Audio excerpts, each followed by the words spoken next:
This story follows Choi Kang-hyuk, a former Special Forces soldier turned personal trainer and fitness streamer, struggling to keep his gym business afloat during COVID. To de-stress, he reads a Murim novel about a Shaolin monk named Mujin but suddenly wakes up inside the novel as the protagonist, losing his muscular body and finding himself in a strict monastery.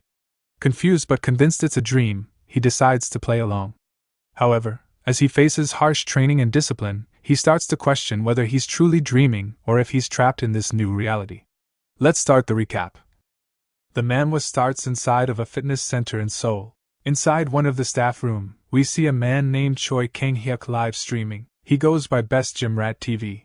Kang says he's going to do a mukbang today, then starts to pig out. He says it's good, then takes a sip of his beer. I'm sure you can tell from his body that he enjoys working out. He wasn't always a gym rat, but he was heavily injured in a deployment during a Special Forces mission, and he started doing physical therapy but fell in love with trying to figure out what was optimal for the body. He ended up becoming a Chad personal trainer and focused on rehabilitation. For those who are wondering why he's doing a mukbang, it's because of COVID. In order to keep up with the cost of the gym's maintenance, he ended up trying streaming, although the profits weren't good enough to maintain all 5 gym locations. He does his outro to all of them, saying to like and subscribe. He instantly sighs after he ends the stream. He says he's worried about tomorrow. He ate so many calories and he wants to work out, but it'll be hard because of the alcohol. He starts to wonder how things got like this. It jumps to a doctor telling him that he's balding due to a high amount of stress, which hurts him. The doctor says if he doesn't de-stress, his body will continue to break down. Kang asks what he means, and the doctor says he'll become bald. Kang doesn't want to turn into a Korean Johnny Sins, so that's why he's resting so much too. He says he doesn't know what to do. He starts to scroll on his phone and says, "Not this one." We see that he's looking at Murim novels. He grew up with his grandparents, and he would often go to the nearby bookstore and read them. He spots a familiar work from an author named Gaejiang, and that there's a new one about a Shaolin monk. He says this is unique, and the synopsis is that Mujin, the protagonist, martial artist. He clicks on it to start reading and instantly finds himself hooked. He says he really feels relaxed, and then he starts to wonder when the last time he relaxed like this was, saying it's like he was back to being a kid. He falls over saying that he's sleepy, and while he's laying there, his phone screen begins to light up. Then he hears someone trying to wake up Mujin for the morning workout. Kang raises up and looks up to see a bald head and a Shaolin in uniform as a little boy says they need to hurry up or else they'll be yelled at. Kang asks the kid how he got into his house and the kid asks what he means, saying he's older and bigger than him. Kang is 180 centimeters and 8% body fat, so he's confused. He asks the kid if his eyes are okay and looks around wondering why he's in his house, but he quickly realizes that he is not in his house and he's confused. Then he touches his head to see he's bald. He stands up wondering where the hell he is and why he's bald. Then he remembers the kid called him Mujin, and says it's the same as the novel he was reading. He wonders why he's here and why he had to lose his muscles. He quickly says it must be a dream. The kid says they'll really be late, and Kang, we'll call him Mujin from now on, stands up and says he's an adorable kid. They start to run off and he says he'll enjoy the situation since it's a dream. An older man yells, saying being late first thing in the day they need to be taught a lesson. He tells Mujin and the kid to take their places. Mujin says it feels so real for a dream. The man says they'll start with the horse stance first, and Mujin looks around to see everyone shaking like after a bad batch of Taco Bell. But he says they'll hurt their knees like this. Do proper exercises due to the rehabilitation training, so he understands how important the lower body and core are to bodily health. There were times he saw trainers teaching the wrong technique and that they would focus on the upper body and ignore the core, so he can tell their posture will lead to issues in the future. Their backs are too rounded and their legs are too spread. The man yells, saying the lower body is the foundation of martial arts. He says if they aren't able to maintain balance with their lower bodies, they can't properly put any strength into punching or their staff techniques. Mujin says if he knows all of this, why is he letting them have such poor posture? He grits his teeth since it's a dream. He won't stand by. He yells, saying they don't know a single thing about proper exercise. The older men and all of the other students look in disbelief. The kid from earlier asks him what's wrong, then the older man asks why he's interrupting a training session with yelling. Some of the other older men too ask if he's doing this so he doesn't have to train, saying it's not befitting of a Shaolin disciple. Mujin says he wonders if it's because it's a martial arts novel, but he can feel their energy just from them shouting. Even so, he doesn't plan to back down, saying he just pointed out it was flawed and that it's way easier than having to deal with dumb members in real life. The man asks him if he's saying that the Shaolin training is wrong. Mujin says this dream is hell realistic, and he'll play along by speaking like a martial artist. He tells the man that if they keep training like they are, when they get older, the cartilage in their knees will be damaged.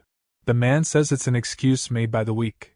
Mujin asks what he means, saying that martial arts is for the weak to train their bodies and mind, but now he's saying it's not something for the weak to learn. Another man steps up, saying the way the Shaolin trains is different from what he said. They train in martial arts to achieve enlightenment.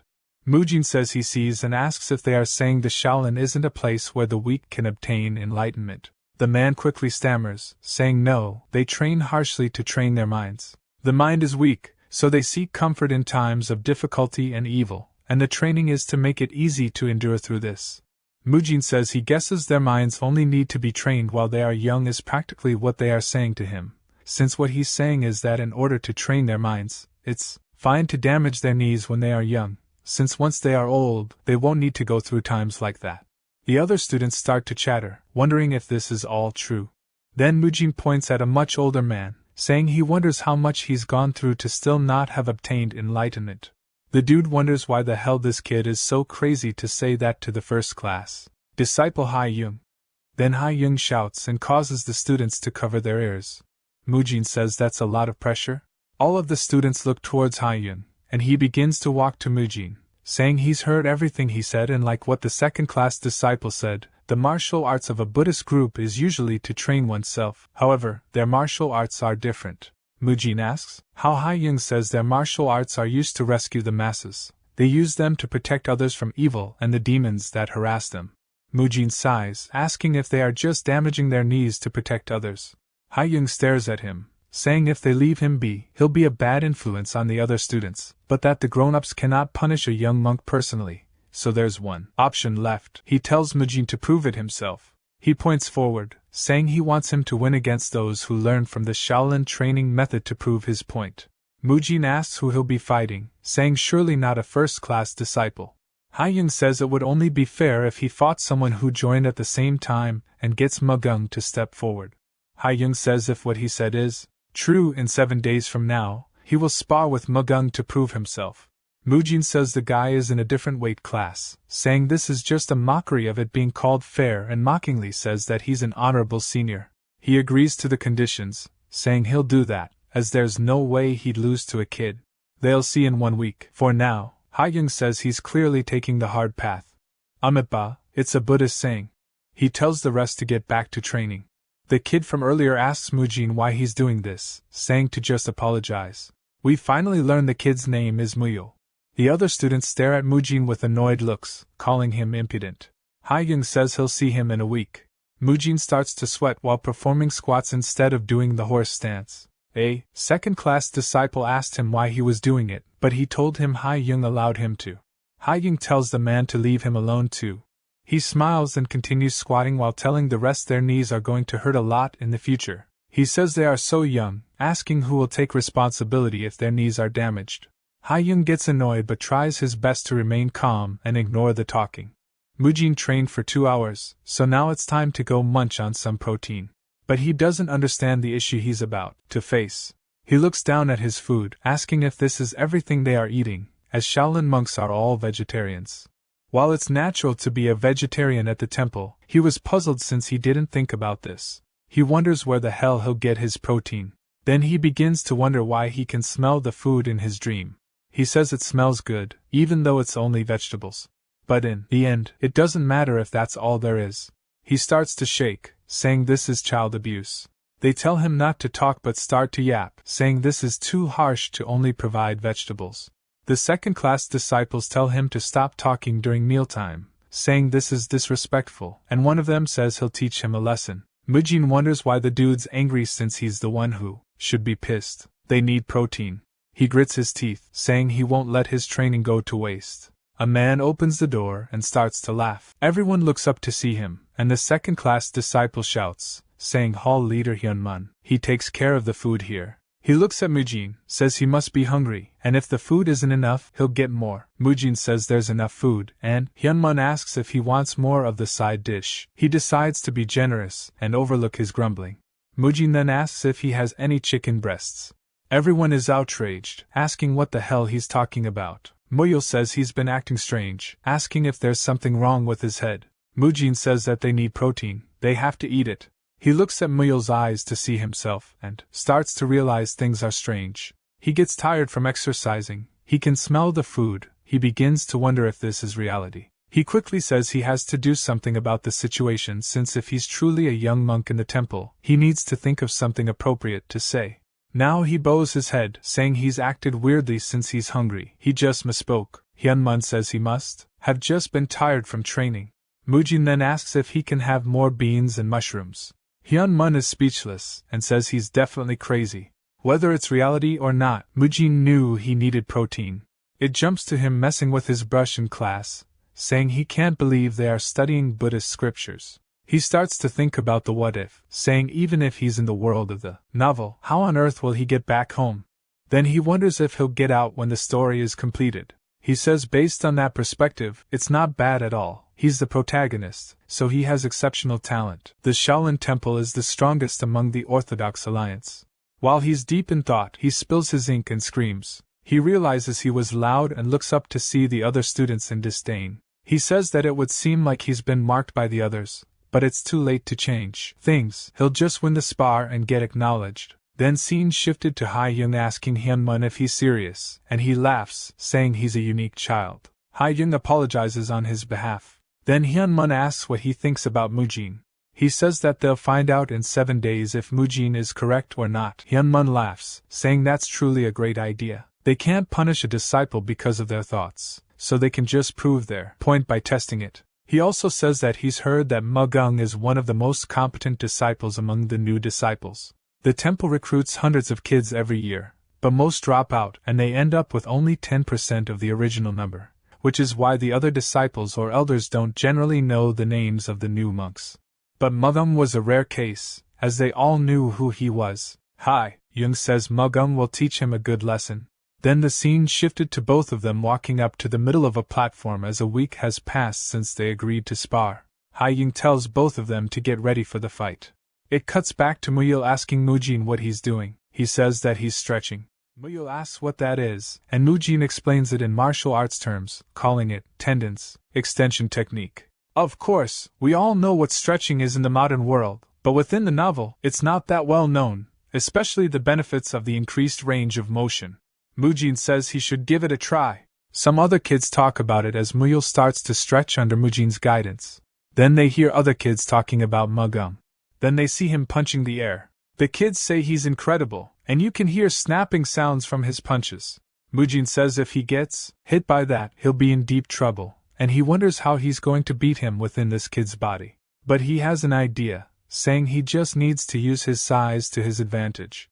Ha-young says it seems like Mujin wasn't just trying to escape training.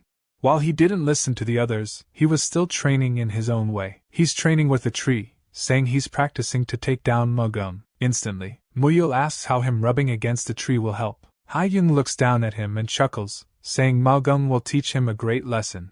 Mugung is happy that Ha-young is acknowledging him and apologizes to Mujin, saying he'll trample him.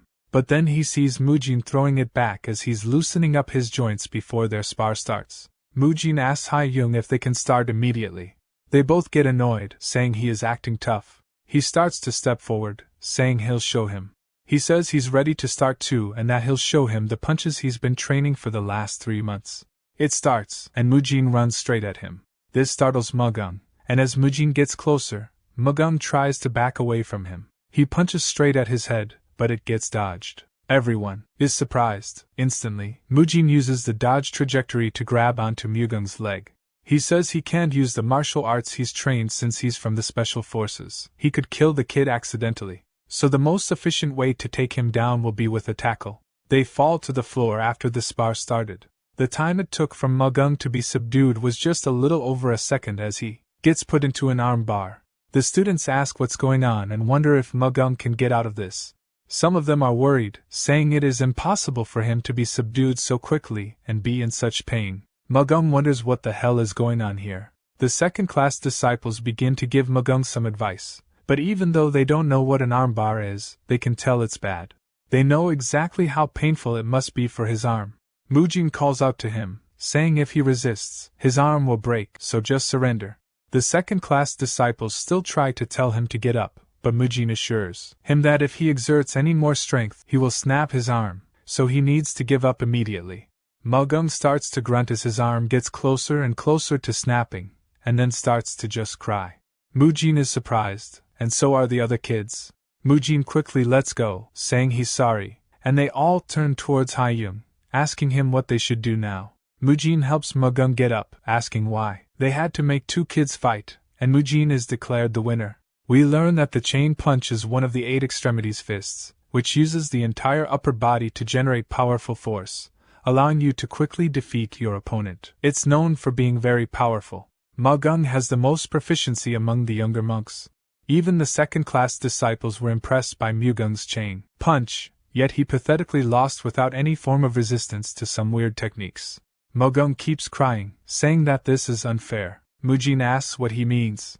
Mugung says he charged as soon as they started using something that wasn't the chain punch.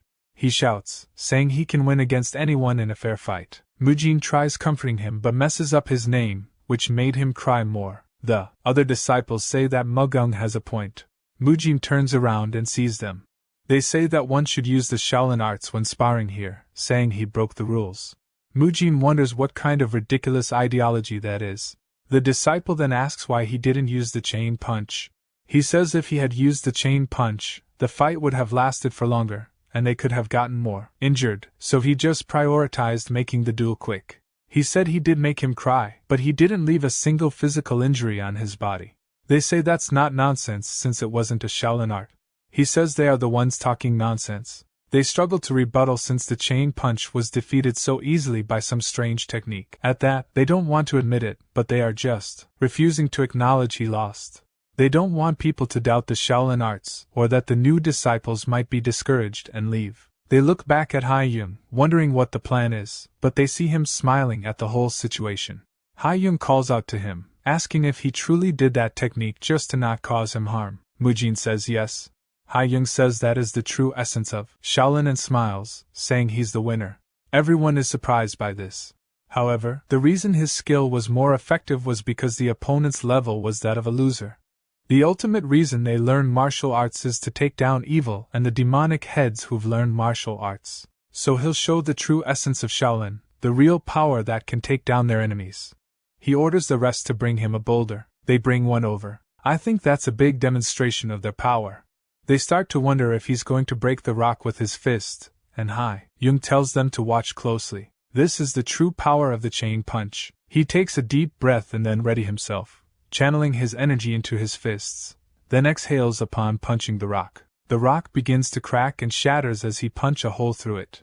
The rock shatters to the ground, and everyone is pigging out of their gourds. Haiyung looks smug and turns after receiving all of their compliments. Even Mujin is stunlocked and says, "Whoa." He starts to grin, saying, "That's a real martial artist." He says, "This is how it should be. One hit being enough to break open a mountain. One swing can take down hundreds of enemies. A single punch putting a hole through someone." Then he realizes something. He says that Haiyung mentioned overpowering the enemy without harming them. Haiyung says yes like it's a question. Mujin points out he broke the boulder into pieces, and they all look at it and realize it doesn't make sense. Now they are thinking about it, so nobody could say anything. Later that day, we see another man named Hyun Sung talking about the fight with Haiyung. Then Haiyung says Mujin may be rather arrogant, but he trains his chain punch the most out of the students. He's worried though. Hyun Sung asks if he's worried that he's only training the chain punch to learn its weakness. He says yes, saying it could be bad if Mujin is a spy of one of the unorthodox sects, or the demonic cult. Of course, Mujin is just a modern-era gym rat. Hyun Sung says he probably isn't, and he wouldn't do something so eye-catching if he were. Haiyung suggests maybe it's reverse psychology, but Hyun Sung tells him not to worry. He's just a new disciple, and they'll find out over time if he's a spy or not. But he has an idea and says maybe he's from a martial family. Ha-young says it makes sense, as he doubts Mujin came up with those ideas by himself about the training. Hyun-sung says the greatest figure in a child's life is their father. Maybe he wanted to.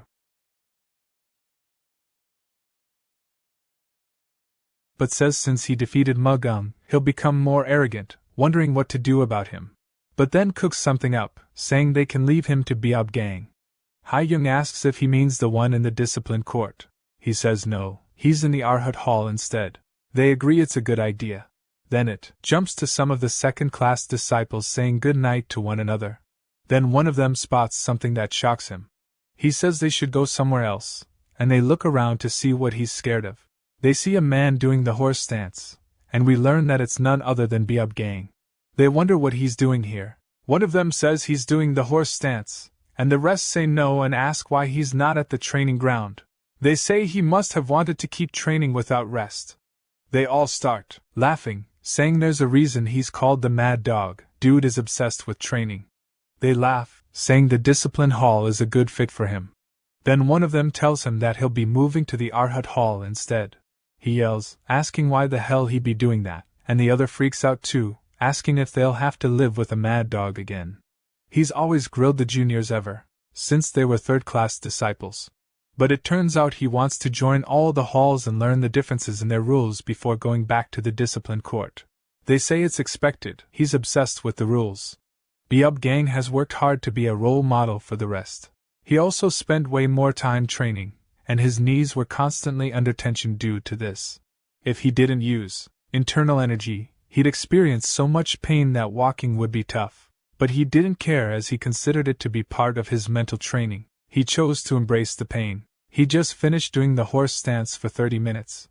He's heard rumors of Mujin, and how he's a problem child, but says he'll teach him the correct mindset a disciple should have.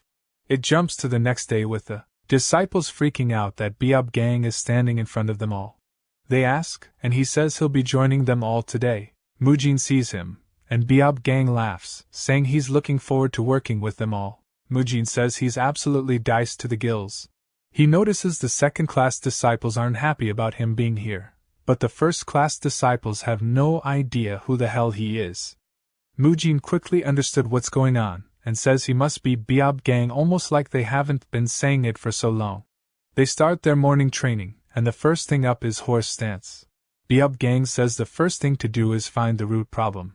If he knows the problem, he can solve it. He walks behind Mujin while saying all of this, then spots him saying his legs are spread wider than his shoulders.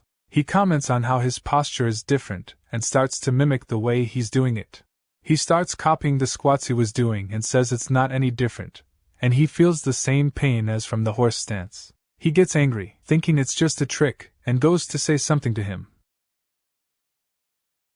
Beob Gang asks what he means, and he tells him his posture is wrong.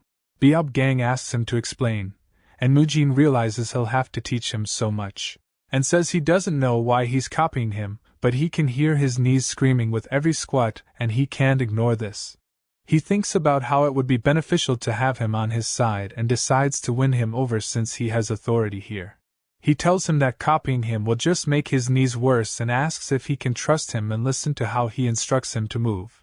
We see Beob Gang in a lunge pose, and Mujin says it's good he's flexible and says that this technique loosens the muscles in his knees.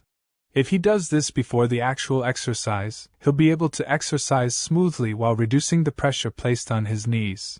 He tells him to do it for a 30-second interval, and that'll make a set, and he just needs to do it 3 times. Beob Gang asks what a set is. Mujin says. He misspoke, then notices that his knees are shaking and quickly massages it, asking if he's feeling better, but he looks visibly pained. Mujin says this is bad. If just a light touch hurts his knees, it must be insanely damaged. Beob Gang starts to calm down, and says at first it felt like someone hit his knee, but now it feels refreshing. Mujin says alright, then they were on the second round, so they should start again since training waits for no man. Beob Gang starts to wonder what kind of kid Mujin is. The other students see Mujin encouraging him, and Ha-young wonders what the hell is going on. Mujin says when his knees feel bad he just has to do this due to his nickname of being the Mad Dog. The other second-class disciples understand exactly what kind of obsessive person he is, but now, they see he's being friendly, training with a new monk. We see Mujin tell him to rest a bit, then they'll do it again 15 times. Mujin explains how earlier he was doing air squats, but he shouldn't since his knees are cooked, and he needs to bend his knees just slightly to take the pressure off his knees. He says he'll summarize it, and in the sequence first, you bend your knees slightly and slowly, descend down. Second, as you go to sit you must focus on your glutes and thighs to descend rather than the knees. Third, just like step 2 only use the same parts when ascending. He asks how his knees feel, and Biob Gang says they feel fine. Mujin says that's good and to rest a little. He says he's definitely feeling less pain. Mujin says now they've done this the next exercise will be focused on his calves. He explains that usually those with fierce appearances are often weak to friendly people. Mujin quickly compliments him, and Biob Gang laughs, saying he's been here for 18 years. The first-class disciples wonder if he's truly gone mad, and Ha-young starts to pray since his blood pressure is spiking like crazy, and he decides to ignore them for now. They start to head to get food and Mujin reminds him to make sure to do as he said before he trains to others. It looks like Biob Gang was blindly following his orders, but that isn't the case. He's decided to follow him after trying his technique by himself. This is what he's decided after receiving personal training, stretching lessons, and a massage from a top-class personal trainer. He thinks his techniques are incredible. He says they were really effective, and he experiences almost none of the usual pain he does with his knees, and he could feel the muscles on his legs stretch as he trained.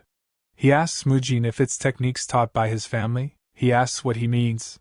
Biob Gang explains that since his techniques are so effective he must be from an extraordinary family. He was told those techniques were passed down within Mujin's family. He smirks saying this is a good misunderstanding. He says he did act strangely at the start, and wondered how to explain it all but now he won't. He goes along with it. Biob Gang laughs, saying they are goat but that his praise only applies to the treatment for his knees. They are training for martial arts, and the Shaolin is 1,000 years old. He understands Mujin's heart for his family, but it'd be great if he trained the Shaolin way too. He says he'll take note of that. Then Muyo asks if he's done. Mujin says yes and tells Biob Gang he'll see him later. Biob Gang smiles, watching him leave, and hears Ha-young clear his throat. He apologizes for being unsightly. Ha-young says he's glad he's aware. Biob Gang says the know the enemy quote, and Ha-young sighs, asking what he thinks about it. He says from what he's experienced, Mujin isn't from a martial family but rather a family of physicians. He asks him why he thought so. He continues, saying he should say this first but his knees are all torn from the training. He didn't tell anyone as he didn't want them to worry, and more importantly, he didn't want to show his weak side. Even the juniors who trained with him for 10 years haven't noticed his knees are screwed up, but Mujin could tell right away from how he was bent, and then Mujin taught him movements that didn't hurt his knees at all. Ha-young says his family must be physicians, not a martial art family, and wonders what to do, saying the training of Shaolin is about to collapse. Biob Gang says not to worry. He's sure that he will teach Mujin the techniques of Shaolin slowly but surely, and young kids usually listen to adults they are close with instead of force. He'll get close and slowly teach him the Shaolin methods. Ha-young says all right but to take it slow for now and that he's counting on him. A while later in the afternoon training, we see Mujin is annoyed, saying having to do Buddhism lessons after breakfast blows, and he wonders if it's because he's young, but the food coma is real. They head to their training, and Ha-young says since they are good at the chain punch, it's time to move to the next step. One can only exert the full prowess of martial arts by combining internal and external energy, so now they'll start to prepare them on their internal energy journey. He sends out 2 disciples to demonstrate how to them all. He tells them to get into the lotus position, and Mujin wonders what's going to happen. He sees them sitting down on the floor, and they cross their legs. He says he recognizes it now. They both close their eyes and focus on breathing. He tells them to take a deep breath and let it pass through their nose and throat fully and keep breathing until it reaches their energy cores. Mujin starts to get excited, saying he can finally learn the martial arts he's been dreaming of. He says he's been getting sick of the same exercises for now, and now it's time for martial arts. He wasn't the only one excited, all of the other students were too, as it gave new reasons for them to train hard. They were all dreaming of being able to break the boulder like Ha-young too. They focused on his voice and followed the breathing patterns too, but Mujin says something about this training is weird. He noticed that they were doing a simple meditation. It was somewhat different from the Shaolin and training methods he saw from the novels. Is this a joke? Contrary to the novels where they teach them energy cultivation, such as yin and yang, the 5 elements, bagua, and other philosophical stuff, he just assumed that there was a good reason for all of this. An hour later, Mujin, who had been tackling all the training methods of Shaolin until now, had been doing his best this time as well to follow all that he was told to do. This was because he was excited, thinking that he was about to learn how to do incredible feats like having the source of power that allows a human to split a mountain, the ability to fly high in the skies. He assumed he would be able to obtain energy, a transcendental power that would allow him to do all of that. The manhwa nerd soul within him was feeling excited as he was about to learn cultivation techniques from the epitome of Murim novels. He couldn't fathom the fact that it was about to happen. Ha-young then asked them to open their eyes and stated that the energy cultivation that they just learned was only a simple breathing method that would allow them to feel the energy and accumulate it within the body, which is the first step in cultivating. Since they must feel the incoming energies first, he assigned them to do it every day and practice it hard so they could feel the energy, which made our hero have no choice but to accept. He frowned, knowing that they would be only learning breathing techniques. I want to break boulders. He remembered Ha-young's statement that they must be able to sense energy first before they could gain it. A senior then gave him a book. It was the book that the second-class disciples used, and it has images of human meridians. Ha-young informed them that there was no need for them to memorize the whole book, just memorize the meridians, which they could use when circulating energy and subduing opponents. Fortunately, Mujin had an idea about meridians, all thanks to his contemporary knowledge. He knew that meridians are passageways of energy in the body. He was aware of the idea that energy was not the only thing that flowed in them, but inner energy did as well. Because of that understanding, the meridians were something necessary for martial arts. When Ha-young asked a senior to execute the move, he knew immediately that he was doing Tenghu and Kucha. That made him feel more determined to delve into the topic. The validation from Ha-young strengthened his resolve. Later that evening, while he was walking down the hallway, he was deeply implanting the knowledge into his mind. But then, he heard a familiar voice. He turned to see who it was, barking late in the day. It was none other than Mad Dog, trying to beat David Goggins' baddest MF record. He explained that his knees weren't hurting anymore, thanks to his training regimen. Now he could turn back to his old fetish of domestically abusing his joints. Mujin was dumbfounded. He could hear his knees cracking. It was as if his effort went into not in Beab gang defense.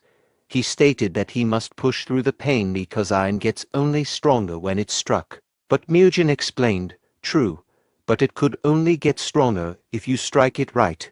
It might break if you overdo it. He asked him to take a seat, to which he gladly did so. He warned him that he was about to show him a new technique that would hurt him for a bit, which was called the pressure-relieving technique. The Mad Dog tried his best to endure the pain each time our hero massaged his knees. The discomfort was intense, but he knew it was necessary for his recovery. Massaging, Mujin was reminded of something about the past, a mistake that led him to struggle. Back when he was a member of the Special Forces, his body got severely injured when he tried to just grip through the training after having a sprain. Even though he suffered greatly, he was assigned a task to cross a river. Because of the traumatic event, he was forced to retire from the service. At that time, he lived through every day without any energy. Each day felt like a struggle just to get through. His lack of vitality made even the simplest tasks seem insurmountable, and he felt like he saw a ghost from the past every time he looked at Beab gang. He told him that if he were to get injured, he would be the only one who would suffer in the end because no one would take responsibility for it. Therefore, he wished that he took care of his own body more often. That made him smile, knowing that his junior was concerned for him. So he gave them assurance, stating that a Shaolin practitioner won't abandon their fellow disciples no matter what they went through. He gave them a bright smile and confidently said, "We won't abandon anyone, regardless of what happens." Mujin felt relieved after hearing that. Who would have thought that along with huge muscles, the mad dog also has a huge heart? Gang informed him that he should trust him with everything starting tomorrow and train in the ways of Shaolin. After feeling relieved, he asked, "By the way, where were you going?" He replied that he would be going back to his room to practice the energy circulation technique he learned earlier. That confused him, knowing that he came from a family of physicians. He should already be able to feel energy from the inner energy cultivation techniques that were taught by his family. That caught Mujin off guard. He forgot the fact that they thought he came from a family of physicians, so he told him instead that he forgot to learn it due to some personal circumstances at home. In that case, the mad dog offered to practice the energy circulation technique in the exact place they were standing, since he was also thinking of circulating his own energy after he was done with his training. He added that they must train together from now on every time he circulates his energy, and it might help him more, as he might be able to sense energy easier when Gang was around. "So, do you want to do it?" Mujin was amused hearing his convincing words. He wouldn't let go of this opportunity to train with the notorious mad dog because no matter how much he tried to feel his energy, he still had no idea what it felt like. But things might be different if Gang cultivates beside him. He sat down in the lotus position, determined to give it a try. He was thrilled and wished to start circulating energy as soon as possible. The prospect of revitalizing his cultivation technique along with a pro filled him with excitement. The mad dog was feeling the excitement. He wanted to serve as a role model for his junior, determined to lead by example. He asked him to pay attention and learn from what he was about to see. He breathed deeply from his nose into his diaphragm. The deep inhale filled his lungs completely, bringing a sense of calm and focus, which left Mujin in awe. Witnessing such mastery of breath control and concentration impressed him deeply. Just by looking at him, Mujin knew that he was doing real energy circulation. The air around Gang felt different. He took that as a chance to see what was different between him and Gang. He wished to refine his own techniques to match his mastery. He started seeing an ominous aura engulfing mad dog, which he wasn't even able to see when he was doing it by himself. He wondered if that was what Haiyong was talking about previously, that same energy that was capable of slicing a mountain in half. All of the evil energy must gather within the body and be breathed out through the mouth. When breathing in, breathe in as deeply as you can. Then absorb the pure energy of nature until it reaches your energy core located at the center of the body. That's the difference he found between him and Gang. Although he struggled a lot, he did his best to perfect his technique, showing his determination to learn Shaolin martial arts. After a while, his core started glowing, indicating that he managed to reach the flow of energy. "I can feel it." Despite feeling the urge to celebrate, he maintained his composure. He understood the importance of staying focused and calm in the moment, ensuring that he must gather all of his energy. But then he found out that he only had a tiny amount of energy within him, unlike Gang's energy. In fact, it was so small that it was even a miracle that he was able to feel it. But then he remembered that back in his world, people called the truffle chips despite only having 0.01% truffle. Meanwhile, we saw Gang's surprised face, as if he saw a monk breakdancing during morning meditation. He couldn't fathom the fact that our hero had already felt the energy, confirming that the master's assumption about Mujin was correct. He was indeed a genius that could become a pillar that will hold up the 1,000-year history of Shaolin. Back to our hero, he was able to get a rough grasp of how to sense energy and store it. He was able to stabilize his breathing technique a lot thanks to his determination to learn. But then he suddenly felt a chill in the air. When he opened his eyes, it was already dark. Observing this, he noticed that Mad Dog was patiently waiting for him. exuding a sense of maturity and supportiveness to his junior. He apologized, admitting he didn't know it was already late. However, the senior didn't mind it and reassured him instead. He suggested that he should go back to his accommodation, asking him to take a rest. While Gang stared at him, he saw something different around him. This kid never fails to amuse me. There was an unusual aura or presence that hadn't been there before. This newfound energy or change in Mugen's demeanor intrigued him, as he had already exceeded the expected level of someone who just started sensing energy. He complimented him, saying that he would be able to learn the enlightenment cultivation technique of Shaolin from now on. So Mugen asked, "I don't need to memorize meridians anymore." Mad Dog replied calmly, "You came from a family of physicians. Shouldn't you know it all by now?" Knowing he was about to get caught red-handed, he just brushed his statement off as a joke. He then left, saying that there was no need to tell unnecessary jokes and that they must go back to the temple since it was already getting late. Mugen couldn't handle the stupid family of physicians setting.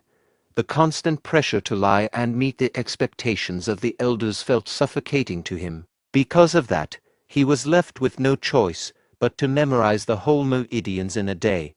The next morning of training, Hayoung asked everyone who was able to memorize the meridians to step forward. He felt a sense of relief knowing that he was one of the people to step forward. But then he noticed that almost everyone was able to memorize the meridians in a day. He was shocked to know that sensing energy was simpler than he thought, seeing that there were quite a few young monks who had stepped forward. Mugen, supposed to be a genius martial artist, thought, "What's happening here?" Hayoung then introduced a book that contained the basics of Shaolin cultivation techniques, which could help them build a foundation. He opened the book with the intention of gently instructing the young monks, ensuring that they gained the necessary information. Meanwhile, the other monks who had failed to memorize the meridians in a day watched in amusement, especially his best friend, who was also feeling proud of our hero. When Mugen came back, he was immediately asked, "How were you able to memorize it in just a single day?" Our hero replied by saying that he could do it too since the basics weren't complicated. The innocent kid was dumbfounded when Bro started yapping about circulating energy and following a sequence. Although he didn't grasp a single thing, he was in awe of how intellectual his best friend seemed. So he instead told him once again that he could also do it, but for now, he must focus on breathing first. Mugen then continued memorizing the meridians and sequences until he got it perfectly. He memorized the book Hayoung had given previously. Thanks to that, he felt his energy filling up faster, even though it only lasted for a short time. He was proud of it. He found it unbelievable that he was finally delving into the study of inner energies, a topic he had only encountered in novels before, a perfect feat of a martial arts protagonist. His training progress went smoothly. Every second he spent training brought small wins. However, his concentration vanished as soon as Miyu called him. He asked, "Where did you go all this time?" When he turned around, he saw Miyu carrying a monk who appeared lifeless.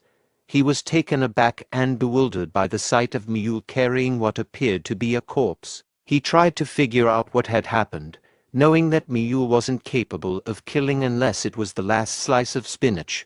Then all bets were off. However, Miyu quickly reassured him that the monk was not a corpse. This brought a sense of relief, mixed with lingering confusion about the situation. The wild monk he found was named Mukyung, and he had joined the temple earlier than him. Miyu also explained that he couldn't carry the monk, so he instead dragged him face first, as if the young boy's face were bulletproof. Our hero then noticed something that prompted him to rise from his seat. His gaze sharpened due to worry. "Are those bruises?" He carefully observed the poor monk, studying his condition with a mix of concern and curiosity. He noticed that the dirt on the monk's arm was likely caused by Miyu, but what disturbed him more were the bruises on his back. These marks hinted at something where someone must have done that to the poor child. Seeing the pattern of his bruises, he assumed that the monk had been beaten up. Every mark on his body looked like a footprint, which made him feel alarmed. knowing that there was a huge chance that Mukyung had experienced bullying. It suddenly dawned on him that the name Mukyung felt familiar. Mukyung, tall, scrawny, and gaunt unlike other kids, he looked like a scarecrow with sunken cheeks. Right now, that was the image that the novel Mujin remembered in passing. However, the memory that Kang Yuk knew was different. Despite not remembering his face, he knew that the name was familiar, as he had already heard that name somewhere. However, he couldn't remember, even though he tried his best to recall it. He just focused on the matter of why he got beaten up. Mujin was determined to figure out who bullied him. However, he didn't have a single idea of who it was, but he did have an idea that could help him track down the suspected person that Miyu looked up to, someone who had joined the temple before Mu Kyung, who could potentially hold clues on finding the perpetrator. It was none other than the person he sparred with previously, mugging, the middle-aged looking child. Their intent was clear, seeking clarification and understanding regarding the situation involving the poor monk. On the other hand, Mugging appeared puzzled by their decision to approach him like a cat being asked to participate in a dog show. Mugging was sweating profusely and feeling bewildered by this unexpected interaction. His confusion was evident as he tried to comprehend the reason behind their approach. But things went from serious to an 80s comedy show atmosphere when Muyul accidentally dropped the poor kid. It was like he used the finish him combo from Mortal Kombat on Mu Kyung. A tense silence hung in the air thanks to the little dude's random head drop. Back to the main point. Mugging refused to help them, saying that he wouldn't waste his precious time on our hero and his friend. But our hero looked him dead in the eye and stated, "You're our senior. It is a must that you help us." Mugging clenched his teeth and told him that he was his junior, therefore, he must follow him. However, Mujin provoked him by asking if he was fine with becoming a senior who lost to his junior. But Mugging stood his ground, saying that he only lost because he let his guard down. However, his patience finally wore thin when our hero informed him once again that he had been defeated by someone younger. He delivered his chain punch, intent on knocking him out. His precise movement, along with his determination to end the confrontation, was imminent. But once again, our hero ducked, dodging the punch. His reflexes were sharp, allowing him to evade the attack with ease. He firmly grabbed his gi and executed a judo throw, showing another, unusual move to Mugging. He covered Mugging's neck with his arm, attempting to execute a twister chokehold. Mugging grew increasingly frustrated, realizing that his chain punch was ineffective against our hero. It was as if he was fighting an epic 20 kilograms champion. Mujin smirked and confidently told him that the outcome would always be the same, no matter how many times they fought. His words carried a challenge and a hint of superiority. Mugging, however, refused to give up.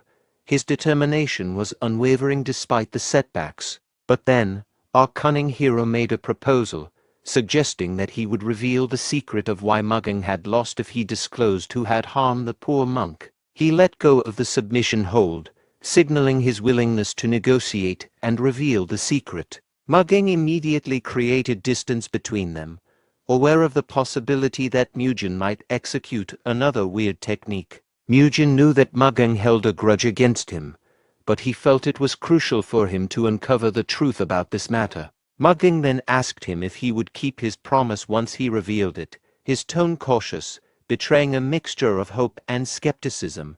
He went straight to business and asked, why did they hurt him? Mugging revealed that the perpetrator was none other than Mutai, one of the outer sect disciples of Shaolin and the only son of the owner of the Seo Bull escort establishment. It turns out that Mu Kyung's father was a gatekeeper at the Seo Bull escort establishment. Senior Haimun was trying to recruit Mutai back then, but he also saw Mu Kyung's talent while he was there, resulting in them both being in the temple.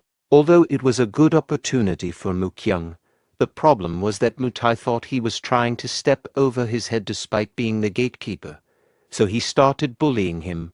It was a very unfortunate scenario for Mu Kyung, but they couldn't help it since his father was working for the Mutai family, and he couldn't afford to tell the truth and snitch on Mutai. Our hero was very frustrated after hearing the news. It would have been understandable if it had happened in a normal school, however. It happened in a Shaolin temple where they teach the ways of Buddha. He wanted Mugging to take responsibility and act as a good role model since he was their senior. But Mugging defended himself, asking what he could do when he was just a kid. Mugen rebutted, saying that he was the strongest, therefore, he had the power to protect the weak. But Mugging stood his ground, asserting that he was outnumbered. This made our hero even more frustrated, and he pointed his finger at Mule, stating that according to his claim, he was the strongest. Both of them then looked at the innocent kid. Their gazes made Mule feel awkward. Mugging went into tomato mode after knowing that Mule looked up to him, prompting him to reveal that Mutai and his friends weren't taking the training seriously. He frowned when Mugging told him that since Mutai was a disciple from the outer sect, they naturally used the martial arts of the Shaolin Temple as a basis. He added that Mutai and his group had probably already learned the basics, and that's why they didn't need to take the training seriously. That reminded him that Mutai and his friends might be the same people who stepped forward back then.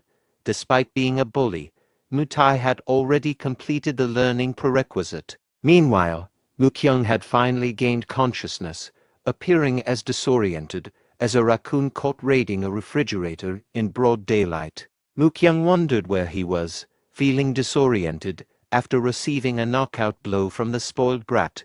The moment he opened his eyes, a horrible sight greeted him. He found himself surrounded by 3 peculiar monks that looked like they were about to consume him.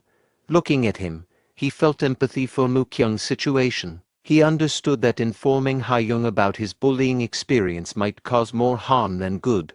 He wished to know if there was a way he could help. His concern for Mukyung's well-being compelled him to seek a solution or offer assistance in any way possible. He then realized a way he could help him, an idea that could help him solve Mukyung's predicament. He immediately told him that he could help, but emphasized that Mukyung must listen and follow his instructions carefully. The poor monk became emotional, knowing that someone was willing to help him. Gratitude and relief washed over him as he realized he wasn't alone in facing his challenges. Our hero smiled confidently at him, saying they must first report the situation to Hayoung.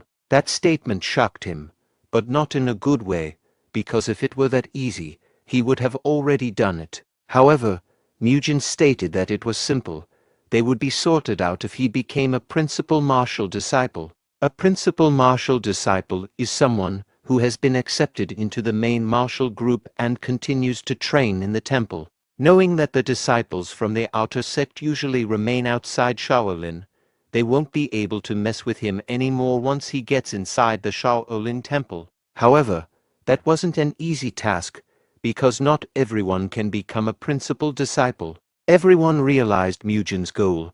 They were shocked to hear such an ambitious plan except for Mule, who looked too cute and innocent to understand a complicated topic. Come to think of it, they won't be able to threaten a principal martial disciple of the Shaolin temple. Although there was a possibility that it wouldn't work, there was a big what-if inside his mind. He remembered what Mad Dog had told him previously, therefore, he needed to test whether what he said was true. He offered his hand to the poor kid and told him that Hayoung and the Shaolin temple would never abandon their people. In a serious tone, he asked him again if he wanted to try his proposal. His gentle and kind demeanor softened the conversation, creating a reassuring atmosphere that he wasn't alone. A few minutes had gone by, and Mukyung still wasn't giving him a response. He wondered if it was because he wasn't confident that he could become a main disciple. His voice was shaking, revealing his skepticism. This hesitation was evident in his tone, suggesting uncertainty or doubt about the proposal. But then Mugen decided to be blunt and asked if he intended to make his father stay working at the Mutai household. That thought filled him with anxiety, his mind racing with worries and uncertainties, knowing that he would remain a laughingstock. He closed his eyes and thought deeply about the proposal, weighing its potential outcomes and implications. In the end, he took our hero's hand and decided to give it a try. He wanted to do it one more time and fix everything, determined to make things right, which made Mugen glad. Mugen then gladly opened up about his second plan because he wouldn't allow Mutai to bully him until he became a main disciple. That prompted Mukyung to ask about his second plan, and it turns out that the plan was simple. All he had to do was beat the heck out of Mutai and his friends. 3 days later, during their free time in the afternoon, we get to see a glimpse of random monks having a conversation in a narrow alley. They were whispering in each other's ears as if they were planning something horrendous. It was revealed that those monks were Mutai and his goons, trying to cause more trouble for Mukyung. Mutai asked for his presence by blackmailing him, saying that he would send a letter to his family if he didn't show up. His goons, Muhwai and Muhwon, were eager to get their hands on the young monk. They wanted to beat him as soon as possible. News came to them that our hero Mugen and his best friend Mule had started hanging out with Mukyung, but further rumors had come saying that Mugging was also with them. They wondered why the gorilla-looking monk, who always acted like a role model, had started hanging out with them. However, that only gave them more excitement, as it would give them more practice targets. Mutai couldn't wait to put his hands on our hero, knowing that it had been quite a while since he wished to punch Mugen. The same goes for his minions. They noticed that Mugen had been acting way too out of place lately. They then proceeded to mock Mugging, saying that he was a crybaby after losing in a duel. Coincidentally, Mugging, along with his friends, arrived on the scene. They were shocked that the very person they were backstabbing was in front of them. The 4 of them were determined to fight these bullies and give them a lesson, especially our hero, who told these bullies not to run away. The bullies laughed like a malfunctioning car alarm, saying that they would never run just because he was able to beat a gorilla with no brain. That statement fueled Mugging's fury even more. He was eager to initiate the fight immediately to ensure that such a foolish remark would never be uttered again. Mohwon, with his large nose, stepped forward to face Mugging, while our hero chose to confront Muhwai. Our hero then reminded Mukyung about their deal. You know what to do. You'll deal with him. He reminded him if he still recalled what he had said, to which he assured that he did, therefore he must not worry. But that wasn't the case for Mukyung. He was skeptical about whether he could beat his bully. Mutai then provoked Mukyung, sarcastically complimenting him that he finally made a friend. The young monks stood facing each other, their gazes locked in a tense stare down, implying that an epic fight was about to come. Meanwhile, Mutai's intimidating presence had an effect on Mukyung, causing him to hesitate momentarily as he assessed his opponent's imposing demeanor. His body began to tremble at the sight of Mutai's menacing look, so Mutai took advantage, saying, "You know what would happen to you and your father if you were to hit me, right?" That statement caused Mukyung to hesitate momentarily, unsure of how to respond to the implied threat. He remembered how diligently his father worked for the Mutai family, and he didn't want to jeopardize that relationship. But then he remembered Mugen's statement, claiming that his father would remain in that horrible household if he kept being a coward. Moreover, if he wanted to alter the situation, he needed to teach them a lesson and strive to become a main disciple. Despite his tears of fear, he summoned the courage to proceed. He charged at Mutai, demanding that he leave his father alone and face him directly instead. However, Mutai managed to dodge the attack, sidestepping out of harm's way. He was shocked to see that the one he once thought of as a coward was now defending himself. He retaliated with a punch of his own and asked if Mukyung had lost his mind. On the other hand, Mugging effortlessly caught his opponent's hand, gripping it firmly and preventing any further movement. His opponent was impressed, realizing that Mugging had reacted swiftly to his punch, recognizing that he wasn't just a gorilla-looking kid. Mugging then strengthened his grip even more, to the point that his opponent had started asking why his mama brought him into the world. He couldn't fathom the sight of Mugging, who was now exuding a completely different vibe compared to before. Flashback.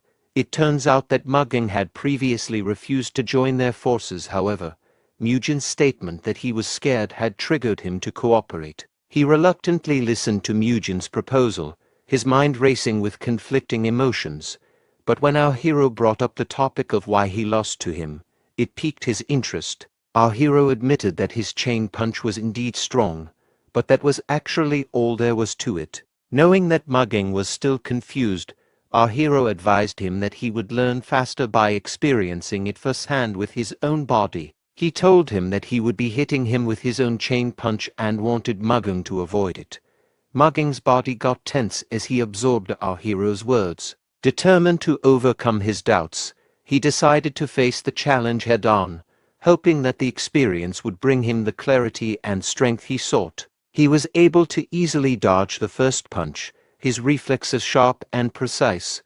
Our hero asked Mugging to prepare himself again and try dodging his second technique. Our hero wound up his punch and channeled his strength, aiming to test Mugging's reflexes. Mugging was determined to evade the attack, his eyes locked on our hero's movements, his body tensed in anticipation as he prepared to dodge with all his might. But instead of a punch, our hero delivered a kick that caught Mugging off guard, and he failed to dodge it.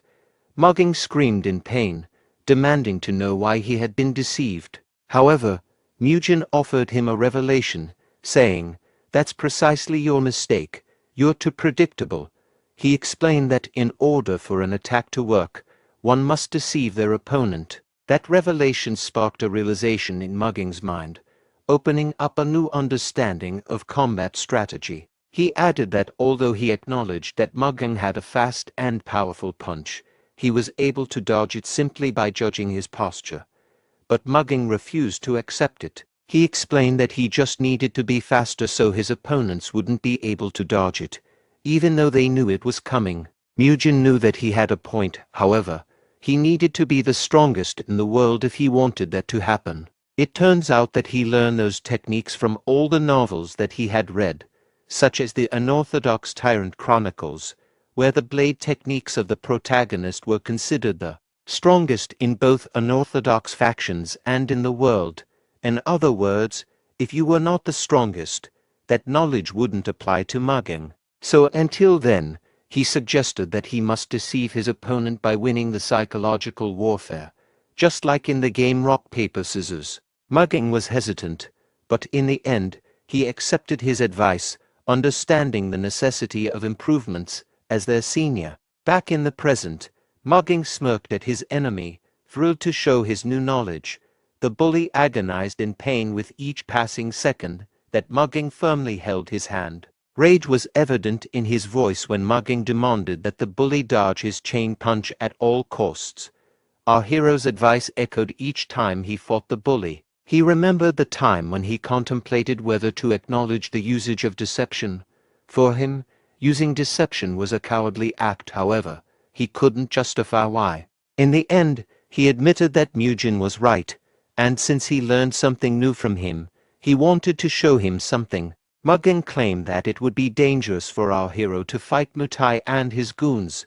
At first, our boy thought that he was coping. What is this boy yapping about? Mugging revealed that there was a way for him to become even stronger, which he didn't use in their previous fights. He added that if it had been a real fight, he would have used the martial arts of his family. Mugging guided them to an empty spot in the temple, determined to demonstrate their family's martial arts prowess.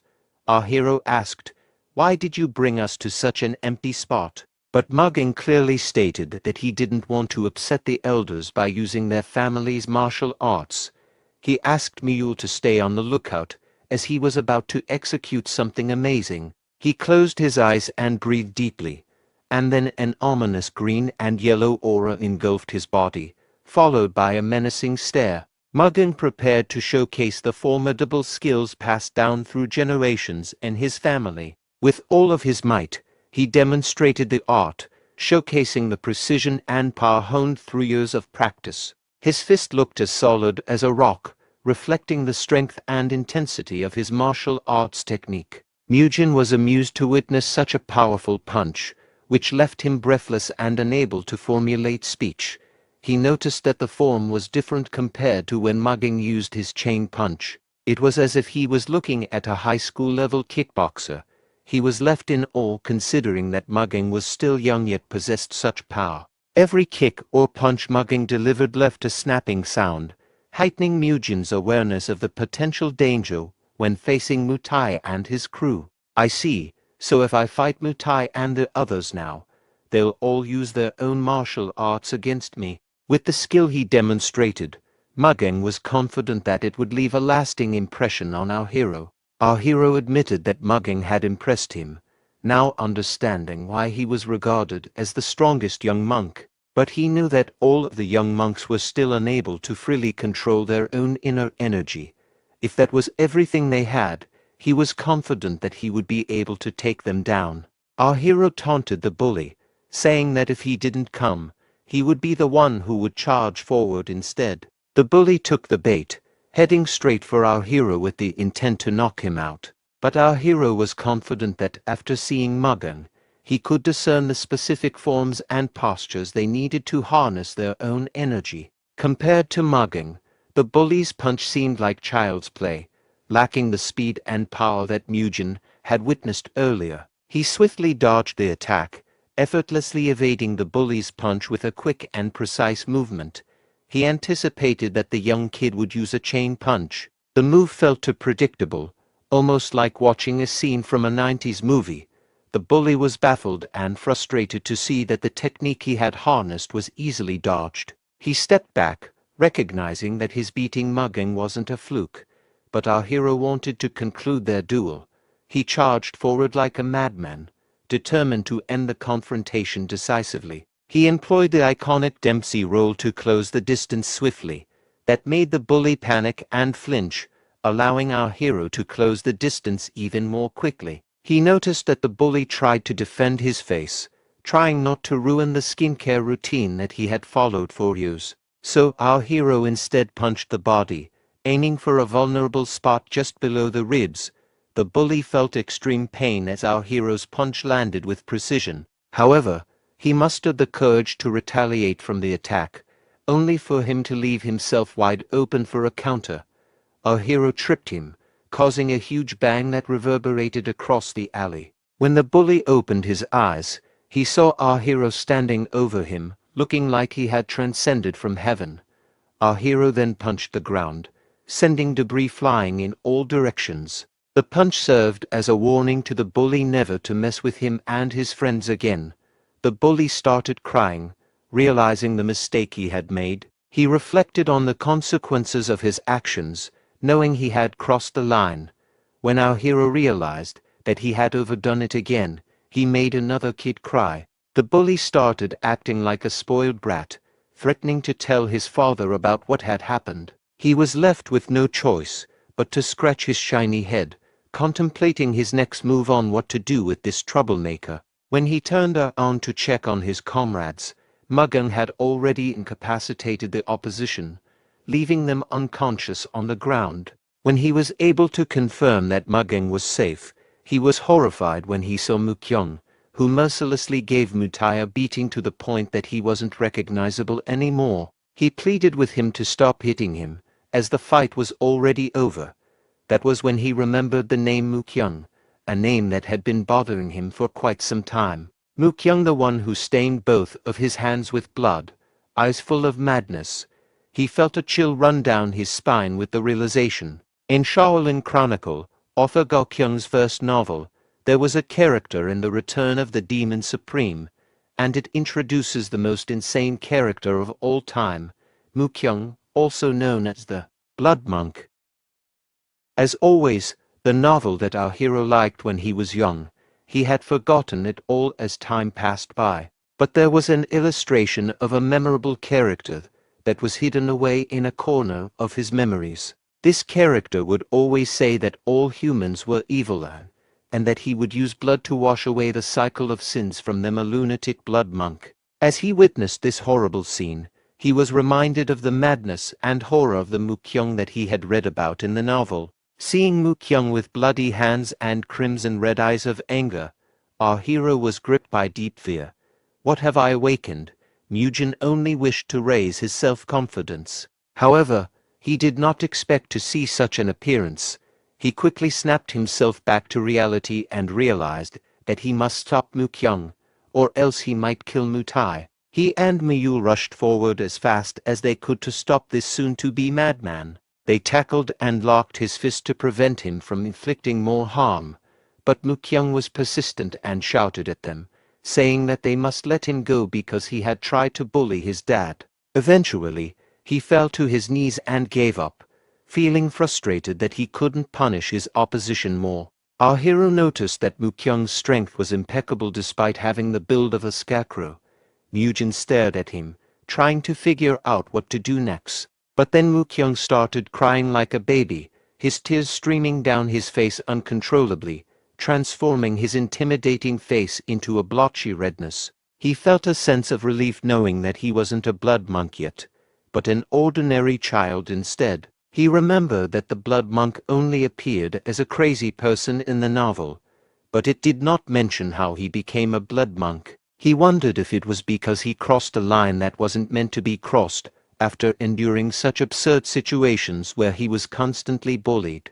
But then, Mad Dog arrived, spoiling the party and making these troublemakers anxious. Our hero immediately realized that they were in huge trouble because Mad Dog, of all people, was the one who saw them. Mad Dog was furious, demanding a good explanation for what had just happened. His eyes bored into them, conveying both disappointment and anger. It looked like there was no escape in such a situation. Bodies on the floor and one kid was grieving while crying. Mad Dog even noticed that mugging was involved, even though he should be a role model, not a subject of chaos. Our hero knew that the situation was perilous, and with each second they did not talk, the more Mad Dog was getting furious. He closed his eyes, debating whether to tell the truth or not. He approached Mukyung and put his hands on his shoulder. That action confused Mad Dog because he was expecting a reply, but rather Mujin approached Mukyung instead, like a homosexual enjoyer. His eyes widened from what he saw, a horrible sight that no human being deserved to experience, especially as young as Mukyung. Our hero asked Mad Dog to take a good look at Mukyung and grasp his pain. Mukyung's bruises were everywhere, marking his body with vivid evidence of the pain he had endured. Each contusion told a story of pain and struggle, highlighting the severity of Mutai's bullying. Mad Dog was disgusted. He demanded to know what had happened, his voice tinged with a mix of frustration and concern. "Tell me immediately what happened," he ordered. Our hero revealed that those injuries had been inflicted by his fellow monks, who had bullied him ever since he came to the temple.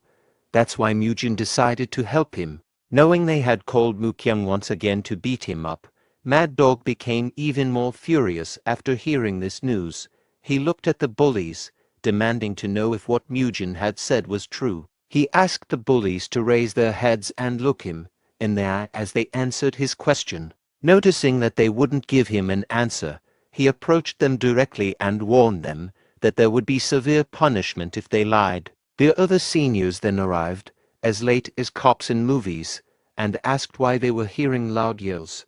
The bullies, realizing they had no escape, cried out guilty for their sins. The seniors couldn't believe that such a thing had happened in the sacred monastery.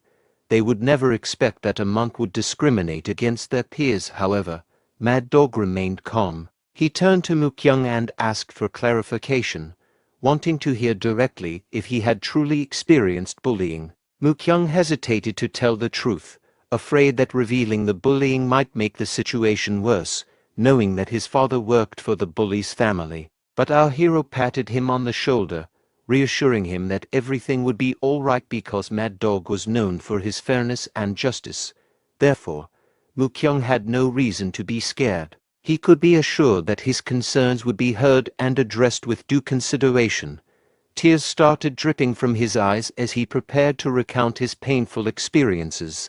Mukyung broke down in uncontrollable tears, slowly recounting to the seniors what he had experienced over the past 2 months. The pain in his voice was evident as he uttered each word. Because of Mukyung's burst of emotions, he was unable to tell the details articulately. However, he was able to get the main point across to Mad Dog, who patiently listened and empathized with Mukyung. Our hero approached Mad Dog, reminding him of his statement that the Shaolin Temple would never abandon their own disciples regardless of the situation. Since Mukyang was a disciple of the temple, he had thought that he needed protection. Mad Dog reminded him that his actions were wrong because Mutai and the others were also a part of the temple. That triggered a switch in our hero, who asked if they would still consider them even though they had threatened Mukyang's life and his father's. He was beginning to feel skeptical about the temple's beliefs. The two of them stared intensely at each other, silence hanging heavy between them as both of them tried to make a point. Someone then interrupted, agreeing that our hero's statement was correct. However, it would only be true if he was telling the truth. He asked for time to conduct a thorough investigation right here, right now.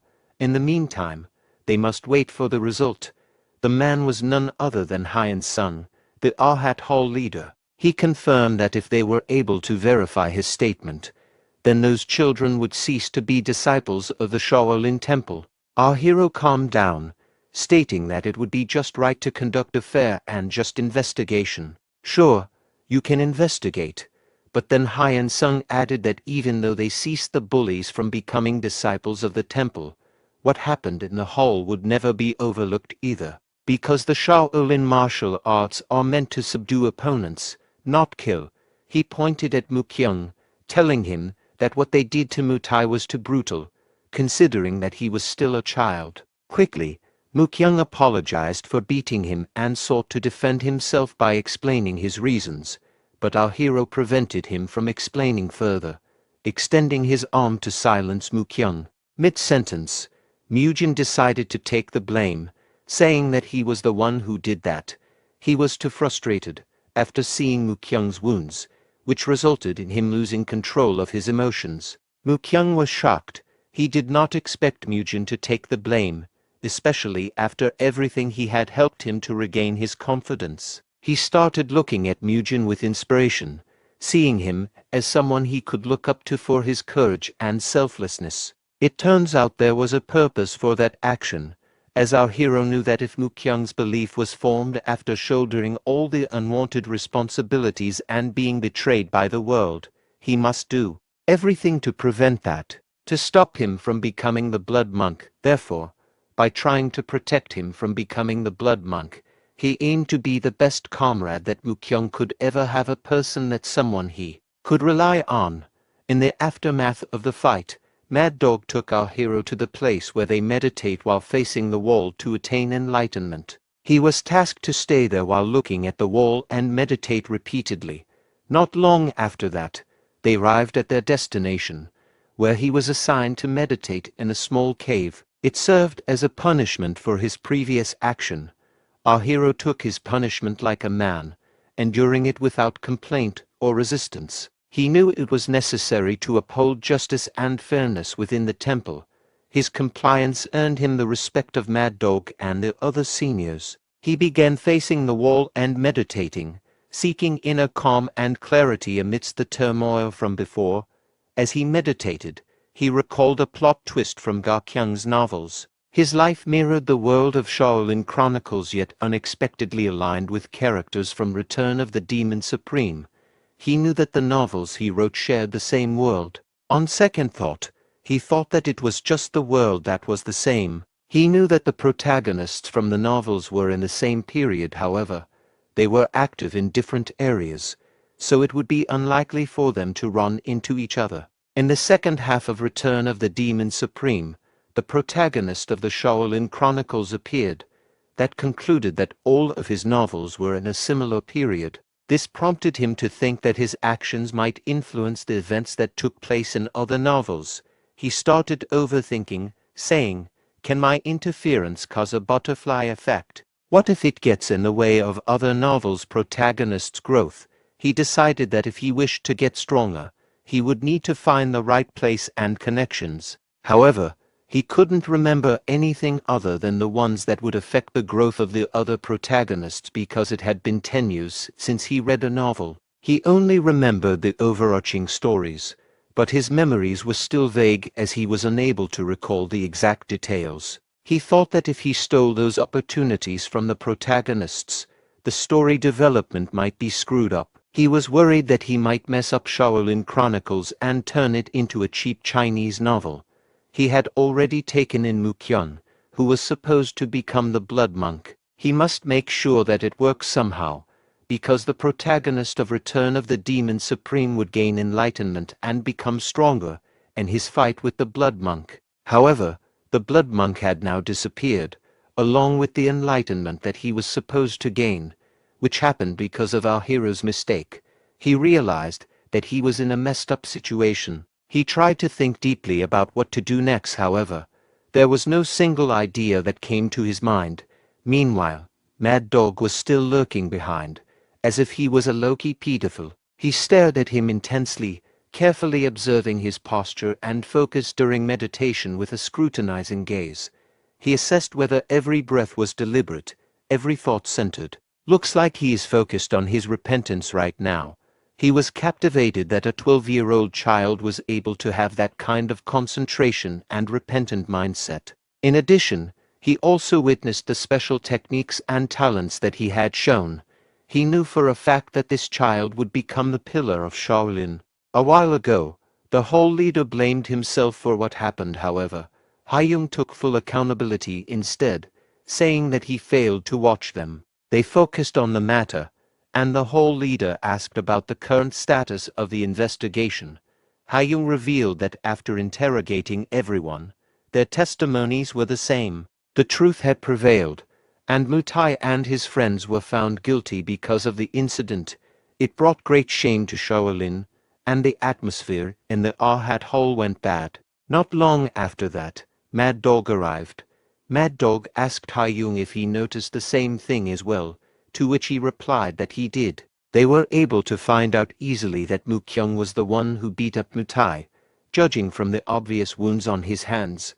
They knew that Mujin just took the blame, wanting to protect his friend. In that confusing situation, the whole leader thought that they had both a disaster and a blessing appearing at the same time, but Mad Dog argued that it was more of a blessing finding the disaster and stopping it, because if it weren't for Mujin, there was no telling what else would have happened.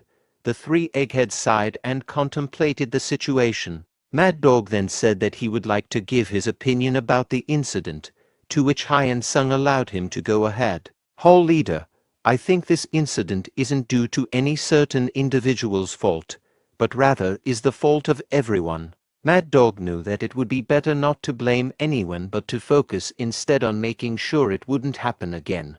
Hyen Sung got his point and asked if he had an idea in his mind. Mad Dog furiously yet passionately stated that he believed the root cause of the issue was a lack of proper training. He argued that more rigorous and disciplined training was essential to prevent such incidents in the future. The whole leader thought deeply about Mad Dog's masochistic proposal, but Mad Dog wanted to confirm if he was allowed to proceed with that. Hyen Sung stood up, saying he would leave the matter to him and Haiyung, and he would be busy for a few days to wrap the matter up. Now that they knew the children were guilty, they must punish them accordingly.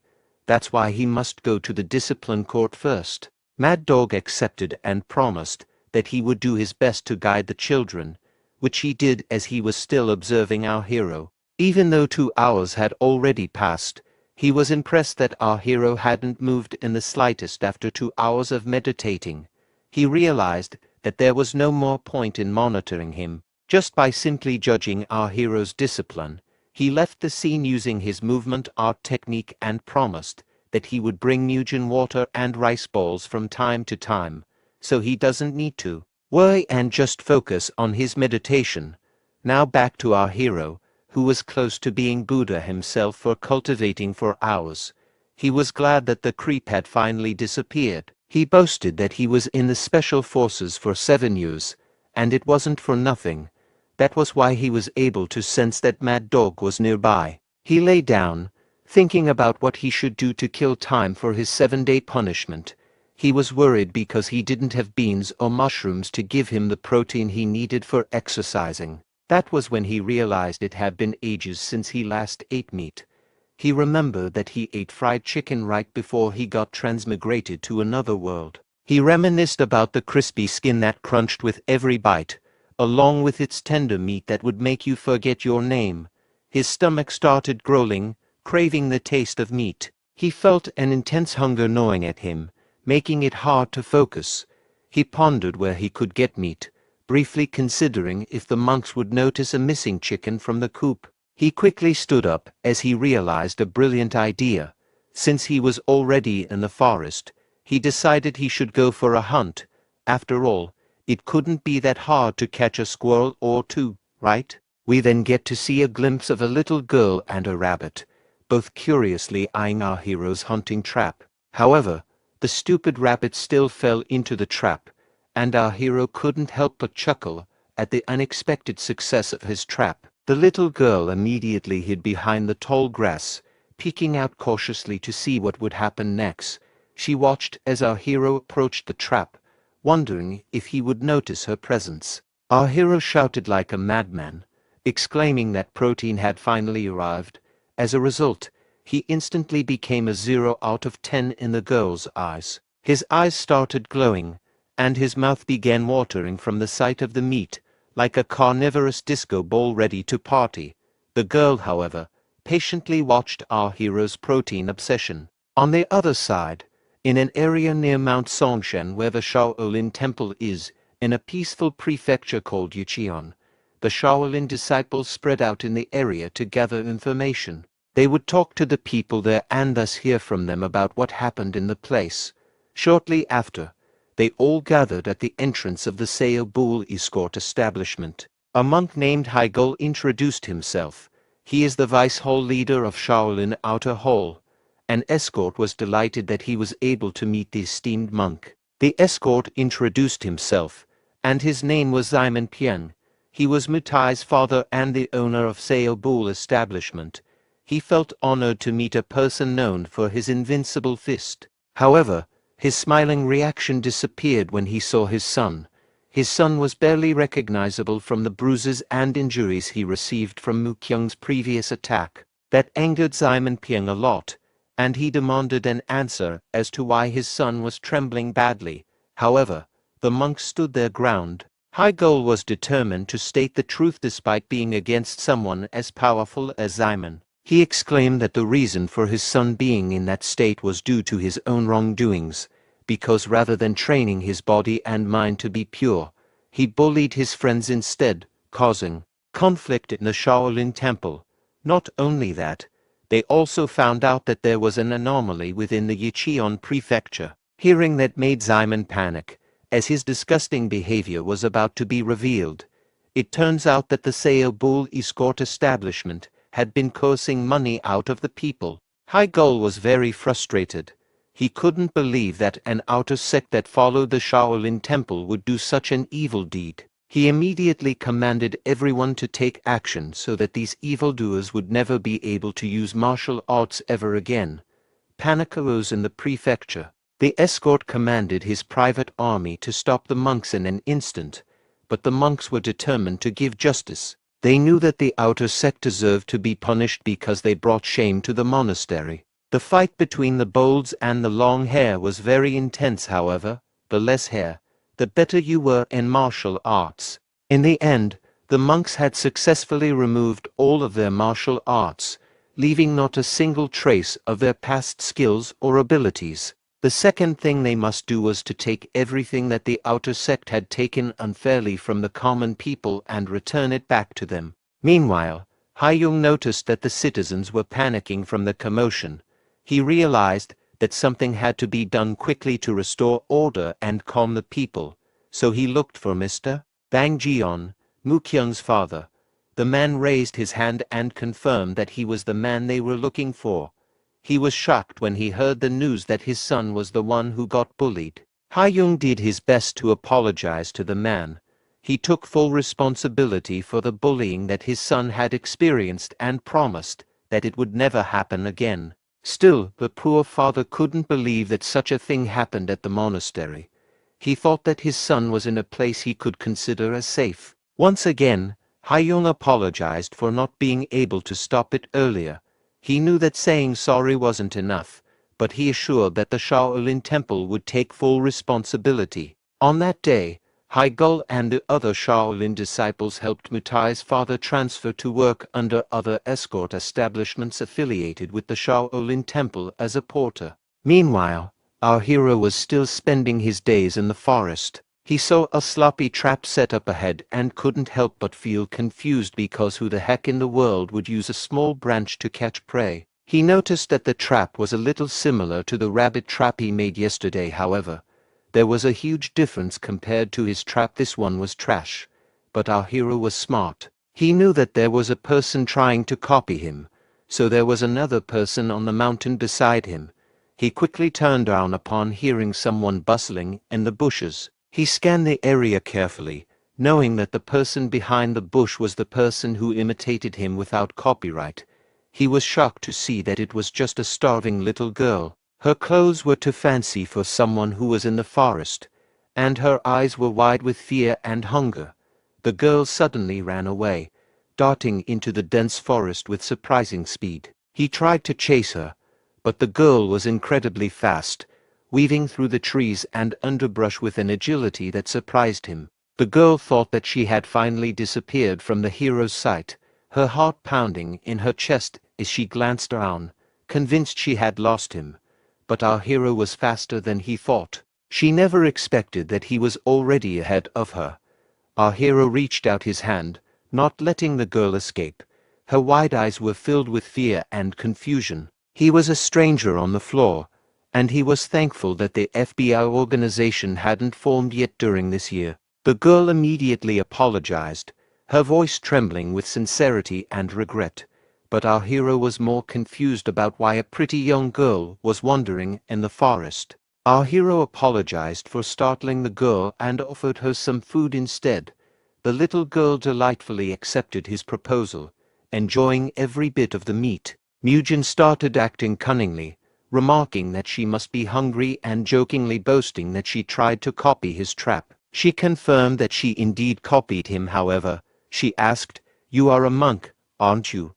Not allowed to eat meat?" The atmosphere got awkward, so Mugen stated that he had his own circumstances and that she didn't need to mind the minor details.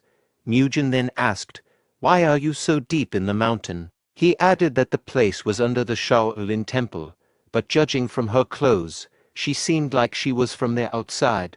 The little girl lost her appetite after hearing our hero's answer. She glanced away, uncertain how to respond to his question. It turns out that her father left her, leaving her wandering in the dense mountain forest. Our hero realized that she had her own circumstances and decided not to ask about them. He gently changed the topic. "By the way, can you please keep my rabbit hunting a secret?" The little girl innocently asked for his reason. "Is it because you couldn't be caught eating meat?"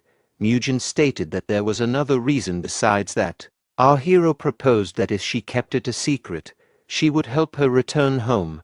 In exchange, he told her that an influential shirtless monk would come and be able to help her easily. The little girl was skeptical. She asked, "How did you know that he's coming?" Our hero smiled and said, "Because I can feel his presence." He told her that he just needed to wait at the entrance of the cave, and the shirtless dude would arrive. While Mad Dog was about to check on our hero, the little girl asked for his help. She stated that she got separated from her group and lost her way. Of course, Mad Dog would always be willing to help, but he realized that there was something he needed to do first. He asked the little girl if she perhaps saw a boy inside the cave. Our hero suddenly got chills as they talked about him, which made the little girl chuckle. She was able to realize why Mugen asked her to keep it a secret that they met. She covered for him, saying that she did not approach the cave because she was scared. Mad Dog bought the cover. He stated that he knew Mugen wouldn't disappoint him. Knowing that he was doing well, he decided to go back down along with the girl. He smiled at the girl and said that he would bring her back home. Mad Dog asked for her name, and she revealed that her name was Rusilwa. Meanwhile, our hero was glad that the rule-abiding monk had finally disappeared. He lay down and realized that he had forgotten to ask the girl's name, but since it was none of his business, he brushed it off. Later, at the temple, Mad Dog asked for Mukyung's attention. Mad Dog wanted to inform him about something and involved his father too. Mad Dog revealed everything that happened in Yucheon Prefecture, the fact that the Seo Bull escort establishment, which was run by Mutai's parents who bullied him, had completely closed down. In addition, they introduced his father to a new workplace. Mad Dog told him that he didn't need to worry anymore, he should instead focus on becoming a true disciple of the Shaolin. Instead, Mukyung started trembling and cried profusely. Feeling a sense of relief that everything was finally settled, he told Mad Dog that he would do his very best. Mad Dog patted his egg-shaped head while Mukyung told him his promise. It was all thanks to Mujin, who reminded him that the Shaolin Temple would never abandon a disciple. On the fourth day, our hero was glad that the survival training he received from Special Forces paid off, helping him to hunt easily. But there was one thing that he didn't think of. When he cooked the meat for the little girl, he realized that he cooked the meat with an open fire, allowing Mad Dog to almost catch him. So, in order to leave as few traces as possible, he decided to cook in nearby caves instead. He wanted to make sure that he left as little evidence as possible since he wouldn't have enough time to clear up all the mess and pluck out the rabbit's fur. He decided to cover it in mud, cook it, and then pluck out the fur along with the mud. Although it wasn't perfect, he would be able to get his protein that way. It was also his first time eating meat after coming to the Shaolin Temple, so he felt much relief from it. The fifth day had arrived. He decided to get up earlier than the bells striking the Shaolin Temple to face the world in a lotus position. But that was not for the sake of training hard in meditation. It was because of the presence of a certain someone who regularly checks the cave. Mad Dog was amazed. He thought that he was already hardworking, but to think that our hero would meditate early in the morning was impressive. He slowly approached, trying his best not to break his concentration. He took the empty water container to change it into a refilled one. He was thoroughly impressed that our hero hadn't noticed him. He thought that Mujin was too focused for him to even notice. He handed him the bag of rations, ensuring he had enough food to sustain him until he reached the seventh day. Before taking the food, Mujin made sure that everything was all clear. He looked at the volume of the ration and couldn't believe that they expected a young kid to survive on something like this for a week. He found the punishment too harsh. He decided to eat the grain ball and drink the water that was given once a day. He also made up for the energy that he lacked during his hunt. At this point, we could say that hunting became a routine of his.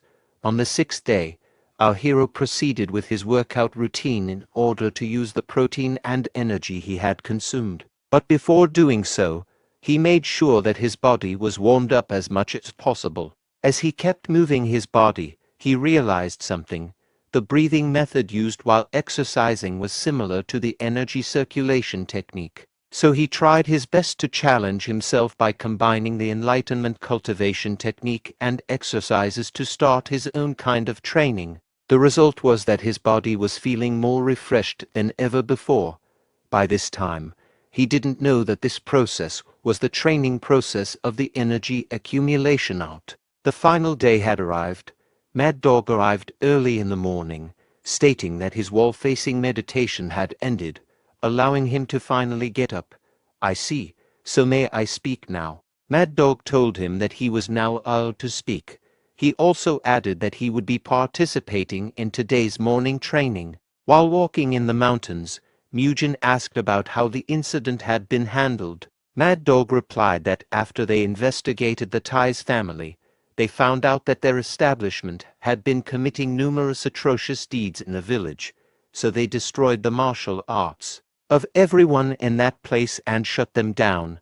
He also added that they introduced Mukyung's father to a new workplace. In the middle of their conversation, Mad Dog said that they increased the intensity of the training regimen. "So far, I allowed you to train in your own way because of what I promised you, but to be fair to the rest, you'll need to follow the training of the Shaolin Temple now." Mujin frowned, expressing his frustration that they were still embroiled in their bizarre exercise odyssey. Our hero asked if he could simply increase the intensity of his own training regimen instead, but Mad Dog asked him to try the Shaolin way first.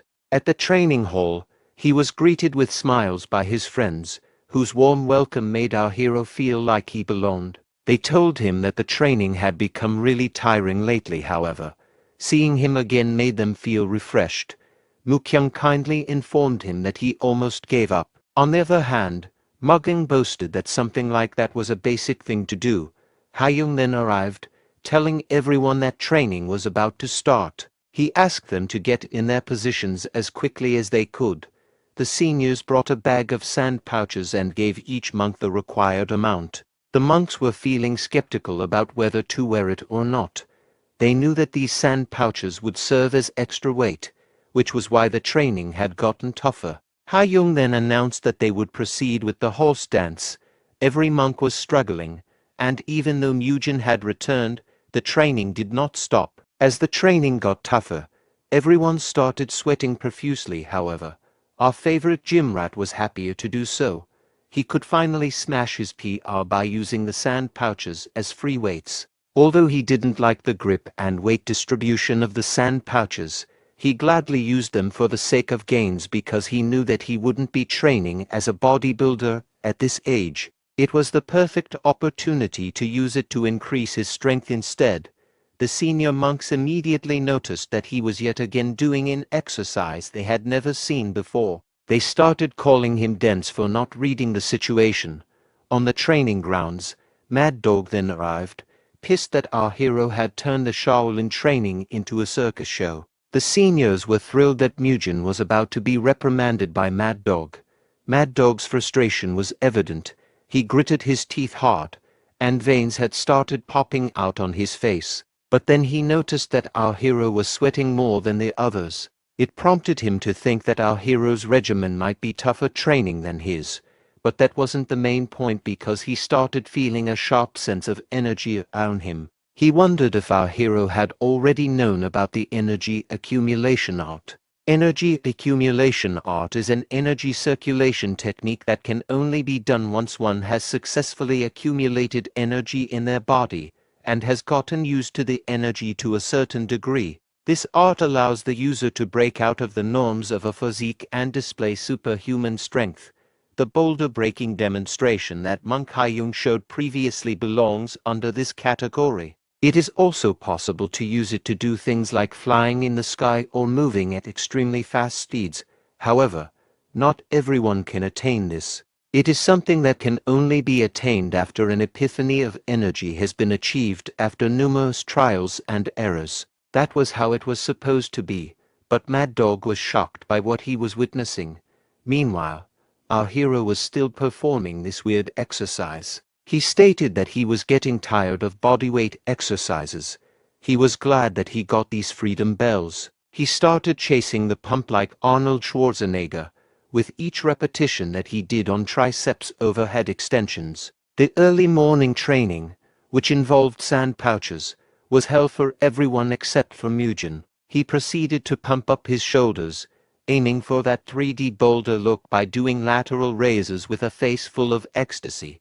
He enjoyed every second of the training. On the other hand, the other young monks were surprised by his weird posture and began to stare at him. But Mad Dog looked at Mujin in a slightly different light. Judging from what he was witnessing, our hero's regimen was working. He wondered how he managed to use the accumulation of energy art at such a young age. Mad Dog interrupted Mujin, asking to give him a second. He told him to follow and insisted they have a private talk because he wanted to ask him about something. He brought him to Hayoung, who stood there in disbelief.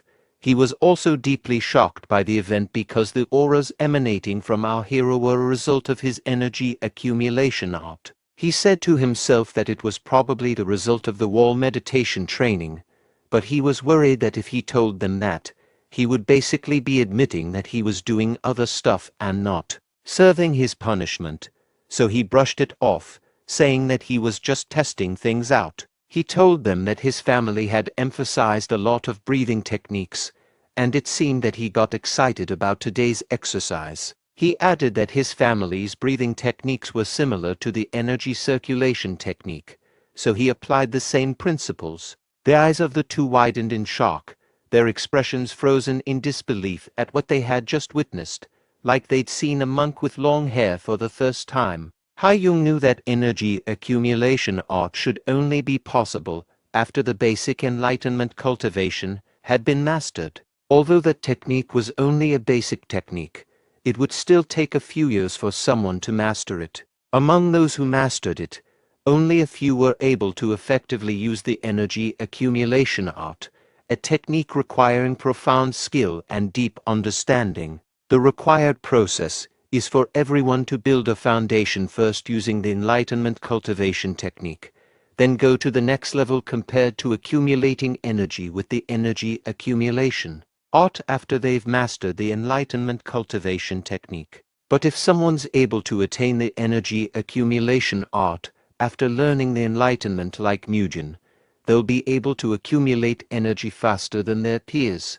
If they learn the next level's cultivation technique on top of that, then their prowess will increase by folds. Ha-young tried his best not to grin seeing such a genius of a monk. He knew that our hero would be able to learn the higher cultivation techniques quickly. Their eyes were filled with hidden intentions behind those cheerful smiles, particularly Ha-young, who approached him in an oddly curious manner. However, their expectations disappeared when our hero told them that he could only do it if he was using his family's breathing technique. The sight left the two bald heads stunned and disappointed, however. It also gave them a sense of relief that Mugen was still just a kid after all. Our hero's pump was slowly disappearing, so he asked if he could leave the scene. The two realized that they had gotten greedy for expecting too much from a 12-year-old child. After the training, Muyul asked Mukyung to do the thing they always did. Again, he noticed that they were doing the muscle lengthening technique that he taught to Muyul, and Mukyung revealed that they were doing this consistently after training. When our hero received his punishment, both Mugyung and Mukyung were interested in doing it, so Muyul taught them. Mukyung scratched his shiny head, saying that his body had started feeling better since he did the muscle lengthening technique. He was surprised to see that Muyul had started teaching others. He didn't think about him since he wasn't mentioned in the novel, but on second thought, he thought that Muyul was pretty good with his body. He wondered if the reason he wasn't able to become a martial master was because he was an idiot despite being talented. Meanwhile, we see Mugyung looking gloomy. Our hero asked if he would also do the muscle lengthening technique. Muyul revealed that Mugyung was unable to do so due to his stiff body. His face flushed like a ripe tomato, saying, "That's right, my body is stiff." Our hero sighed, saying that having a stiff body doesn't matter because that was precisely what the technique was used for. He didn't want to make fun of him because everyone was a beginner at some point. That statement made Mugyung reminisce about his past. Everyone in the monastery was amazed by his amazing frame to the point where they wished they had a family like him. They assumed that since he came from a good family, he must be talented, giving him the motivation to push harder so everyone could look up to him. He also scratched his shiny head and said that he didn't expect our hero to say the right thing, that one must not make fun of those who work hard. With that, our hero offered that they must proceed to a muscle lengthening session. Mugyung grimaced slightly as he did his best to endure the intense stretching session. On closer look, Mugen noticed that Mukyung's body was also stiff, but not as stiff as Mugyung's. He then looked forward to seeing Muyul's stretches, knowing that he was the one who taught the two.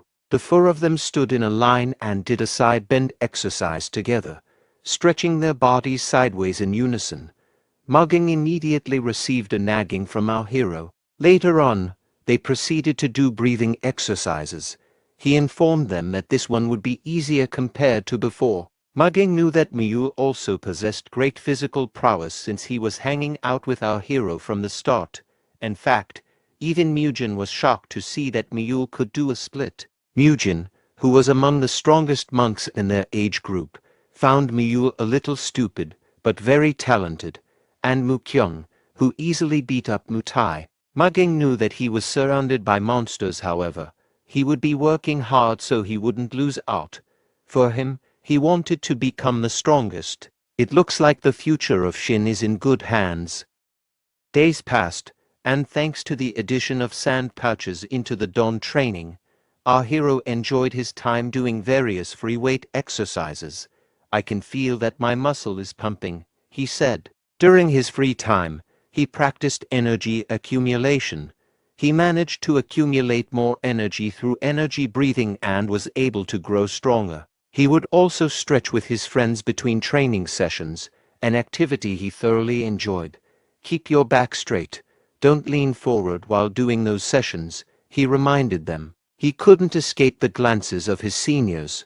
Their eyes seemed to follow his every movement, and they couldn't help but notice how his body was getting swole. As the days went by, his shoulders, especially, had broadened and become more defined, a testament to his intense exercises. They wondered if his impressive gains were due to the special method he was training along with his friends.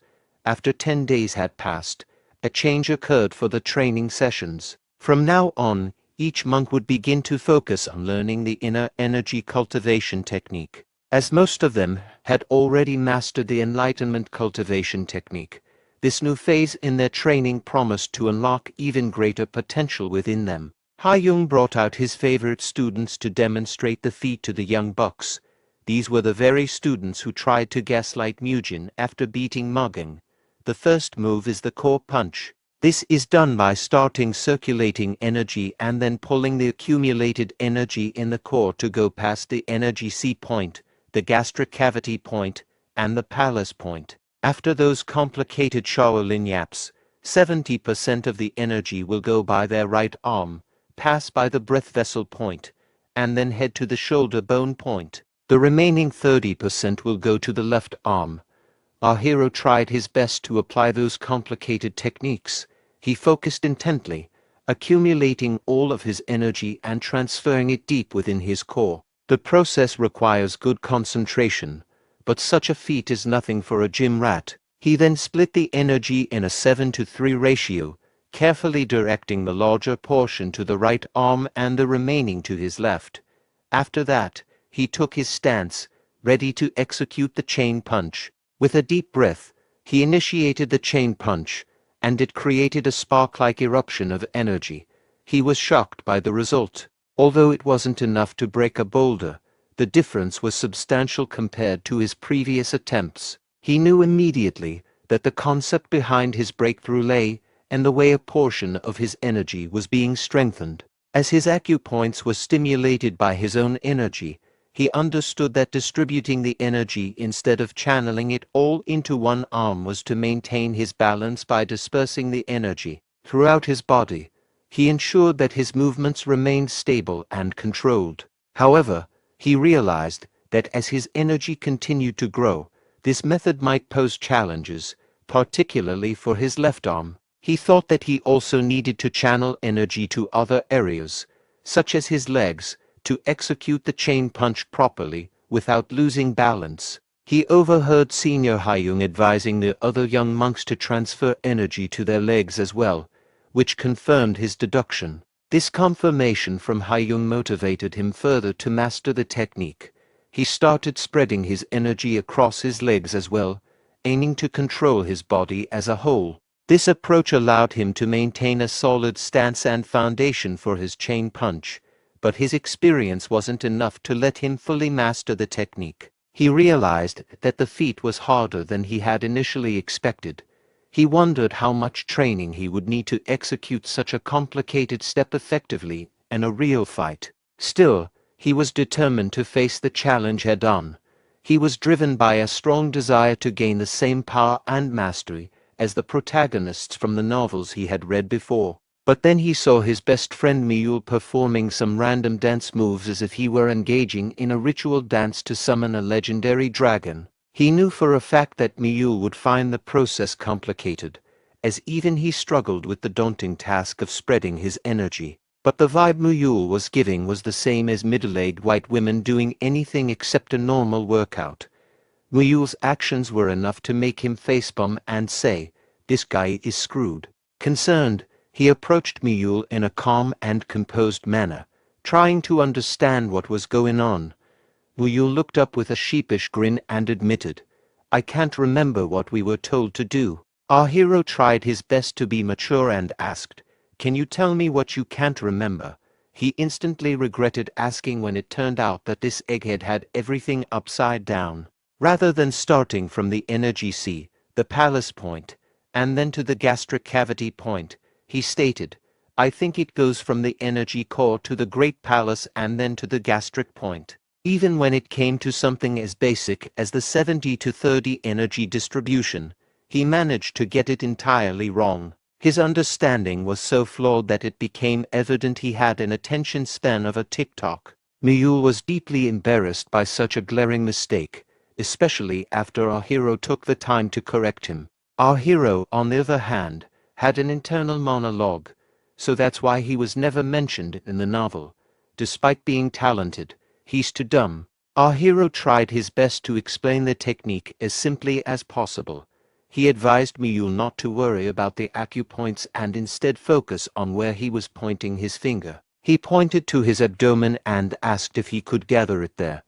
Then he advised it to move swiftly yet smoothly until it reached his shoulder. Immediately, Muyul managed to do it thanks to our hero's simplified energy accumulation technique for dummies. He sighed with relief, realizing that teaching his best friend wasn't so difficult after all, as long as he explained everything at a lower pace. But Muyul quickly forgot everything he had been taught.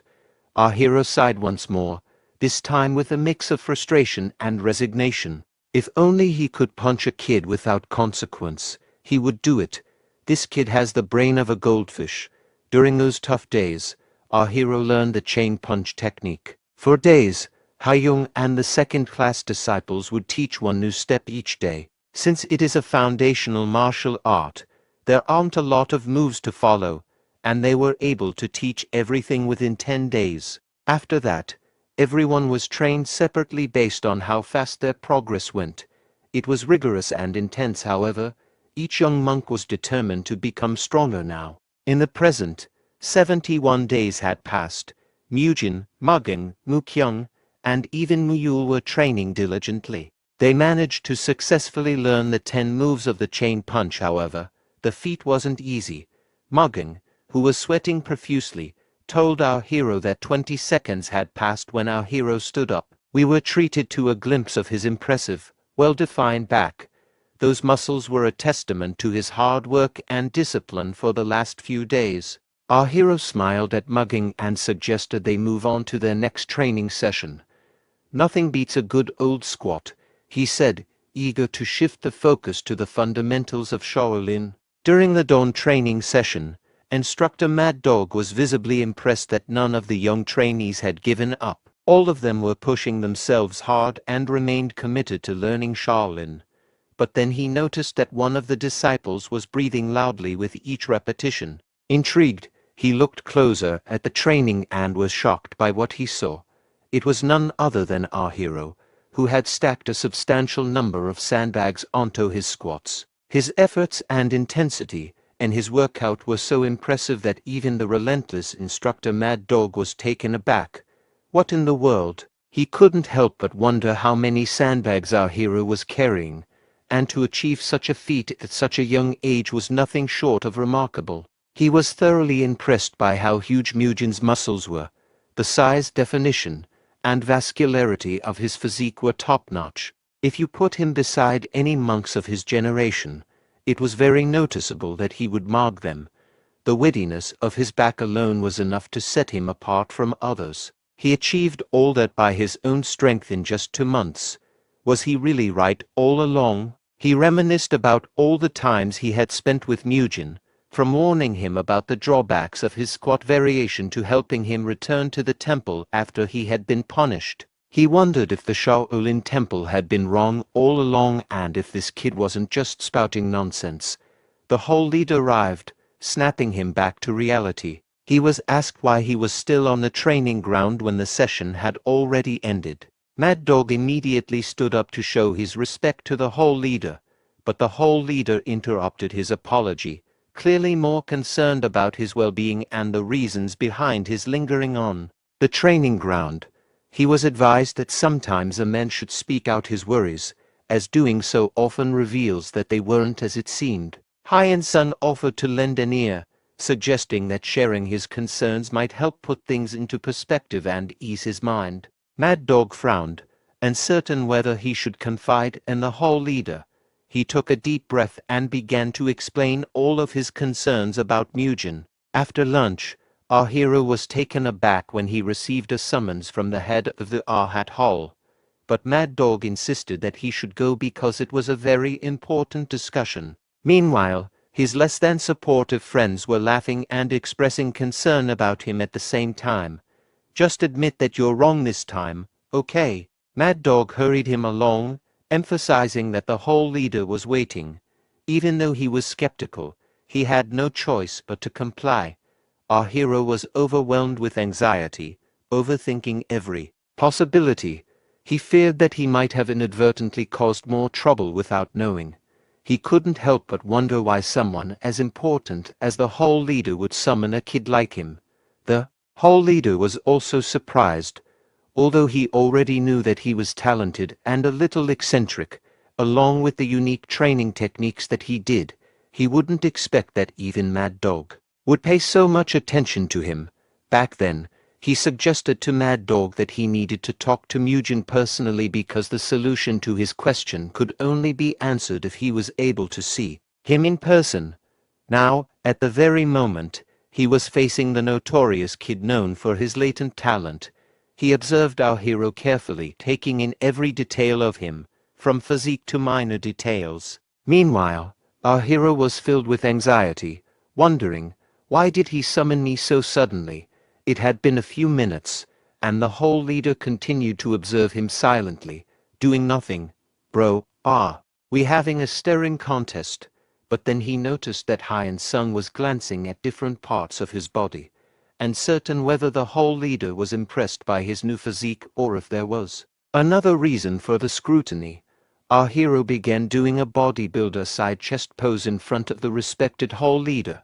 The hall leader was both impressed and somewhat disgusted. "What are you doing?" he asked, his tone a mixture of astonishment and disapproval. Our hero tried his best to brush it off, saying that he just wanted to stand in a different position. Having a meeting with Mugen once again made him reminisce about the first time he was summoned, which had not been for a good reason. So our hero asked whether he was summoned once again because of the same incident. But the whole leader assured him that the reason was different. He explained that the purpose of the summons was to confirm something with his own eyes. This revelation made our hero even more anxious than before. The whole leader told him that after careful observation, he knew for sure that something had changed. Changes? What do you mean?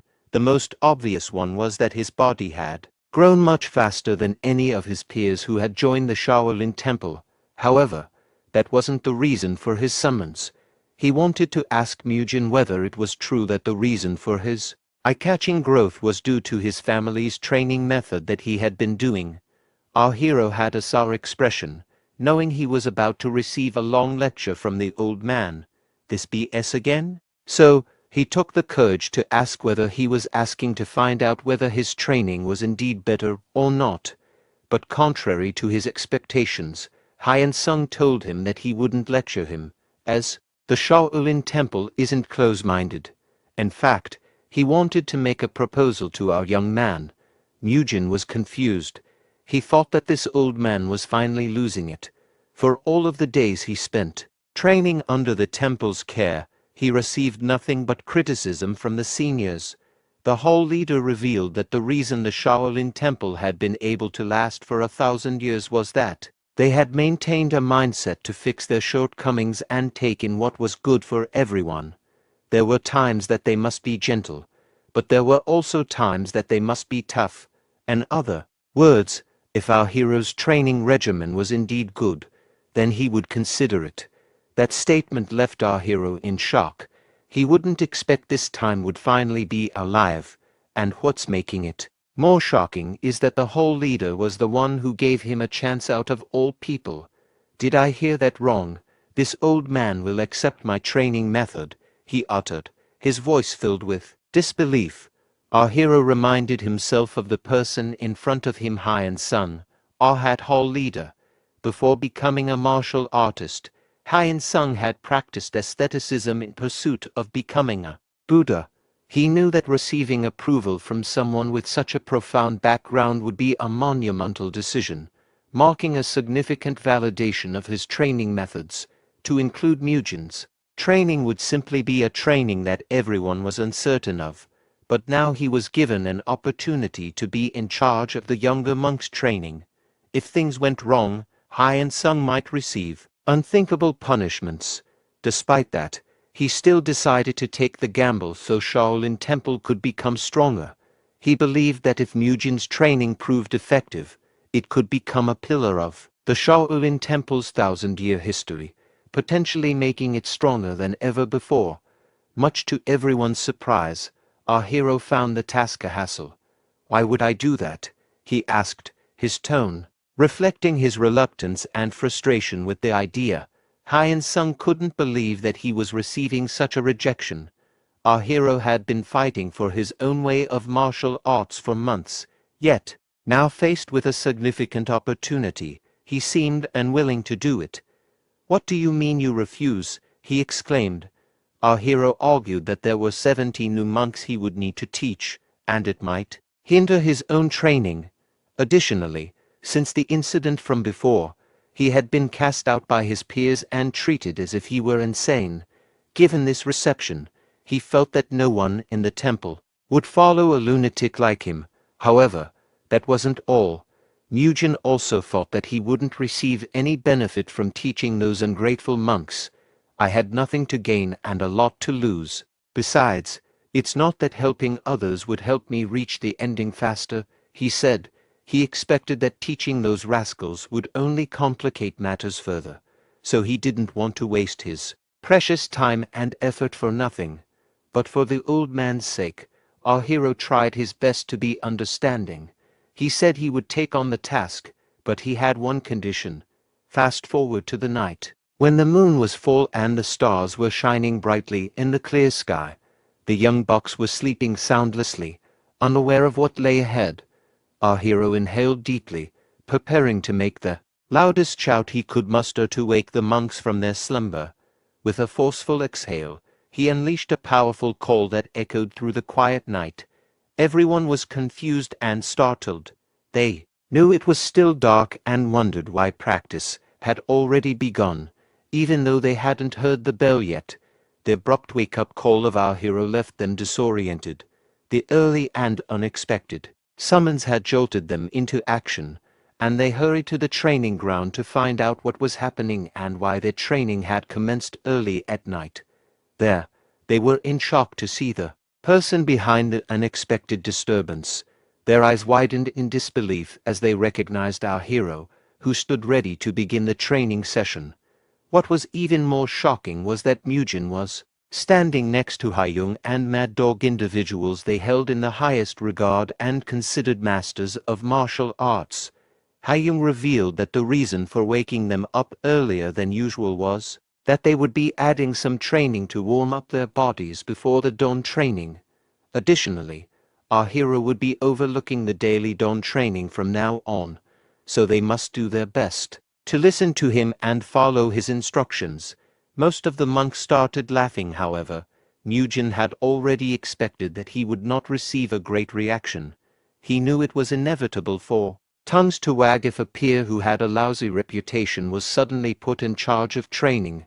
However, now that he was in charge of this, he wouldn't let them underestimate him any more. He took a deep breath, asking everyone to keep quiet. His commanding voice echoed around the temple, honed by his military experience. It was made clear that our hero wasn't joking. With a commanding presence that even Mad Dog was left in awe, he stated that from today forward, he would be teaching the training methods of his family during the dawn training. During the training, he advised everyone not to treat him as a new monk like them. Instead, he wanted to be called instructor. His demand for respect and recognition was foreseeable. That made Haiyung even more impressed. Who would have expected that, besides his talent and shiny head, Mugen also possessed the traits of a leader. Judging by the look in Mugen's eyes, it was clear that he was not here to mess around. His determination and willingness to become an instructor were palpable, reflecting a serious commitment to his role and a readiness to lead with authority and purpose. Meanwhile, Mugen noticed that the other monks behind him were laughing at our hero. Their mocking laughter and whispered insults angered him because he knew Mugen was the real deal. Our hero wouldn't allow such disrespect. He gritted his teeth, his resolve hardening as he prepared to address the mockery and defend his position. He looked at them and asked, "Why are you laughing? Do you think this is a joke?" His voice was sharp and demanding. That statement struck fear into the young monks. They were visibly intimidated, and their laughter faded as they realized the seriousness and commitment of our hero. To finish their skepticism, he asked anyone who had issues with him being their instructor to step forward. He also included the two who had laughed earlier, making it clear that he would put a stop to their doubts and disrespect. Of course, the young monks seized the opportunity to step forward, eager to voice their objections and challenge his authority. For young monks had cornered him, but he stood tall, unwavering in the face of their challenge. His posture and demeanor exuded confidence and resilience, making it clear that he was prepared to address their concerns by finishing them all in the sparring. As soon as the sparring started, the monks rushed forward, their intentions clear as they closed in on him. However, their attempt backfired. Our hero ducked swiftly, causing the monks to collide with each other. They forgot to turn off the friendly fire before the sparring started. One of the monks began to panic, realizing that Mugen was nowhere to be found. Anxiety gripped him as he feared that Mugen might reappear unexpectedly. We then see our hero in a cool, relaxed sitting posture, exuding confidence. He claimed that he had bulked up so much that there was no way he would lose. He moved swiftly, getting behind one of the monks. His quick and precise action caught the monk off guard. He immediately tried to choke the monk out by performing his iconic rear naked choke. The monk immediately called for reinforcement, realizing that he was in a tight spot. With powerful punches, Mugen scattered his opponents in different directions, and they were still unable to damage him. All four of Mugen's opponents were lying on the ground, and the boy asked if there were any who wished to spar again. There was no one willing. All the students lowered their heads. Mugen said that from today onwards, he would be in charge of the training and should be addressed as mentor during their time. Now everyone, get into a supine position. The one whose belly touches the ground will have to do twice as much. On the count of 2, extend your arms and raise your body. Biob Gang watched the boy practicing and thought that he was acting like an experienced coach. Mugen's method of training gradually developed, but he could not handle all the students alone. So he took some of his companions to help him, so they could train and supervise everything with him. The boys began their duties. Mugen hoped that peer education would help him become more confident. Although Biob Gang was a monk, he was more like a soldier. Thanks to Mugen, he had learned a training method that suited him perfectly. The children, who were so silly at training, obeyed all the commands without question. Mugen would let them loose when necessary, but if they crossed the line, he would make them train harder. Biob Gang decided to try this method with his students. The effect of the training became apparent very quickly. Perhaps the reason for this was the age of the students. The physique and stamina of the boys grew noticeably. The senior monks, who were initially distrustful of Mugen's training, eventually began to trust him when clear results appeared. They made, at Mugen's request, what he had asked Hyun-sung for in exchange for agreeing to train: a barbell rack, a barbell and discs, a weight rack, and a bench press set. Mugen was overjoyed when he saw all this. True, it was all made of wood, but it should be fine. The weight shouldn't be too heavy, and you can also use sandbags. In fact, even with 3 assistants, it was difficult to train 70 disciples. Mugen didn't have enough time for his own training, so he asked for custom equipment to be made. He called it the 3 great exercises of the Murim. The monks wondered if the young monks would become even stronger with these things. Mugen was sure they would. He was thrilled at the thought of how his muscles would grow. Now, 4 months later, through constant training, Mugen's body had changed a lot. The total weight of the barbell and discs he was now lifting was 90 kilograms. Mujin, who was only 13 years old, was growing up fast and could do such a thing. He performed regular squats with a barbell, finally completing 12 lifts. Now the total weight for the 3 main exercises was 230 kilograms. Every day, he felt a sense of satisfaction by studying with other students and not neglecting himself. Mujin was finally living life to the fullest. It went on like this until the fall came, and when the first greens appeared. At that time, 20 young disciples left the Shaolin Temple. They were children who could not master the martial arts within a year. Ha-young noted in a conversation with Hyun-sung that significantly fewer kids had left compared to last year. Hyun-sung replied that it was all thanks to Mujin. Now, to deny the correctness of Mujin's method would be foolish. Hyun-sung became a supporter of the boy's method. He wanted to put additional bars and benches equipped for bench presses on the training machines. Hyun-sung hoped the simulators would be made in large numbers, but even in the Great Shaolin Temple, there was a restriction of money. Fortunately, Hyun-sung found a way out. He had been practicing Buddhism for about 50 years and knew he couldn't rely on anyone's help. But he was very much looking forward to the exams. The mountain exam is the last test for beginning apprentices. It is also a test for the selection of permanent students. If this exam proves the results of the Mujin method of training, then the new equipment will not have to be worried about. 6 months later, Mujin had grown 10 centimeters and reached a total of 400 kilograms in the 3 major exercises in 12 approaches. He didn't build much muscle because it would interfere with his movements in battle. After all, he was a martial artist, not a fitness trainer, so he developed his muscles to a level that was good for their use. As a result, Mujin's body had transformed into the musculature of a martial arts master. Every muscle was developed differently than trainer Choi Kang-hyuk in his past life. While Mujin was busy practicing, Hyun-sung went somewhere. He came to see the Shaolin Temple's chief abbot to talk about the exam that would take place in 5 days. Word had reached the abbot that there were far more students left in the Hyun-sung Temple this time than in past years. Hyun-sung confirmed this. The abbot saw that Hyun-sung was very confident in his abilities. He also said that this time, the exam would be different from the previous ones. The Shaolin Temple chief abbot, Hyun-chun, listened to his subordinate attentively. He would be eagerly waiting for the exam to begin. He was also curious. Time passed, and the day of the examination came. All the high-ranking guests had gathered in Arhut Hall. Although there were usually far fewer guests for the final exam, this time, thanks to Mujin, 49 children made it to the test, not counting those who chose to become secular disciples. There were 42 children. Everyone wanted to see for themselves the veracity of such a large number of students. Of course, it wasn't without a lot of fuss. There were rumors that Hyun-sung had left so many students out of personal sympathy, but many thought that was unlikely. Haigul, the deputy head outside the walls of Shaolin, recounted that Hyun-sung personally visited him yesterday and said that all the disciples had exceptional abilities. He advised his interlocutor to look at the children who were allowed to be tested.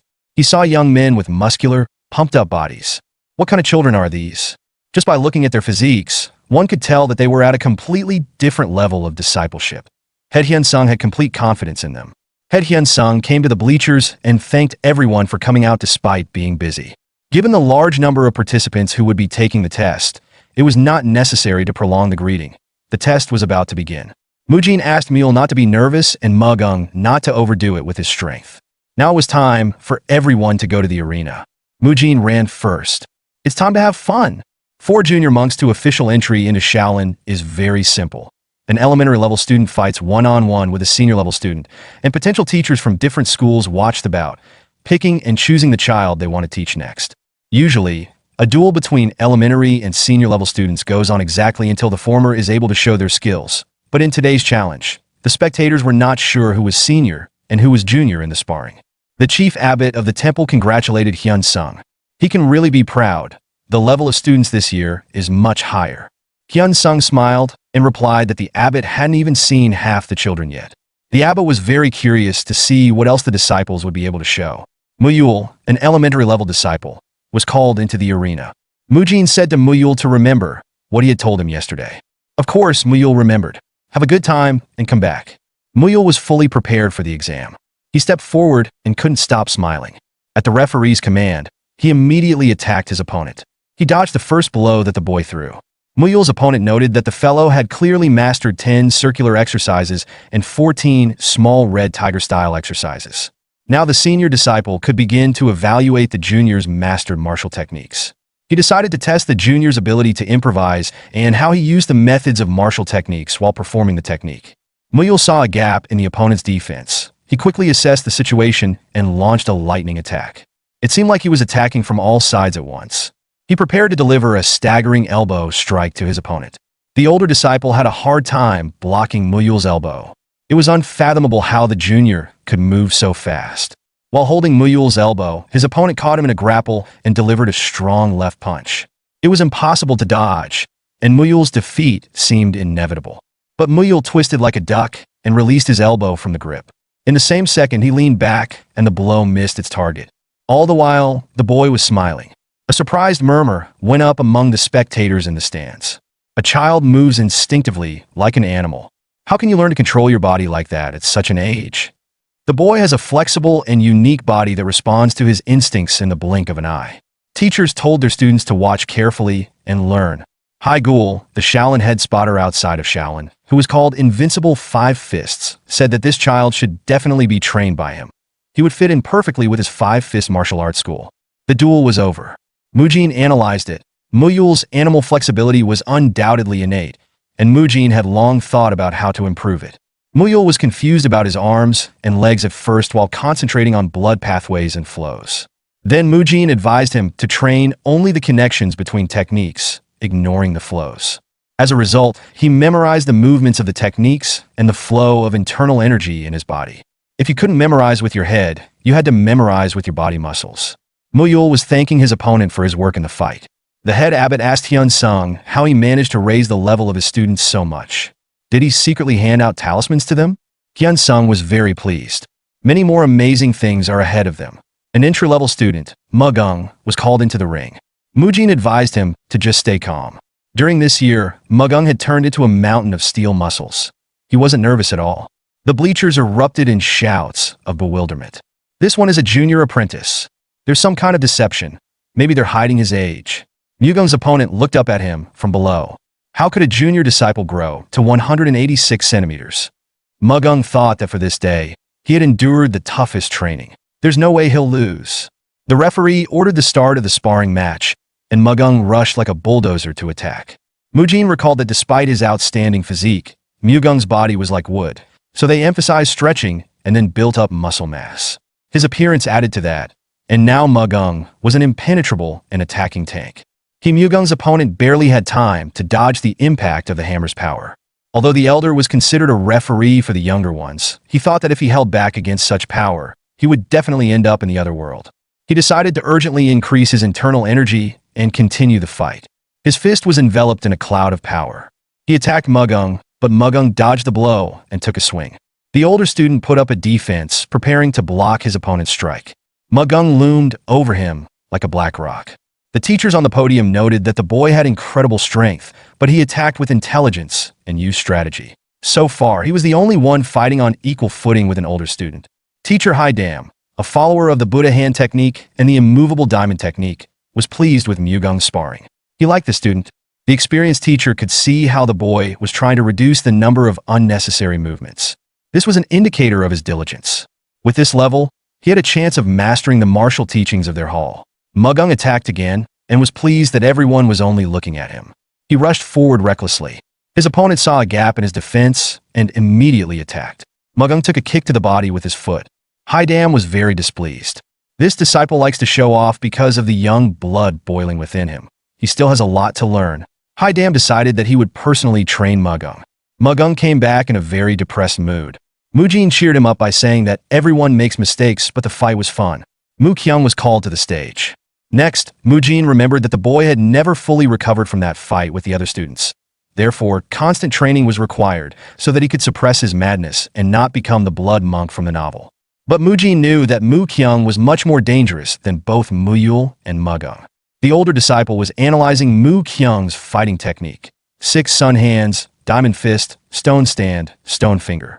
He used an infinite number of techniques. The guy seemed to know absolutely every technique. The older student was reflecting them and couldn't go on the attack, but it occurred to him that this kid was a genius.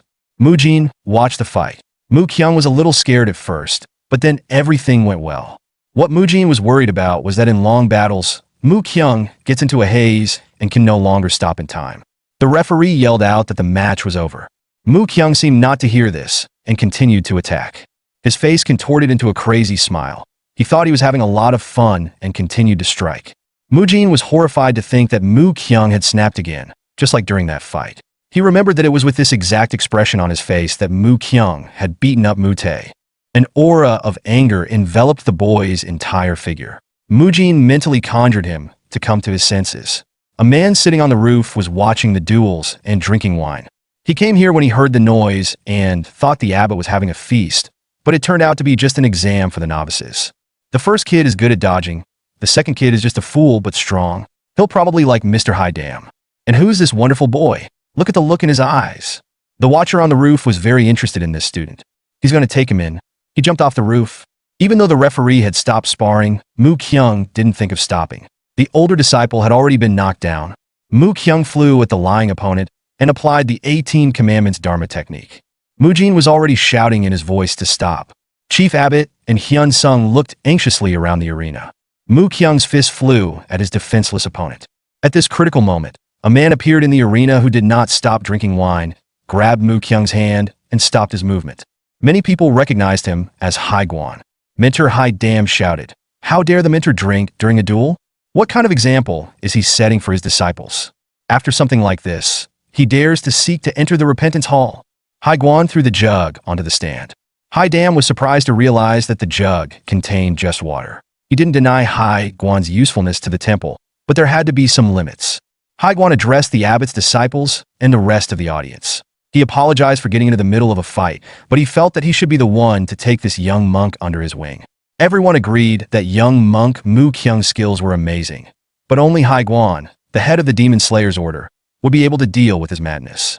He was the only one among Shaolin disciples who had gone beyond the law of "thou shalt not kill." A group of those who were willing to do anything to eradicate the most heinous evil. The head of the Demon Slayers is Hai Guan. The Shaolin Temple Abbot also thought that it was a good idea if the boy started training under the guidance of Hai Guan, the one who confronted demons. Would he be able to take control of his madness? At this time, Hai Guan himself was stroking Mu Kyung's head and saying that the boy was simply made for their clan. Mu Kyung came to his senses and screamed. Hai Guan laughed and admitted that he was shocked. He never thought he would take on a student who was crazier than he was. Seeing Mu Kyung and being overjoyed by this discovery, Hai Guan left the examination venue as if he was not interested in what was happening at all. This situation agitated the audience a bit, but soon it subsided and the exam continued. Only one man was worried. He was as nervous as if he were about to be swept away by a tsunami. The senior apprentice conducting the trials thought, if the junior apprentices had turned out to be such monsters before, who would come out next? Mujin was called into the arena, and he stepped forward confidently.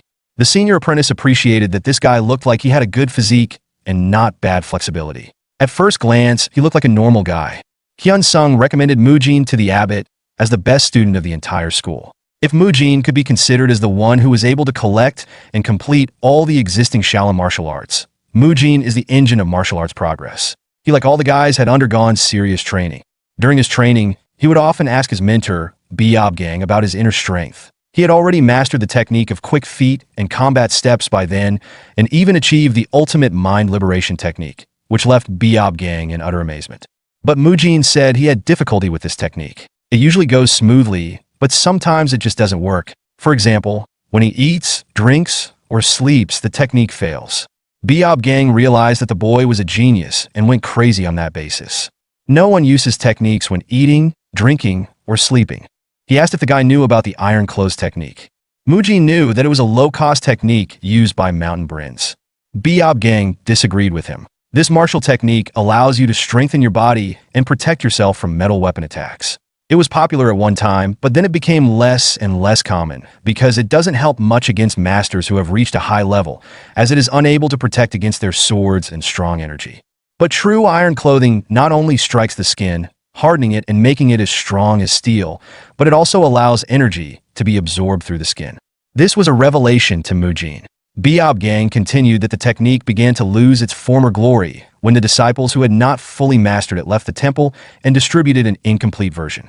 Mujin realized that if he mastered this technique, he would be able to absorb energy at any time, and if he combined it with physical training, he could double the effect.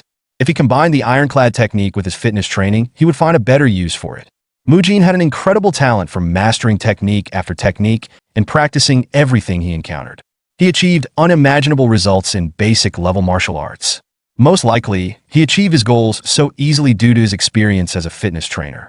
However, in the future, he was going to participate in fights where he could only rely on his knowledge of the original martial arts, so he asked Biob Gang to teach him the iron clothing technique. After that, he beat himself up at all the training sessions, and the boys were sure that their comrade was a real psycho. That's how he was able to find a way to make the higher energy his own. Now he was all wrapped up in energy. In the exam, the senior apprentice thought that it was impossible for an elementary apprentice to release so much energy. But by releasing so much energy, Mujin created his own unique technique, and soon the audience would see it. Chief Hyun Chun reflects on Hyun Sung's words regarding Mujin, believing that Mujin is the key to advancing Shaolin. The statement strikes a chord with Hyun Chun, leading him to reflect on someone from the past who had the potential to bring about a transformative change within the temple long ago. At this moment, a disciple named Biob Jian arrives at the Arhut Hall, carrying an old monk on his back. This old monk, who is unable to walk, expresses his gratitude for the effort, jokingly apologizing for making the journey difficult. He acknowledges that he wished to witness the admission test. Despite the physical strain, Biob Jian reassures the old monk that carrying him is a trivial matter, likening it to a longer stroll rather than a burden. As they reach the hall, the old monk suggests that they need to go further inside for Biob Jian to have a better view. However, Biob Jian humbly admits that he still lacks the experience and discernment necessary to judge the qualifications of potential disciples. Thus, he requests the old monk to observe on his behalf. At the moment, Mujin is called to the stage by the referee, drawing the attention of the old monk, who observes Mujin's remarkable sense of balance for someone so young. The monk notes that Mujin exudes advanced energy. As the referee instructs both fighters to take their stances and prepares to start the match, Mujin swiftly charges forward with incredible speed. His opponent feels the pressure of this explosive advance, wondering what kind of technique Mujin will employ. Mujin unleashes his 9 regal kicks technique to propel himself toward his opponent, followed by the Guanyin strike and the initial technique of the chain punch, known as the corp punch. The force of his punch connects with the senior fighter, pushing him back significantly. Despite this, Mujin reflects on his technique, explaining that he gathers strength in his lower body by integrating the principles of the 9 regal kicks with the swift whirlwind sweep. He then employs the 6th technique of the Guanyin strike to reinforce his core, amplifying his power. Finally, he adds strength to his shoulder through the first technique of the chain punch, creating a unique hybrid martial art style that combines various principles. With momentum from his initial attack, Mujin charges forward again for his second strike. Meanwhile, the senior fighter grapples with the impact of Mujin's first blow, feeling astonished that so much force penetrated his defenses despite having harnessed 10 years' worth of energy to block it. His thoughts are abruptly interrupted as he sees Mujin rushing toward him once more, preparing for another attack. Mujin prepares to attack his senior again. The senior believes he can dodge Mujin's punch by moving to the left. However, to his surprise, Mujin executes a feint with his punch, quickly changing the direction of his attack. This forces the senior into a hand-to-hand grip with Mujin, leaving him no choice but to engage directly. Upon grappling with Mujin, the senior immediately feels the overwhelming grip strength Mujin possesses, causing him to tremble. He realizes that he cannot afford to reserve any energy while fighting Mujin. In an attempt to counter, the senior throws a punch, but Mujin skillfully dodges it. The senior then attempts to evade Mujin's follow-up swing, but is unable to escape the onslaught. Watching from a distance, the old monk is astonished by Mujin's ability to exert such power with seemingly little energy. He observes that Mujin employs a variety of techniques: punches, palm strikes, kicks, and finger strikes, all rooted in basic martial arts principles. The monk notes that Mujin has mastered techniques like the swift whirlwind sweep and 9 regal kicks, which are fundamental Shaolin martial arts that utilize the legs. Despite being limited to basic martial arts, Mujin demonstrates an extraordinary ability to overwhelm his opponent. Instead of merely progressing to more advanced techniques, he innovatively combines what he has learned, creating something entirely new. This realization strikes the monk profoundly as he reflects on Mujin's potential. He recognizes that Mujin, despite his youth, is already on the path of a grandmaster, echoing the journey that the monk himself once traversed. As the fight unfolds, the old monk calls out to Biob Jian, requesting him to move closer to the training ground. Meanwhile, Mujin is fully immersed in the battle, reflecting on his journey over the past 2 years of rigorous training in both body and martial arts. He has rarely had the chance to unleash his full strength without the fear of seriously injuring an opponent. This moment represents the essence of true sparring, the thrill of facing a formidable opponent and fighting with everything he has. In this heightened state, it feels as though time slows down, allowing Mujin to focus solely on his adversary. Suddenly, Mujin's opponent steps back, prompting Mujin to ponder the reason behind this change in demeanor. Just then, he hears a commotion behind him and wonders why it is so noisy. The senior disciples murmur among themselves, speculating about the presence of an important figure. Meanwhile, Biob Jian approaches the training ground, carrying the old monk on his back. Mujin is puzzled by the scene unfolding before him. As the commotion escalates, Mujin observes Hyun Sung and Abbot Hyun Chun, who are taken aback and quickly drop to their knees in respect. The first chief, Hyun Chun, addresses the figure approaching, stating, "Grandmaster Hyun Guang." He pays his respects.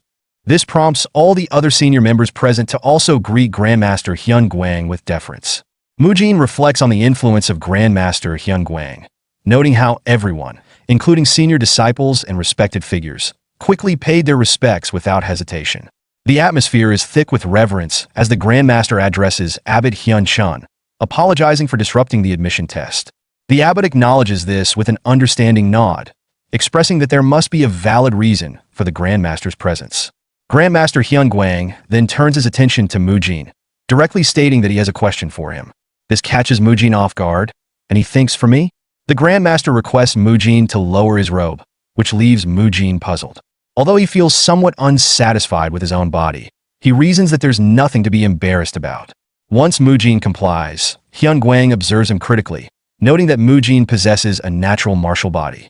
He then poses a question to Mujin regarding his fighting style, specifically asking if his body training was aimed at combining the 6 basic martial arts into a single form. This inquiry shocks Mujin, as he wonders how the Grandmaster figured out his approach to martial arts so quickly. The other senior disciples present are equally astonished, with Hyun Sung recognizing the connection between Mujin's fighting style and that of the Grandmaster himself. Abbot Hyun Chun inquires about Mujin's decision to focus on combining martial arts instead of learning a wide variety of styles that Shaolin has to offer. Mujin responds candidly, admitting he is not that smart. He explains that instead of complicating things by trying to learn numerous martial arts, he aimed to identify the ones that suited him best and concentrate on those. This approach was the result of a year of contemplation. Mujin recognizes that he is not the original protagonist of the novel Mujin and lacks the confidence of someone like Mu Kyung, who is exceptionally intelligent and capable of grasping advanced martial arts quickly. Thus, Mujin developed the concept of hybrid martial arts, which synthesizes basic martial arts. He understands that while this method is effective, it poses significant challenges. Properly utilizing this approach requires one to skillfully circulate their energy throughout their body in the correct proportions. Mujin explains that combining various martial arts amplifies their energies, which can place immense strain on the body.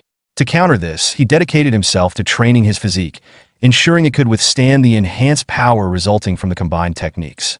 Essentially, he believes that as long as he maintains a strong body, he won't have to overthink the complexities of energy management. Grandmaster Hyun Guang, observing Mujin's physique and technique closely, notes it seems he also learned the Iron Guard. Mujin is taken aback by Grandmaster Hyun Guang's insight, wondering how the old man can discern so much about his training. Hyun Guang explains that by utilizing a body trained to its limits and harnessing the skin's power, Mujin can control the flow of excessive energy. This unique combination has led Mujin to develop his own martial arts style. In his mind, Mujin ponders the Grandmaster's true identity, realizing that Hyun Guang possesses a level of knowledge and skill that is extraordinary. Hyun Guang then surprises everyone by expressing his desire for Mujin to become the disciple of Biob Jian, which prompts Abbot Hyun Chun to clarify whether this means the Grandmaster will take on the responsibility of training Mujin personally. Later, in the Arhut Hall's leader room, Mujin reflects on the recent events and the significance of Hyun Guang's presence. He contemplates the Grandmaster's appearance. While he seems physically damaged, there is an undeniable aura of power about him. Mujin realizes that he has never encountered Hyun Guang in any of the novels written by the author, Ge Jiang. His thoughts are interrupted when Abbot Hyun Chun enters the room. Mujin stands to greet him, and the abbot inquires if Mujin is aware of Grandmaster Hyun Guang's identity. When Mujin admits he has not heard of him, the abbot takes the opportunity to explain the significance of Hyun Guang. Abbot Hyun Chun recounts the illustrious past of Grandmaster Hyun Guang, referring to him as the world's greatest martial talent. He explains that at a time when all second-class disciples were given names with Hyun Guang had already achieved extraordinary feats by the age of 32. He had surpassed the abilities of seniors who bore the title Kong, and was widely believed to be on track to become the strongest martial artist in the world within 10 years. Intrigued, Mujin inquires about how someone with such promise could have ended up so physically damaged. The abbot reveals that Hyun Guang's injuries are a result of the invasion by a demonic cult. This revelation makes Mujin nervous, prompting him to ask for more details about the cult. Abbot Hyun Chun explains that during his own time as a second-class disciple, the demonic cult launched an attack on the peaceful Central Plains. The Shaolin Temple, adhering to its principle of protecting lives, decided to engage in the conflict to stop the cult's advance. However, the older monks prohibited Hyun Guang from participating in the war because of his vital role in leading the next generation of Shaolin monks. Instead, it was the seniors with the Kong and GM designations who were sent to the battlefield. Few days later, during his practice, he heard the frantic cries of junior monks and rushed to investigate. Upon arrival, he discovered that a demonic cult had invaded the Shaolin Temple with the intent to kill Hyun Chun and the other junior disciples. In a courageous act of self-sacrifice, Hyun Guang intervened, blocking the cult's attacks aimed at his fellow monks and his body. Unfortunately, his heroism came at a steep cost, as he sustained numerous severe injuries in the process to save each and every one of his juniors. Reflecting on this, Abbot Hyun Chun muses that even if they had all perished that day, Hyun Guang's survival might have drastically altered the course of events. Mujin then questions the extent of Hyun Guang's current condition, prompting Abbot Hyun Chun to confirm that the injuries he incurred during the attack were the root cause of his current state. Mujin, eager to assist, proposes a treatment for Hyun Guang, expressing confidence in his ability to help. This surprises Abbot Hyun Chun, who doubts anyone, even the renowned divine physician or the powerful revitalization pill, could successfully treat Hyun Guang. Mujin clarifies that while he cannot restore Hyun Guang's inner energy or fully heal him to his former state, he believes he can help him regain the ability to walk independently. He stated Abbot might have heard this from monk Hyun Sung, but even monk Biob Gang's knees have improved as evidence of his capability. Just then, Hyun Sung enters the room, having overheard the conversation. He inquires whether Mujin's methods could also benefit Hyun Guang. Abbot Hyun Chun, intrigued by this exchange, presses Hyun Sung for more details about the events that transpired over the past 2 years. Hyun Sung explains how Biob Gang's knees recovered and highlighted Mujin's significant improvement in the training methods for the new monks. Abbot Hyun Chun, taken aback by Hyun Sung's claims, asks for confirmation about the training success. In response, Mujin references the results of a recent admission test, which demonstrated the improved physical capabilities of the new monks, thereby substantiating his claims. Curious about the implications for Hyun Guang's condition, Abbot Hyun Chun inquires whether Mujin's training methods could be applied to help him. Mujin explains that while his methods were beneficial for monk Biob Gang, Hyun Guang's injuries are far more severe, making it unlikely that the same approach would yield results without additional requirements. This prompts Abbot Hyun Chun to slam his hand on the table, expressing urgency and seriousness about finding a solution for Hyun Guang. He emphasizes that the Shaolin Temple is willing to do whatever it takes to help him. The abbot reflects on the broader quest among martial artists to enhance their physical abilities, noting how various martial groups have historically experimented with diverse techniques. These methods have included acupuncture, tonic medicines, and even dubious or dangerous practices aimed at altering the physique of young practitioners. The abbot also recounts the numerous attempts made by the Shaolin Temple to treat Hyun Guang's condition. Unfortunately, these efforts have often resulted in failure, worsening his condition due to the stress and extreme side effects inflicted on his body. Mujin's approach to healing and enhancing physical abilities is characterized by a focus on gradual and stable transformation, contrasting sharply with traditional methods that often sought immediate results. His training regimen, which was recently showcased during an admission test, has proven effective in developing the physiques of the new monks, garnering respect and validation from Abbot Hyun Chun, who witnessed the improvements firsthand. This observation instills confidence in Abbot Hyun Chun that Mujin might indeed be able to help Hyun Guang recover from his severe injuries. Contemplating the lengths he would go to aid Hyun Guang, Abbot Hyun Chun resolves to offer the great revitalization pill and is even willing to make significant sacrifices, reminiscent of the second abbot, Hai Jie, who was known for his extreme dedication. He is prepared to give up a limb if necessary. However, Mujin has different needs in mind that Abbot Hyun-chun does not yet understand. In a surprising turn, Mujin inquires whether the Shaolin Temple possesses martial arts related to controlling lightning energy and developing an extreme yang physique. This question puzzles both Abbot Hyun-chun and Hyun-sung, leaving them confused about the relevance of such techniques. Shortly thereafter, two senior monks arrive at Abbot Hyun-chun's call. One is Hyun-gong, the leader of the discipline court, and the other is Hai-dam, who is recognized as the successor of the unmovable invincible body art and Rulai divine palm strike. As they arrive, Mujin recognizes Hai-dam, the successor of the unmovable invincible body art and Rulai divine palm strike, as the one who previously took Mugung in for training. Hyun-gong acknowledges that he is aware of the situation as he approaches. Mujin recognizes Hyun-gong as the senior monk who trained monk Biab-gang. Both Hyun-gong and Hai-dam express their readiness to assist in any way possible to help Grandmaster Hyun-gwang. Mujin makes a specific request. He asks if Hyun-gong can utilize the lightning divine palm strike, but at a diminished intensity, applying it to his arm. This request surprises Hyun-gong, who is taken aback and wonders about the rationale behind such a peculiar demand. He initially anticipates that Mujin might ask for something more conventional, like using the techniques to burn away blockages in blood vessels. Mujin quickly clarifies that he isn't asking for a destructive procedure. Instead, he simply wants a subtle application of lightning energy to be introduced into his arm. Hyun-gong, after some hesitation, agrees to attempt this, cautiously channeling a weaker version of the lightning divine palm strike. He checks with Mujin to see if the intensity is acceptable, but Mujin reacts strongly, expressing alarm that Hyun-gong's current feels dangerously intense, suggesting it could harm Grandmaster Hyun-gwang. Hyun-gong seeks to gauge the situation, questioning whether his initial attempt was excessive. Mujin insists that the intensity needs to be further reduced, specifying that it must be less than half of what Hyun-gong had just used.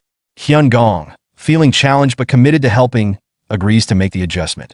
Mujin expresses a sense of urgency regarding Grandmaster Hyun-gwang's safety and treatment, saying if these methods are not feasible, he is willing to accept that. However, Hyun-gong, the leader of the discipline court, asserts his confidence, insisting that he can indeed assist in the treatment.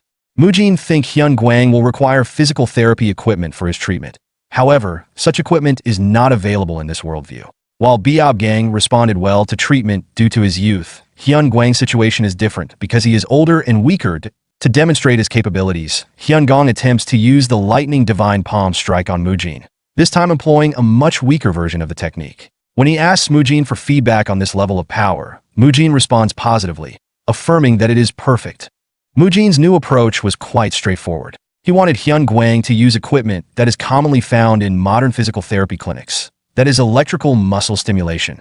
Hyun-gong, intrigued by Mujin's proposal, asks if the goal is to send electricity directly into the muscles.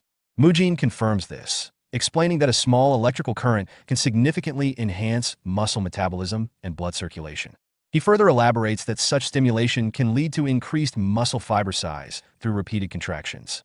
Skeptical, Hyun-gong questions the efficacy of merely sending electricity into the muscles and inquires about the time frame for observable results. Mujin responds that the true effects will only be clear once they start treating Grandmaster Hyun-gwang, but he estimates that noticeable improvements should begin to manifest after approximately 1 month of consistent treatments.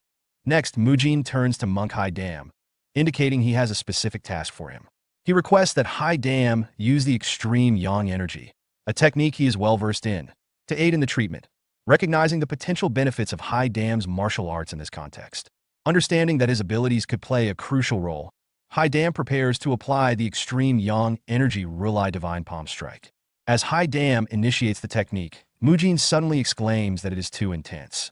He instructs Hai-dam to reduce the energy output significantly and to avoid direct contact. Instead, he suggests that Hai-dam should merely place his palm near Mujin's hand, akin to how the sun radiates warmth from the sky without direct contact. In response to Mujin's guidance, Hai-dam adjusts his approach, using a 2-finger technique of extreme yang energy positioned near Mujin's hand. Observing the resulting heat, Mujin assesses the level of energy being emitted and internally acknowledges that this intensity is ideal for the treatment. Hyun-gong is designated to perform the electrical stimulation treatment, while Hai-dam will take on the role of the shortwave diathermy device, a method intended to provide therapeutic heat. Mujin instructs them to carry out the treatment for 15 minutes, explaining that the heat from the energy touching Hyun Guang's skin will help relieve muscle fatigue and enhance blood circulation. He elaborates that similar to sunlight, the application of a hot light focused on the treatment area can detoxify the muscles and joints beneath the skin, significantly aiding in the recovery process. Skeptical, Haidam questions the effectiveness of this approach, specifically wondering if these techniques can truly improve Grandmaster Hyun Guang's condition. He expresses concern over the differences between Hyun Guang's severe injuries and the successful outcome seen with Monk Biobgang and the children in Arhut Hall. Haidam emphasizes the need for caution and questions how they can trust techniques that are unfamiliar and untested in their current context. Mujin acknowledges Haidam's valid concerns, recognizing the cautious perspective of the monks. He understands that they are understandably wary of relying on methods that he alone advocates. Despite this, Mujin is driven by his expertise and genuine desire to assist them. Drawing on his background from another world, where he was known as Choi Kang-hyuk and worked as a personal trainer, Mujin thinks of his extensive qualifications. He possesses a recognized physical therapist license from Korea and is also certified in rehabilitation massage. His dedication to learning various forms of exercise, including yoga and weight training, along with his knowledge of nutrition, stems from his personal experience of wanting to rehabilitate his own damaged body from the past. Through his rigorous study and practical application, Mujin successfully rehabilitated and strengthened his own physique. Mujin reflects on his journey of acquiring knowledge and skills, recalling the late-night classes he attended in technical colleges to earn his various licenses. He recognizes how young he was at that time, yet his dedication has led him to become well-versed in personal training, nutrition, yoga, Pilates, and rehabilitation techniques, along with expert knowledge in physical therapy. He realizes that he is uniquely positioned to assess and potentially improve Grandmaster Hyun Guang's severely weakened condition, which is considered untreatable in their current era. Mujin expressed his shock at seeing Grandmaster Hyun Guang in a weakened state, noting that his condition is quite serious. However, his commitment as a practitioner of medical techniques compels him to step forward and offer his help, driven by a sincere desire to assist. He openly invites the senior monks to voice any objections they may have about his proposed methods, assuring them that he will seek alternative approaches if they are dissatisfied. The senior monks contemplate their own struggles to help Hyun Guang, acknowledging that despite their best efforts, they have been unable to restore him to his standing position. The possibility of utilizing a completely new treatment method that they have never before considered ignites a glimmer of hope. They recognize that if Mujin's medical techniques hold even a small chance of success for Hyun Guang, it could be worth pursuing. Haidam, who had previously expressed skepticism and concern, finds himself unable to respond after hearing Mujin's earnest intentions. Finally, he asks Mujin if the estimated time frame for noticeable improvement is indeed 1 month. Mujin confirms this in a measured tone. Haidam states that they will adhere to Mujin's instructions for 1 month. However, he adds a caveat. If there is no visible difference in Hyun Guang's condition after that period, they will ensure that Mujin faces consequences for what they perceive as potentially ridiculing their elders. Mujin emphasizes the need for Haidam and Hyun Gong to refine their techniques, specifically increasing the accuracy of the lightning divine palm strike and the extreme yang energy. He requests that they demonstrate the power of their martial arts honed through rigorous training. Haidam, initially skeptical, begins to reconsider Mujin's knowledge, pondering that his insights might indeed hold truth. After 2 hours of intensive practice, both Haidam and Hyun Gong appear exhausted. Recognizing their fatigue, Abbot Hyun Chun instructs Mujin to return and rest, suggesting that he reconvene with them the following day. Mujin agrees, saying his goodbyes as he leaves the temple. Once Mujin departs, Abbot Hyun Chun queries the other monks about their thoughts on the day's training.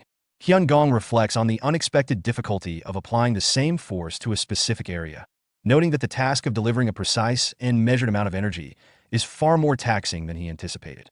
He acknowledges that aside from the treatment aspects, this focused practice will benefit their own martial training. Haidam also expresses surprise, admitting that he had never considered utilizing the lightning divine palm strike and the Rulai divine palm strike in the way Mujin suggested.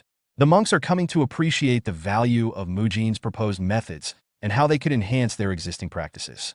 Abbot Hyun Chun then elaborates on a deeper philosophical understanding of the martial arts, explaining that most techniques involving extreme yang energy are typically combined with other energy types. He discusses how martial arts can reflect the practitioner's personality, noting that those who wield icy, yin-infused techniques often possess colder dispositions, while users of fiery, Yang techniques tend to exhibit more passionate traits. He emphasizes that Shaolin martial arts harness the power of yang energy to combat evil. Mastering this energy necessitates not only proficiency in fire and metal energies, but also the ability to control them effectively. Specifically, practitioners must develop the patience akin to metal to suppress the volatile nature of fire energy, fostering harmony within their techniques. Crucially, Abbot Hyun-chun points out that Mujin's proposed treatment method aims to transform the huge bursts of strong energy characteristic of traditional martial arts into a continuous weak energy. This shift could bring about a more harmonious and stable application of their skills. Haidam reflects on the destructive potential of skilled monks using martial arts, acknowledging that such power can quickly wreak havoc. He shares his surprise at the idea of employing inner energy to enhance their patience, expressing his intent to continue practicing even after returning to his quarters. Hyun Gong agrees, expressing a desire to adopt the new techniques and teach them to other monks once they gain a better understanding of the methods. Abbot Hyun-chun supports this initiative, recognizing its potential benefits, particularly for martial arts that utilize fire energy. With this newfound determination, Haidam and Hyun Gong commit to further training, marking a significant advancement toward integrating Mujin's concepts into their martial arts practices. This moment signifies the initial step towards developing electrical stimulation devices and diathermy within the Shaolin Temple, laying the groundwork for innovative healing techniques. The next day, Abbot Hyun-chun visits the vicinity of Hyun Guang's Pena Pavilion, where he encounters Biob Jian. Upon arrival, Biob Jian expresses gratitude for their visit, but inquires about the purpose of their gathering. Abbot Hyun-chun explains that they have come to see Grandmaster Hyun Guang, and more importantly, that Mujin might be able to assist in healing him to some extent. Surprised, Biob Jian exclaims that Mujin can accomplish such a feat, inadvertently waking Hyun Guang. Abbot Hyun-chun then takes the opportunity to inform both Hyun Guang and Biob Jian about the events in the Arhut Hall and the various contributions Mujin has made thus far. With preparations complete, Mujin states that they are ready to commence the treatment. As Mujin closely examines Grandmaster Hyun Guang's body, he is taken aback by the extent of the deterioration. He notes the alarming lack of muscle in Hyun Guang's calves, remarking to himself that the condition is far worse than he initially anticipated. It raises questions about how long Hyun Guang has been carried around in such a frail state, leading Mujin to wonder about the toll it has taken on his body. Mujin begins to physically assess Hyun Guang's leg and instructs him to vocalize any pain he feels. As he touches Hyun Guang, the Grandmaster starts to tremble, indicating he is in significant pain. This reaction flusters Mujin, who reflects on the seemingly stoic nature of Shaolin monks. He recalls similar experiences with monk Biob Gang and contemplates why they suppress their pain rather than express it openly. Determined to proceed, Mujin announces the start of the treatment. He explains that they will first apply a warm, damp towel to Hyun Guang's body to warm him up, followed by acupressure techniques aimed at relieving tension. Mujin outlines the initial focus on stretching, particularly targeting Hyun Guang's legs and ankles, which have become contracted over time. He recognizes the fragility of Hyun Guang's body, likening it to delicate pottery that could easily shatter if not handled with utmost care. Mujin understands that precise control over strength is critical during the treatment, requiring considerable mental fortitude. Despite the challenges, he remains resolute and dedicated, demonstrating remarkable focus for the entire 2-hour session. Those present observe his unwavering commitment, noting his wide-open eyes and unyielding concentration on the task at hand. However, beneath his composed exterior, there is an undercurrent of desperation in Mujin's gaze. This desperation stems from his thoughts of his grandfather, fueling his determination to succeed. He is driven by a deep-seated desire to heal Hyun Guang and also reflecting a personal commitment that extends beyond professional responsibility. As Hyun Guang observes Mujin's sad expression, he contemplates the weight of anguish that such a young monk must carry towards such a sorrowful demeanor. This moment highlights Hyun Guang's sensitivity to the emotional states of others, revealing his wisdom and empathy despite his own dire condition. After some time, Mujin informs Hyun Gong that his part in the treatment has come to an end, signaling the transition to the next phase of care. Hyun Gong acknowledges this and prepares to begin the diathermy and electrical stimulation treatments, which proceed smoothly, adhering to the methods they practiced the night before. Once the treatment concludes, Mujin officially becomes Biob Jian's disciple and moves his belongings from the Arhut Hall to Hyun Guang's pavilion. As he settles into the new environment, Mujin reflects on his situation with a hint of irony, thinking he had escaped the close quarters and sweat-smelling bald monks, but finds himself sharing a room with others again. He resigns himself to the necessity of staying close to Hyun Gwang for care, despite his initial hopes for a private space. He mentally prepares for the busy day ahead, acknowledging the Grandmaster's severely deteriorated condition, which serves as a poignant reminder of his grandfather's struggles and his longing for him. Mujin's thoughts drift back to his childhood, recalling a tender moment when he was massaging his grandfather's leg, asking if it felt better. His grandfather's warm response, expressing gratitude for Mujin's care and reassuring him that the pain was subsiding, reflects a deep bond between them. Mujin reassures his grandfather during their tender moment, promising to work hard to alleviate his pain. His grandfather expresses pride in Mujin, encouraging him to continue his studies with anticipation for what he will achieve. This hopeful exchange is soon overshadowed by the reality of loss when Mujin's grandfather is hospitalized and subsequently passes away. At the funeral, Mujin is overwhelmed with grief, lamenting his inability to do more than provide support and basic comfort through massages. He expressed deep regret, acknowledging his powerlessness with a heartfelt apology.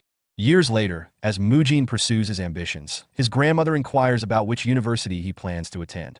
Mujin, however, reveals that he has no intention of going to college, as he has a different path in mind. He expresses a desire to join the military, specifically the special forces, viewing soldiers as admirable figures.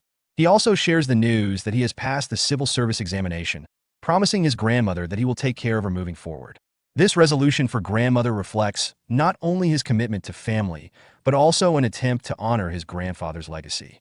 A poignant moment arises as Mujin's grandmother watches television during a festive season broadcast, which prompts her to call out to Mujin, asking if he will be home. Mujin finds himself unable to return home due to his training commitments, reflecting on his sense of duty to protect his grandmother, vowing to take on his grandfather's role in safeguarding her.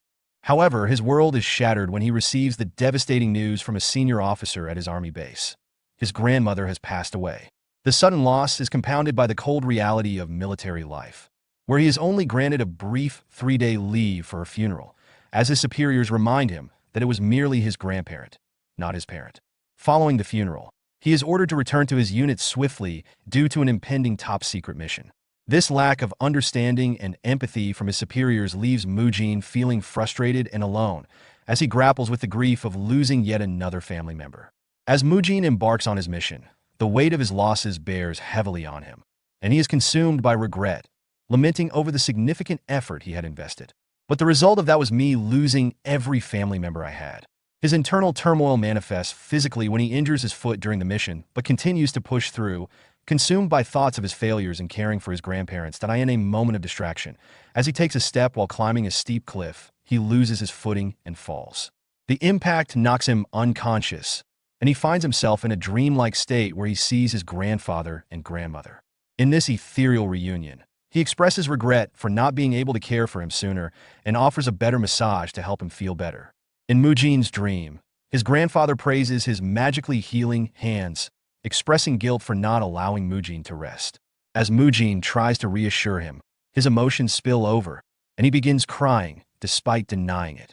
In reality, Biab and Grandmaster Hyun Gwang wake up and overhear Mujin, who, still asleep, expresses his longing for his grandfather. Observing this, Hyun Gwang realizes that Mujin is burdened by a deep emotional debt, likely explaining his intense commitment to helping him. Later, during a treatment session, Hyun Gwang unexpectedly asks Mujin to call him grandfather and treat him casually.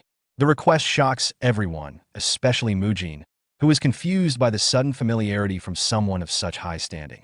However, out of respect and obligation, Mujin calling him grandfather, which leads to anger from the senior monks, Haidam and Hyun Gong, who view it as a breach of respect.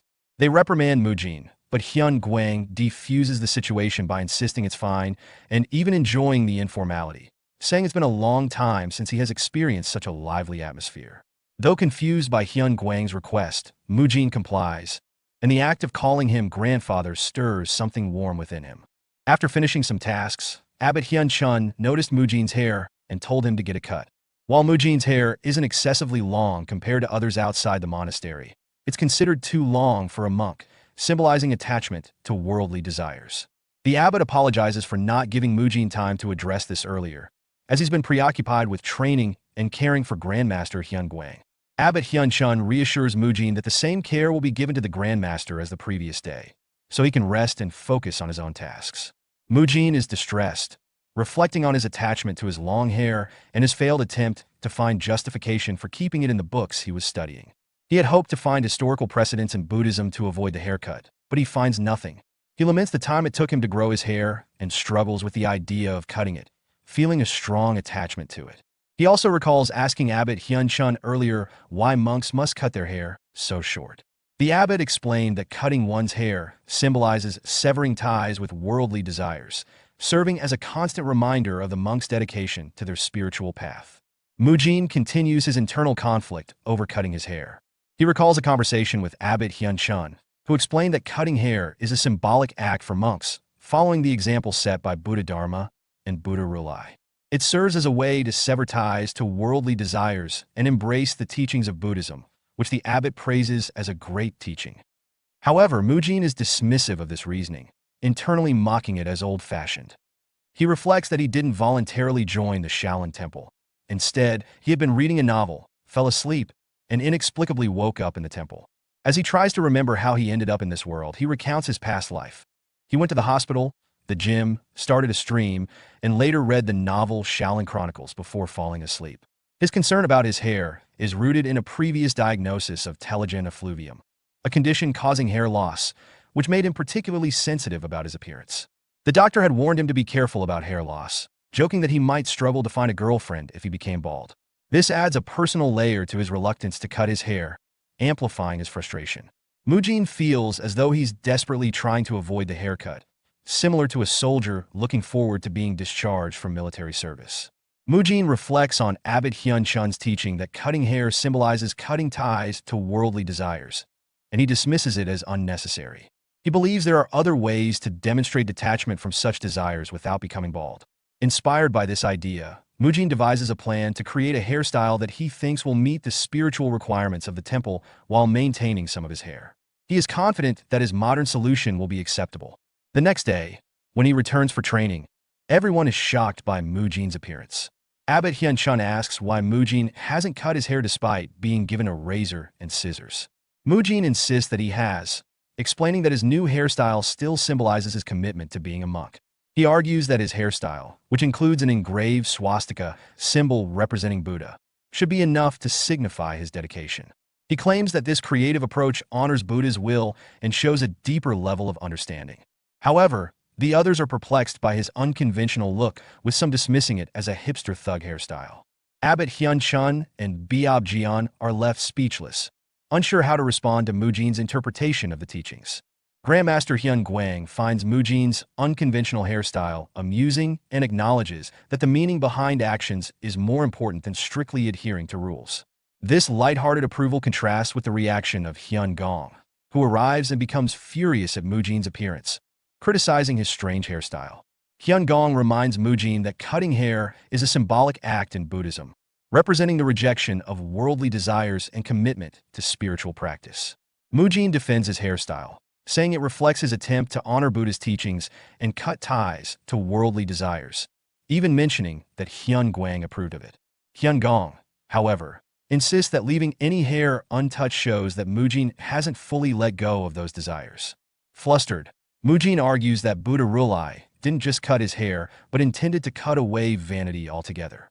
He provocatively suggests that if the goal is to eliminate the agony of wanting to look good, monks should shave all body hair, including eyebrows and beards.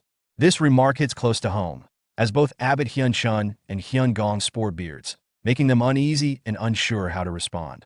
Mujin continues to defend his unconventional hairstyle by pointing out that even in the portrait of Buddha Dharma, the founder of the Shaolin Temple, he only shaved the top of his head, leaving the sides and back untouched, and kept his eyebrows, mustache, and beard. Mujin argues that what's important is not the appearance, but the symbolic cutting of ties to worldly desires. Both Abbot Hyun-chun and Hyun Gong are momentarily swayed, realizing that Mujin's observation about Buddha Dharma's hairstyle is accurate. Mujin's hairstyle, with the swastika symbol engraved, is indeed unattractive by worldly standards, supporting his claim that it represents detachment from vanity. Mujin notes that this era does not have styles like the modern mohawk with two blocks that he is referencing. Grandmaster Hyun Guang finds the situation amusing and challenges Hyun Gong to decide. Although Hyun Gong is reluctant, especially since he doesn't want to cut his own beard, he ultimately allows Mujin to keep his hairstyle as long as it doesn't grow any longer. Mujin accepts the decision respectfully. The next day at dawn training, Mujin's fellow monks and Biob gang are shocked by his new look. When asked about it, Mujin casually explains that the discipline court leader, Hyun Gong, gave him permission, leaving the others surprised. Biob gang is surprised that the discipline court leader, Hyun Gong, allowed Mujin's unconventional hairstyle. While it seems unbelievable, he accepts it and instructs Mujin to join the training. Mujin's fellow monks, particularly the younger ones, see his unique hairstyle as a sign of individuality, and it starts to inspire them, especially those in their rebellious phase or seeking attention. Mugung is particularly interested and asks Mujin how he managed to get approval for such a hairstyle. Mujin, however, doubts Mugung will be able to use the same excuse successfully. Mugung later tries to convince his own in-charge masters that keeping some hair still honors the will of Buddha and demonstrates commitment to Buddhism. However, as Mujin predicted, Mugung's masters, who are strict and passionate, react angrily. Master Haidam immediately orders Biob Y to catch Mugung. Haidam, using extreme yang energy, prepares to shave Mugung's head himself. Mugung's plan to keep his hair quickly falls apart, unlike Mujin's, and he is forced to submit to the rules. Despite this, Mujin's influence begins to take root among the younger monks, with his hairstyle eventually set to impact Shaolin in the future, though that change will happen much later. Mujin continues administering treatment to Grandmaster Hyun Guang, whose body is in a severely deteriorated state.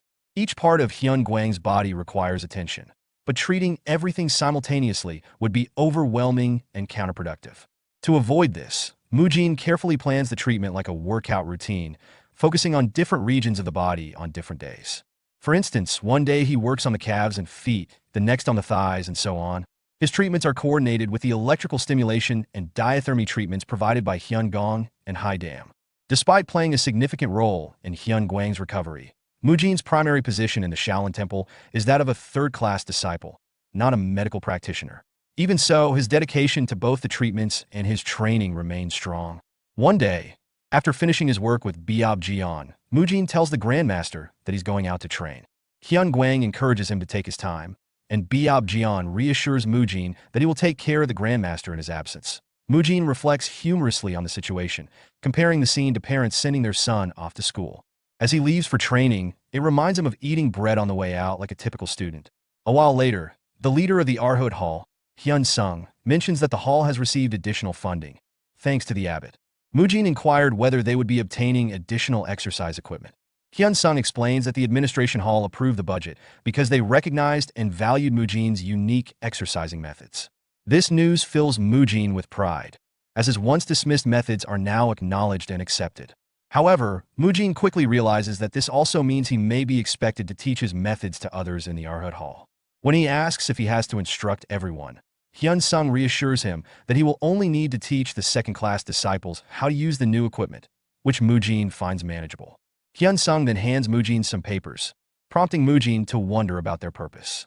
Hyun Sung asks Mujin to write down the additional equipment and its details on these papers. Mujin enthusiastically agrees, thinking about how the new equipment will allow for even more modern exercises, filling him with excitement.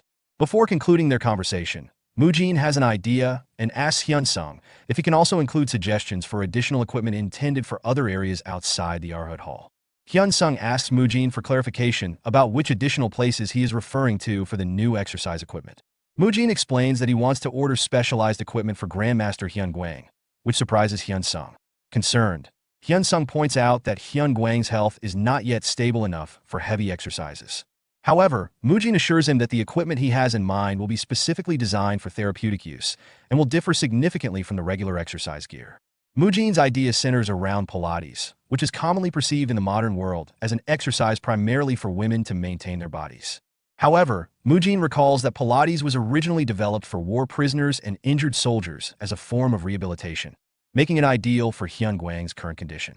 Recognizing the therapeutic nature of Pilates, Hyun Sung agrees that the administration hall would likely approve the budget for such equipment and instructs Mujin to write it down. Excitedly, Mujin thinks about what Pilates equipment he can specify including foam rollers, resistance bands, spine correctors, and reformers. However, he realizes that materials like rubber, styrofoam, or plastic are scarce in this era, prompting him to brainstorm alternatives. Mujin decides that iron can be used for frames and thick leather can fill in gaps where other materials would typically be used. He acknowledges that the estimated cost for these materials might be high, but he considers that an issue for the administration to handle. After 2 hours of discussing his plans with Hyun-sung, Mujin finishes the meeting and exits the room. His friends, including Muyul, are waiting for him, with Muyul expressing relief that he is finally out of the meeting. Mugung suggesting that the group go eat, and Mu Kyung comments that he is late today. Mujin affectionately teases the younger monks, calling them cute little rascals, and playfully asking Mugung why he is bald. Mugung seems hesitant as he begins to respond, and Mujin reminds him that he previously offered valuable advice on handling a situation, implying that he should have followed it. Mugung is currently training under Monk Hai Dam and admits to feeling a bit suffocated, leading him to sniff, prompting Mujin to encourage him to hang in there. Mujin then shifts his attention to Muyul, asking how his training has been going. Muyul replies that he is doing well, but there's a concern. When pressed by Mujin for more details, Muyul reveals that Monk Haigul often sighs heavily when Muyul starts his training. Mujin begins to suspect that there might be an issue, but Muyul interrupts his thoughts, mentioning that Haigul has been looking for Mujin that day. The narrative then transitions to an earlier scene featuring Monk Haigul, who is feeling frustrated. He reflects on how he brought back what he thought was beneficial, but he finds Muyul's learning process disappointing. Haigul feels exasperated that every time he teaches Muyul something, the boy seems to forget twice as much. He worries that if this continues, the Shaolin 5 Punch, a foundational technique, may not be passed on to future generations. Haigul approaches Muyul, who greets him with a bright smile. Haigul, despite his frustration, thinks that Muyul's kindness and good nature make it difficult for him to be harsh with him. He then inquires how Muyul managed to learn martial arts despite being a new addition to Shaolin. Muyul credits Mujin for his help, mentioning that both Mugung and Mu Kyung also provided some assistance in his training. Monk Haigul is taken aback upon realizing that Muyul's mentor is Mujin, the boy who had previously been taken in by Grandmaster Hyungwang. He is impressed that Mujin has been able to teach Muyul, whom he considers to be somewhat slow-witted, to such an extent. Curious about Mujin's teaching methods, Haigul decides to approach him for insights. Haigul then asks Muyul if he would like to accompany him to meet Mujin, to which Muyul eagerly agrees. The scene shifts to the present, where Haigul greets him. Mujin, surprised by Haigul's presence, inquires about the reason for his visit. Haigul informs him that he has business to discuss with both Mujin and Grandmaster Hyungwang, suggesting that they should meet after Mujin finishes his meal. Mujin, feeling puzzled, wonders why Haigul would want to talk to him, as he understands the need to discuss matters with Hyungwang but is unsure of his relevance to the conversation. After their meal, they arrived at Hyungwang's place. Haigul and Mujin find themselves face to face, and Mujin feels a surge of nervousness. Meanwhile, Muyul offers his greetings to Grandmaster Hyungwang, who responds warmly, appreciating the cheerful demeanor of the young monk. Mujin becomes anxious, questioning why Haigul is staring at him in a way that makes him feel uncomfortable, fearing that he might have done something wrong. Grandmaster Hyungwang acknowledges the visit and expresses openness to receiving guests, but he hints that there must be a significant reason for Haigul, who is typically busy, to come all this way to see him. Haigul then clarifies that his visit is indeed to discuss matters concerning Mujin. Grandmaster Hyungwang inquires about it. Haigul leans in closer and reveals that he is struggling to teach Muyul, as the young monk is having difficulty grasping even the basic steps of the Shaolin 5 Punch. Haigul hopes to seek Mujin's assistance, as he has heard that Mujin helped Muyul significantly in the past.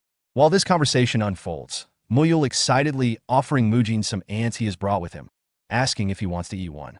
Mujin declines, maintaining his composure despite the oddity of the offer.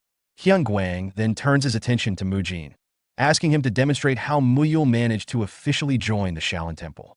Mujin responds affirmatively, calling Hyungwang Grandpa, which surprises Haigul, who is taken aback by their familial term of endearment.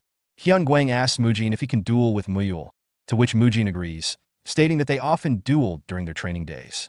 He reassures Muyul that it will be a fun and playful experience, instructing him to enjoy the moment while reminding him that they should go outside for the duel. Haigul is left puzzled by Mujin's suggestion that the duel would be about having fun and playing.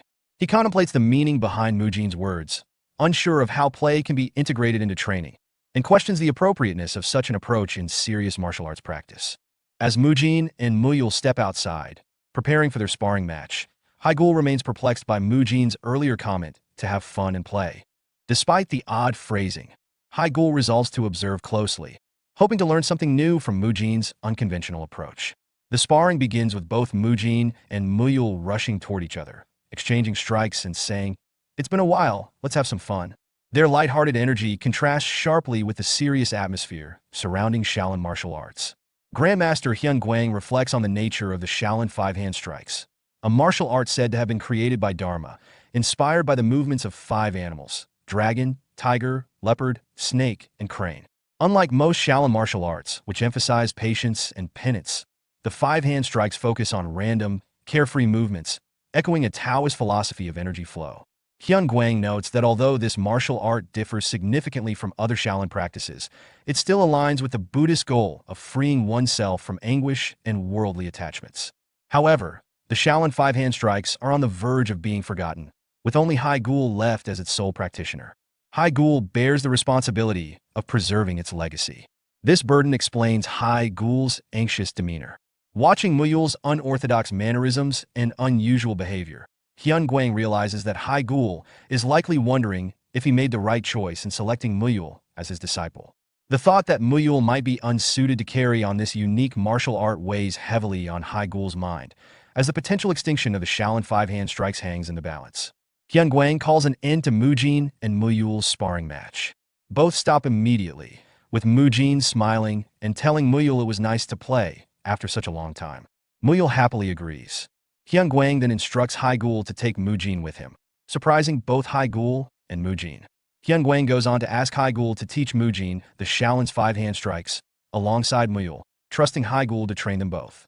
While Muyul is excited to train with Mujin, Haigul hesitates, noting that the 5-hand strikes are different from other Shaolin martial arts. Hyun Guang reassures Haigul that the training will benefit Mujin as well, emphasizing to Mujin that the true essence of things is more important than their outer appearance. Mujin is left confused by this advice as Hyun Guang and Biob Jian depart. Mujin promises to remember the elder's words. The next day, Mujin arrives at the training ground to begin learning the Shaolin's 5-hand strikes. Muyul notes that this is the first time they'll be training together since they learned the muscle-lengthening techniques. Mujin agrees. Meanwhile, Haigul feels uneasy, wondering why he's been tasked with teaching Mujin as well. He muses that he might have just taken on another idiot, struggling to understand Hyun Guang's request to train Mujin in the complex Shaolin 5-hand strikes. Mujin reflects on how Haigul must feel overwhelmed, suddenly being asked to teach him in addition to Muyul. He reasons that Grandmaster Hyun Guang likely has a good reason for his decision, given his wisdom and strength. As the lesson begins, Haigul starts by introducing the Shaolin 5-hand strikes, specifically focusing on the crane strike, one of the simpler techniques. Haigul asks Biob Hyun, Muyul's master and a practitioner of the Shaolin 5, to demonstrate the technique. Biob Hyun performs fluid, crane-like movements, emphasizing the importance of breath control and the use of the entire body, not just the fists. Mujin notices that Muyul struggles with the movement. Despite Muyul's exceptional physical control, he seems stiff and awkward during the practice. Biob Hyun and Haigul exchange a sigh of frustration, with Haigul asking for Mujin's assistance. Mujin sympathizes, realizing that Muyul's stiffness stems from his inability to seamlessly transition between forms. He observes Muyul's posture and is surprised to see that while Muyul remembers the form itself, he has trouble making his movements continuous and natural. Muyul admits that something feels awkward, either when moving or stopping his body, which confuses Mujin. At this point, Haigul explains why he sought out Mujin. He had heard that Mujin had helped Muyul when they first joined the Shaolin Temple and hoped that Mujin could assist in solving Muyul's current issue. Mujin is deep in thought, trying to understand Muyul's struggle and wondering why Grandmaster Hyun Guang sent him to assist. He recalls a conversation from the previous night where Hyun Guang commented on Mujin's unique martial art, a hybrid martial art that Mujin developed by combining various basic techniques.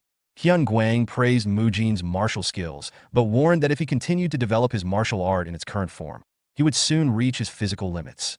Mujin's hybrid martial art amplifies energy, putting immense pressure on his body. And while Mujin has built a strong physique to handle this, Hyun Guang predicted that this approach would only work for so long in the world of Murim. Mujin recognizes the truth in Hyun Guang's words, as he doesn't want his progress to stagnate due to physical limitations. He ponders if there's a way to overcome these limits and improve further. At that point, Hyun Guang suggested that Mujin learn the invincible punch, a technique that could help him advance without putting too much strain on his body. Mujin is intrigued and asks more about the invincible punch, wondering if this could be the next step in overcoming his potential limitations and continuing to grow in martial arts. Hyun Guang explains to Mujin that the invincible punch is akin to the fist barrage he has previously learned, with its roots in the Invincible Sutra. He emphasizes that it includes instructions to control powerful strength, and advises Mujin to focus particularly on the 3rd, 6th, and 8th moves of this technique. When he recites the 3rd move, he quotes a poetic reflection on the ephemeral nature of the world. View this fleeting world a star at dawn, a bubble in a stream, a flash of lightning in a summer cloud, a flickering lamp, a phantom, and a dream. Mujin is surprised by Hyun Guang's sudden recitation, indicating how deeply the Grandmaster is engaged in the subject. Bang Jian interrupts, calling Hyun Guang's attention back to the discussion, prompting Hyun Guang to summarize that the essence of these moves is crucial for Mujin's understanding. He reiterates his earlier teaching that the true essence of things is more important than the outer appearance. As Mujin reflects on Hyun Guang's words, he realizes that he has heard this wisdom before. He starts to ponder what the true essence of the crane punch might be. Recognizing that the technique mimics the graceful movements of a crane, he suddenly has a revelation. This moment of insight sparks a significant understanding within Mujin, suggesting he is beginning to grasp the deeper meanings behind the martial arts techniques he is learning. When Mujin asked Muyul if he had ever seen a crane, Muyul replied that he hadn't and even wondered if a crane was something edible. This exchange triggered a deeper realization for Mujin. The Shaolin 5-hand techniques were modeled after the natural movements of 5 animals, each representing a style where all movements are interconnected. Mujin found it odd that Muyul, despite his impressive flexibility, couldn't follow the technique's flow. This led Mujin to think that Muyul's problem wasn't physical, but a fundamental misunderstanding. Mujin shared his insight with Biob Hyun and Hai Gul, explaining that Muyul's difficulty likely came from trying to imitate a crane's movement without ever having seen one. Biob Hyun, feeling flustered, asked if Muyul was struggling because the movements felt awkward to him, but Mujin clarified, saying it wasn't about Muyul's form. Instead, Mujin noted that the crane strike was derived from the natural movements of an actual crane. Since animals move naturally according to their own forms, humans attempting to mimic them are, at best, imitating through a human perspective. He pointed out that teaching Muyul solely through written manuals wouldn't work, as Muyul was blindly following the motions without understanding their essence. Mujin suggested that Muyul needed to internalize the idea of flowing naturally, moving as his own body dictated, rather than rigidly imitating a crane he'd never seen. His insight left Biob Hyun and Hai Gul surprised, and Mujin asserted that Muyul needed help to grasp this basic concept, so he could let his body lead him into the form intuitively rather than mechanically copying it. Biob Hyun questioned if they should let Muyul move according to his natural instincts. Mujin confirmed, explaining that Muyul couldn't learn the crane strike by following rigid forms or manuals. He needed the freedom to interpret the movements on his own. Both Biob Hyun and Hai Gul were surprised by this suggestion, doubting if Muyul could manage it alone. At that moment, Hai Gul realized the purpose behind Grandmaster Hyun Guang sending Mujin. Mujin's open-minded approach contrasted with their own adherence to structure. Reflecting on this, Hai Gul recognized how he had lost sight of the true essence of the free-spirited Shaolin 5-hand techniques, becoming too focused on rigid forms instead of the art's fluid nature. Agreeing with Mujin's idea, Hai Gul decided that they should teach Muyul by exposing him to the movements of a real crane, so he suggested to Biob Hyun, "Let's show him a crane right away." Biob Hyun mentioned there was a nearby crane habitat, but wondered how they would bring a crane back. The next day, Mujin arrived at the training ground after finishing a late treatment session with Grandmaster Hyun Guang, only to find the area empty. Confused, he called out for Muyul and monk Hai Gul, thinking it might not be a training day. As he moved further inside, Mujin heard Hai Gul's voice instructing Muyul. Nervous about what might be happening, he cautiously approached. He overheard Hai Gul asking Muyul if he knew what he was looking at. Curious, Muyul asked what it was, and Hai Gul directed his attention to a bird in front of him. Noting Muyul's interest, Hai Gul continued, "Take a good look at this bird, Muyul." Both Hai Gul and Biob Hyun then pointed at the bird and said, "This is known as a crane." Muyul was thrilled by the crane demonstration, exclaiming that cranes were the best. Biob Hyun and Hai Gul immediately got into a stance, saying, "This is one of the Shaolin five-hand techniques, inspired by the crane's movement, the crane strike." Mule, captivated, declared the crane strike as the best. At that moment, Mujin arrived stated, "So that's today's training." Muyul greeted him, and both Biab-hyun and Haigul shot annoyed looks at Mujin while maintaining their poses, sternly calling his name. Fascinated by their stance, Muyul excitedly pointed it out to Mujin, who hesitated but eventually joined them in the crane strike pose. Muyul, overjoyed, said, "Whoa, that's so cool. The Shaolin five-hand techniques are the best." Starting that day, Muyul spent the next 15 days closely observing the crane's appearance, movements, and behaviors. When Mujin asked Haigul where they found the crane, Haigul casually replied that they had caught it. The masters taught and did the movements of the crane and the crane strike together with Muyul.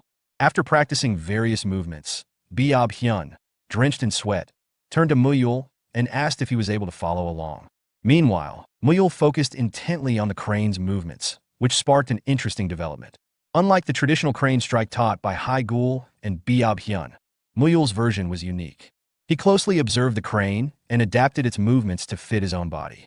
With his extraordinary flexibility and animalistic instincts, Muyul moved beyond the typical human range, mimicking the crane's motions in a fluid, natural way that resembled a real animal's movements. This approach allowed him to harmonize with the crane's movements more efficiently than his masters had anticipated. Both Haigul and Biab-hyun were surprised by Muyul's progress, as they had struggled to teach him the crane strike, but he was learning faster by simply observing the crane. However, since Muyul's movements were newly developed, they lacked full refinement and strength.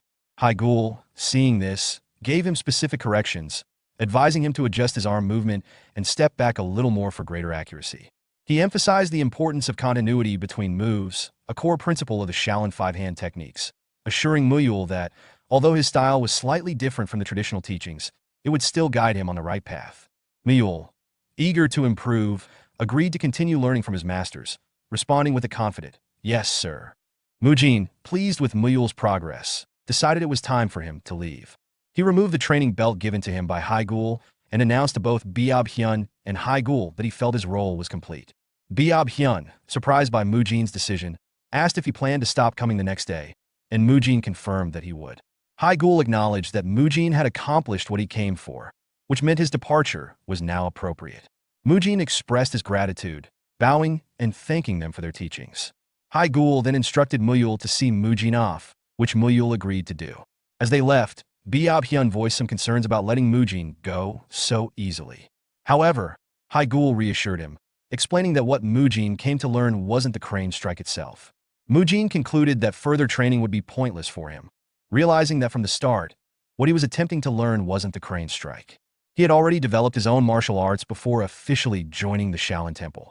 The real challenge he faced now was integrating his new Shaolin techniques smoothly and steadily with his existing style. When he saw Haigul guiding Muyul in perfecting the crane strike, Mujin gained a clearer understanding of how to achieve this integration. He considered starting with his fist barrage and integrating the invincible punch, then transitioning into the Guanyin strike and Arhut palm strike. This approach would allow him to enhance the power of his strikes while reducing recoil. He recalled his grandfather's advice that the true essence of a technique is more important than its outward appearance. For Mujin, the focus wasn't on replicating something like the crane strike, but on achieving continuity between his movements and effectively blending different martial arts styles. While the Shaolin five-hand techniques were based on the forms of crane, snake, leopard, tiger, and dragon, Mujin felt that the tiger and dragon models were not his concern, as they would be handled by Muyul's masters. In the end, Mujin's main priority was creating his own martial system, independent of the traditional forms. Mujin briefly entertains the idea that, given the Murim world's fantastical nature, dragons might exist, which could make the concept of the dragon's form feasible. As for the tiger, Mujin believes that Muyul's masters will likely figure out a way to handle that particular animal's form. Haigul told Biab-hyun that he would head back first and asked him to let Muyul know to go home and rest if he arrived. Biab-hyun agreed, and in that moment, both Haigul and Mujin realized something unexpected. Everything seemed to be unfolding exactly as Grandmaster Hyun Guang had planned. Mujin, feeling a mix of awe and nervousness, wondered if his grandfather had foreseen all these events from the start. Similarly, Haigul was struck by the idea that Hyun Guang had anticipated not only the situation, but also that Mujin would understand the lesson he was meant to learn. Both were left in awe, marveling at Hyun Guang's incredible insight and foresight. As Mujin returns to his room, he reflects on the progress of his grandfather's treatment. It's been a month since he started, and while his grandfather no longer suffers pain from simple movements, he hasn't fully recovered. Mujin is confident that his condition can improve further, but hesitates, considering whether he should use a more intense treatment. He realizes, however, that special circumstances demand bold actions and concludes that he must take the risk, muttering to himself that it's the only option left. Meanwhile, as Hyun Gong and Hai Dam head towards the abbot's quarters, they discuss Mujin's dedication to the treatments. Hyun Gong wonders aloud when Grandmaster Hyun Guang will fully recover, to which Hai Dam responds that the Grandmaster already seems more cheerful than before. Hyun Gong teases Hai Dam, reminding him of his earlier comment about making Mujin pay if there were no improvements within a month. Embarrassed, Hai Dam admits that he only said that as a way to motivate Mujin.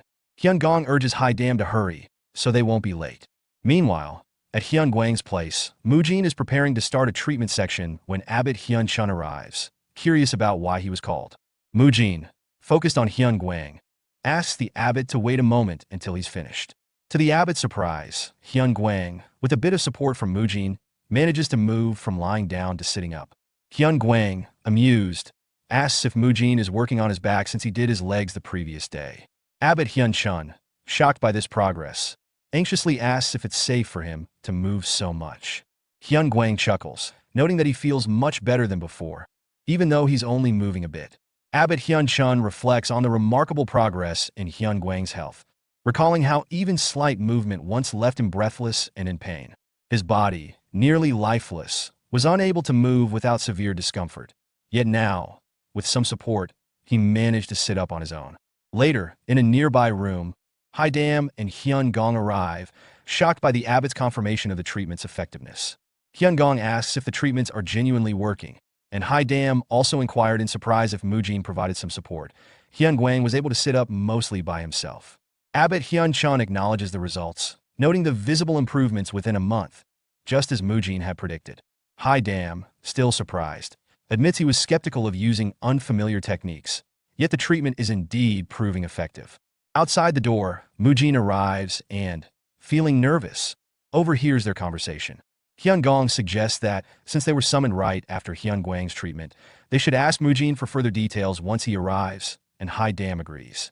The older monks have quickly gained trust in Mujin due to the visible improvements in Hyun Guang's health, but Mujin himself isn't fully satisfied with the progress. He thinks that the real challenge begins now. His goal is to help Hyun Guang regain enough strength to walk independently. Mujin has been guiding Hyun Guang's treatment and rehabilitation, helping him practice sitting up to strengthen his abdomen and supporting him as he stands and takes a few steps, similar to physical therapy for a recovering patient. Although Hyun Guang's joints and ligaments have partially healed, his years of immobility have led to severe muscle atrophy. Mujin realizes that without building up his muscles, further treatment would be ineffective, like filling a pot with a hole at the bottom. To prevent potential joint issues from re-emerging, Mujin knows it's critical to help Hyun Guang regain muscle strength swiftly. Realizing an important point about Hyun Guang's treatment, Mujin enters the room and announces that he needs to discuss his grandfather's progress. Abbot Hyun Chun, Hai Dam, and Hyun Guang, who had seen positive signs in Hyun Guang's health, express concern, asking if there's an issue despite his improvement. Mujin explains that while Hyun Guang's recovery is progressing, a complication has arisen in the next phase of his treatment. Mujin clarifies that although Hyun Guang is gradually regaining strength, his joint cartilage has deteriorated significantly due to age. Ideally, the solution would be to build muscle around the joints to support the cartilage. However, in Hyun Guang's current weakened state, any excessive movement intended to strengthen his muscles could risk placing too much pressure on his joints, potentially leading to injury. Abbot Hyun Chun, trusting Mujin's skill, encourages him to share his solution openly, while Hai Dam praises Mujin's competence and assures him they will listen without doubt. As they press him for an answer, Mujin finally states that his grandfather must eat meat to recover properly. This response shocks the monks, darkening their expressions as they look at Mujin in anger, as eating meat goes against Shaolin principles. The need for meat in building muscle remains controversial, as many argue that a healthy, muscular body can be maintained on a vegetarian diet. When he was Choi Kang-hyuk, Mujin studied exercise science and learned that muscle growth on a vegetarian diet is possible, but requires complex dietary planning. A key factor is the body's ability to absorb proteins. Animal-based proteins tend to be more easily absorbed. Given Hyun Gwang's age and limited ability to eat, meat-based proteins would be more effective for his recovery. However, in the Shaolin Temple, a respected institution with a 1,000-year history, eating meat is strictly forbidden. Hai Dam and Hyun Gong, unable to contain their anger, unleash their energy-infused voices, shouting at Mujin for his impudence in suggesting meat consumption within the Shaolin Temple.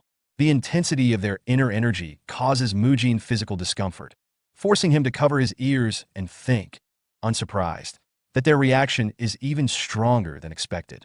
Abbot Hyun Chun, remaining calm, asks why Mujin insists that meat is necessary for muscle gain, pointing out that Mujin himself achieved a muscular physique without eating meat.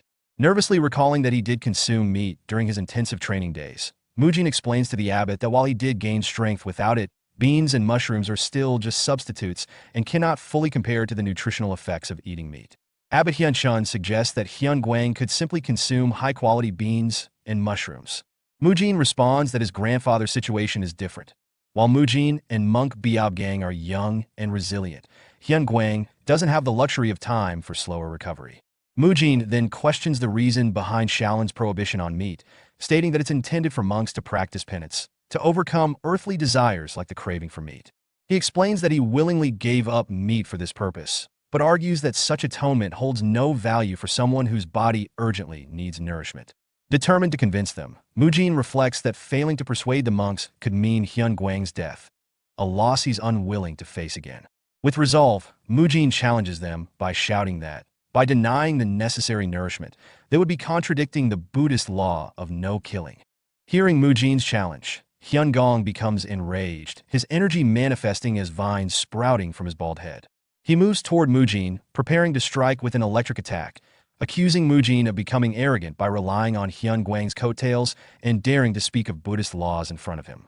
As Hyun Gong attempts to grab Mujin, Abbot Hyun Chun intervenes, placing a hand on Hyun Gong's shoulder and calmly instructing him to calm down.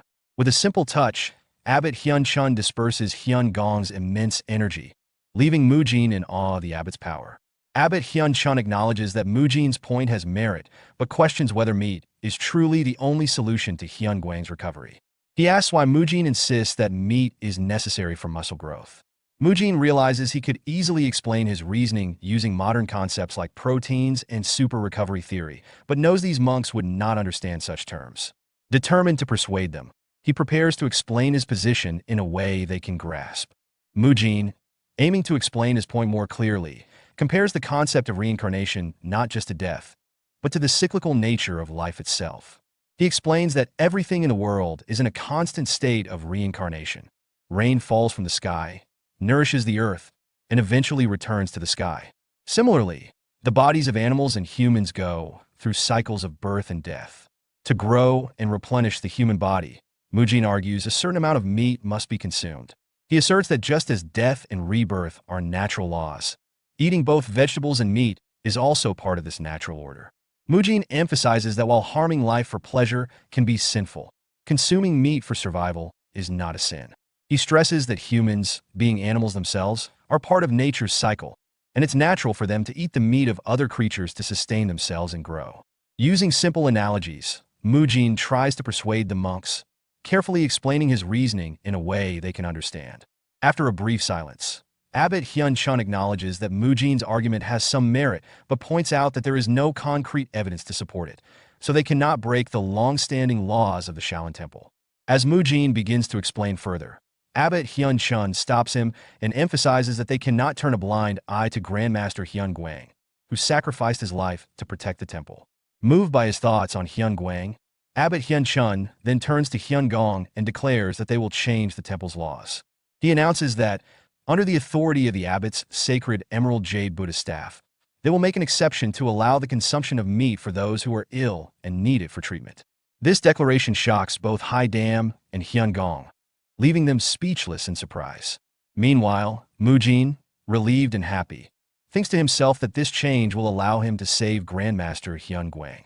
Abbot Hyun-chun explains that there is a way for Grandmaster Hyun-guang to eat meat without breaking the Shaolin Temple's rules. He would have to eat the meat and then face punishment for it. When Mujin nervously asks what kind of punishment this would entail, the abbot states that Hyun-guang must face the wall for a month. He then asks Mujin, who has previously undergone a 7-day wall facing, if he is willing to accept such a long punishment. After a brief moment of silence, Mujin, undeterred, confidently says that he will gladly accept the punishment. Haidam and Hyun-gong look nervously at the abbot, questioning whether this is truly the decision. Abbot Hyun-chun reassures them, stating that this isn't a matter of whether it should be done, but rather the necessity of it for Grandmaster Hyun-guang's recovery. He then concludes the meeting. The next day, Abbot Hyun-chun explains the decision to Grandmaster Hyun-guang at his abode. Grandmaster Hyun-guang expresses his understanding of the events that took place the previous night. Abbot Hyun-chun, explaining his reasoning, admits that he is now willing to take a risk on Mujin for the sake of the Shaolin Temple's future. He reflects on the temple's past, considering that their strict adherence to tradition may have been a contributing factor to the stagnation of the Shaolin Temple over the past 1,000 years. While the temple has maintained its reputation as a great martial institution, it has lost its former title as the strongest in the world. The abbot believes that, due to his own limitations, the temple has declined under his leadership, and he feels responsible for this loss of glory. Hyun-guang, however, cautions that change is not always beneficial. Abbot Hyun-chun acknowledges this, but insists that he has chosen Mujin because he believes Mujin will bring positive change to the temple. He expresses a desire to trust in Mujin's potential for reform. At this point, Abbot Hyun-chun calls for Mujin to enter, and Mujin, who had been waiting outside, responds affirmatively, stepping into the room. Mujin enters the room carrying a bowl of soup, which Hyun-guang immediately recognizes as containing meat. The porridge has a small amount of meat, considering Hyun-guang has not eaten any for decades. Initially, Hyun-guang hesitates to eat, but after reflecting on the efforts of Abbot Hyun-chun and the risk Mujin took to challenge the temple's rules, he decides to eat. The mixture of regret and resolve fills his heart, and after offering a prayer over the food, he eats meat for the first time in many years. Meanwhile, Mujin spends 7 days teaching Biab-jian the treatment process, focusing on the methods that don't involve the electrical and heat treatments, which are handled by Hyun-gong and Haidam. By the time Biab-jian has memorized everything, Hyun-guang is able to eat boiled meat without difficulty. Thanks to Mujin's treatments and the restorative properties of the meat, Hyun-guang begins to show significant improvement in his condition. On the day of his promised wall-facing punishment, Mujin reflects on how he really didn't want to return to the cave, the place where he was previously forced to do his punishment. He resigned himself to the fact that he must follow the higher-ups' orders. While he had planned to focus on training, hunting, and eating meat as he had in the past, he finds himself confused and flustered about why he's back in this situation. As he stands at the entrance to the cave, Abbot Hyun-chun, who is behind him, instructs him to go inside. The reason for Hyun-chun's presence is revealed. Earlier during the meeting, the abbot had decided to accept the punishment alongside Mujin, stating that this wasn't just a matter of whether it was right or wrong, but that he would take responsibility and accept the same punishment imposed on Mujin by the discipline court. Hyun-gong asks Abbot Hyun-chun if he is really going to take the wall-facing punishment alongside Mujin. Hyun-chun confirms that he will, stating that it's for the sake of changing one of the rules. In the present, as Mujin faces the wall, he reflects on the situation and feels trapped. He thinks to himself that he's screwed because the abbot has already settled into a lotus position and is chanting Buddhist scriptures, making it hard for Mujin to move or even shift his toes. Mujin wonders if it's even allowed to speak during wall-facing punishment, and notices that the scriptures Hyun-chun is chanting seem off. Mujin eventually realizes that the abbot is intentionally mixing up the chants. Mujin realizes that the incantations Abbot Hyun-chun is chanting are not random, but are connected to the martial arts techniques he's learned. He notices the pattern. Each incantation corresponds to a specific move in his martial arts training. Hyun-chun begins chanting different sutras in sequence, like the Diamond Sutra, Lotus Sutra, and Buddhavatamsaka Sutra, and Mujin starts to recognize the martial steps hidden within these chants. As he focuses more, he imagines how the martial arts techniques flow with each chant, connecting the words to specific movements in his mind. When Hyun-chun chants a flickering lamp, a phantom, Mujin associates it with the first move of the chain punch, a straight punch. The incantation and a dream follows, prompting Mujin to further delve into his image training, visualizing how the movements tie together. Mujin considers the next move in the swift whirlwind sweep, planning to raise his right leg for a kick. However, something feels off, so he decides to insert the step from the invincible punch to fix it. He spends the next 30 minutes mentally interpreting the incantations as steps and training in his mind. As he trains mentally, the intensity grows, and Mujin finds himself struggling to hold back the desire to physically practice what he's imagining. Despite being in the middle of a wall-facing punishment, Mujin begins to peek at Abbot Hyun-chun, who is still chanting. Mujin wonders if he can get up and practice without breaking the rules, but he notices something strange. Abbot Hyun-chun's chanting has taken on a rhythmic flow, which makes Mujin think it could be intentional. With a sense of urgency, Mujin decides to take a risk, thinking he has nothing to lose, and attempts to get up from the lotus position, prepared to gamble on the chance that this might be an opportunity for action. As Mujin stands up to practice, he quickly realizes that Abbot Hyun-chun is aware of his movements, but continues chanting without interruption, confirming that Hyun-chun intentionally set up this opportunity for Mujin to train. Following the rhythm of Hyun-chun's chanting, Mujin practices his martial arts steps, beginning with the chain punch straight punch, followed by the 21st move of the invincible punch, and ending with the swift whirlwind sweep. The rhythmic chanting makes it easier for Mujin to follow through the steps, but he grows curious as to why Hyun-chun continues to chant the same incantation instead of switching to something else. Mujin wonders if he's doing something wrong, sensing a subtle change in Hyun-chun's tone that signals his mistakes. As the training continues, Mujin notices a pattern. Whenever he performs a step correctly, Hyun-chun chants calmly or uses a low-tone cough, but when he makes a mistake, Hyun-chun dry coughs or raises his tone. Through this communication, Mujin begins to align his movements with the rhythm of the chanting, refining his technique over time. This secret training session goes on until sunset. Despite the successful training session, Mujin is left wondering why Hyun-chun is helping him.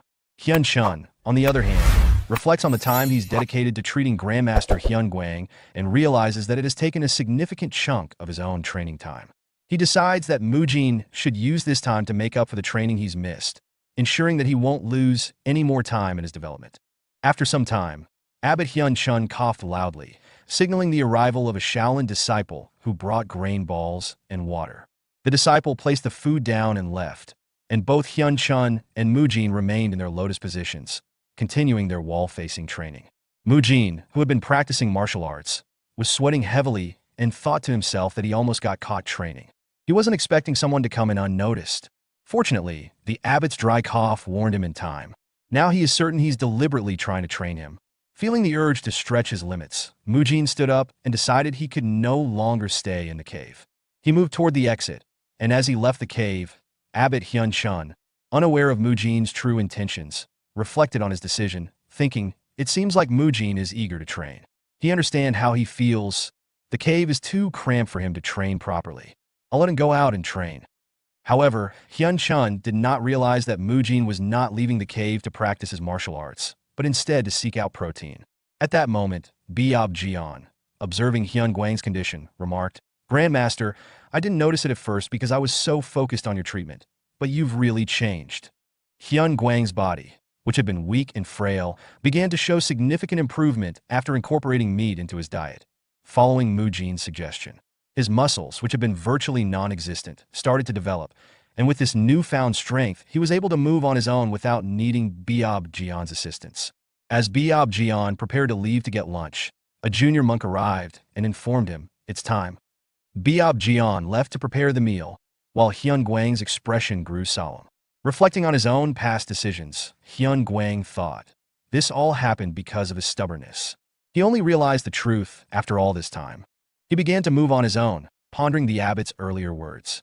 The abbot blamed himself for adhering too rigidly to tradition, even saying that the Shaolin Temple would have been different if I had become the abbot. He didn't agree with him before, but now he understands his guilt. It's because, in many ways, he is just like him. As Hyun-gwang arrived at the hill above the main Shaolin building, he reflected deeply on his past choices, muttering to himself in regret. He realized how foolish he had been in the past, particularly in his attitude toward his own condition and the traditions of the Shaolin Temple. He admitted to himself that his inability to move without assistance had made him blind to the importance of flexibility and adaptation in life. Now, as he had recovered enough to stand on his own, he found clarity in his thoughts. Hyun-gwang began questioning the value of adhering so strictly to the temple's traditions, even at the cost of his own well-being. He remembered the time when the special task force of the demonic cult had invaded, leaving him physically crippled and unable to walk. In the aftermath, he had constantly assured others and himself that he was fine, even though deep inside, he had already given in to despair. Despite his vast knowledge of martial arts and scriptures, he recognized that his heart had become hardened, unable to fully embrace the teachings he had once held dear. His shattered energy core, which prevented him from gathering energy, had been a constant reminder of his limitations. Hyun Guang now understood that he had been stubborn, clinging to outdated notions of honor and tradition. With this realization, he began to see the futility of his previous mindset. Even if everything around him were to disappear, the memories and lessons he had learned would remain within him. He reflected on the philosophical concept of form and emptiness, recognizing that things exist in both tangible and intangible forms, and that the true essence of life transcends mere physical presence. Hyun Guang, now sitting in a lotus position atop the hill, began chanting deeply, reflecting on the enlightenment he had just achieved. He understood that everything in the world, including feelings, perceptions, mental formations, and consciousness, was interconnected, and he decided to integrate this new awareness with his previous knowledge. His meditation led him to the realization of ultimate enlightenment, recognizing the vast energies flowing through the world. As he embraced this profound understanding, he acknowledged the limitations of his body to contain such immense energy, but at the same time, he felt an awakening within himself. Meanwhile, Hyun Gong, walking through the hallway, suddenly sensed a familiar energy. Intrigued by its intensity, he rushed toward it using a mobility art, muttering to himself, "That's definitely Grandmaster Hyun Guang's energy, but something's different. What's with that unfamiliar flow?" Upon arriving at the hill, he saw Hyun Guang enveloped by his own powerful energy as he meditated. Stopping below the hill, Hyun Gong, along with other students who had gathered to watch, was shocked by the sight. As Mujin observed Hyun Guang more closely, he grew increasingly concerned, wondering if the Grandmaster was in the process of achieving perfect enlightenment, as his energy seemed to be bursting like an explosion. Hyun Guang's energy surged powerfully into the sky, creating a brilliant beam of light that pierced through the clouds, causing the rain to cease. The sunlight broke through, illuminating the surroundings in a warm, merciful glow. The students of Shaolin, witnessing this remarkable phenomenon, began to murmur amongst themselves in awe. "The rain has stopped. That light, that energy, I'm certain of it, that's Grandmaster Hyun Guang's energy." Even those who were not familiar with energy could feel the overwhelming presence. The energy was so intense that it hurt to look at, yet it was also soothing and filled with warmth, radiating a sense of peace and enlightenment rather than fear. It was a divine and otherworldly sight. The realization settled upon them. Hyun Guang had achieved nirvana. The Shaolin disciples, filled with deep respect, get into respective pose and chanted a reverent mantra, acknowledging the sacred moment of enlightenment. Gone, gone beyond, gone completely beyond enlightenment, hail. Form has emptiness, while emptiness also has form. Overwhelmed by the spectacle, Hyun Gong nervously approached and, with trembling voice, asked, "Grandmaster, has he finally achieved enlightenment?" Hyun Guang chuckled and explains that what he had previously understood in his mind has now been fully realized in his heart. Hyun Gong, still processing the gravity of this realization, questions why Hyun Guang hasn't attained Buddhahood despite reaching nirvana. Hyun Guang responds calmly, acknowledging his attainment of nirvana but revealing that his path is not yet complete because there are unresolved matters. He credits his achievement to Mujin. Hyun Guang then inquires about Mujin's current situation, revealing concern over his absence. Hyun Gong nervously informs him that Mujin has been enduring wall-facing punishment, along with the abbot for the past 18 days.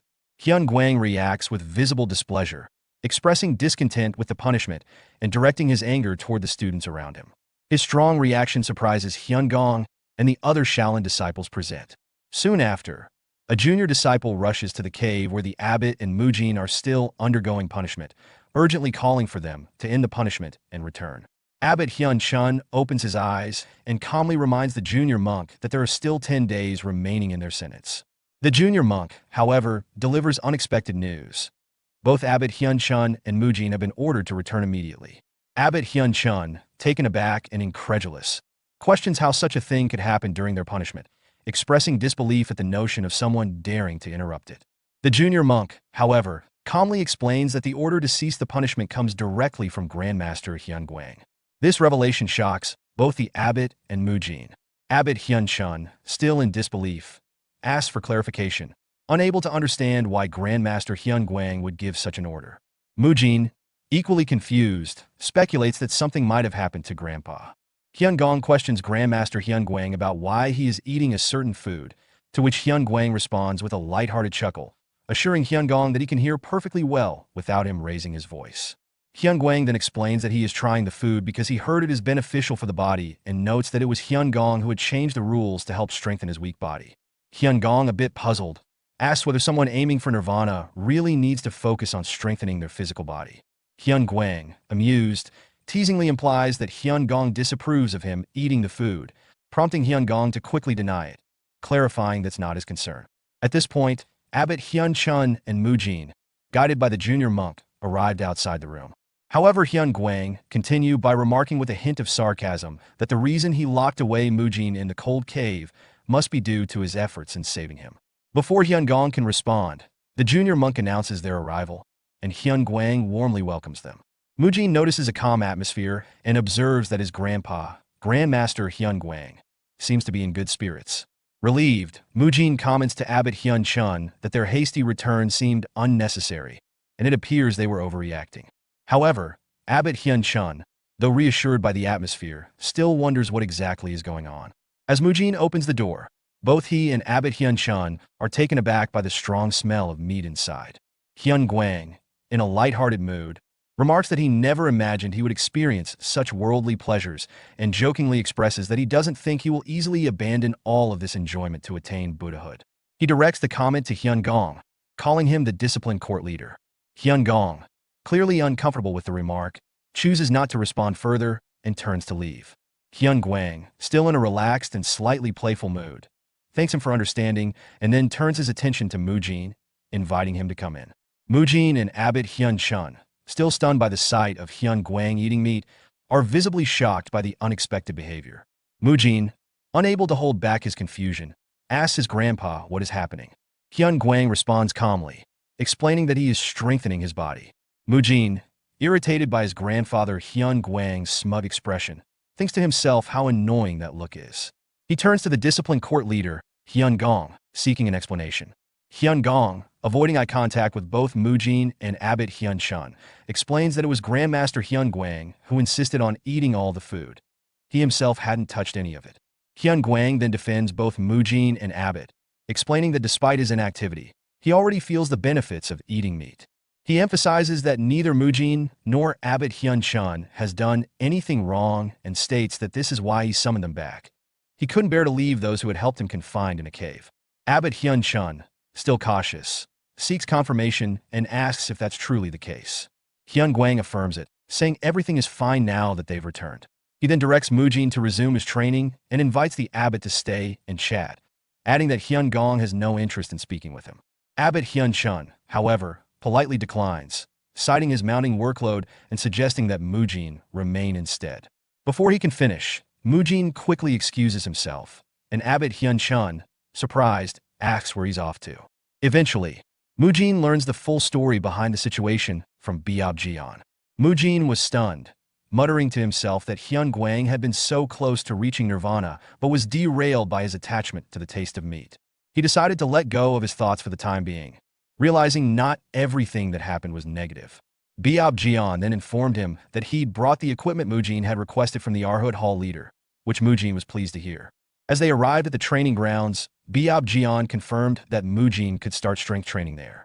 Mujin was surprised to see monks training with dumbbells and various exercise equipment, marveling that such a scene was unfolding in the Shaolin Temple of this era. Just before leaving, Biob Jian mentioned some equipment they weren't sure how to use, asking Mujin to teach the others. Excited, Mujin agreed, his enthusiasm growing as he examined the training gear. He thought, this isn't quite like the gym I used to have, but it's great, it brings back memories. A place to work with iron and sweat to build up strength. Mujin's focus is interrupted when he overhears Muyul asking Mugung for guidance on using a piece of equipment. Mugung suggests they wait for Mujin to arrive, prompting Mujin to approach and greet them. Noticing that Mu Kyung is absent, Mujin asks if he's training elsewhere. Mugung explains that Mu Kyung found the training difficult and is likely practicing on his own.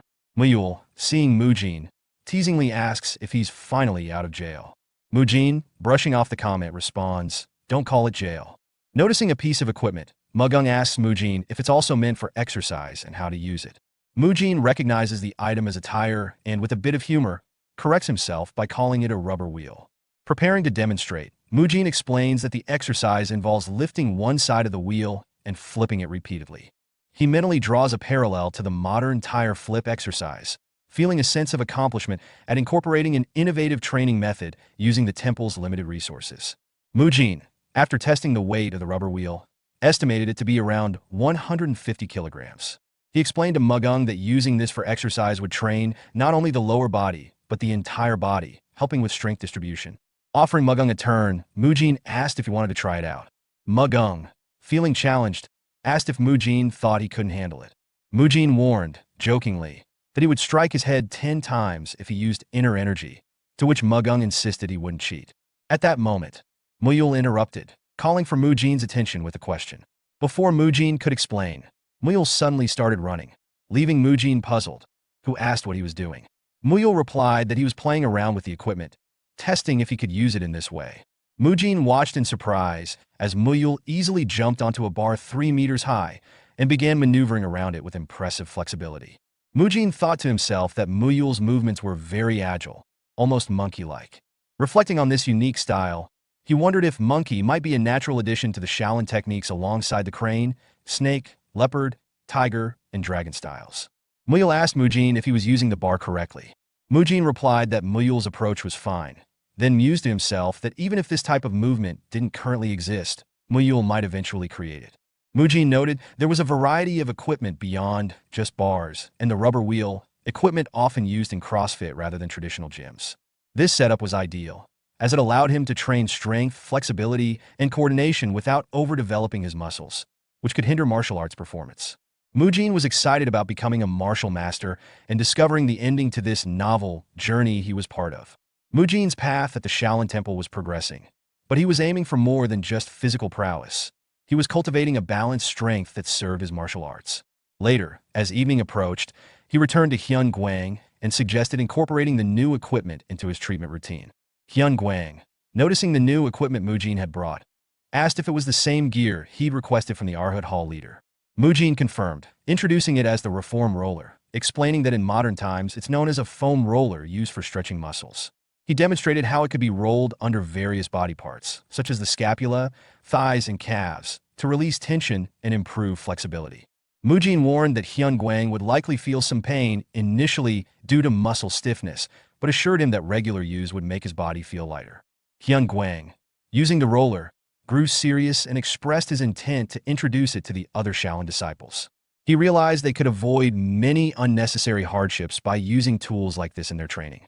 Mujin was initially confused, thinking that Hyun Guang's actions might make him seem like an apostate for disagreeing with Shaolin teachings. However, Hyun Guang shifted the conversation and asked about Mujin's martial arts progress. Mujin confirmed that his training was going well. Hyun Guang remarked that Mujin's energy had become more stable and settled since their last meeting. Mujin reflected on the training in the cave with the abbot and credited the progress to all the effort and contemplation he'd put into his practice. Hyun Guang, after observing him silently, pulled something from his pocket, a map and a letter, which he had prepared in anticipation of this moment. Mujin, surprised, asked about the letter.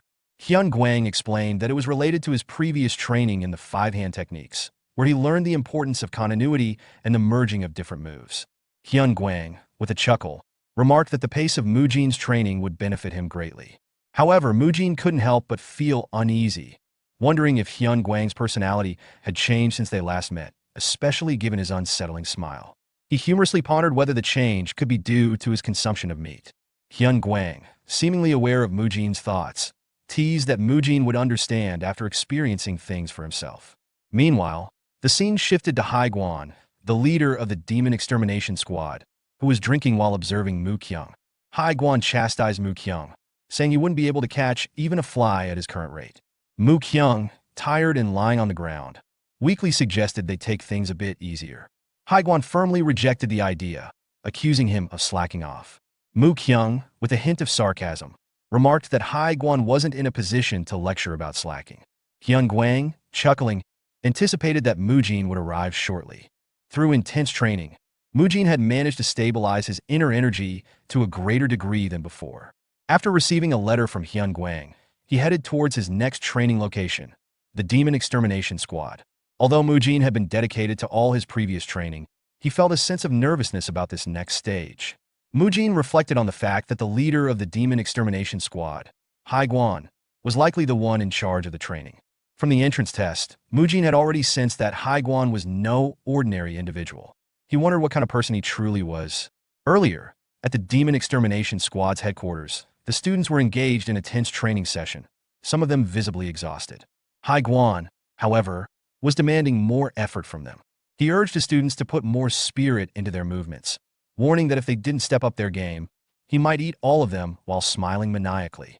With that, the students charged at him, and Hai Guan, throwing a bottle into the air, began dodging and countering their attacks, urging them to be more original with their approaches. Hai Guan, demonstrating his incredible agility and skill, leaped into the air and struck one of his incoming students with his stick. As the student was distracted by the strike, Mu Kyung seized the opportunity to approach Hai Guan from behind, thinking that he could land an attack. However, just as Mu Kyung was about to strike, Hai Guan surprised him by dodging the attack with a quick sitting motion, leaving Mu Kyung shocked. Without missing a beat, Hai Guan launched a powerful thrust at Mu Kyung's neck, hitting him and causing him pain. He then continued his assault, delivering several more precise thrusts with his stick, knocking back the other students who were still standing. The students crashed to the ground, piling on top of one another. Afterward, Hai Guan effortlessly caught the bottle he had thrown into the air and, while pointing his stick at the fallen students, mockingly declared that he would boil all of them and eat them up. As he was laughing at his students, Mu Kyung approached him from behind and prepared his 18 Dharma strikes. Mu Kyung launched the attack, but to his surprise, Hai Guan performed a perfect backflip to dodge it, commenting that it was all he needed to do to avoid the strike. As he landed, Hai Guan quickly charged at Mu Kyung, launching a brutal series of attacks. Mu Kyung, overwhelmed by the force and precision of Hai Guan's strikes, collapsed to the ground in intense pain.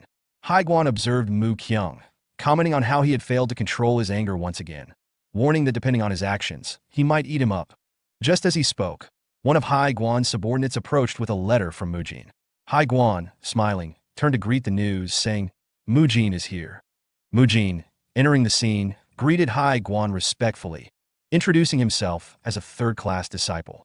Hai Guan held back a laugh at first, but then burst into laughter as he pointed at Mujin's hairstyle, asking, "What's with that hair?" Mujin, somewhat expecting this reaction, mentally noted it had been a while since someone commented on his hair. Hai Guan then asked his subordinate if the discipline court leader had approved of Mujin's hairstyle, to which Mujin replied that it was allowed, at least for now. The subordinate handed over the letter, and as Hai Guan read it, he commented that the higher-ups had tasked him with helping Mujin train after his time in the cave. He noted that Mujin was supposed to undergo a month of wall-facing punishment, but had apparently completed it far sooner than expected. Finally, Hai Guan asked if Mujin knew the contents of the letter, to which Mujin responded that he had not read it yet. Hai Guan explains to Mujin that the letter he received instructed him to train in his own unique way. Mujin, feeling a bit nervous, looks at the other students lying on the ground and asks if their current condition reflects the training style Hai Guan is referring to. Mu Kyung, one of the students on the ground, greets him and welcomes him to the training. Hai Guan, laughing, confirms that his training is designed to closely mimic real combat through sparring. He emphasizes that the Demon Extermination Squad, which they are a part of, deals with ruthless individuals who show no remorse, making their battles life or death. He warns Mujin that if he does not take the training seriously, he will die. No exceptions, not even for someone as important as Grandmaster Hyun Guang. Mujin expresses his willingness to engage in the training, but before he can continue, Hai Guan suddenly swings his stick at him. Mujin narrowly avoids the blow by bending backward. Hai Guan laughs and tells Mujin that there's no need for further words, as the sparring has already begun. As the fight intensifies, Hai Guan continues his swift and relentless attacks. While dodging, Mujin asks how Hai Guan can start the sparring so suddenly, to which Hai Guan retorts, "Do you think the enemy will wait for you?" Mujin, now determined, decides to attack seriously and throws a punch infused with his energy. However, Hai Guan expertly dodges and counters, landing a punch on Mujin while remarking, "You've got fierce power and speed, but that's not good enough." After feeling the tremor in his hand from punching Mujin's face, Hyun-Guang asked, "Has you learned Iron Guard?" He observed that Mujin had managed to briefly protect his face using this defensive technique, which piqued his interest. Mujin, feeling confident, launched a series of attacks, each one executed with precision. However, Haiguan effortlessly dodged every move. He noted, "On closer look, you're mixing various martial arts. To think you can use the moves of the invincible punch like this. The continuity of your moves isn't bad." Despite this compliment, Haiguan quickly countered by throwing dirt into Mujin's eyes, taunting him, "But it's not smooth enough for real combat." Mujin, irritated by the sudden dirty tactic, shouted, "Throwing sand at me? That's cheating." Haiguan responded sharply, reminding him that in real combat, enemies would use even more ruthless tactics to defeat him. He admonished Mujin, asking if he would complain about cheating every time and suggested that he would be a coward to act like that. To emphasize his point, Haiguan struck Mujin on the head with his stick. As the sparring continued, Haiguan observed Mujin's progress and, in a moment of amusement, found himself distracted by Mujin's peculiar hairstyle. He chuckled inwardly, wondering how the disciplined court leader had accepted such an interesting look. Haiguan then mused about what he might do with Mu Kyung's hair once it grew longer, revealing his playful side, as he enjoyed teasing others with their hair, though he would never alter his own. After an intense 4-hour training session, Haiguan reflected on Mujin's remarkable perseverance. Throughout the grueling practice, Haiguan had attacked Mujin relentlessly, exploiting any gaps in his martial skills and using underhanded tactics. Yet Mujin remained resilient, never complaining. In fact, Mujin's weaknesses became less apparent as the session wore on, showing an admirable improvement. Impressed by Mujin's resilience, Hyun-Guang enjoyed the training and remarked, "This will be fun, though women typically don't like such persistence." Despite the exhaustion, Mujin smiled and responded humorously, "I guess you're popular then," before collapsing onto the ground in exhaustion. Haiguan, satisfied with the session, called for a 15-minute break. As Mujin rested near Mu Kyung, he teasingly asked, "Mu Kyung, how long are you going to act like you're fainted?" Mu Kyung, who had been pretending to be unconscious, was caught off guard and asked, "How did you know?" Mujin, grinning, responded, "Of course I would. You welcomed me earlier." Mu Kyung then confessed that he had been waiting for Haiguan to let his guard down before making his move. Mujin, reflecting on his intense training with Haiguan, became frustrated with the fact that despite all his hard work, he couldn't land a single hit. He realized that his one-sided beatings weren't just a result of Haiguan's superior skill, but also his own lack of experience in actual combat. Although he had been training tirelessly, focusing on image training and trying to understand the continuity of different martial arts, he now saw that his biggest flaw was his lack of practical combat experience.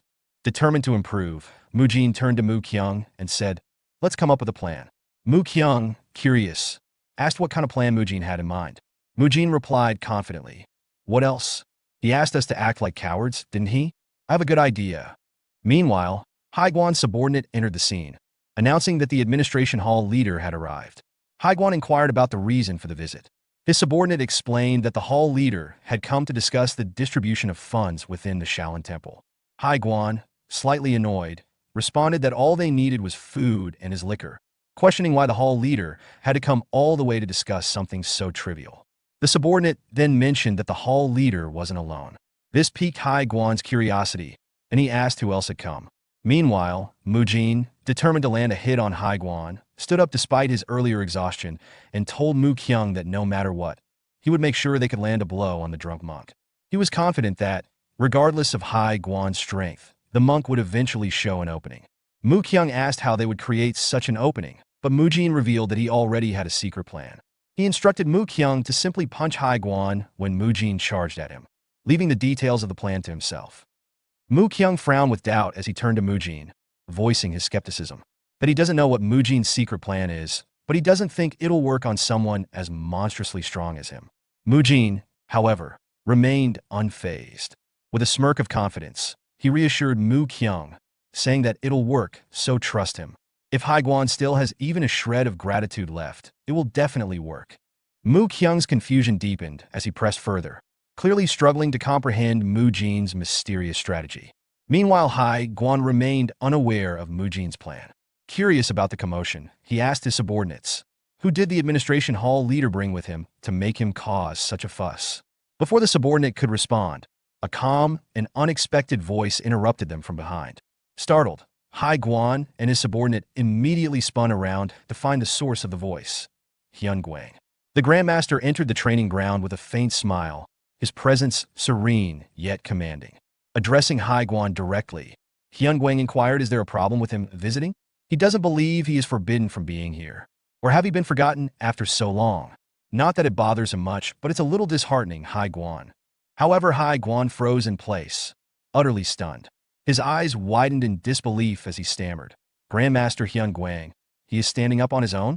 The sight before him, the once ailing Hyun Guang, now standing tall and composed, was almost incomprehensible. It shattered his assumptions, shaking him to his core. Without hesitation, Hai Guan rushed toward him, while saying greeting to Grandmaster Hyun Guang. Seeing how Hai Guan shows respect to Grandmaster Hyun Guang, an act so unprecedented that it shocks his subordinate to the core. The subordinate, unable to contain his astonishment, murmurs aloud, comparing this display of respect to Hai Guan's refusal to bow even to the abbot. This reaction underscores how extraordinary and impactful the moment truly is. From a distance, Mujin observes the exchange with a knowing smirk, his composed demeanor revealing a sense of satisfaction. His internal monologue reveals that he had anticipated this reaction from Hai Guan, reinforcing his belief in the unfolding plan. Mujin's confidence grows as he turns to his companion, Mu Kyung, and informs him with quiet certainty that it's starting. Mu Kyung blinked, still uncertain, asked, is that the secret plan? Mujin confirmed with a resolute tone. A determined glint appeared in his eyes as he thought to himself that he could relate to that feeling better than anyone. His thoughts drifted back to a significant memory with Grandmaster Hyun Guang, who had once made an unexpected announcement that Mujin is going to train with the Demon Extermination Squad. At the time, Mujin had been taken aback and alarmed by the news. The mention of the squad had immediately brought to mind its leader, Monk Hai Guan, a figure Mujin had encountered briefly during the entrance test. The image of the leader remained vivid. Monk Hai Guan had appeared powerful and dangerous, leaving a lasting impression on Mujin. Hyun Guang chuckled in response, explaining that Monk Hai Guan only appeared intimidating because of his work, but in reality, he wasn't a bad person. To Hyun Guang, Hai Guan was like a little puppy. He added, almost humorously, that it was probably time to pay Hai Guan a visit. Curious, Mujin asked if his grandfather knew Hai Guan well. Hyun Guang replied that Hai Guan used to follow him everywhere and had once claimed Hyun Guang saved his life, though Hyun Guang didn't recall doing anything significant to warrant such deep gratitude. In the present, Mujin dashed toward Monk Hai Guan, reflecting on this memory. He thought to himself that he didn't care how childish Hai Guan may have been in the past because, at this moment, Hai Guan was rushing to his grandmaster, just like Mujin had as a child. Mujin vividly recalled running to his grandfather, shouting excitedly about catching a rhinoceros beetle. Now, Hai Guan sprinted toward Hyun Guang with excitement. He exclaimed, Grandmaster, you've finally recovered. Watching this, Mujin thought back to his own excitement as a child, but noted that Hai Guan's enthusiasm left him vulnerable. Seizing this opening, Mujin prepared to act. As Monk Hai Guan neared Hyun Guang, Mujin and Mu Kyung launched a surprise attack from behind. Hai Guan, taken aback, turned to see Mujin on his right, preparing a combination of chain punch and an invincible punch, while Mu Kyung stood on his left, readying his 18 Dharma strikes. Mu Kyung, smirking, teased, doesn't he tell them to act cowardly, then now take a punch from them? As both of them launched their attacks at Hai Guan. However, to their shock, Hai Guan effortlessly blocked both of their attacks. Both Mujin and Mu Kyung were stunned. They cursed to themselves, and frustrated that their attack had been blocked. They realized the leader of the Demon Extermination Squad was much stronger than they had anticipated. However, Hai Guan's expression darkened when he noticed that his wine jar had been shattered during the scuffle. With sarcasm, he remarked that was such a good ambush. He is truly moved. In the blink of an eye, he moved behind them, grabbed their heads, and slammed them forcefully into the ground. With a stern tone, he declared, but that won't ever work, not in 100 years. After the confrontation, Hai Guan stepped away from Mujin and Mu Kyung, instructing them that they don't get lazy just because he is not around. Keep sparring with one another. Both of them groaned, but obediently agreed. Later, as Hyun Guang and Hai Guan sat a short distance away from the training ground, Hyun Guang expressed concern about Hai Guan's harshness, stating they're still children. Doesn't he think he's being too hard on them? Hai Guan, wincing as he pressed the wounds from Mujin's attack, responded with a stern tone. He argued that if he went easy on them, they would only regret it later when they faced real danger. He explained that they couldn't predict when war might come, and that they needed to be battle-ready. If he didn't push them now, they would become lazy, and by the time they realized the consequences, it would be too late. Haiguan fondly remembered his childhood and recalled a moment when he proudly told Hyun Guang, Grandmaster, he worked hard and became a third-class disciple. Hyun Guang smiled warmly, stating, "You've finally become an official disciple here, Haiguan?" To which Haiguan eagerly affirmed that. With a gentle pat on his head, Hyun Guang praised him, saying, "I knew you could do it. Keep growing, and one day, become a pillar of the Shaolin Temple." Haiguan reflected on the grueling training he had endured, hoping to become strong enough to contribute. However, his dreams were interrupted by the day of the demonic cult's invasion. Surrounded by cult members who taunted him with, "Does he think he can run away, rat?" Haiguan found himself on the brink of being attacked. Just then, Hyun Guang arrived, saving him and many others. But in the process, Hyun Guang's energy core was destroyed, leaving him crippled. Haiguan's resolve was solidified on the day of the demonic cult's invasion. The trauma of witnessing Hyun Guang's injury and the cult's cruelty fueled his vow to never forgive them. He swore to kill them all with his own hands, a determination that led him down the path of demon extermination, a path he followed without regret. In the present, Hyun Guang noticed Haiguan's somber expression and asked, "Is he all right?" Haiguan, somewhat confused, responded, "What does he mean?" Hyun Guang clarified, "Just with everything." Haiguan smiled faintly, answering, "Is life's bearable?" Hyun Guang then pointed toward Mujin and asked, "Could he look after that child from time to time?" Haiguan suggested that it might be better if Hyun Guang taught him instead, but quickly realized Mujin was still too young for that.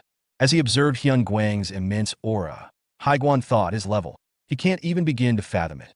Before he could reflect further, Hyun Guang interrupted, asking that aside, "Haiguan, can he have a drink?" Haiguan initially responds eagerly to Hyun Guang's request for liquor. However, upon remembering that monks are forbidden from drinking, he becomes alarmed and asks if Hyun Guang truly wants alcohol. Hyun Guang, with a playful tone, references a previous time when Haiguan had said it's a water inside this jar during a test. Haiguan, still uneasy, hands over the liquor jar, insisting that this time it's real alcohol. Despite Haiguan's concerns, Hyun Guang drinks from the jar without hesitation, leaving Haiguan shocked.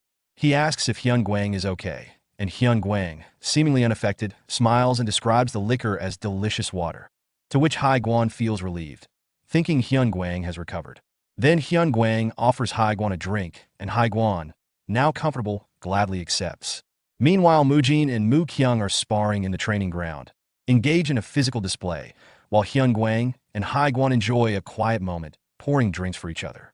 The atmosphere is calm and serene, almost like a beautifully composed painting, though this tranquility is unusual for the typically disciplined Shaolin Temple. The peaceful scene is disrupted when Hyun Myung, the administrator of Shaolin, sitting beside them, visibly troubled. He reflects on the temple's financial struggles, worrying that the budget is too tight to provide enough food for the disciples during the upcoming winter. Worse yet, he fears they may not be able to accept new monks the following year. Looking at Mujin and Mu Kyung, he silently blames them, thinking that their actions are contributing to the temple's financial difficulties. After Mujin and Mu Kyung finish their sparring session, Mu Kyung compliments Mujin, saying he's gotten much stronger, to which Mujin responds by acknowledging Mu Kyung's own strength. Mu Kyung credits his improvement to his hard training since joining the Demon Extermination Squad. Mujin agrees, noting that the intense training, which feels like real combat, would naturally lead to increased strength. As the two continue talking, Mujin noticed Hyun Myung and immediately became aware that something was off. Observing the administration hall leader's troubled expression, he thought, the expression of the administration hall leader doesn't look good. Did something bad happen? Mujin quickly deduced that the sigh Hyun Myung had let out, coupled with his gloomy demeanor, indicated trouble. As the hall leader in charge of budgets, his mood clearly reflected a problem. Drawing from his past experience managing several gyms in his previous life as Choi Kang-hyuk, Mujin recognized the signs of financial or operational distress and understood exactly what Hyun Myung was going through. Mu Kyung, noticing Mujin's change in expression, asks what's going on. The Shaolin Temple is in financial difficulty right now. The 1,000-year Shaolin Temple, one of the reputable great martial groups, of the 10 great martial groups, was also known as the North Star of Mount Tai. They've lived a life cut off from the secular world while focusing on meditation and training. However, no matter how cut off they are, it can't be helped when it comes to food, clothing, and shelter. They receive donations from believers and funds given by the outer sect groups. That was how they had been able to somehow manage their current lifestyle. That is, until a few problems appeared. The scene shifted to a Shaolin disciple who dropped a coin, prompting another monk to scold him that he needed to pick it up before they lose it. Even a single coin is important to the administration hall right now. The disciple knelt to retrieve the coin, muttering he knows their financial situation isn't great, but to think they did be this desperate over one coin. Another monk, observing Mujin cleaning nearby, pointed at him and explained, "It's because of that kid." A fellow monk, confused, asked, "Is he saying it's all Mujin's fault?" The monk responded, "Well, there are other complications, but what he said isn't entirely wrong." The monk went on to explain the situation. It all began when Mujin saved Mu Kyung from being bullied by outer sect disciples. In retaliation, the temple punished the wrongdoers severely, destroying their energy cores and ending their ability to practice martial arts. This included members of the Seobol escort establishment who had been extorting people for money. As a result, they were forced to return everything they had taken. However, this caused trouble. Other outer sect groups began to feel uneasy. They thought, if the temple shut down the Seobol escort establishment so easily, what if they are next? Fearing for their own positions, many of these groups left the temple and joined other martial groups, cutting off their donations. As a result, nearly half of the outer sect groups abandoned the temple, worsening its financial situation. The temple's financial strain was further exacerbated by the additional expenses for specialized equipment, including yoga and Pilates gear for Hyun Guang's rehabilitation, as well as specialized training tools for Mujin's unique methods. These costs fell squarely on the administration hall, and many began to view Mujin as the demon that devours money. Mujin, observing the situation, reflected he'd get it. They probably don't have a good impression of him now, but it's thanks to him that the other disciples are seeing better results, and Grandpa's health has improved. They're being too harsh. Mujin then thought about his daily routine, that he has been fulfilling his duties as a third-class disciple, just like Grandpa and Master Biao wanted. He trained his stamina, studied scriptures at dawn, practiced martial arts, cleaned the temple, and welcomed visiting guests. He couldn't help but feel like he had been demoted to a regular grunt, recalling his past life as a medic. As Mujin was reflecting on his routine, a fellow disciple approached him and asked, "Mujin, is he done with cleaning?" Mujin replied, "Yes, he finished it." The monk checked the time and said, "It's almost 1 p.m. Let's go receive the visiting guests." Mujin agreed, but as they walked, he thought to himself, even though H is doing the same trivial tasks as the other third-class disciples, Grandpa probably set this up so he could spend more time with his peers. At the gate, the Shaolin monks warmly greeted their guests, guided them along the paths, and thanked them for visiting the temple. Mujin, assisting for the first time, commented to a fellow disciple, "Receiving visitors isn't as hard as he thought." The other monk agreed. Mujin reflected that it was similar to how he used to welcome gym members in his past life. However, his thoughts were interrupted when he heard a labored breath. Looking down the long staircase leading to the gate, he spotted an elderly woman struggling to climb the steps. Turning to his fellow disciple, Mujin said that he is head down for a moment. The fellow monk asked, "What's going on down there?" Mujin replied, "Someone needs help," and descended the stairs. He approached the elderly woman, who was clearly out of breath, and greeted her. The woman looked up at him and smiled, replying, "Hello, young monk." Noticing her fatigue, Mujin stated she seems quite tired. "What brings her all the way here?" The woman explained that she came to pay her respects to Buddha. Realizing she was heading to the Mahavira Hall, Mujin offered, allow him to carry her there. When the woman initially declines his offer to carry her, she thanks him, saying there's no need for him to trouble himself. Despite her polite refusal, Mujin, displaying determination and care, insists that it's no trouble. He reassures her by mentioning his physical training, subtly emphasizing that he is strong enough to help her. As Mujin carries the woman on his back up a set of stairs, he remains humble and reassures her once more, telling her not to be so formal with him and reminding her that he is just a child monk. His statement surprises the woman, leading her to ask if he is not a teenager. For Mujin, the act of helping the woman is not motivated by any sense of moral obligation or ethical duty. Instead, it comes naturally to him, driven by an ingrained respect for the elderly. This respect was cultivated through his past life as Choi Kang-hyuk, where he was raised by his grandparents. Their care and guidance have shaped his instinctive nurturing behavior, which he now applies in his life as a monk. The respect and care he offers the elderly woman are akin to the way he feels about Hyunguang.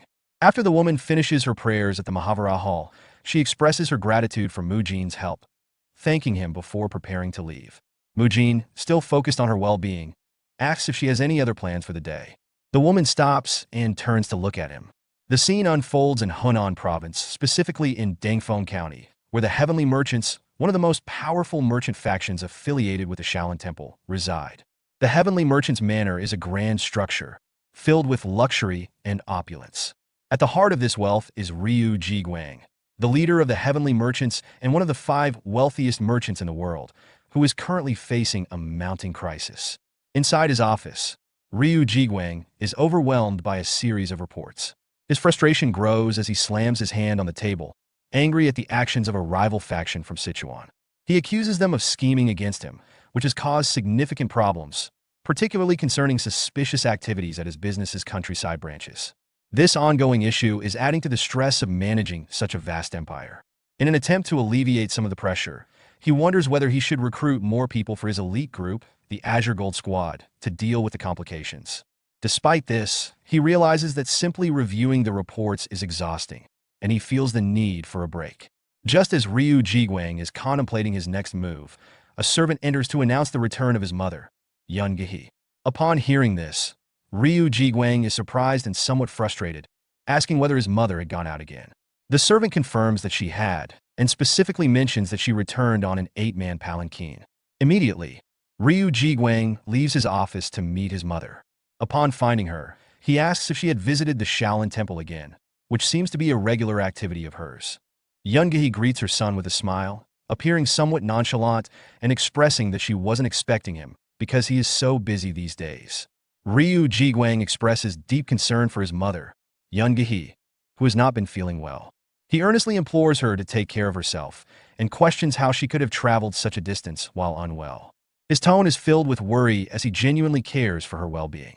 Yun Gehe, who is revealed to be the elderly woman that Mujin helped earlier, reassures her son with a chuckle, telling him not to worry about her on this occasion.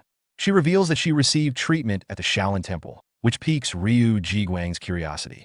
When he inquires further, she describes the treatment she received, explaining that a monk performed a procedure she referred to as a massage. The monk rubbed her back, pressed on her knees, and rotated her feet at extraordinary angles. Yun Gehe is impressed by the treatment, claiming it was far more effective than any acupuncture or tonic she had previously tried. Ryu Jiguang remains skeptical, doubting that such a treatment could have been so impactful. However, as he observes his mother, he notices visible improvement in her condition. Her overall health seems better, and even the chronic trembling in her leg has diminished, leading him to reconsider his earlier doubts. Yun Gehe then mentions that the monk who performed the treatment was a remarkable child monk. Intrigued by the monk's skill, Ryu Jiguang decides he must meet him in person and insists that he will accompany his mother to the Shaolin Temple the following day. Back at the Shaolin Temple, Mujin sits alone in a quiet room, reflecting on the events of the day. Despite having helped the elderly woman earlier, he feels an uneasy tension, but not because she reminded him of his grandmother or because of her wealth. The source of his discomfort stems from something he noticed on the palanquin that the woman left on. The words written on it clearly stated Heavenly Merchants, a name that carries significant weight. Mujin's mind races as he recalls the reputation of the Heavenly Merchants. In his previous knowledge of another universe, referred to as Ga Kyung's universe, the Heavenly Merchants were one of the 5 wealthiest and most powerful factions in the unorthodox world.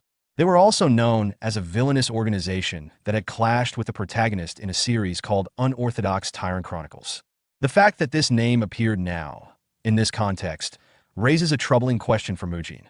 Could this truly be the same Heavenly Merchants he remembers? The next day, Mujin continues his duties as a third-class disciple at the Shaolin Temple. At the gate, he encounters Ryu Jiguang and Yun Gehe, who have arrived as guests.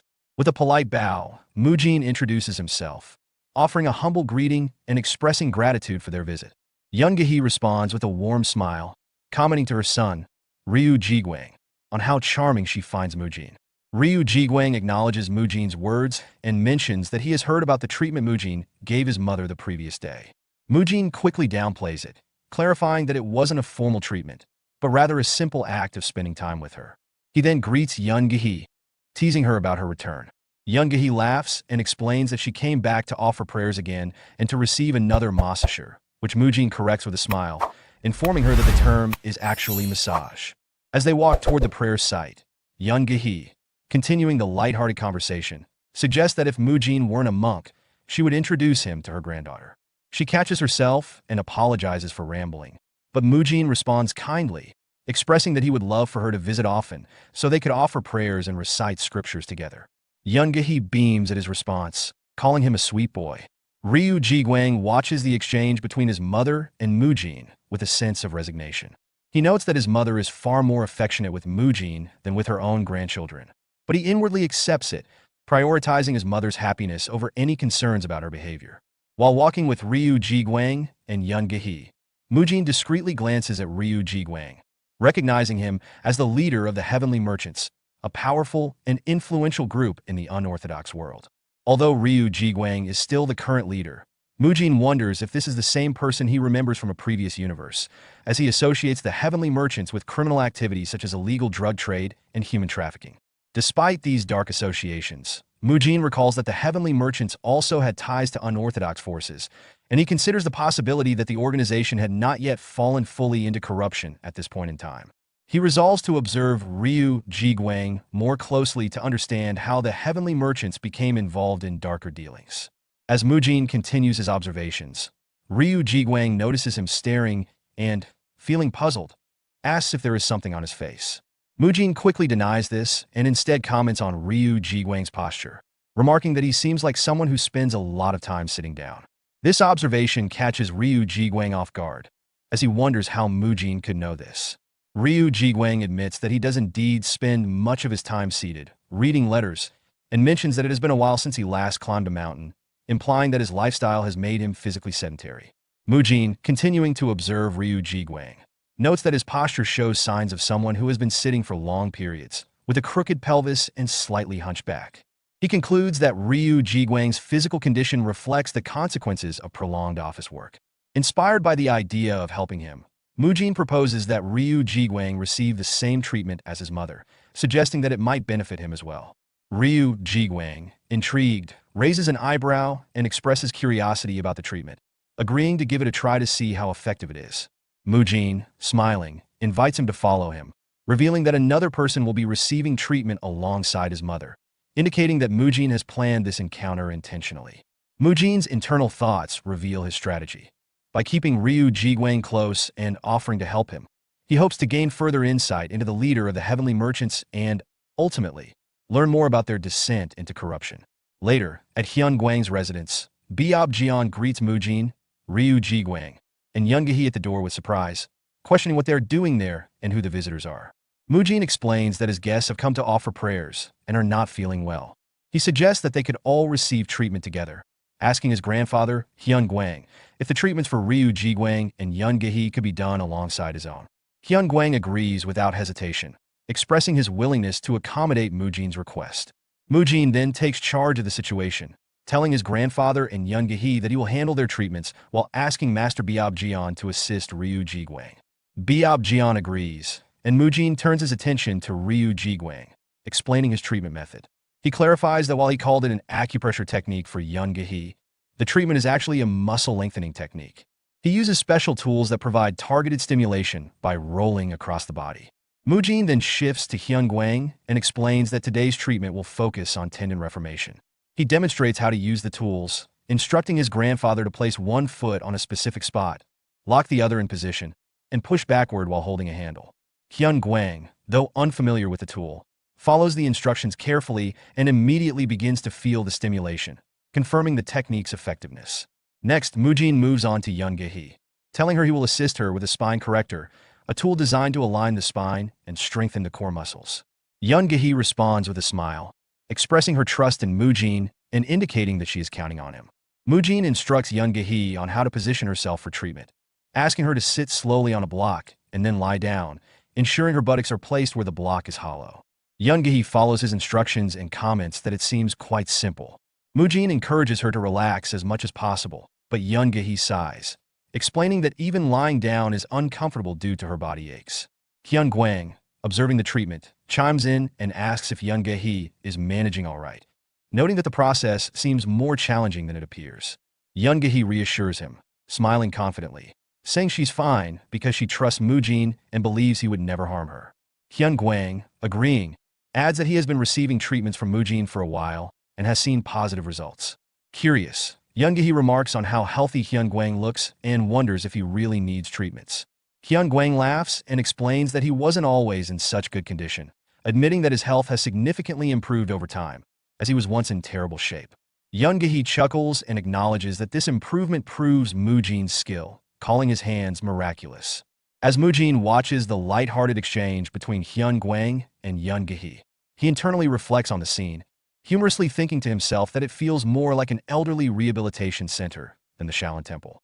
Later, Byeop-jeon asks Ryu Ji-gwang about his experience with the muscle lengthening technique, and Ryu Ji-gwang responds positively, saying he feels much better now.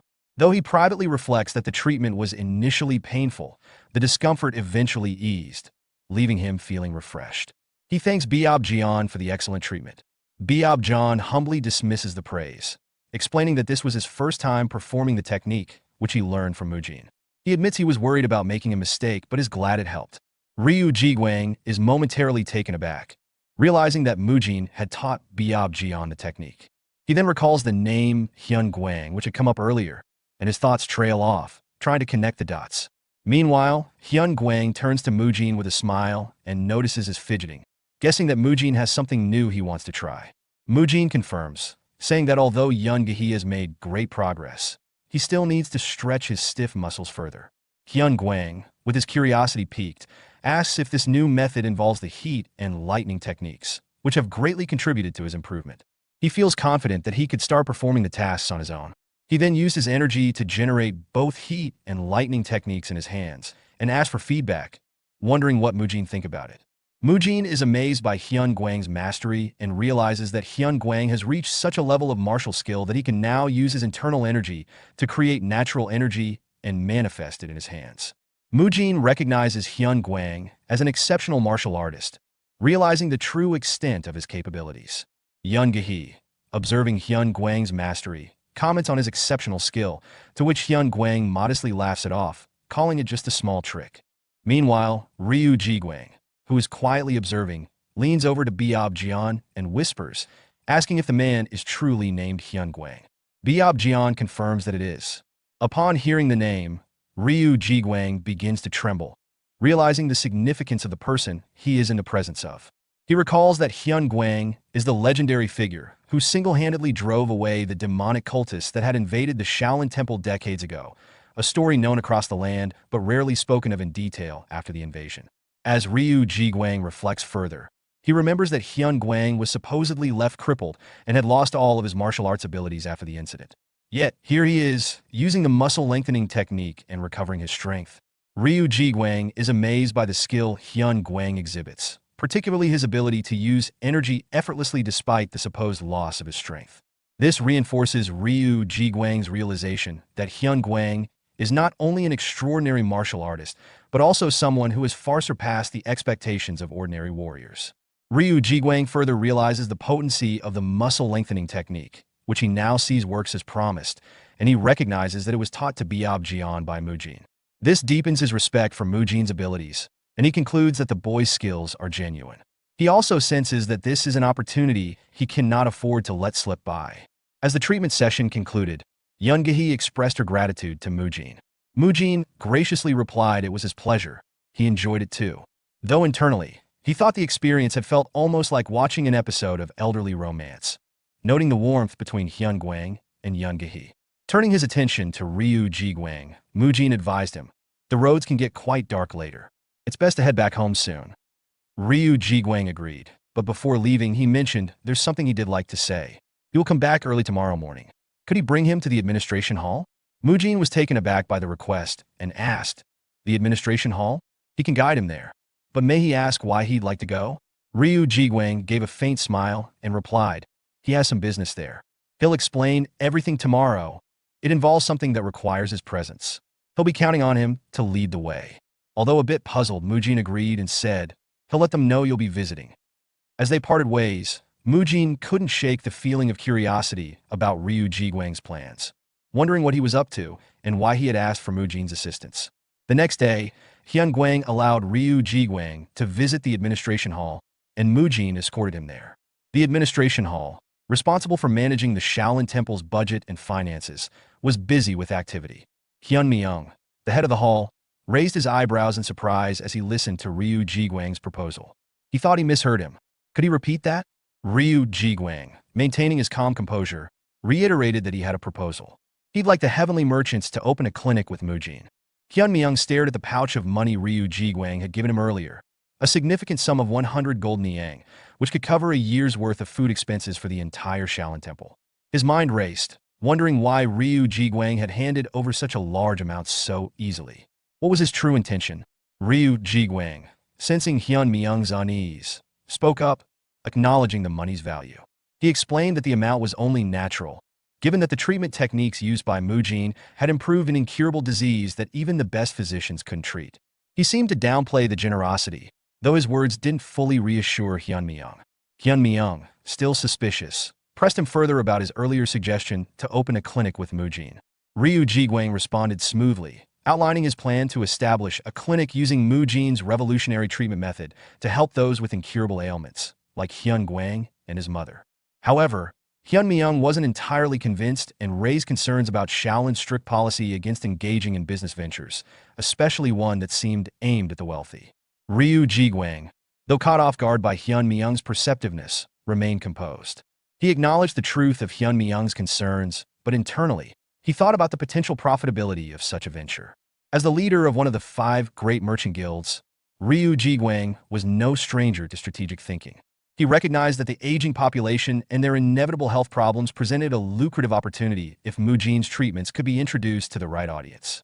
However, Ryu Jiguang knew that there were deeper, more personal reasons behind his proposal that he wasn't ready to reveal yet.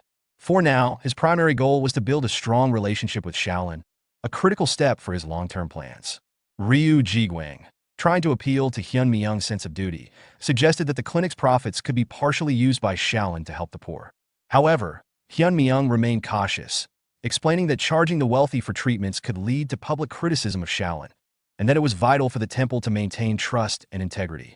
He emphasized that a single misstep could damage the temple's reputation, which had been built over time through sincerity and transparency. As the discussion continued, Mujin, who had been silently observing, grew frustrated with the resistance to what seemed like an obvious solution. He thought to himself about Shaolin's ongoing complaints about a lack of funds and how this opportunity could solve their financial problems.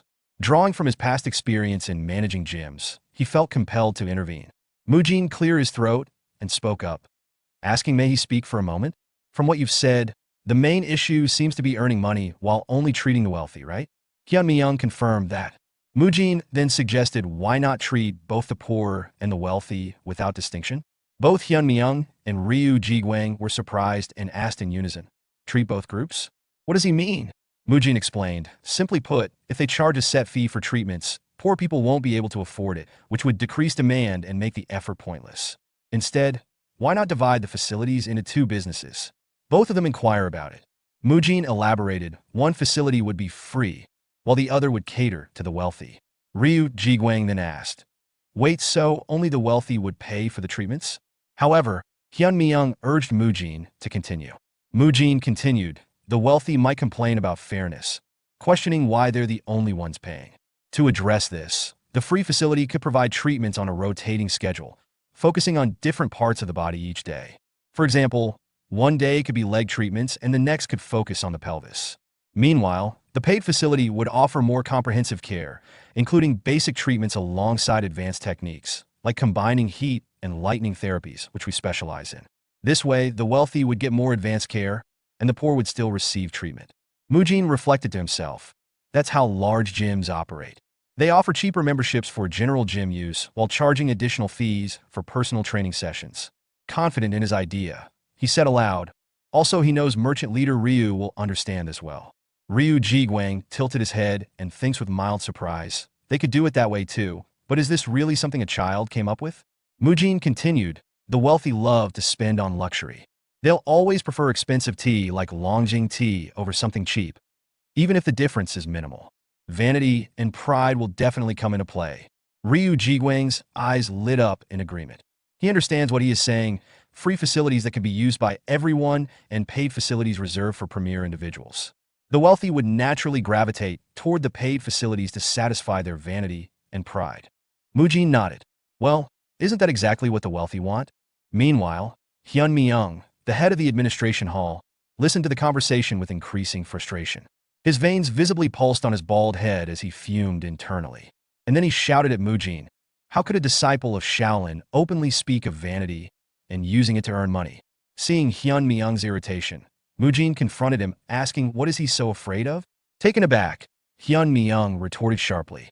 Mujin calmly explained, when you suggested using money earned from the wealthy to help the poor, you were afraid people might criticize Shaolin for being obsessed with money. But with this proposal, they can treat the poor while also using the contributions of the wealthy. Is he truly that afraid of what people might say about Shaolin? Hyun Myung gritted his teeth in frustration, snapping, how dare he insult Shaolin? Remaining composed, Mujin replied, he is not insulting Shaolin. Let him clarify something. He says Shaolin's reputation might suffer because they're earning money by catering to the wealthy? Well, you're right. That could happen. He too worry about what people might say. But he is in far greater anguish when they can't help those who truly need it because they are too afraid of criticism. Mujin's tone turned resolute as he continued. And so what if people don't understand them? What matters more is the truth, that Shaolin is working hard to help the world. That truth is far more important than strict adherence to rules and the fear of baseless judgment. Hyun Myung experiences a moment of deep reflection as he notices an uncanny resemblance between Mujin's words and demeanor and those of Grandmaster Hyun Guang. The memory of Hyun Guang appears to strike a chord, causing Hyun Myung to momentarily drift into thought and murmur the Grandmaster's name.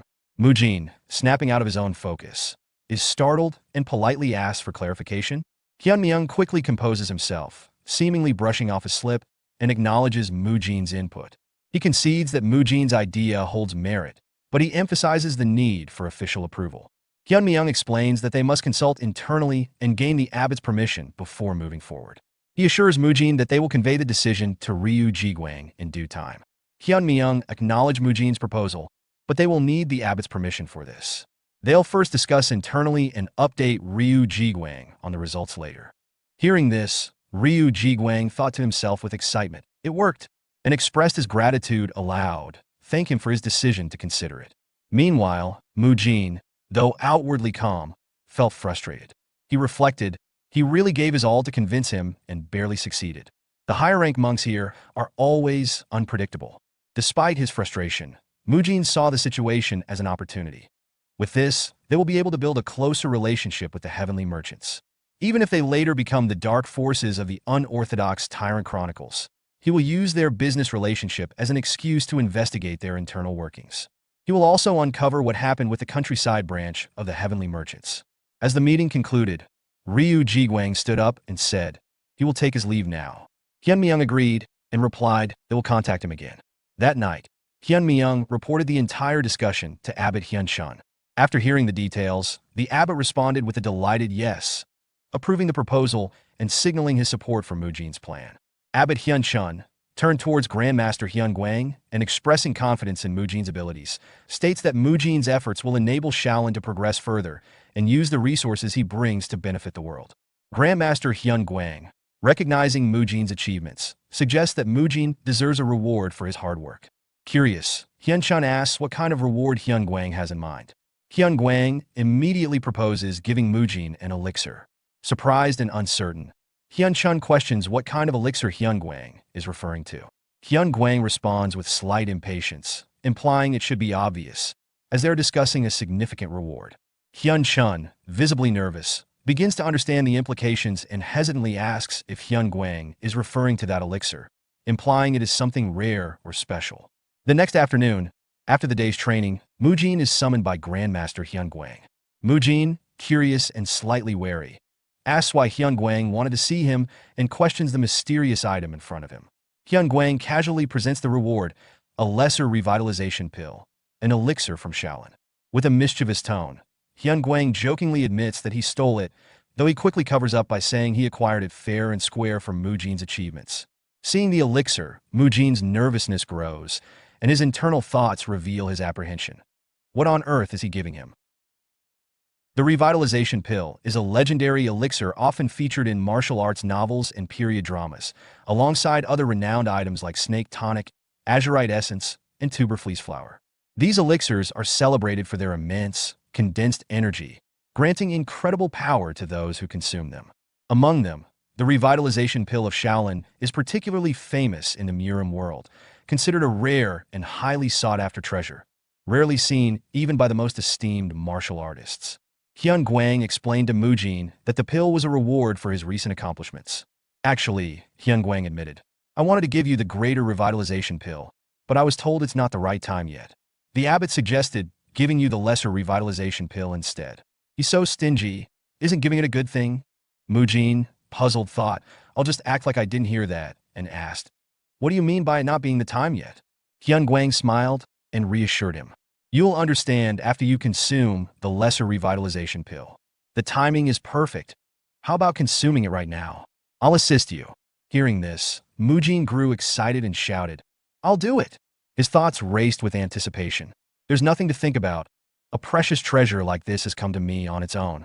Of course, I'll consume it as soon as I can. Mujin and Hyun Guang arrived at a secluded pavilion deep within the mountains.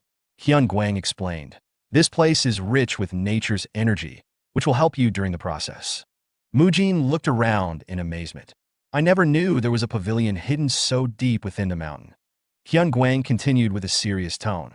Absorbing energy from an elixir is different from using a cultivation technique. When cultivating, you breathe through your nose and mouth, slowly absorbing energy. But when consuming an elixir, the energy rushes directly to your stomach. Mujin asked for clarification.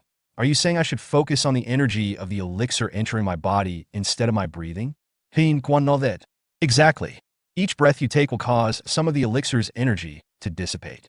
However, if you hold your breath out of greed to retain it, you'll fall into energy deviation. You must be very careful.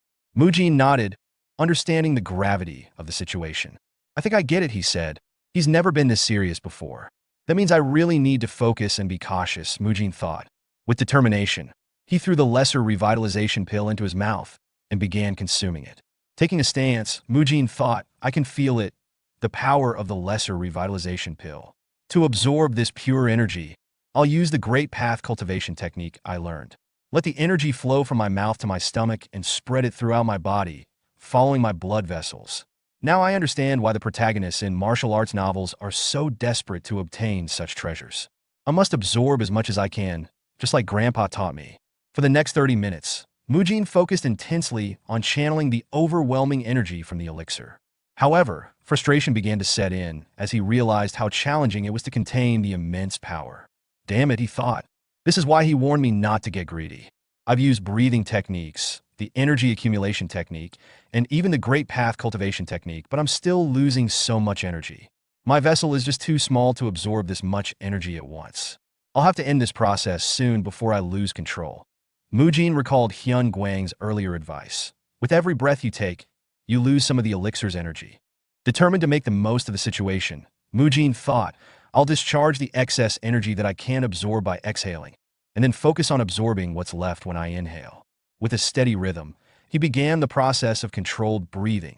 Inhale, exhale, repeating the cycle to stabilize the energy within him. After some time, Mujin opened his eyes and thought, did I absorb around 30%? This is already incredible. I'm not even bothered by what I couldn't absorb. What I've gained is beyond my expectations. He turned to Hyun Guang and said, Grandpa, I kept reminding myself not to get greedy, but I guess I got a little too greedy without realizing it. The power of the lesser revitalization pill was far greater than I imagined. Hyun Guang, observing him, thought to himself, that's to be expected. Mujin, you've actually absorbed the entire lesser revitalization pill. What Hyun Guang didn't reveal immediately was that this outcome wasn't solely Mujin's doing. It was a miracle created by Hyun Guang's intervention. As Mujin exhaled, the energy from the lesser revitalization pill that he couldn't absorb began to escape.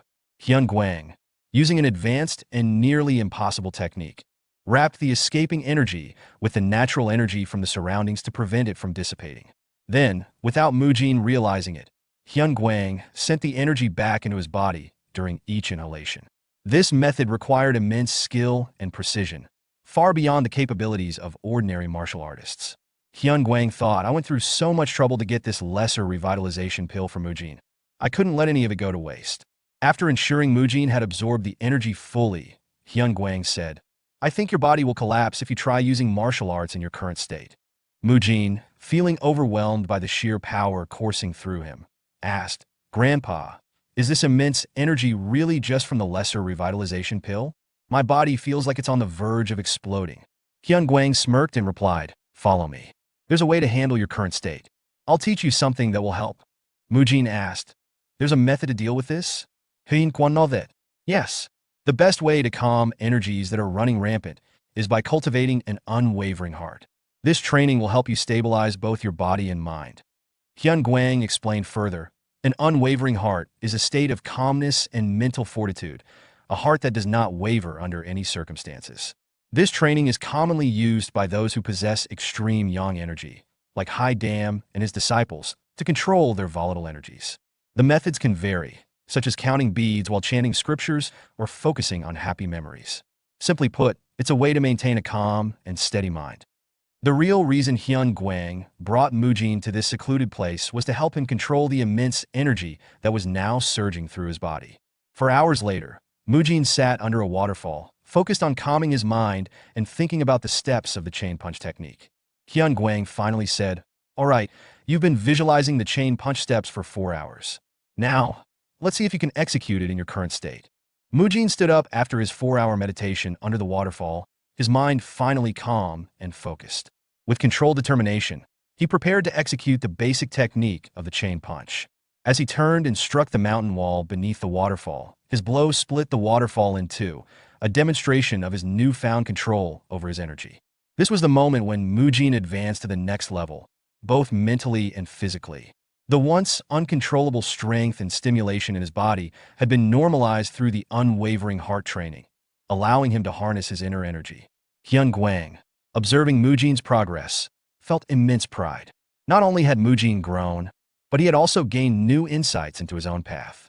The two exchanged a silent understanding, acknowledging their shared journey. 2 days later, at the Shaolin Gate, Mujin stood ready to depart, accompanied by the 5 second-class disciples assigned to him. Hyun Guang, overseeing the preparations, asked, Are you all ready now? Abbot Hyun Chun, however, expressed that Mujin wasn't quite ready to venture into the outside world alone. He entrusted the 5 second-class disciples to look after Mujin during his journey. Hyun Myung, the leader of the administration hall, reported that the framework for the clinic business with the heavenly merchants had been nearly completed, with only the final steps in Dangfeng County remaining. The abbot thanked Mujin for his contributions, and Hyun Guang encouraged him with a chuckle, saying, Do your best when you're there, Mujin. Mujin, feeling the weight of responsibility, expressed his gratitude, replying, Thank you for believing in me and entrusting me with this. I will combine the strength of Shaolin and the heavenly merchants to help even more people and assist Shaolin in overcoming its crisis. Hyun Guang nodded approvingly, saying, Good. We await your return. Mujin, determined, replied, I'll see you when I'm back. The scene then shifted to a dimly lit room where a girl, referred to as young Miss Siwa, sat in a chair. Her servant asked, Shall we leave soon, young Miss Siwa? After leaving the temple and descending Mount Songshan, Mujin finally set his sights on his destination, Dangfeng County. The journey through the mountainous terrain brought him closer to a place that seemed straight out of a wuxia film, with landscapes that seemed to promise adventure and intrigue. As Mujin reflected on the events during his travels, he recalled the various encounters along the way that had shaped his journey. He had run into members of the Green Forest Bandits, enjoyed the lively atmosphere of an inn, and got swept into an unexpected conflict. Along the way, he had also rescued a mysterious veiled beauty, dealt with local thugs, and uncovered a series of schemes that seemed to connect to shadowy figures lurking in the background. With an excited look on his face, Mujin mused about how the dream of a man within a wuxia world truly begins at this moment. He felt that he was inching closer to the legendary Shaolin Chronicles and that destiny was calling out to him. Make way for me, he thought with anticipation. 1 week later, 2 elderly figures were having a conversation. The person with the man bun hairstyle asked, Hey, have you heard the news? The other, wearing a do-rag, inquired, What news? The first person explained that some monks from Shaolin had come down the mountain recently, and, to their surprise, they had opened a clinic.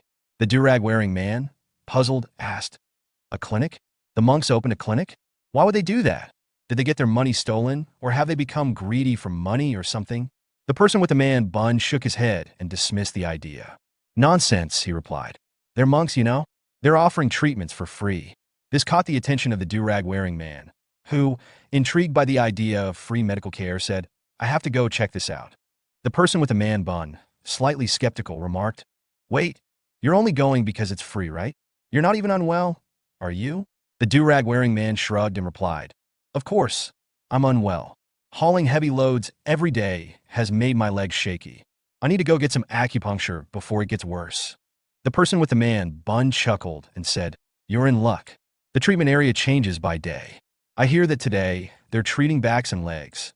The do-rag-wearing man, surprised, asked, What, different physicians for different body parts? That's weird. The person with the man bun explained, Their clinic is quite unique. They use both acupuncture and tonic medicine. There's even a separate treatment specifically for the abdomen. The scene transitions to the two clinic buildings where Mujin stands smirking, overseeing the operations of both the free and paid clinics. He recalls the early advice given by Ryu Jiguang on how to manage the two facilities. Two separate buildings were purchased near the manor, one dedicated to free treatments and the other for premium services. The left hall, focused on free treatments, is well equipped with various tools, storage, resting areas, and even space for meditation by the monks. The right hall caters to high-ranking or wealthy individuals, offering paid services that include advanced treatments like electric and heat-based therapies, using tools crafted from luxurious materials. Despite the contrast in ambience and materials, both clinics use the same core treatment methods. At this moment, the elderly person with a man bun and the other with a do-rag arrive at the free clinic. Mujin, standing there, greets them respectfully, introducing himself as a third-class disciple in charge of their treatment. The person with the do-rag quietly questions whether Mujin is really a third-class disciple, given his physique. His companion, the one with the man bun, also wonders about Mujin's appearance, especially his hair. Mujin, overhearing them, playfully acknowledges their comments and proceeds to address the person with the do-rag, asking if he came for leg treatment. Mujin invites him to sit down, ready to begin. As the treatment begins, the person with the do-rag watches carefully, skeptical about the method being used. He expects either acupuncture or tonic medicine, but is instead confronted with a folk remedy-like technique. Doubtful of its effectiveness, he wonders if the clinic's practice of focusing on specific body parts on specific days is just a gimmick. Mujin presses on the person's leg and begins massaging it, causing the person to experience sharp, intense pain. He screams out in discomfort, prompting Mujin to calmly explain that the pain is normal. Mujin reassures him that the intensity of the pain is a result of long-standing muscle stiffness, and the pain is proportional to the condition of the legs. Mujin continues treating the patient with intense care, introducing a reform roller to help alleviate the pain. He assures the patient that the treatment will gradually reduce the pain, and, once it subsides, the muscles and fascia will be loosened with the roller, promising noticeable results within an hour. The patient endures the extreme pain as Mujin works on the stiff areas, but over time, the excruciating discomfort begins to lessen. After 3 minutes, Mujin explains that the condition of the legs will improve as the stiffened areas are worked on. The patient, initially skeptical, starts to feel relief as the pain decreases. 13 minutes into the treatment, Mujin picks up the reform roller again, and by 20 minutes, he asks the patient to sit on a carpet while he places the roller beneath the legs. The patient is instructed to lift his hips and roll it under his legs, gradually releasing the tension. As the treatment progresses, the patient feels a profound sense of relief, noting how much better the treatment is compared to acupuncture. He reflects on how long it has been since his legs felt this comfortable and marvels at the Shaolin's innovative treatment methods. The patient, impressed by Mujin's kindness and dedication, resolves to share the word about the monk's selfless act of coming down from the mountain to help people, seeing it as a noble gesture for the greater good. Word of the effective treatment spreads quickly, and soon the clinic becomes bustling with patients. High-ranking officials and wealthy individuals hear about the results and start flocking to the paid clinic for their treatments. Despite the differences between the free and paid facilities, the core treatment remains unchanged unless the case is an emergency. At one point, a high-ranking officer lying on a mat praises the quality of the fabric, remarking that it is fit for someone of his stature. Mujin, observing this, finds it superficial, considering it just a reskin version of what others are using. Nonetheless, no one is bothered by the distinctions in the clinic, perhaps due to the monk's genuine dedication to treating everyone or their ability to meet patients' needs. As an emergency patient arrives, Mujin directs the treatment with the help of Monk Biob Gang, who assists with the electric-based therapy, and Monk Biob Y, who handles the heat-based treatment for an elderly patient. Mujin takes charge of the muscle-lengthening treatment for others. His tireless and unbiased care for all patients earns him the title of the Blessed Monk, as people believe his healing abilities are touched by divine hands. The clinic becomes a well-established and respected institution. A few weeks later, Mujin meets with Yang Jinpyong, the external chief administrator of the Heavenly Merchant Guild. Mujin acknowledges the journey has been difficult, but expresses relief that they've managed to settle down without attracting undue suspicion. Yang Jinpyong responds, thanking the Shaolin monks for their hard work and assistance, expressing the Heavenly Merchant Guild's gratitude. Mujin, however, counters, saying that it's the Shaolin who owe thanks to the guild for their invaluable support, especially considering how close Shaolin came to financial ruin without their help. Mujin notes the growing success of the clinic, commenting on the long line of people waiting outside, something he hadn't expected. He also mentions it's time for Monk Biob Gang to switch shifts. Before Yang Jinpyong can respond, Monk Biob Gang arrives, signaling the shift change. The two exchange pleasantries, and Yang Jinpyong expresses surprise at seeing Biob Gang again. The monk reveals that they have met before, during the time when Mujin was meditating in isolation. This revelation catches Mujin off guard, and he wonders if he was caught eating meat, which could have been a breach of his monk duties. Biob Gang confirms that it was around the time of Mujin's self-reflection, explaining that he had helped the daughter of the Heavenly Merchant Guild leader, who had wandered into the mountains, and handed her over to Yang Jinpyong. Mujin breathes a sigh of relief, realizing he wasn't caught, and recalls the encounter with the young girl, wondering if she was from a wealthy family. He hadn't realized that she was the daughter of the Merchant Guild leader. Yang Jinpyong mentions that the young lady, now grown, is visiting today. Just then, there's a commotion outside as people shout greetings to a young lady. Yang Jinpyong confirms that she has arrived, and Mujin, reflecting on how much time has passed, wonders if she's grown into an accomplished individual. However, when the young lady enters, Mujin is taken aback. He notices she seems unusually well-built for someone of her stature, and seeing the way everyone bows to her, he realizes who she must be. Mujin nervously asks Yang Jinpyong if the young lady is indeed the same one from before. Yang Jinpyong confirms that she is the youngest daughter of the Merchant Guild leader, Lady Ryu Seowa. Shocked, Mujin realizes that the little girl from his past encounter is truly the same person, as he sees her looking a little fatter than he had ever anticipated. As Lady Seowa and her servant move through the clinic staff, who are busy cleaning the streets, greet her respectfully. Two servants, observing the interaction, wonder why people are being so polite towards her. One servant explains that Lady Seowa is the youngest daughter of the Heavenly Merchant Guild leader and played a significant role in the establishment of the clinic. The first servant, surprised, comments that she doesn't look as elegant or pretty as he imagined a wealthy family's daughter would. His fellow servant picks up on the implication and whispers back that Lady Seowa is a bit fatty.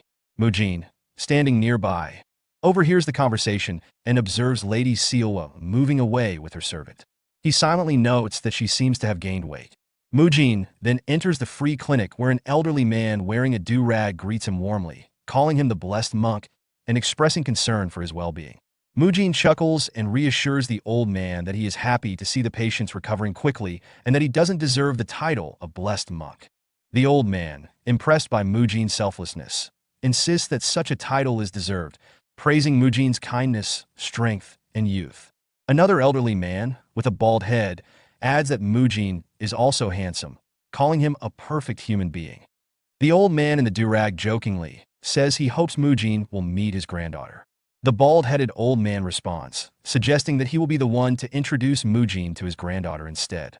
The old man in the do-rag grumbles in response, but the conversation lightens as Mujin laughs along. He thinks to himself about how many elderly people are using the free clinic and reflects on how expensive specialized medical care would have been in this era. He wishes he could have provided such treatments for his own grandparents.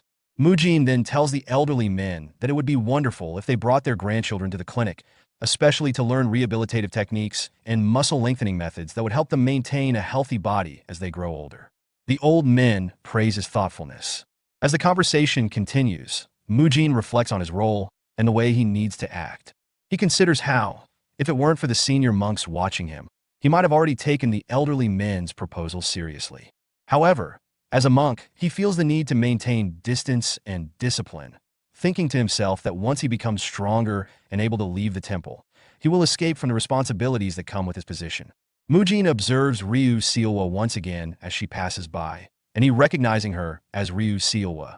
Though her appearance is drastically different from the character he knows from the novel Unorthodox Tyrant Chronicles. In the novel, Ryu Seilwa is a key figure in the corrupted Heavenly Merchant Guild, where she is responsible for the human trafficking operation. Her character is depicted as severely obese, with layers of fat covering her body, and she secretly kidnaps beautiful women to torture and kill them, possibly driven by an inferiority complex about her own appearance. However, the Ryu Seilwa Mujin encounters now is a complete contrast. She is a timid, chubby, and shy young girl, without the hidden madness that characterized her novel counterpart. This stark difference confuses Mujin, leading him to wonder if something significant happened to her that caused her to change, potentially tying into the guild's corruption. Mujin's thoughts are interrupted by an old man's voice, greeting someone and expressing surprise at the presence of the merchant guild leader, Ryu Jiguang. The old man humorously comments that the guild leader must have time for something besides clinic business. Mujin listens carefully, considering the possibility that Ryu Jiguang, the guild leader, might not be the source of corruption after all. He concludes that an external party must be involved, prompting him to begin investigating the guild more thoroughly. With his growing influence, Mujin feels empowered to investigate the situation and starts to form plans to identify potential suspects. The scene then shifts to Ryu Seilwa walking down the street with her servant, Hong So-hee. Ryu Seilwa complains that So-hee is walking too fast and asks her to slow down. In response, So-hee, nervously aware of their public surroundings, tells Ryu Seilwa to refrain from acting so casually in public, as there are many people around. Nearby, two people whisper about the unusual display of familiarity, commenting that it's surprising for a servant to be treated so casually by her mistress in the Heavenly Merchant Guild. One of them warns the other to keep quiet, lest they be overheard. Hong So-hee takes Seilwa into a secluded back alley and, once they are alone, advises her that as someone destined to become a key figure in the Heavenly Merchant Guild, she must show authority and not appear weak. Seilwa, acknowledging her shortcomings, apologizes for her behavior. She mentions feeling uncomfortable in public spaces and anxious around her father, Ryu Jiguang. So he encourages her not to show weakness, urging her to take a more active role in the new business venture the Merchant Guild leader has set up. So he reminds Seilwa that, while she suggested the idea, it will eventually belong to Seilwa, and this effort will help her gain her father's trust. Seilwa agrees, but her thoughts shift to a childhood memory. She recalls showing her father the mustard plant she had gathered, hoping for his approval, but he dismissed her with the cold response that she should address him as the Merchant Guild leader in front of others, as he was busy with his work. Seilwa becomes sadder as she reflects on how her father has always been too busy to pay attention to her, and she feels the pressure to prove herself through hard work. However, she also feels terrified at the thought of failing or continuing to be overlooked by him. Hong So-hee, sensing Seilwa's fear and uncertainty, places a hand on her shoulder and reassures her that it's understandable to feel scared. She tells Seilwa that while it may take time for her father, the Merchant Guild leader, to acknowledge her, she is the daughter of one of the top 5 merchant guilds in the world and should take her time without worrying about what others think. So he expresses her unwavering support, offering to always be by her side if it gets too hard. Seilwa, feeling comforted by So-hee's words, agrees and resolves to meet So-hee's expectations, feeling grateful for her friend's help. As they converse, Mujin happens to pass by the alley and observes them from a distance, noticing their interaction. The scene then shifts to Seilwa's bedroom later that night, where she is asleep. So-hee, checking on her, softly calls out to see if she is truly asleep, and once confirming, she slips away from the room. As So-hee walks through the streets, she reflects on her true intentions. Despite suggesting the idea of Seilwa participating in the Shaolin clinic business, So-hee internally deems the effort as futile, believing there's no way Seilwa will ever catch her father's attention through such a trivial task. She sees Seilwa's naivety and believes it has been beneficial for her own plans, using Seilwa's insecurities to her advantage. So-hee reveals her role in Seilwa's transformation, having manipulated her into becoming fat and timid after being abandoned on the mountain, making it easier for So-hee to infiltrate the clinic without raising suspicion. As So-hee walks, She notices a black bird in the sky and eagerly anticipates the moment when Seowa will learn the truth. She watches as the bird lands on her arm, bringing with it a letter. So he smirks as she reads the letter, her voice dripping with sarcasm as she remarks on the request to send a maiden to a dark forest, clearly recognizing it as a sneaky plan. She decides to report this development quickly, knowing that it signals a new disruption in their plans. Meanwhile, Mujin, who has been observing from a nearby housetop, quietly mutters to himself, "Bingo, I found it." The scene shifts to an earlier meeting between Mujin and Yang Jinpyong, where Mujin asks about Lady Seowa. Yang Jinpyong explains that she is the youngest daughter of the merchant guild leader, but her life has been marked by loneliness. Her mother passed away while giving birth to her, and her father, consumed by work, was unable to care for her. As a result, Lady Seowa was raised by the guild servants.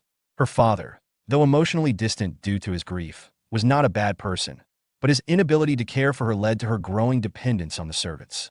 Lady Seowa's loneliness deepened as she experienced multiple changes of nannies and servants. She became increasingly withdrawn and closed off after the sixth change, deciding not to rely on anyone anymore. Hong So-hee, who had worked in the merchant guild for over 10 years and had cared for Seowa in her youth, became Seowa's servant after this change. Despite So-hee's long tenure as a servant, Yang Jinpyong notes that her position may soon be at risk, as it's been a year since she started serving Seowa.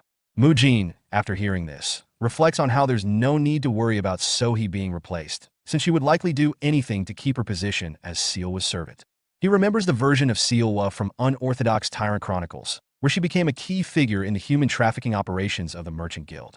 In that version, Seowa, suffering from her inferiority complex and obesity, left most of the dirty work to her servant, who was Hong So-hee. Mujin begins to suspect something fishy is going on. The scene then shifts to Hong So-hee, who arrives at a forest where a person's voice greets her, saying, "You're late today." So-hee responds that she had some things to attend to. The figure, wearing a samurai hat and concealing his face, asks if her delay is connected to the Merchant Guild's new business, and So-hee affirms. He warns her to be careful, mentioning that while the Shaolin monks may not understand the world, they are still highly skilled. He then disappears. So-hee, annoyed by the warning, dismisses the figure's concerns. She reflects on her long-term infiltration mission, which has been ongoing for 10 years without anyone discovering her true identity. She intends to continue manipulating both the monks and Seowa to her advantage, eventually taking the figure's position for herself. So-hee is confident that no one will uncover her secret. Meanwhile, Mujin, observing all these developments, quietly comments to himself, "The Heavenly Merchant Guild would be in such deep trouble without me." The next day, So-hee and Seowa were walking through the streets when a group of children called out to So-hee, referring to her as Pretty Miss. When So-hee and Seowa turned toward them, So-hee asked if they were talking to her. One of the children pulled out a letter from his pocket and handed it to her, explaining that a mysterious man, dressed entirely in black and with his face covered, had asked them to deliver it. The children were curious about the contents, but admitted they couldn't read and found the man strange. So-hee read the letter, her expression shifting to a devilish smile.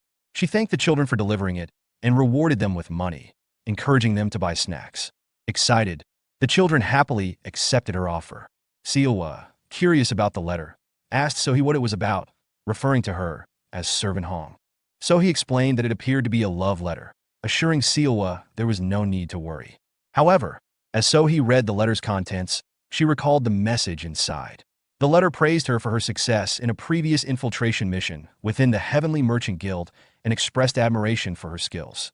It also hinted at a new opportunity, one that involved her writing a report on her past activities and meeting the sender at an abandoned house on the outskirts of Dengfeng County before midnight. So-hee arrived at the location at midnight, feeling a sense of excitement and opportunity. She laughed inwardly, realizing that this unexpected chance might allow her to surpass her superior. At the meeting place, Mujin, cloaked in full black attire, appeared before So-hee and addressed her by name, saying he had been waiting for her. So-hee, showing respect, expressed her honor in meeting him in person. Mujin then asked about Ryu Seowa, to which So-hee replied that Seowa was likely resting in her bedroom.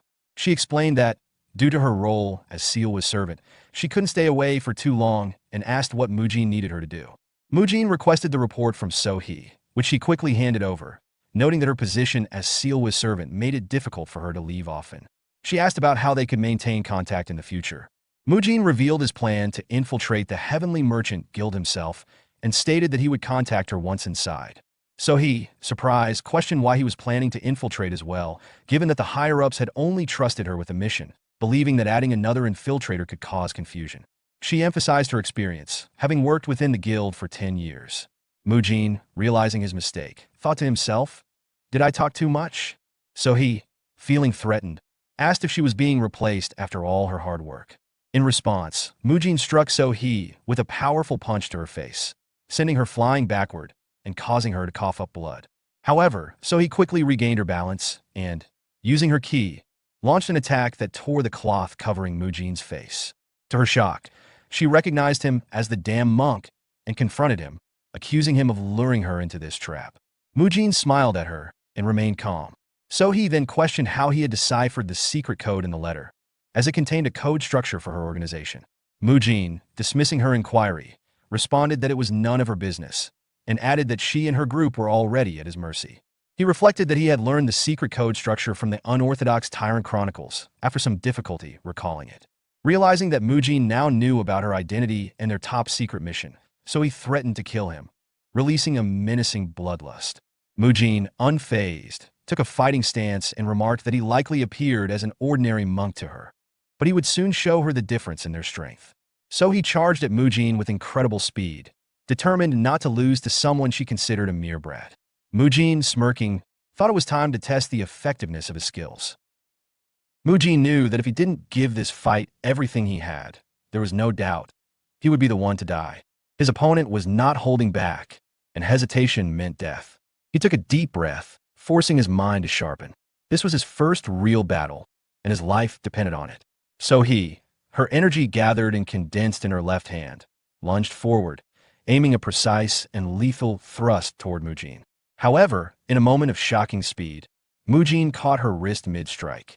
Before she could react, his other hand gripped the collar of her robe, and with a powerful twist of his body, he executed a flawless judo shoulder throw. So-hee's body arced through the air before slamming onto the ground with crushing force. A sharp gasp escaped her lips, followed by a splatter of blood as the impact shook her entire being. Lying on the ground, her body trembling from pain and the sheer disbelief of what had just happened, So-hee's mind raced. How did he manage to throw me like that? She thought, gasping for air. I've never seen that kind of technique before. Could there be a martial art like this within the Shaolin Temple? Her dazed state barely lasted a second before she noticed something, a looming shadow. Her eyes darted upward, just in time to see Mujin's fist descending like a hammer toward her. Without thinking, she rolled to the side. The ground where she had been moments ago cracked under the force of Mujin's strike, splintering in all directions like a spiderweb. As she tumbled backward, she kept her palm skimming the ground, gathering loose sand in her fingers. Mujin's sharp eyes immediately caught this, but his thoughts remained resolute. I'll use every trick necessary to win, he decided. Let's see how much she complains about underhanded tactics when she's the one using them. So he didn't hesitate. She swung her hand in an arc, releasing the sand directly at Mujin's face.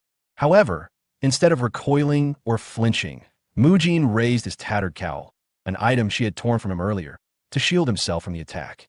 The grains bounced harmlessly off the fabric, dissipating into the air. So-hee's eyes widened in shock.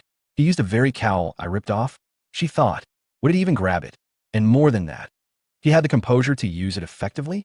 But then, a slow, sinister smile curled across her lips. So what if he blocked it? He let his guard down. Just as she had planned, Mujin had to momentarily obscure his own vision with the cowl. In that instant, she lunged forward with lethal intent, energy surging into her palms. Her grin widened as she whispered, I'll start with your abdomen. She drove her glowing, reinforced fingers toward his midsection, convinced she had outmaneuvered him. Pain, a searing, unexpected agony shot through her hands. Her fingers felt as if they had struck solid iron, and before she could register what had happened, blood began to trickle from the cracks forming along her fingernails. She barely had time to stagger back before the pain overwhelmed her as she collapsed onto the ground. Her vision blurred from the shock, and her mind struggled to comprehend what had just happened. What? What did he do? She thought in a frenzy. She let out a scream, both in frustration and agony. My hands! What did you do to my fucking hands? Mujin didn't answer. He simply grabbed her by the head, his grip firm and unrelenting. His voice was cold, almost indifferent. Now, then, time to put you into the ground, you damn spy hag. With a swift and forceful motion, he slammed her head against the dirt. The world spun for So-hee, her consciousness fading into darkness. Time passed before awareness began to creep back in her mind. A throbbing ache pulsed through her skull. It hurts, she thought groggily. What happened? Did I faint? That monk. The muffled sounds of voices reached her ears. The noise grew louder, more distinct. Then a sharp, alarmed realization hit her. No, this can't be. Her eyes snapped open. A voice boomed in the room. Are you asking us to believe what you just said? Someone turned to Ryu Jiguang and insisted. Sir, I am certain Monk Mujin is wrong. Ryu Jiguang, standing at the center of the commotion, raised a hand in a calming gesture. Let's not jump to conclusions just yet. The accuser, his expression resolute, pressed on. She's been working with us for over 10 years. There is no way she's a spy. Monk Biab Gang, his brow furrowed, turned to him. Are you suggesting that Mujin is lying? Are you questioning the integrity of a Shaolin disciple? At that moment, So-hee coughed, drawing all eyes to her. Despite the pain, she smirked. You're finally awake. I guess it's time I explain things, huh? Internally, however, she seethed with fury. I will kill this little bastard. Mujin turned to Ryu Jiguang and calmly began. After finishing my duties at the clinic last night, I was on my way back to rest when I saw her walking alone. That struck me as odd. She's Lady Sielwa's servant, yet she wasn't with her. I followed her and ended up witnessing something shocking. A man dressed in black met her in an abandoned building. They spoke of the clinic's business and confirmed she was operating as a spy. Mujin then pulled off his upper robes, revealing deep, bleeding claw marks across his abdomen. Would an ordinary servant be capable of this? If I hadn't learned Iron Guard, she would have impaled me. I would be dead. As the room absorbed his words, he produced a letter. And here's more proof. A mission report she handed over to the man in black. It's her handwriting. So he felt her stomach drop. That report. That damn monk tricked me into writing it. Silence stretched before Yang Jinpyong finally spoke. The handwriting is indeed hers, and her hand size matches the wounds on Monk Mujin's body. Moreover, she hasn't provided a single counter-argument, only protests. Realization rippled through the gathered people. The tide had shifted. Ryu Jiguang's expression darkened. I understand this request may be unorthodox, but could you leave this matter to us? As this is the Merchant Guild's internal issue, we would like to handle her personally. So-hee's blood ran cold. No, no way. Mujin nodded. I understand. I overstepped, and I apologize. Ryu Jiguang gave him a firm nod. Thank you. You'll be rewarded for this. With a final command, Ryu Jiguang ordered, imprison that servant immediately. As So-hee was dragged away, her desperate screams filled the halls. That monk set me up. Why don't you believe me? Sielwa, watching from a distance, remained frozen in place, trembling, silent tears rolling down her cheeks. Sometime later, the scene shifted to the Heavenly Merchant Guild estate, specifically to the Shaolin monks' accommodation. After the intense events that had just unfolded, Mujin finally stepped inside, rolling his shoulders and rubbing his neck, exhaustion evident in his posture. He exhaled deeply, his mind still racing, but he reassured himself, fortunately, this matter ended well. Time to get some rest. Just as he took another step forward, a towering figure loomed before him, blocking his path. He instinctively looked up, and his stomach dropped when he saw who it was. Standing there, with arms crossed and an unmistakable fury burning in his gaze, was Monk Biabgang. His expression was stone cold, but his eyes were practically searing into Mujin. Mujin swallowed hard, his pulse quickening. Right, he's here too. Gritting his teeth, his face red with barely contained anger, Biabgang spoke in a firm, demanding voice. Mujin, we need to talk. There's a lot we need to discuss. Why did you act alone without consulting any of us? As the weight of those words pressed down on him, Mujin felt a bead of sweat trickle down his temple. His mind scrambled for an answer, but all he could think was, I can't tell him the truth, that I was the man in black who tricked Hong So-hee to get evidence. If he knew, it would cause an even bigger mess. With this, the matter should have been settled, or at least, that was what I thought. Meanwhile, in the depths of the Heavenly Merchant Guild's prison, where Hong So-hee was confined, a heavy silence filled the dimly lit cell. Bound and unable to speak, due to the cloth gag tied around her mouth, she sat against the cold stone wall, her breathing shallow. Then, the silence broke as footsteps echoed down the corridor. A figure entered the cell, their presence looming over her like a shadow. Without hesitation, they reached down and untied the cloth, pulling it away from her mouth. Finally, I can speak, gasping slightly, so he quickly gathered herself and spat out, "Sir, I swear, I didn't do it. It's Mujin. That demonic monk deceived all of you." The man standing before her remained unshaken. His tone was sharp as he asked, "How exactly did he deceive us?" So he clenched her fists, anger flaring in her chest. "That's right. That demon," she hissed through gritted teeth. "He's the one in black. He was the man who asked to meet with me that night." At that, the man's eyes narrowed. He tilted his head slightly and then, in a measured voice, said, "Let me ask you something else then." He took a step closer, his shadow stretching across the floor. "Why did you hand over that letter to Monk Mujin when he asked to meet with you?" The question struck her like a lightning bolt. Her breath hitched. How does he know about that? That damn monk never mentioned it. So how does this man know? Seeing her reaction, the man's expression darkened. His next words were slow and deliberate. "Tell me, does Mujin still believe I'm just another member of the Heavenly Merchant Guild?" His eyes bore into her. "Answer me. What is the 3 rules of being a spy?" Sohee's throat ran dry. Instinctively, the words surfaced in her mind, ones that had been drilled into her since the beginning. She swallowed hard and replied, "The first rule is to only follow the information and instructions that we are given. The second rule is to commit suicide without hesitation if our identity is exposed." She hesitated before muttering the last one. "The third rule," her voice dropped to a whisper, "we are everywhere." A sinister smirk played on the man's lips. "Good," he said. "You know them well." And then, in an instant, his eyes turned blood red, glowing like those of a demon.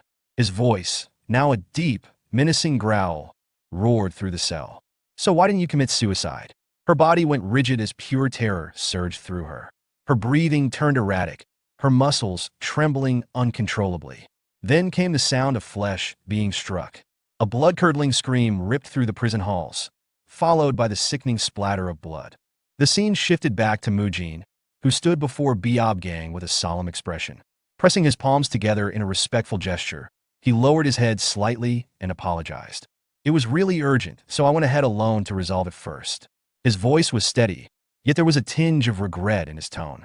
Biob Gang remained silent for a moment before stepping forward, placing both hands firmly on Mujin's shoulders. "That's not why I'm scolding you," he said, his voice calm but weighted with something deeper. Mujin's eyes flickered with confusion. He had expected anger or reprimand, but this response threw him off. He met Biob Gang's gaze, searching for an explanation in his expression, but found only unwavering seriousness. Biob Gang exhaled, his tone carrying both concern and warning. "You were lucky this time. You survived. But the world is far bigger than you think, Mujin. There are countless people out there, people with abilities beyond your comprehension. Some are strange, some are abnormally strong. What would you have done if that woman and the black-clothed individual had been highly skilled fighters? If that had been the case, you wouldn't have escaped unscathed." Mujin's mind raced as he processed Biob Gang's words. "I never thought I'd get scolded over something like this," he mused to himself. He opened his mouth to respond, but before he could, his breath caught. His eyes instinctively focused on Biob Gang's expression, and the words died in his throat. There was something in the older man's face, an unspoken concern that made Mujin hesitate. "I hope you'll trust the adults next time," Biob Gang finally said, his voice softer now. Mujin swallowed his pride and nodded. "I'm Soda. I'll make sure to do that." Despite his calm reply, Mujin had to suppress the emotions stirring inside him. Biob Gang had always been someone who followed the rules strictly, rarely allowing sentiment to cloud his judgment. But right now, the way he looked at Mujin, it reminded him of his grandparents. The same deep worry, the same unspoken fear of losing someone precious. For a brief moment, Mujin saw past Biob Gang's strict nature. There was genuine concern in his voice, a protective instinct that Mujin had never fully recognized before. Looking up, he met Biob Gang's gaze once more and said, this time with unwavering sincerity, "I really will make sure to ask for help next time." As dawn's first light seeped into the grand office of the Heavenly Merchant Guild, Mujin sat across from Ryu Jiguang, who wore a troubled expression. Ryu Jiguang took a deep breath before delivering the news. Hong So-hee died last night in her prison cell. Mujin's eyes widened slightly at the revelation. "She's dead?" His voice held a trace of disbelief. "What happened?" Ryu Jiguang leaned forward, his fingers interlocked as he spoke. "Early this morning, Just as I was on my way to interrogate her, I was informed that she had suddenly died. The timing is suspicious. I believe there's someone inside the merchant guild who is either assisting her or monitoring her movements. Mujin's brows furrowed in thought as he listened carefully. Ryu Jiguang continued. Even after deciphering the letter you handed me, there was nothing particularly unusual about its contents, just records of what she had done. However, we've confirmed that she was working as Sealwa's servant, leaking sensitive information about both the Shaolin and our merchant guild. Mujin felt unease settle in his gut. He chose his next words carefully. But why are you telling me this? His voice carried an edge of uncertainty. You said before that this was an internal matter for the Heavenly Merchant Guild. You even insisted on handling her imprisonment yourself. So why bring it up to me now? Is there something else I should know? Did I miss something important? At that moment, Ryu Jiguang's expression darkened slightly. A brief flicker of nervousness crossed his face before he composed himself. As expected of Monk Mujin, he thought. Not only did he devise an entirely new approach to running a clinic business, but he also uncovered suspicious activities within our guild and swiftly handled a spy. If it's him, I should be able to trust him with this. After a brief pause, Ryu Jiguang's demeanor shifted. His initial hesitation faded, replaced by quiet determination. He finally spoke, his voice carrying an unusual weight. Actually, he admitted, the reason I decided to work with the Shaolin wasn't just for business. There was another, far greater reason. He met Mujin's gaze with a steady resolve. That's why I asked to meet with you now. Taking a deep breath, he prepared to reveal the truth. The second reason I chose to align with the Shaolin is the scene shifted to before the clinic was founded, Ryu Jiguang's office. On his desk was the overall report for Hubei Province's Wuhan County. Garment purchase, Gansu Province receipt. The overall report for Gansu Province's Tianshui County. And the overall report for Shaanxi Province's Hejin County. As he got through all of them and reached the last one, he thought, after I'm done with this, I'll be done with today's work, but then he noticed something strange. Using a Chinese abacus, he calculated the figures again, verifying his suspicions. He thought, the purchase report of the Mianyang branch aligns with the received goods in the report of Shaanxi Province's Hanzhong County as expected. But one item is being sold at an especially higher price than the market rate. What is this? Don't tell me. He immediately called for Chief Administrator Yang and started writing something at his desk. Yang promptly responded, yes, guild leader. Ryu Jiguang handed him letters saying, I want you to send the Azure Gold Squad to the Mianyang branch and Hanzhong branch. I'll write the details in a letter, so make sure that they only open it after they arrive. Yang nodded. Yes, sir. In the present, Ryu Jiguang said to Mujin, I can tell it's dangerous because of the decades I have trained my senses running the Heavenly Merchant Guild. The movements of our branches seem suspicious. That's why I decided to work with Shaolin, to keep them in check. Up until now, based on my experience and instincts, I had sensed that something was slightly out of place. Then you came and helped us catch a hidden spy. I had wanted to believe that the main branch I oversee had no issues, but unfortunately, that wasn't the case. We almost ran into huge trouble, but you prevented it for us. I thank you from the bottom of my heart. Mujin thought, as expected, there's no need to doubt the current merchant guild leader. The problem was spies like Hong So-hee. He then said, I simply did what was supposed to be done. That aside, you mentioned that other branches have problems. Mujin hesitated. I want to go there right away, but I don't feel safe doing that since I have no idea when the Heavenly Merchant Guild's main branch might fall. I need to come up with some kind of countermeasure for it. Let's think. If I don't completely solve this matter, no one will know what kind of disaster will befall the Heavenly Merchant Guild and the whole world of Shaolin Chronicles. I got rid of the first problem, which was Hong So-hee. The next villain would be Lady Sealwa. Thinking about that, Mujin asked, May I know what happened to Lady Sealwa? Ryu Jiguang replied. Since Hong So-hee was able to steal information while she was Sealwa's servant, we also investigated Sealwa. Mujin asked, Were they in cahoots together? Ryu Jiguang shook his head. Not at all. But Sealwa is under room confinement now. I can't believe she didn't even know her own servant was scheming against our merchant guild. That deserves to be punished. Mujin thought. Yeah, I guess, Ryu Jiguang then asked. But is there a problem? Why are you suddenly asking about Sealwa? Mujin replied. There's something I'd like to propose to Lady Sealwa. Have you noticed a problem with our clinic facility? I realized it after an incident that happened recently. As he was treating a patient at the clinic, a man had asked, Monk Mujin, I have a question. Does this place not accept female patients? Since I've come here for treatments a few times, I naturally talked about it with my wife. She has some problems with her back as well, so she'd also like to receive treatment here. Mujin thought back to that moment. Come to think of it, we've only accepted male patients so far. Even in the modern world, for a male fitness trainer or Pilates instructor, there are always issues since there's usually a lot of physical contact. But in this martial arts world, they take the idea that men and women should not sit together after the age of 7 very seriously. It's not a place where people can fool around or refuse to listen to their seniors. In the case of Yoongahee's treatment, because she treated me like her grandson, she was able to undergo treatment without any problems. But for me to personally treat a woman of high status who can afford luxurious treatment, Mujin considered the issue further. Even if I perform treatments without directly touching the patient, some women might still complain to their fathers or husbands. Even if I explain that physical contact is necessary for the muscle lengthening technique, they wouldn't listen to me. I don't even want to imagine what could happen if that were to occur. After thinking it through, Mujin said, I fear something along those lines could happen. Ryu Jiguang nodded. Even though you're a Buddhist, there will still be women who feel uncomfortable with a man treating them. At this rate, it's true that it would be difficult for the clinic to accept female patients. That's indeed a huge problem. But you said you realized something just now. May I ask if you found a solution for it? Mujin answered, Yes, I did. The solution would be to ask Lady Sealwa to learn my treatment methods. That way, she can treat female patients instead of me. I heard that even though she's under room confinement, she can still take lessons. If we do that, then we'll be able to easily resolve the clinic's problem.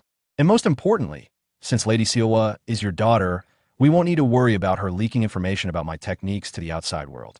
This technique will only belong to the Heavenly Merchant Guild, among the top 5 merchant guilds in the world. His suggestion took Ryu Jiguang by surprise. Then, a smirk formed on his lips before he burst into laughter, thinking, Monk Mujin is so unpredictable. Then Ryu Jiguang called out, Chief Administrator Yang, are you outside? Yang immediately responded, Yes, sir. Ryu Jiguang said, Ask Sealwa to come here. Sometime later as Sealwa arrived, Ryu Jiguang looked at her and said, You must hate me for confining you to your room. Sealwa replied, Father, I don't blame you for that. Ryu Jiguang continued, Since you've been to the clinic a few times, you know what kind of work Monk Mujin does, right? Sealwa nodded. Yes, I do. Ryu Jiguang turned to Monk Mujin. Please take over. Mujin stood from his seat. Yes, Merchant Guild Leader. He then walked towards Sealwa and said, Lady Sealwa, after discussing with your father, I'd like to propose something to you. Would you be willing to learn my treatment methods and exercises and then help out with female patients? Sealwa looked startled. That came out of nowhere. I'm still under confinement. How could I do that? Mujin reassured her. I'm not asking you to help the clinic immediately. First, I'll need to teach you my treatment methods during your confinement. You've watched how I do it every time you visit, haven't you? I think you'll be able to learn it easily. Hearing this, Sealwa began to tremble. But then, as she looked at Mujin, she saw the same gentle smile she remembered from the time they had first met, when he had saved her at Shaolin Temple Mountain. Mujin spoke again, his voice soft and reassuring. It's all right. This isn't something you have to think about too seriously. You can feel free to reject me. Would you like to help us? Sealwa's trembling stopped as she realized. This monk before her was the same one who had saved her back then. Mujin smiled. You can just think of it as us playing together like we did back then. Some time later, Sealwa retreated to a quiet room, seeking solitude to gather her thoughts. As she sat there, reflecting on everything that had happened, Mujin's words from earlier echoed in her mind. Aren't you going to treat the sick and save the world? I'll stay by your side to help, so that you can accomplish that. A wave of doubt washed over her as she lowered her gaze. She let out a soft sigh and whispered to herself, Can I really do it? I've only been to the clinic a handful of times and merely observed what was going on. If something goes wrong, what if I make a mistake? What should I do? Meanwhile, outside the room, her father, Ryu Jiguang, happened to overhear her anxious murmuring. Concerned, he turned to Mujin and asked in a serious tone, While those are noble intentions, are you certain this is the right decision? I can't help but feel that this might be too overwhelming for Sealwa to handle right now. Mujin, however, remained confident. He gave a knowing smile and replied, She's your daughter, isn't she? She's more than capable of handling this. Deep down, he thought to himself, This is actually the perfect opportunity. Right now, Ryu Sealwa is struggling with self-doubt, largely because of how Hong So-hee manipulated her, fattening her up and gaslighting her into losing confidence in herself. But if she learns about exercise, its principles, and how to apply them, she'll gain a sense of achievement and start regaining her confidence. And besides, it wouldn't be a bad thing for me to get closer to the daughter of a wealthy family. On the first day of her education, Mujin started by teaching Seowa the fundamental theories behind physical training and the changes the body undergoes when engaging in proper exercise. He also introduced concepts that were not typically practiced in Shaolin, such as meat consumption for protein, something she had never considered before. Alongside that, he explained the importance of a balanced diet, breaking down various nutrients and their effects on the body. Understanding that she was new to all of this, Mujin took extra care to simplify complex medical and fitness terminology, making sure the concepts were easy to grasp. He also used engaging analogies to help her visualize the ideas more clearly. To his surprise, Seowa absorbed the information remarkably fast, processing it with an eagerness he hadn't expected. At one point, as they were discussing nutrition, Seowa suddenly recalled something from their past encounter. Her expression shifted as she looked at Mujin and said, "So, that's why you were eating meat back then." She was referring to the time they had met on the mountain. Mujin's face stiffened slightly. He waved a hand dismissively and muttered, "Please just forget about that." By the fifth day, Mujin had moved on to teaching her stretching techniques and Pilates exercises. Although she was still technically under confinement, her father allowed her to leave the estate for educational purposes. This led them to visit the clinic, where she could gain hands-on experience. To assist with her training, Yoon-gi joined them, offering herself as a practice subject for Seowa to work on. Since Mujin couldn't physically guide Seowa by touching her himself, Gehi stepped in to help demonstrate certain techniques. At first, Seowa was visibly nervous, her hands hovering uncertainly before making contact. But as soon as she followed Mujin's instructions and applied what she had learned, her movements became more precise and fluid.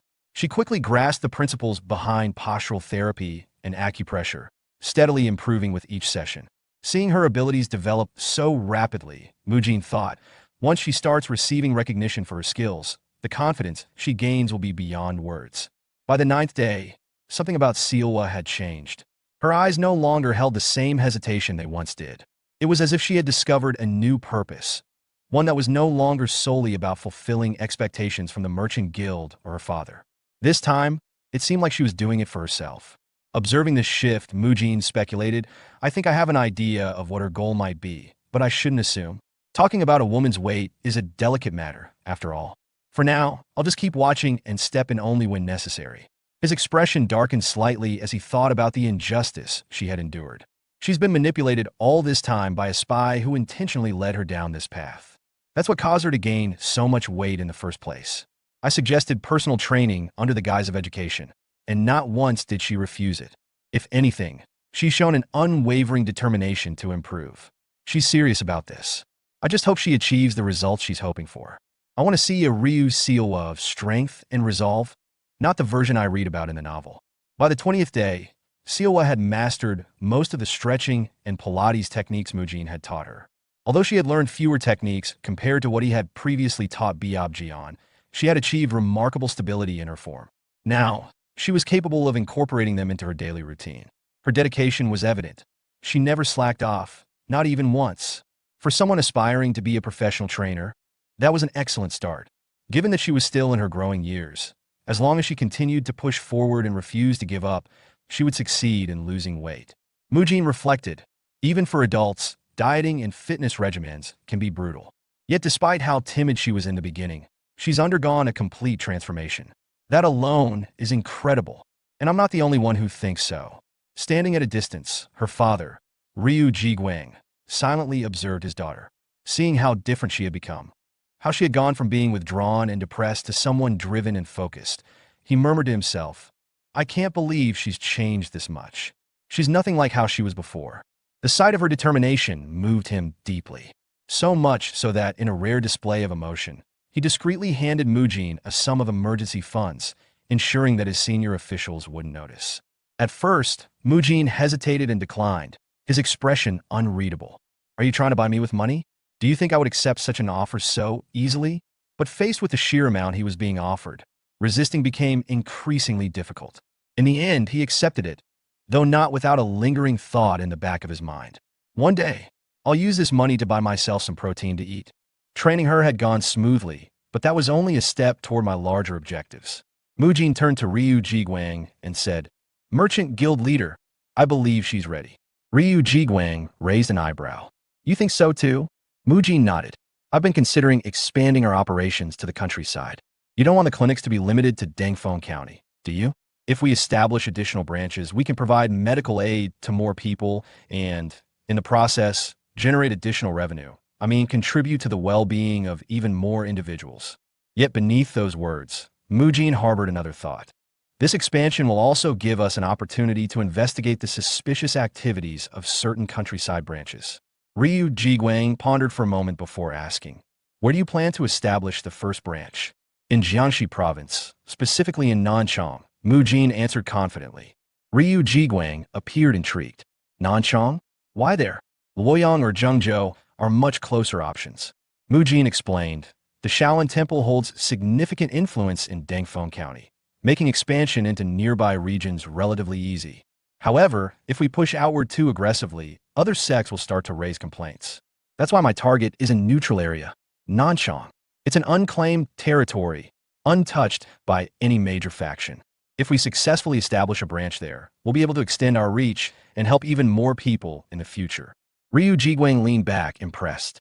I didn't realize you had such a strong grasp of territorial dynamics. That's quite insightful. But you do understand that conducting business in Nanchang won't be easy. Mujin acknowledged the challenge. It's still preferable to setting up shop in a region dominated by a rival group. And if you look at the map, Nanchang is the closest neutral area to us. Though his reasoning was logical, Mujin's true motive lay elsewhere. Internally, he reflected, capturing a minor spy like Hong, so he won't be enough to change the fate of the Heavenly Merchant Guild. The real mastermind remains hidden. According to my knowledge, in the near future, Nanchang will fall under the control of an unorthodox faction, the Tyrant Blade faction. This faction serves as the enforcer of the corrupt Heavenly Merchant Guild, overseeing illicit activities such as drug production and human trafficking. These dark dealings generate the majority of the guild's profits, ultimately leading them down a path of no return. If I want to alter the course of history, I need to act now. I must uncover their plans before they take root. Later, while discussing the expansion with Hyun Myung, the topic of leadership arose. Hyun Myung asked, I understand why you want to go there personally, but who will manage things here in your absence? The Heavenly Merchant Guild won't simply sit idly by. Mujin responded, Monk Biab Jian is more than capable. He's been assisting my grandfather all this time, which has prevented him from showcasing his true abilities. But now, he's more proficient in my techniques than even I am. Grandfather has always felt indebted to him for his unwavering support. This is a perfect opportunity for Monk Biab Jian to take charge and prove himself. Still, Mujin's true thought was, this arrangement allows me to travel to Nanchang alone. Maybe I can even treat myself to some good meat while I'm there. His excitement, however, was short-lived. Hyun Myung interjected, that region is too distant for you to travel alone. Fortunately, I have the perfect companion in mind. Mujin's plan was instantly derailed. He later found out that Abbot Hyun Chun had been informed of their discussion and had given his approval with a broad smile. Grandfather, too, had readily agreed to the arrangement. In the end, Mujin was left with no choice but to take Monk Biab Jian along. Despite the unexpected addition to his journey, Mujin meticulously planned every detail of the expansion, drawing from his past experiences as a gym owner when he was still Choi Kang-hyuk. With most preparations falling into place without issue, he turned his attention to his departure. That evening, after concluding his training session with Sealwa, Mujin announced, that's all for today.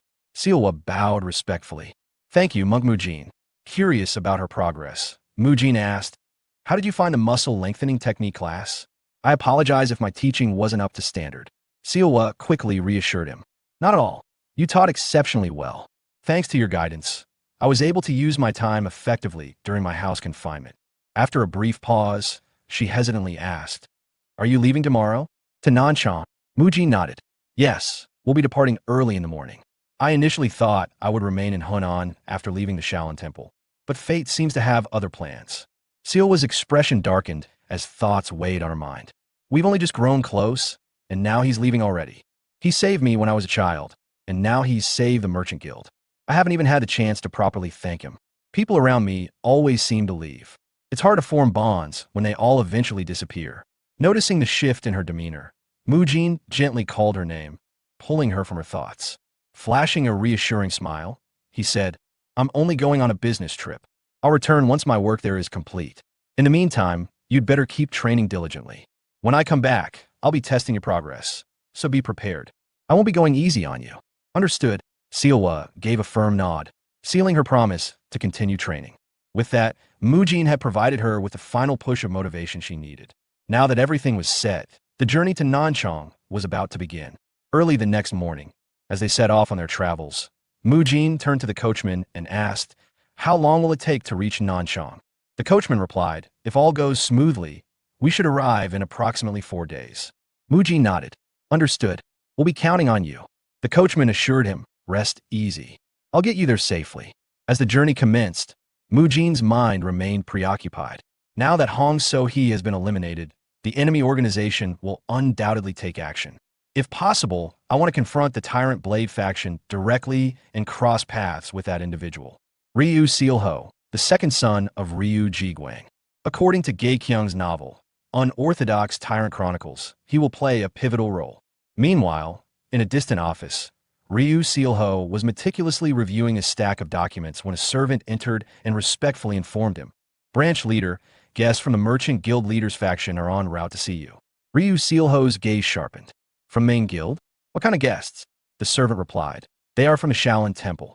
Upon hearing those words, Ryu Sealho immediately turned his head, his crimson eyes narrowing as he focused intently on the messenger. The scene shifted back to Mujin, who was seated inside a carriage as it made its way toward its destination. The rhythmic clatter of horse hooves filled the air, and the gentle swaying of the carriage signaled that they were nearing their stop. The coachman, holding the reins firmly, turned his head slightly and addressed Mujin in a respectful tone. "Blessed monk, will be arriving shortly." Mujin's gaze shifted towards the horizon, his eyes narrowing as he spotted a city emerging in the distance. His voice carried a note of curiosity as he asked, "That place we see ahead, is that Nanchang?" The coachman gave a small nod and responded, "Yes, please prepare to disembark." Mujin took another look at the approaching cityscape, its bustling energy already palpable from afar. He leaned slightly to the side, glancing nervously into the dimly lit interior of the carriage. As his fingers absent-mindedly tapped against the wooden seat, a thought crossed his mind. "That's my second place of business, Nanchang. It would have been better if I had taken this trip alone." Pushing those thoughts aside, Mujin straightened up and spoke, "We've arrived. Please wake up." Just as the words left his lips, a sudden, sharp impact landed on his head. The dull thud echoed inside the carriage, and pain shot through his skull. Startled, he clutched his head and looked up to see the culprit, a wooden stick held in the firm grip of an old man. "You little brat," a gruff voice snapped at him. "Did you not hear what the coachman just said? He clearly told us, we'll be arriving shortly, didn't he?" The one wielding the stick was none other than Haiguan, the head of the Demon Slayer's order. Unlike Mujin, who sat upright, Haiguan was sprawled across the floor of the carriage, lazily resting as if the cramped space were a bed meant for him alone. His voice carried an unmistakable irritation as he continued, "I told you to wake me up only when we have actually arrived. Do you not understand words, or are you just deaf?"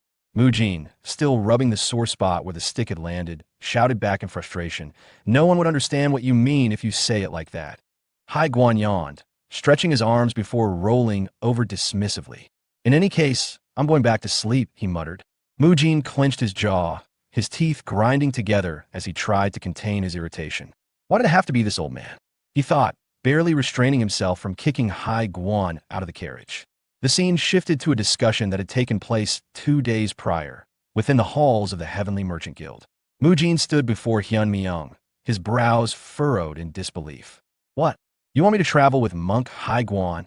he asked, his tone betraying his reluctance. Hyun Myung nodded and explained, "Yes. You might not be aware, but in the vicinity of Nanchang, there have been rumors, whispers about underworld gangs and unorthodox martial groups making occasional appearances. While these are merely rumors, I'm not comfortable sending you there alone. That's why I'm considering asking Haiguan to accompany you. He has extensive knowledge about unorthodox groups, and it's always safer to take extra precautions. Nothing bad will come from being careful."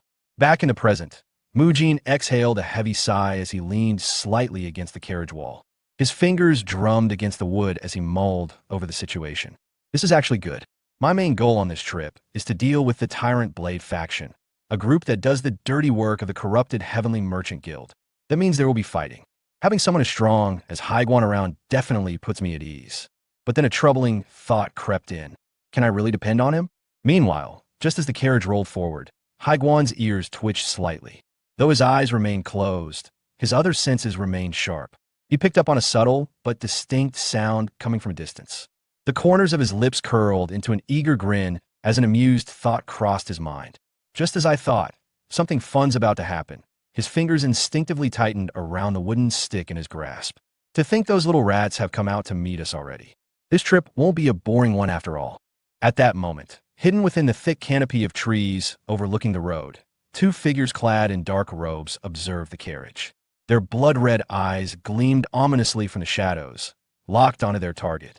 The scene shifted once again, this time to the interior of the Heavenly Merchant Guild's Nanchang branch. Within a private chamber, Ryu Sealho, the second son of Ryu Jiguang and the branch leader of the guild, sat in quiet contemplation. Turning to a subordinate standing before him, he asked in a calm but firm tone, "So, have you confirmed it?" A man dressed in black, the same one who had been watching Mujin's carriage earlier, took a seat across from him. With a nod, he replied, "Yes, we've confirmed that they've arrived by horse-drawn carriage." Ryu Sealho narrowed his eyes. "The Shaolin disciples have come here?" Before he could inquire further, a sharp knock echoed through the room. "Branch leader, the guests of the merchant guild leader are here." Ryu Sealho barely spared a glance at his hidden subordinate before giving him a curt signal. "Hide," he ordered, then turned his attention back to the servant. "Let them in." The doors swung open, and Mujin entered the chamber. As he stepped inside, his gaze subtly swept across the room, his sharp instincts tingling. "There's a presence here, something faint. Am I overthinking things?" Pushing the thought aside, he turned to face Ryu Sealho and greeted him with a polite nod. "Nice to meet you. I am Mujin, a third-class disciple of Shaolin." Ryu Sealho responded with a measured smile. "I am Ryu Sealho, the branch leader of the Heavenly Merchant Guild's Nanchang branch. It must have been exhausting for you to make such a long journey. I've already received a letter from the Merchant Guild leader, so I have a rough understanding of the situation. Our Nanchang branch intends to commission a workshop to craft the tools your clinic requires. If you need anything else, you may speak to the chief supervisor." Mujin raised an eyebrow. "Pardon?" Ryu Sealho's tone turned dismissive. "Today is your first day here, so I made time for you. But as the branch leader, I have a great deal of work to attend to."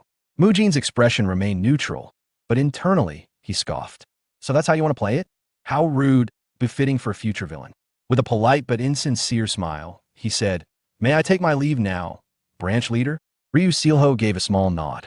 "It'd be nice if you did. I have a lot of work to do. Please take your leave."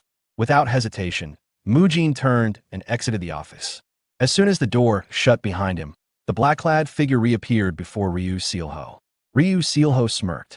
Even though he wasn't entirely sure, "I can't believe he managed to sense your presence." The figure nodded. "He's certainly no ordinary monk." Ryu Sealho leaned back in his chair, his fingers steepled together. "Underestimating him could disrupt our plans. The merchant guild leader must have had a reason for praising him so highly. I suppose I'll have to test it myself." The figure tilted his head. "And how exactly do you plan to do that?" Ryu Sealho's lips curled into a knowing smile. "I just recalled an incident where a large number of Shaolin Outer Sect disciples left. The world is a place that reacts sensitively to rumors, as long as they sound interesting. Spread that rumor." The figure bowed. "Yes, sir." As the scene shifted back to Mujin, he was busy unloading supplies from the carriage with the assistance of a local disciple. The two worked efficiently, transferring various packages and equipment into the temple in the area. Wiping a bead of sweat from his forehead, Mujin turned to his helper and expressed his gratitude. "Thank you so much for helping with the luggage. I really appreciate it." His helper, a man named Mak Jihyok, offered a warm smile in response. He was an outer sect disciple under the Jiangxi Buddha Fifth Sect leader. "I was also once a Shaolin disciple," he revealed. "We should all help each other out whenever we can. When I was still a disciple, my Buddhist name was Hai Shin." Mujin took a moment to reflect on this. He had been under the impression that monk Hyun Myung was deeply concerned about the security of Nanchang. Yet, from what he had seen so far, the Buddha Fifth Sect leader and his disciples appeared to be kind and welcoming. It was a comforting realization. As Mak Jihyok glanced over the various tools Mujin had brought with him, his curiosity was piqued. "By the way, can these fancy-looking things really help the world?" Mujin nodded firmly. These are medical treatment tools that have already provided a great deal of aid to countless people. We can't be the only ones benefiting from something so valuable. That's precisely why we came here, to share them with those in need. Before their conversation could continue, a sudden knock on the door broke the moment. A voice called out from outside. Is the Buddhist sect leader in there? Is anyone inside? Both Mujin and Mak Jaehyuk exchanged puzzled looks before turning their attention toward the door. Wondering who could be calling upon them so urgently, Mak Jaehyuk took the initiative to approach the gate. Please excuse me for a moment, he said. It seems we have an unexpected visitor. As he pulled the door open, his eyes widened at the sight before him.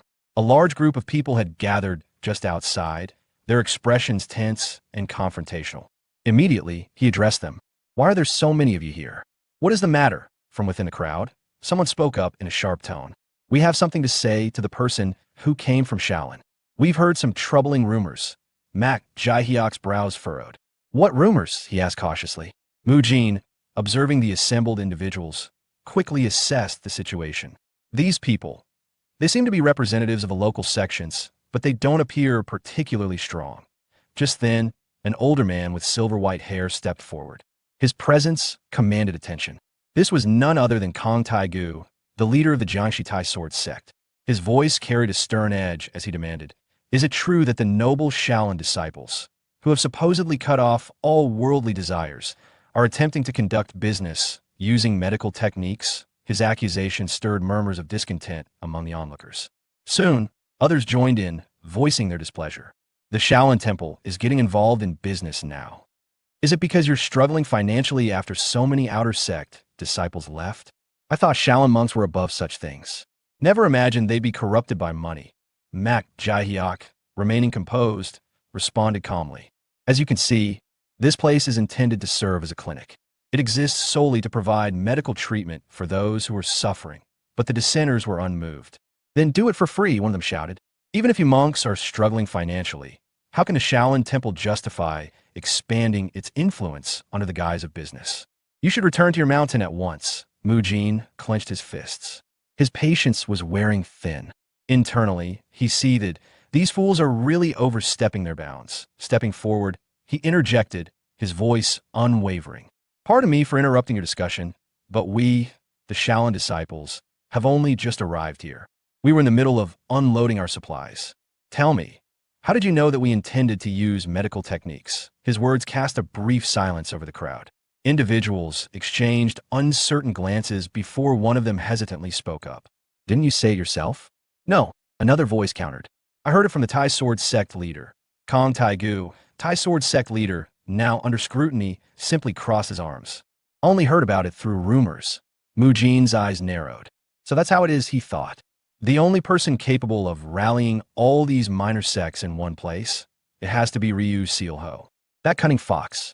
He's trying to manipulate public opinion against me. Aloud, Mujin declared, I think I understand why you've gathered here. Let me make something clear. I traveled a great distance, fully prepared to dedicate myself to helping others. My goal is to aid the people of this city.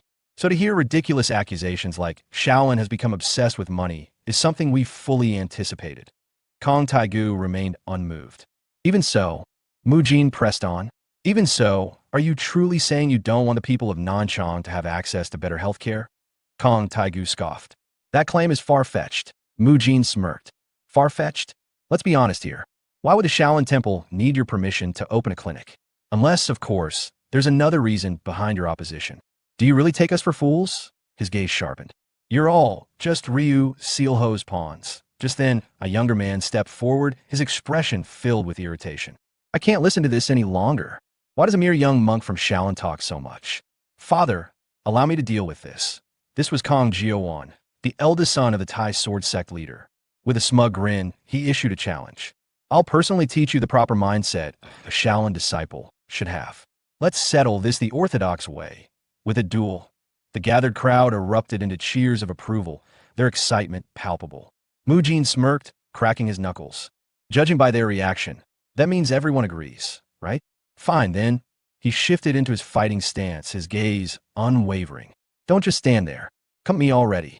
Some time later, as the duel between Kong Jiawan and Mujin commenced, the atmosphere was thick with tension. The spectators watched with bated breath. Their eyes locked onto the two warriors. Kang Jiowon, his body covered in bruises and cuts, hesitated to continue the fight. His breathing was ragged, and his muscles trembled from exhaustion. The crowd, unimpressed by his reluctance, began shouting at him. "Why aren't you giving it your all?" Someone jeered. Gritting his teeth, Kang Jiowon's thoughts raced. Is he really just a teenager? He wondered.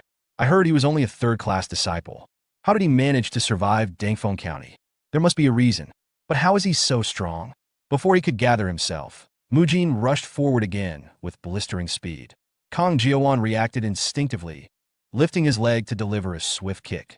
However, Mujin dodged it effortlessly, his movements fluid and precise. There it is again. That strange technique. Kang Jiowon thought, his mind struggling to comprehend Mujin's unpredictable footwork. In a split second, Mujin seized the opportunity. He grabbed Kang Jiowon's extended leg with one hand while simultaneously gripping his robe.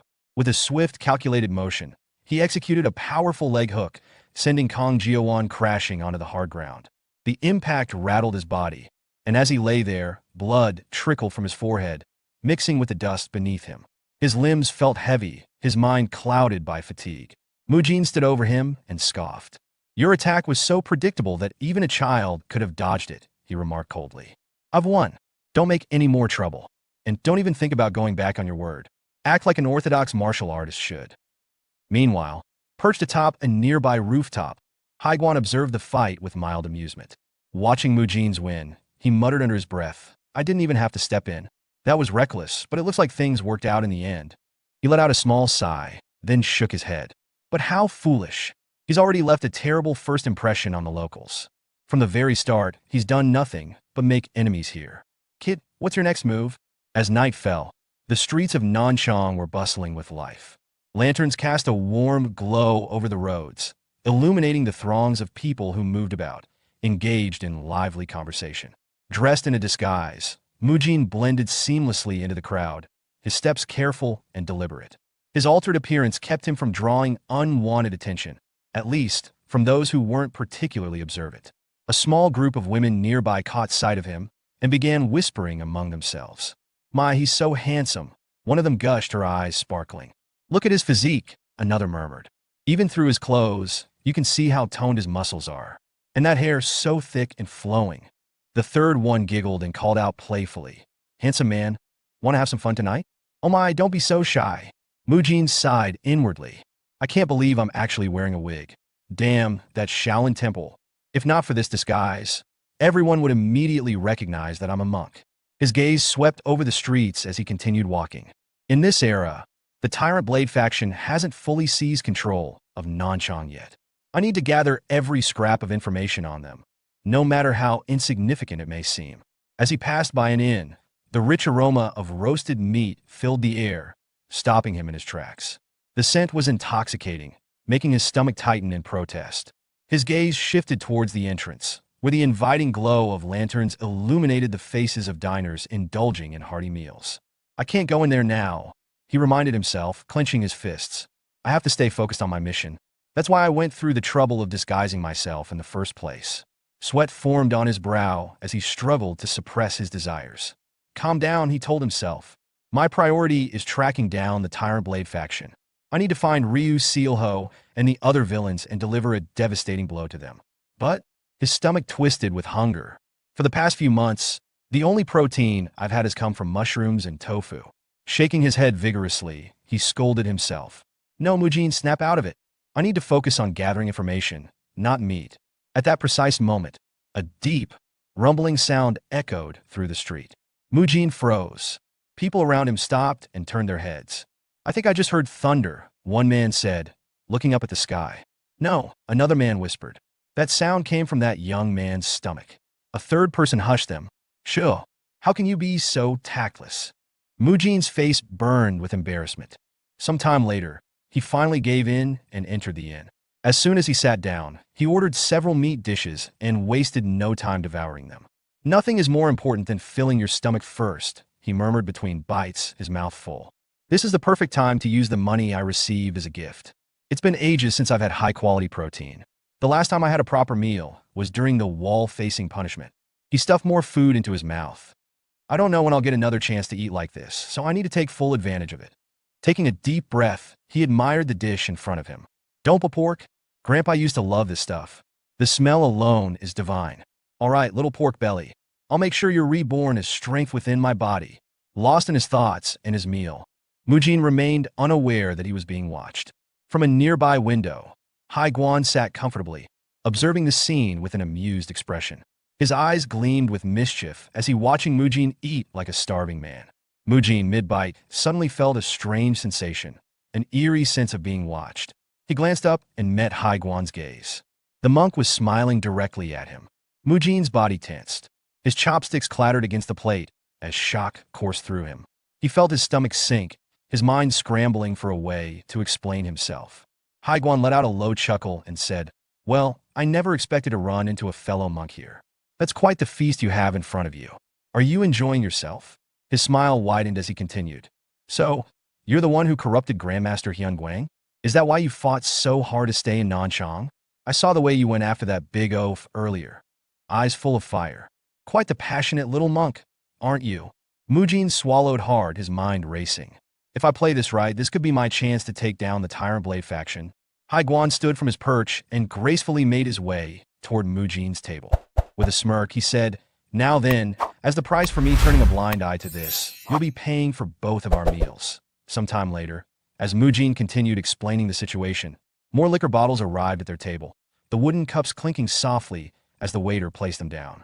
Hai Guan leaned back slightly, crossing his arms as he summarized. "So, Ryu Jiguang, the leader of the Heavenly Merchant Guild, informed you that an underground organization has embedded itself in Nanchang. They've been committing unspeakable crimes, kidnapping children and women, selling them off like cattle. In response, you disguised yourself, entered this establishment, and ordered food in hopes of gathering intelligence on them. Is that correct?" Mujin gave a firm nod. "Yes, that's right." Hai Guan lifted his cup, taking a slow sip of his liquor before exhaling. "I see. The name of that organization is the Tyrant Blade faction." Hearing those words, Mujin couldn't help but glance at the liquor in Hai Guan's hand. A fleeting thought crossed his mind. I want to drink liquor too, but he quickly dismissed it. Hai Guan's lips curled into a sinister grin as he set his cup down. "If what you're saying is true, then this might be a good opportunity for me. It's been a while since I've had a chance to truly stretch my muscles." He then leaned back slightly, narrowing his eyes as his thoughts continued. "There's a strong chance that the people watching us earlier belonged to the Tyrant Blade faction. But what's strange is, even after detecting my energy, they chose to do nothing. They didn't react at all, even when faced with my anti-demon Buddha energy. Does that mean they're still rational enough to avoid unnecessary conflict?" Just then, Hai Guan suddenly called out, "Waiter!" A man hurried over saying, "Yes, sir." Hai Guan casually lifted a silver niang between his fingers. Mujin's gaze immediately locked onto the coin, his expression shifting. "Wait, that's my silver niang. I only took them out for a moment. When did he take one?" Hai Guan, unfazed by Mujin's silent frustration, spoke smoothly. "Do you happen to know anything about a group called the Tyrant Blade faction? If you have any information, tell me now, and I'll make sure you receive another one of these." He flipped the silver niang in his hand, letting the light glint off it enticingly. Some time later, after gathering information from the waiter, Mujin and Hai Guan arrived at the headquarters of the Black Death faction. The waiter had told them, "I've never heard of the Tyrant Blade faction, but there is a notorious underworld syndicate here in Nanchang known as the Black Death faction. They've been operating for a long time, dealing in all sorts of shady business. If any group could be tied to the Tyrant Blade faction, it would be them." Now, standing amidst the aftermath of battle, the scent of blood and sweat thick in the air, Mujin surveyed the unconscious bodies of their defeated foes. With a deep sigh, he muttered, "This isn't them. The Tyrant Blade faction isn't weak like this. These guys are nothing more than street thugs. They're even weaker than that fool Kong Jiawan, the one I fought yesterday." Hai Guan stepped forward and nonchalantly slapped one of the unconscious men across the face. The man stirred, groaning as he slowly regained consciousness, only to find himself being yanked up by the collar. Hai Guan's voice was cold and sharp as he demanded, "I doubt you know much about the Tyrant Blade faction, but tell me, are there any up-and-coming underworld groups that could pose a threat to your faction? Have you noticed any organizations bringing in outsiders?" His grip tightened. "If I don't hear an answer I like, I'll boil you alive." Panic flooded the man's face. His breath came in short gasps as he stammered. "There's a place. We've seen several unfamiliar faces there recently. A lot of people go in, but almost no one ever comes out. We never dared to interfere with that place recklessly. Haiguan mused before asking. Do you know its location? The man trembled, thoughts racing in his head. I'll tell them everything. Please, just spare me. Mujin and Haiguan exchanged glances. A silent understanding passed between them. We found them. As soon as the man provided the necessary details, Haiguan turned on his heel and immediately began moving toward the location without hesitation. Mujin, sensing the recklessness of the decision, quickly called out. Wait, going in with just the two of us could be dangerous. Let's contact the rest of the monks and go together. Haiguan paused only briefly before turning his head slightly. You want to call for reinforcements? He scoffed. I don't think that's necessary. He then lifted his hand and gestured toward the nearby rooftops. I think my guys are more than enough already. Mujin's eyes widened as he turned and saw them, silhouettes perched on the rooftops, blending seamlessly with the shadows. Realization dawned upon him. So the presences I felt earlier, they were from the demon extermination squad? When did they start following us? Haiguan chuckled. They'll show up wherever I am, or wherever the stench of the demonic cult lingers. Looks like the higher-ups didn't just send me to handle this mission. They really are obsessed with me.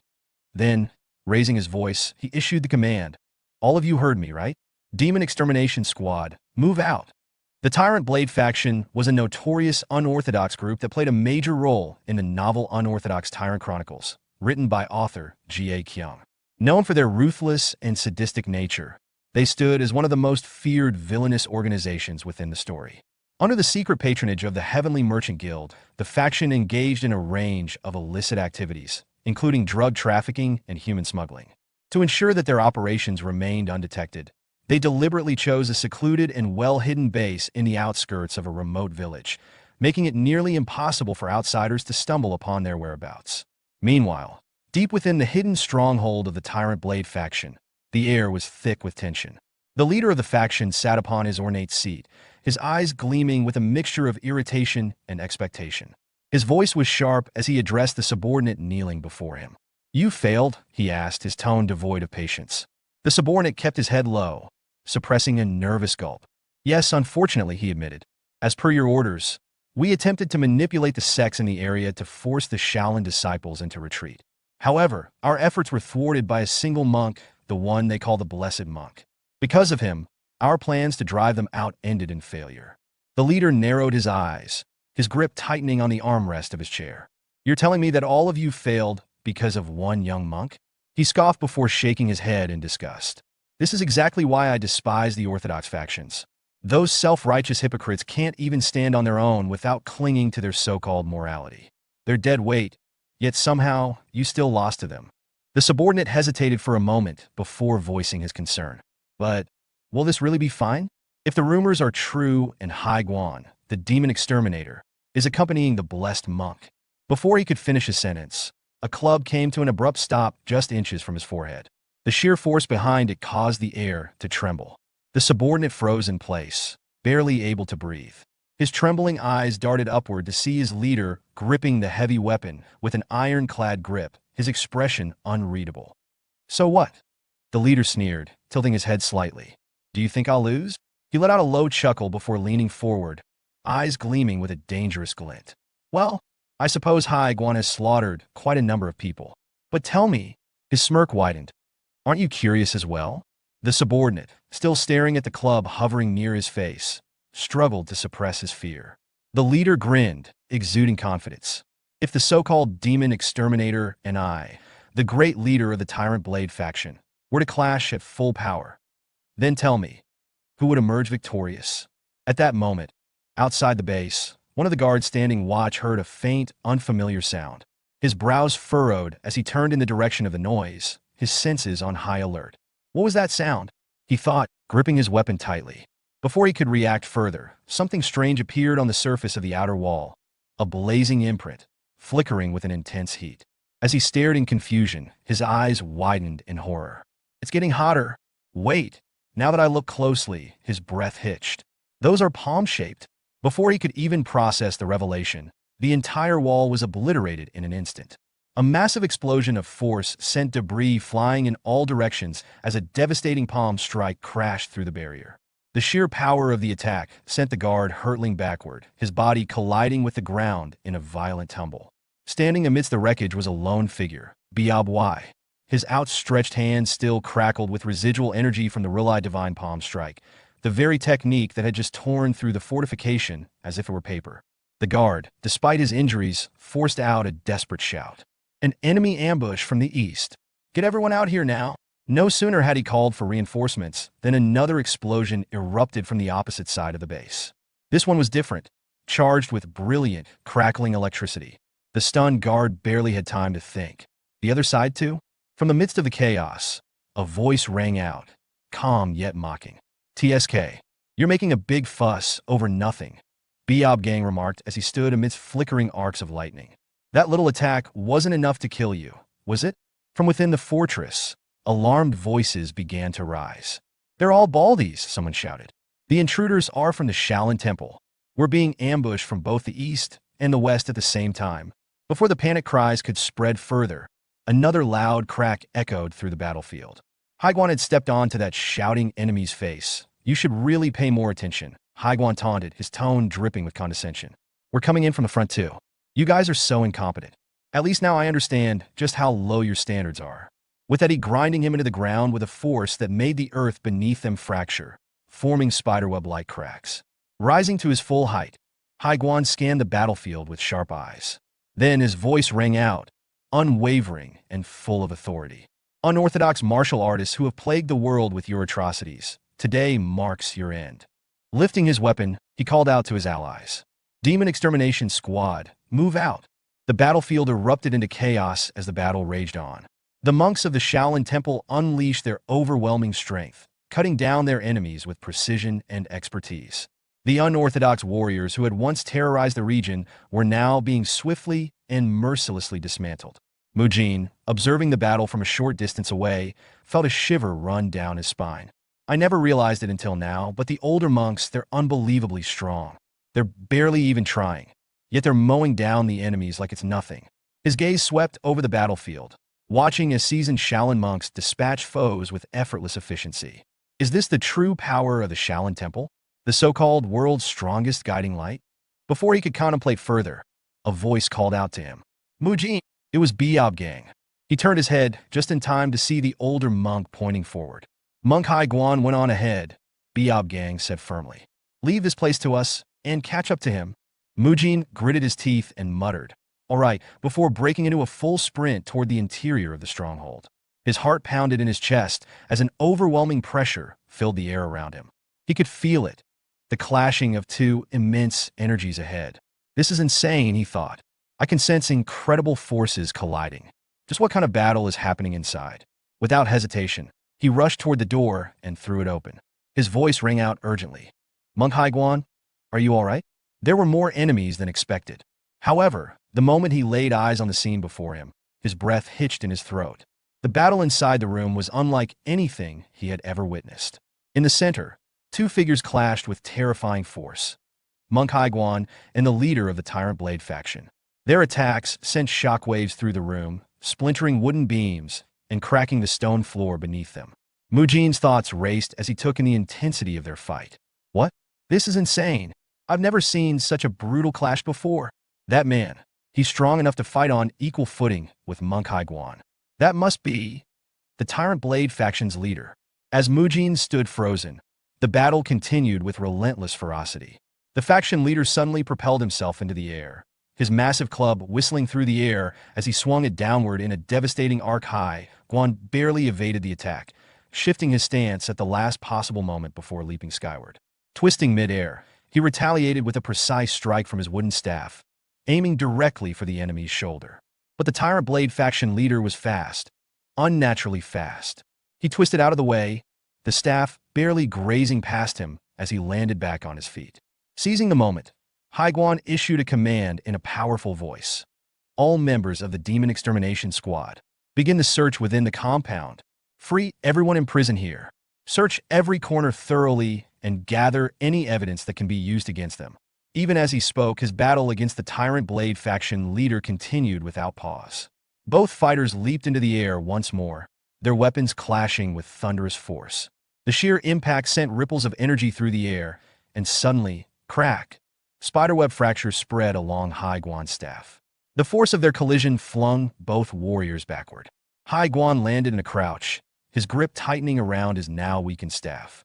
The Tyrant Blade faction leader, on the other hand, crashed violently against a set of wooden doors, splintering them upon impact. But instead of frustration, the man simply laughed. "This is so much fun," he bellowed, rising to his feet with an exhilarated grin. "You're just as strong as the rumors say, Monk Hai Guan." Mujin, still standing near the entrance, felt a cold sweat run down his back. He's enjoying this? His fingers trembled slightly. Should I step in and assist Monk Hai Guan now? Meanwhile, Hai Guan remained kneeling, his gaze locked on his broken staff. He exhaled sharply. He's this strong. The fractured weapon on the ground in front of him trembled slightly. Calling for reinforcements was the right decision. I assumed this faction was nothing but a band of weaklings. I was wrong. The Tyrant Blade faction leader dusted himself off and smirked. It's such an honor to be recognized by someone as renowned as you. Hai Guan stood, his eyes narrowing.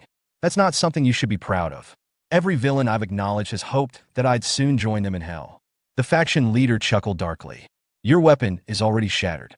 How much longer do you intend to keep up this act? Slowly, Hai Guan raised his hand, raw energy surging into his arm.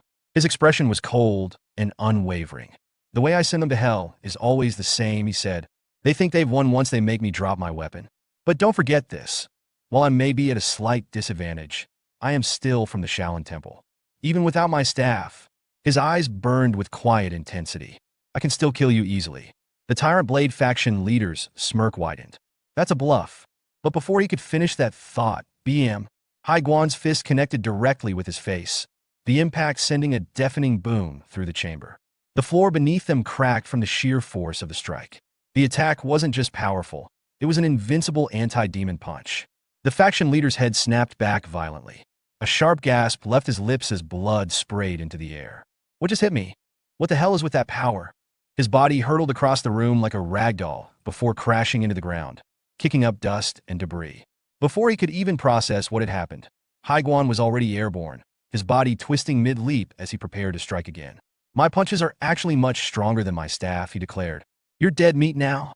For the first time, the Tyrant Blade faction leader felt a twinge of fear. His instinct screamed at him. This monk was insane. What a crazy monk! But just before the finishing blow landed, Hai Guan suddenly halted his attack. Instead of delivering another punch, he turned his attention toward Mujin. Well, not right now though. Time for a lesson, Mujin. Mujin blinked, completely confused. A lesson? Before he could ask anything else, Hai Guan grabbed him roughly by the collar. I've already weakened him enough. I'll leave the rest to you. Do whatever it takes to defeat him. Mujin's eyes widened in shock. What? Are you serious? Without warning, Hai Guan threw Mujin forward, sending him hurtling toward the Tyrant Blade faction leader. The more danger there is, the more one's true strength awakens. Hai Guan shouted, Let's go.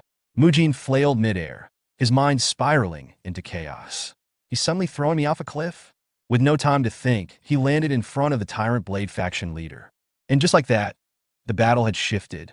Mujin versus the Tyrant Blade faction leader begins now. The faction leader glared furiously and shouted, You're passing the fight on to someone else in a situation like this? Are you implying that I'm not skilled enough to face the demon exterminator myself? At that moment, Mujin, who had been pushed forward by Monk Hai Guan, clasped on the ground. Before Mujin could even fully rise, the faction leader stormed toward him in a rage. That might have been a pointless provocation, the leader growled. But your plan to enrage me, it worked. He raised his club high above his head, his muscles flexing with raw strength. After I reduce this snot-nosed brat to pulp, I'll grind you into dust too, demon exterminator or not, he roared, bringing the club down with terrifying speed. But Mujin, keeping his composure, sprang to his feet just in time. From behind, Hai Guan smirked and called out, You're mistaken about something. I'll be generous and spell it out for you. That monk you just tried to crush isn't just some snot-nosed brat.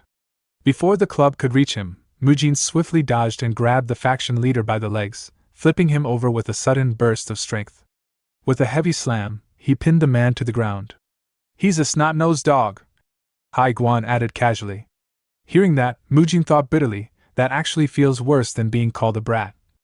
His technique hadn't been clean, it was rushed and lacked proper form, but it had gotten the job done. Still gripping the pinned leader, he muttered, You won't be getting up now that I've dropped you flat. I'll make sure your legs won't work before you can even try. The faction leader's rage boiled over. With a sudden surge of energy, he activated his breathing technique and released a burst of force, blasting Mujin away. Rising to his feet, the leader sneered. You use some strange techniques. A monk with a mark on his forehead and unorthodox moves. I get it now. You're the one they call Blessed Monk Mujin? Looks like we've got quite the lineup today. Turning to his subordinates, most of whom lay sprawled across the battlefield, he barked out. All of you! While I deal with this monk, exhaust the demon exterminator as much as you can. His men scrambled to their feet and surrounded Haiguan. Watching the mob form around him, Haiguan scoffed. So I don't even get to watch in peace, huh? Fine by me.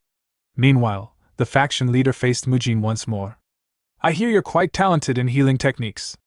Let's see if those same skills can keep you alive. He taunted as he lunged forward. Not that you'll get the chance to use them before I kill you. Time passed as the battlefield filled with chaos. Haiguan was effortlessly mowing down the Tyrant Blade faction soldiers, using only his fists, while still managing to keep an eye on Mujin's battle. That's it. You're doing great, he called out, noticing Mujin raising his left leg to absorb an incoming blow. Blocking the club with his leg, Mujin gritted his teeth and snapped back. I don't need you telling me what to do. The faction leader, staggered by Mujin's counter, charged again in disbelief. You little piece of... Before he could finish, Mujin twisted around him with speed and precision, grabbing his arm and locking it with an elbow twist. The faction leader was slammed to the ground again, grinding his teeth in frustration. This bastard? Another weird technique? It's all fake, hasn't he learned that already? He snarled, discharging another burst of energy that knocked Mujin back. Flimsy tricks won't work on me. Staggering back to his feet, Mujin thought, how many times has this happened? No matter what I try, he keeps getting up, even weakened, the gap between our levels is too wide. Am I just wasting my strength here? Determined, he sprinted toward his opponent. If martial arts are the only way, then fine. A tooth for a tooth, an eye for an eye. Both combatants entered their respective zones. The faction leader unleashed a frenzied barrage of club strikes, while Mujin countered with a blend of arhat palm strikes and rapid chain punches. One of the club blows landed, causing Mujin to cough up blood, but he immediately retaliated with a fierce punch to the faction leader's face. The faction leader swung again, but Mujin barely blocked with his left arm. Seizing the narrow window, Mujin delivered a brutal kick, right to his opponent's groin. The man howled in pain and lunged at Mujin, but Mujin broke free, launched into the air, and delivered a devastating kick to the faction leader's head. Blood sprayed from his mouth as Mujin growled. You sure yap a lot. So eat this. But the faction leader recovered almost instantly, and retaliated with a solid punch that sent Mujin flying backward. He slammed into the ground several meters away. Charging forward, the faction leader roared. Enough games. I'll kill you now. He leapt high into the air, shrouded in violent inner energy. Mujin, groaning, tried to stand. He still has that much strength. No, this must be his final attack. I need to put everything I have into this, he thought. Every last bit of inner energy. He focused, channeling everything into his invincible punch, then layered it with the chain punch's first technique. Focus. I can do this. Their attacks collided, club versus fist. A thunderous crack echoed across the battlefield. Mujin's fist shattered the club completely, leaving the faction leader stunned. Staggering back, the leader muttered, You should have destroyed me along with the weapon. But before he could react, Haiguan's voice boomed from behind him. You did great, Mujin. With the leader momentarily frozen, Haiguan closed the distance and unleashed his own technique, Invincible Anti-Demon Punch, from behind, striking the faction leader simultaneously as Mujin attacked from the front. The combined force shattered what was left of the leader's defenses. His broken club fell to the ground. He collapsed beside it. Still catching his breath, Mujin turned to Haiguan in disbelief. You already took care of all his men? Haiguan chuckled. They were all weaklings. Mujin smiled faintly, tightening his fists. Even if it all happened so suddenly, we pulled it off, Monk Haiguan. Haiguan nodded. Indeed. Great work. After the battle, Haiguan casually requested a silver niang as payment for his hard work. Mujin suspected it was just another excuse to buy liquor. What a bully, he thought. When the tyrant faction leader lost his inner energy, the remaining soldiers all bit their tongues and committed suicide. It wasn't merely despair, it seemed to follow some kind of unspoken rule. They found the hostages soon after. Now that they're safe, go report this to the others, monks who find them said. We also managed to rescue the trafficked victims. The demon extermination squad took custody of the rescued. Thankfully, the ledgers contained identification details, so returning them to their homes wouldn't be difficult. However, all the listed names were of individuals about to be sold. There was nothing revealing the identity of whoever was behind the trafficking ring. Not even a single clue about Ryu Sealho. As Mujin flipped through the reports, a piece of paper slipped out. He picked it up, curious. What's this? He thought, but the words on it made his eyes widen in shock. 2 children. 1 woman. Addressed to Jagal Hyan. To be delivered through the back door of the Jagal clan. The Jagal clan? Mujin thought. That's one of the shadow syndicates from Unorthodox Tyrant Chronicles. I thought they only existed in that story, but they're here too. Still working in the shadows. Still committing the same atrocities. Damn it. These fucking pieces of trash. The Jagal clan was one of the most prominent and influential families in Nanchang. Known for their extraordinary intellect, an expected trait among those bearing the Jagal name, they built their reputation on a foundation of enchantments, advanced war tactics, and martial strategies. Through this knowledge, they steadily elevated their status, eventually becoming known not just across Nanchang, but throughout the wider martial world. If the Shaolin Temple was revered as the pinnacle of martial arts, home to sacred and ultimate techniques, then the Jagal clan was the scholarly powerhouse tirelessly researching and dissecting martial disciplines. Yet, despite their intellectual superiority and formidable skills, they consistently lagged behind in global standing. The 1,000-year-old legacy of the Shaolin Temple loomed large, always eclipsing the Jagal clan. To the Jagals, Shaolin wasn't just a dominant orthodox sect, it was a rival. A thorn. A mountain they couldn't surpass. In the Unorthodox Tyrant Chronicles, the Jagal clan only made a brief appearance. Their schemes, along with those of the other shadow syndicates, were foiled by the protagonist in short order, and they vanished from the narrative. I assumed their story ended there. But now in the Shaolin Chronicles, they've returned in Volume 3, this time involved in human trafficking? Disgusting.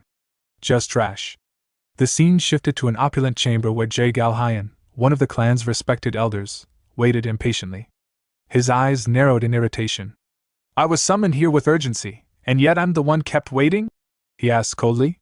A servant quickly bowed and apologized. Forgive us, elder. The treatment for the sect leader's son took longer than anticipated. The sect leader's son? Jagal Hyan's gaze sharpened. I heard he fought the blessed monk. Kang Jiuan, wasn't it? Just then, Kang Taigu, the leader of the Jiangshi Tai sword sect, entered the room with his son, Kang Jiuan, who was wrapped in thick bandages. The elder bowed slightly. You've come a long way, Elder Jagal. Please forgive us for the delay. It's fine.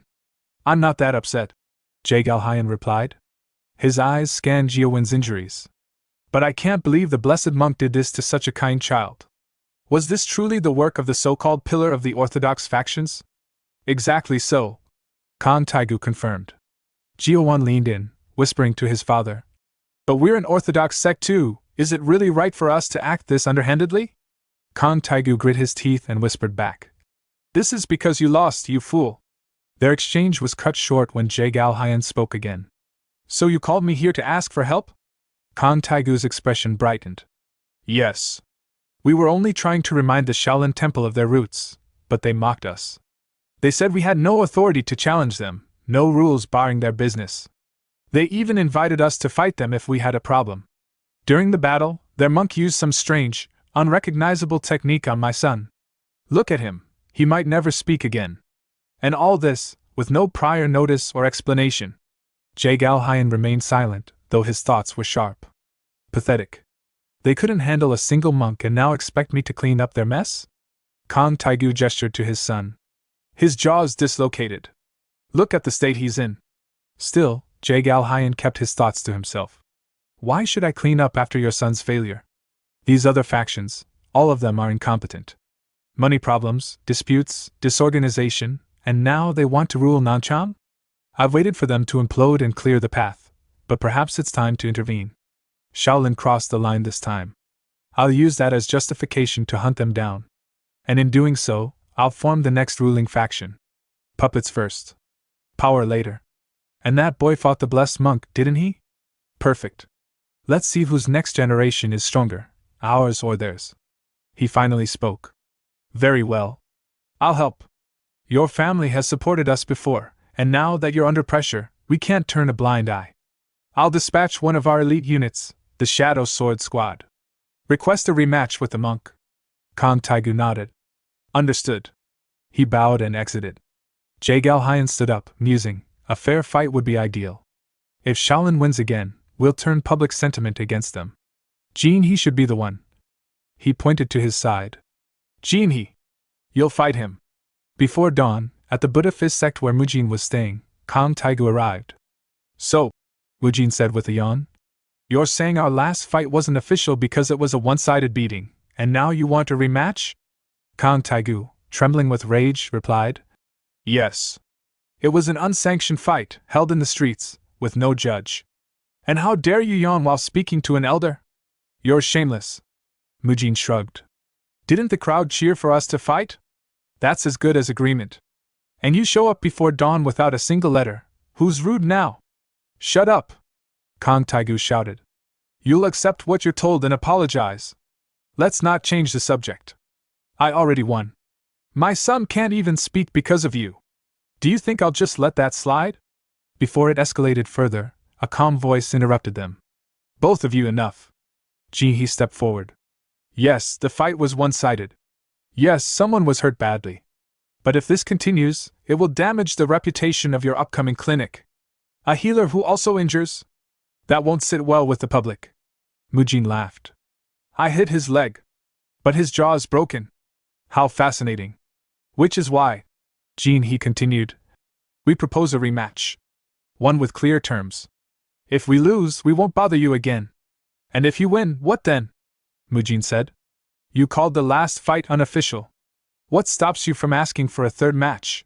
Jin He reached into his robe and tossed the scroll. Mujin caught it and looked confused.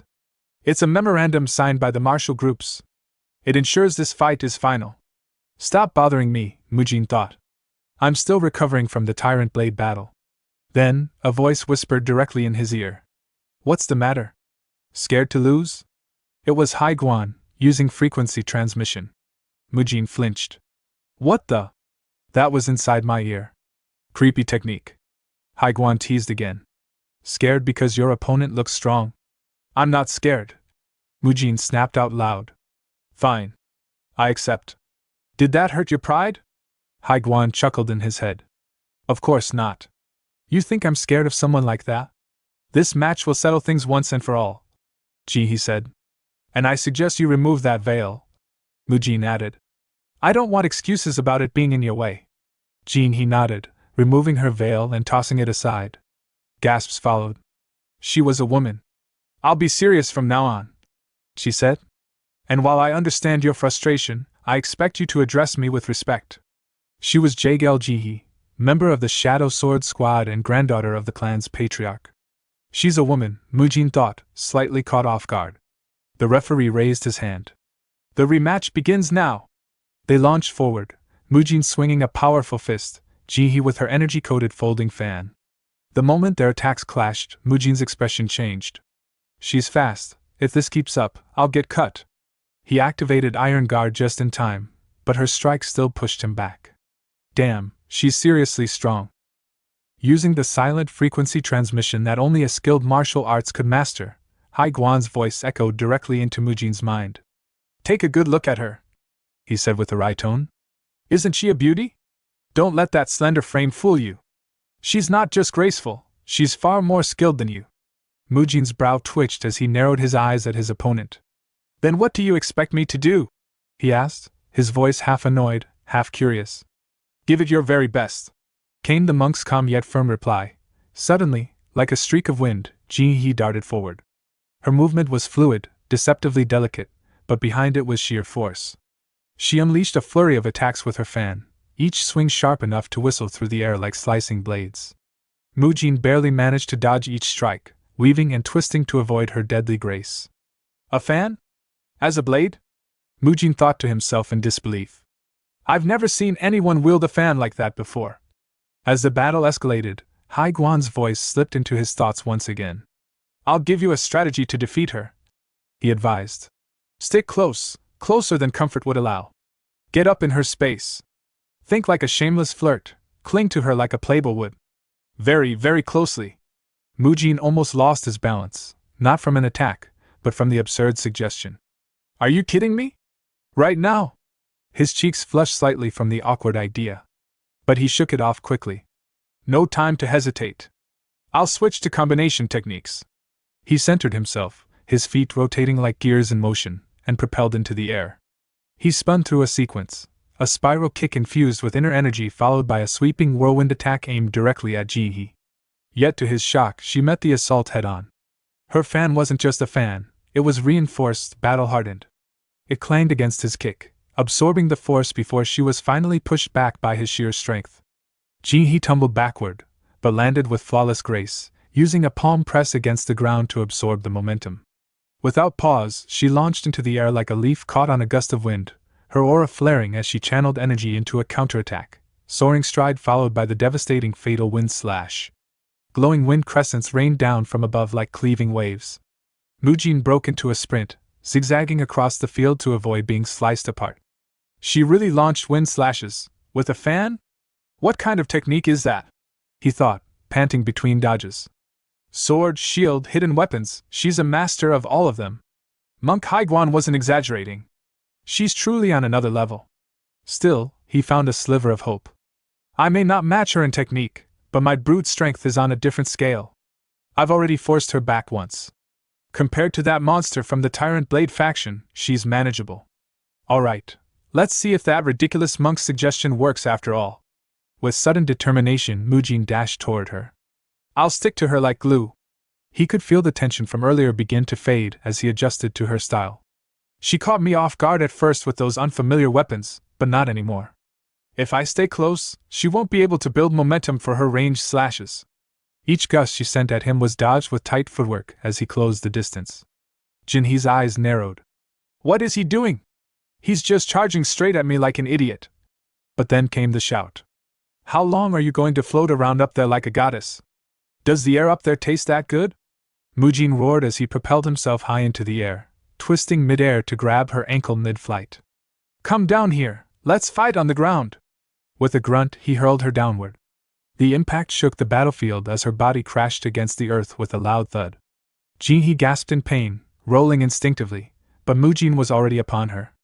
His fist came crashing down, but struck only dirt as she barely managed to evade. She pushed back, sliding across the ground, but Mujin didn't give her a moment to breathe. He stepped in again, his face stretched into a grin. Where do you think you're going? I'm not letting you escape now. He launched a barrage of fists, each blow coming harder than the last. Ji-hee blocked as best she could, parrying with her fan. Her thoughts raced. Why is he sticking so close? In close combat earlier, I was in control. Has he figured out my movement patterns? Or does he have something else in mind? This pressure, this energy, I've never had someone press me like this before. Who is this monk? Just as her mind hesitated, Mujin saw his opening. His hand shot forward, grabbing her fan and twisting it from her grip. Then, without warning, his other hand wrapped around the back of her head. Her eyes widened in confusion, and then suddenly she blushed. What is it? What are you trying to? Crack. He slammed his forehead against hers with brutal force. The headbutt was swift and precise. Jinhee's eyes rolled back as she slumped to the ground, unconscious. Mujin exhaled and turned toward the stunned group of martial leaders, including Kang Taegu. His voice rang loud and confident. You all saw it. That makes 2 wins in a row. Don't even think about causing more trouble now. The gathered leaders exchanged uneasy glances. Kang Taegu's face was flushed with frustration, and the others fumed in silence.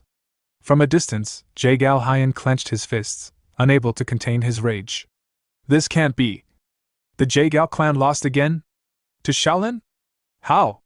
Every single time we lose to them. And with that, the rematch came to a decisive end. From that day forward, the martial groups of Nanchang ceased interfering with the Shaolin-led clinic's operations. The Jaegal clan, who had initiated the duel, humbled themselves. They even offered to assist in the clinic's business, saying things like they had misjudged Shaolin's intentions.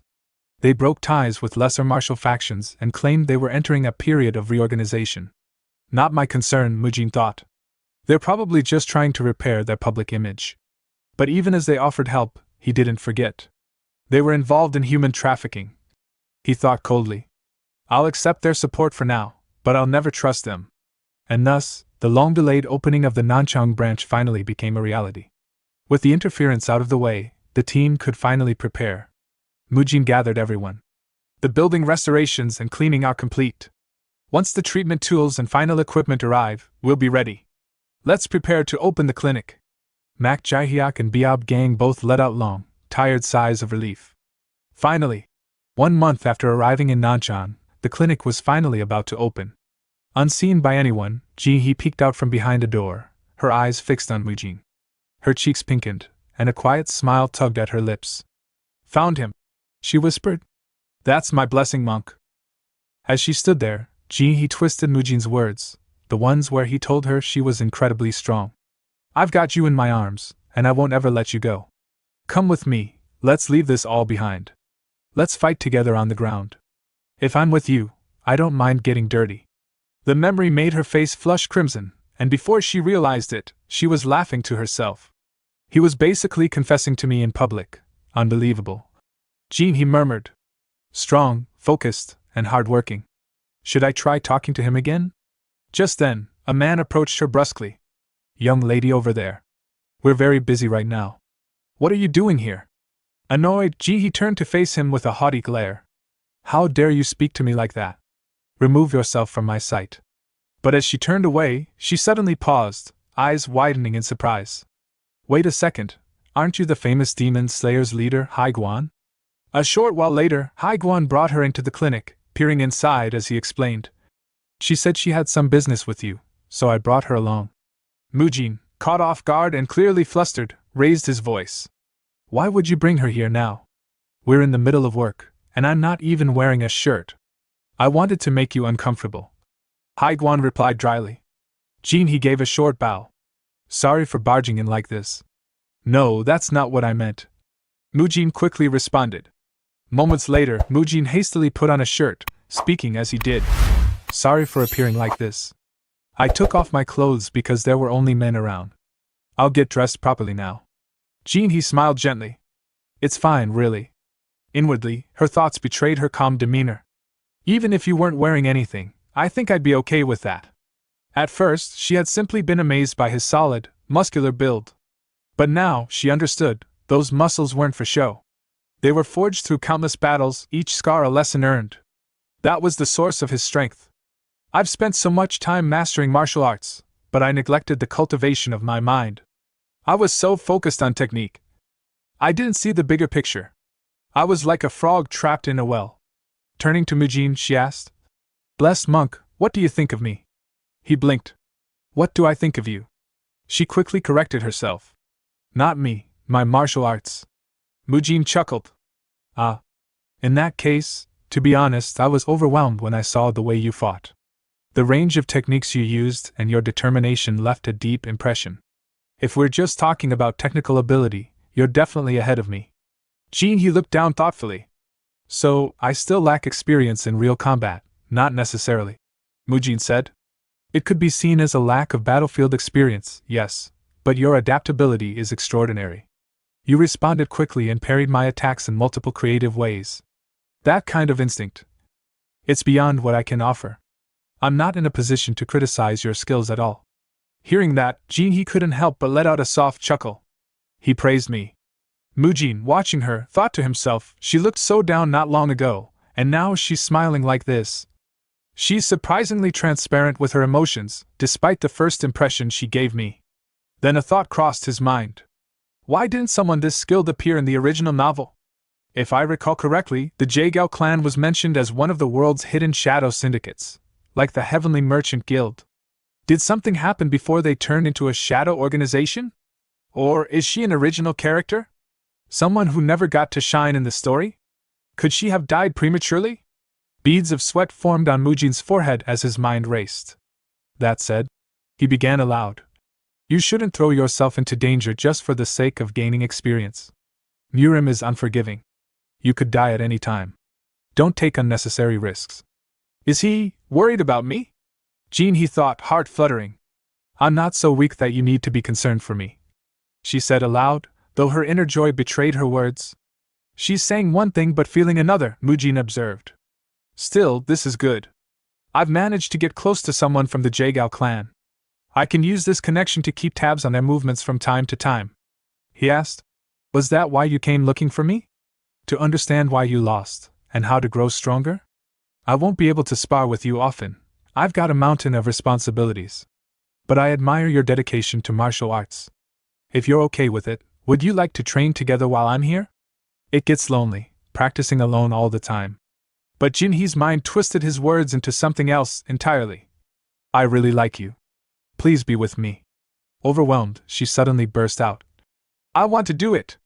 I'll do it. I have to. That's an interesting reaction, Mujin thought. In that case, I'll teach you a few of my own techniques for muscle extension. I came up with them myself. Jinhee grinned. I love the idea. That day marked the resolution of the conflict between the Nanchang martial groups and the Jagal clan. From then on, I trained Jagal Jinhee personally. Her body was already flexible and fairly well conditioned, so she adapted quickly. All I had to do was guide her form. Pull your head in and engage your abdomen. When you lie back, keep your spine fully aligned with the floor, I would say. But at times, she'd get distracted, lost in thought. I could only hope she would find whatever answer she was looking for. At the second body treatment clinic, everyone continued working diligently. The method had gained tremendous support in Dangfeng County, and it looked like Nanchang would follow suit. Both the poor and the wealthy seemed to benefit. With this success, Shaolin's financial concerns were beginning to ease. Later, I met with Mak Jaihyuk, an outer sect disciple of the Jianxi Buddha Fist sect. We won't be here forever, I told him. You'll have to maintain the current standards after we leave. Yes, I understand, he replied. I'll focus more on training in the treatment methods. But how are we supposed to handle electricity and heat therapy ourselves? Don't worry, I reassured him. We'll teach you a cultivation method suitable for it. It won't be Shaolin's highest technique, but it'll suffice. Monk Biab Gang will teach you the electricity treatment. Monk Biab Y will handle the heat. Though I'd managed to bring some balance to the situation, I couldn't shake a growing dissatisfaction. Am I really okay living like this? I still hadn't gathered any useful intel on Ryu Sealho, the whole reason I came here. I had my doubts about him, strong ones, but no proof. I never imagined he'd be this meticulous. I can't stay here much longer, but I'm at a loss for what to do next. But I wasn't the only one struggling. Back at the Nanchang branch of the Heavenly Merchant Guild, Ryu Sealho flew into a rage, smashing everything on his desk. Those bastards! They couldn't even get rid of some wandering monks. They've completely ruined our plans. Is there no one competent around here? A subordinate behind him spoke calmly. The other martial groups attempted to intervene, but failed. The Tyrant Blade faction has been destroyed. The Jagal clan offered no help either. It's as though Shaolin caught wind of our actions. We need to investigate. Find out where the intel leak is. Enraged, Ryu Sealho hurled an object straight at the speaker. It hit squarely in the head, but the man didn't even flinch. What are you implying? Ryu Sealho barked. That Shaolin knew everything from the start? That they came here specifically to block us? If this keeps up, I'll never match the achievements of Ryu Xiaoriang, and the guild will slip from my grasp. Is there really no way to expel those damned monks? Without a word, the man pulled a letter from his pocket and handed it over. A message just arrived from the main guild. And why should I care about that right now? Ryu snapped. This is the solution, the man said. Even when falling from a cliff, there's always a way to survive. Ryu Sealho opened the letter and scanned its contents quickly. His eyes gleamed. So, the other branches here in Nanchang, they have connections to that place as well? Indeed, the subordinate replied. Perfect, Ryu said, grinning darkly. Gather them all. People say aging weakens the heart. Looks like our guild leader is no longer fit for his role. He's ancient already, and yet, he wants to throw a 70th birthday celebration? A sinister laugh echoed through the office.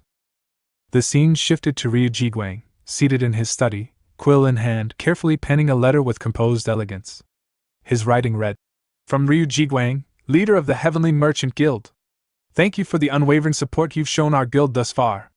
I sincerely hope that our ties will continue to grow even stronger in the future. The reason for this letter is to inform you of an upcoming occasion.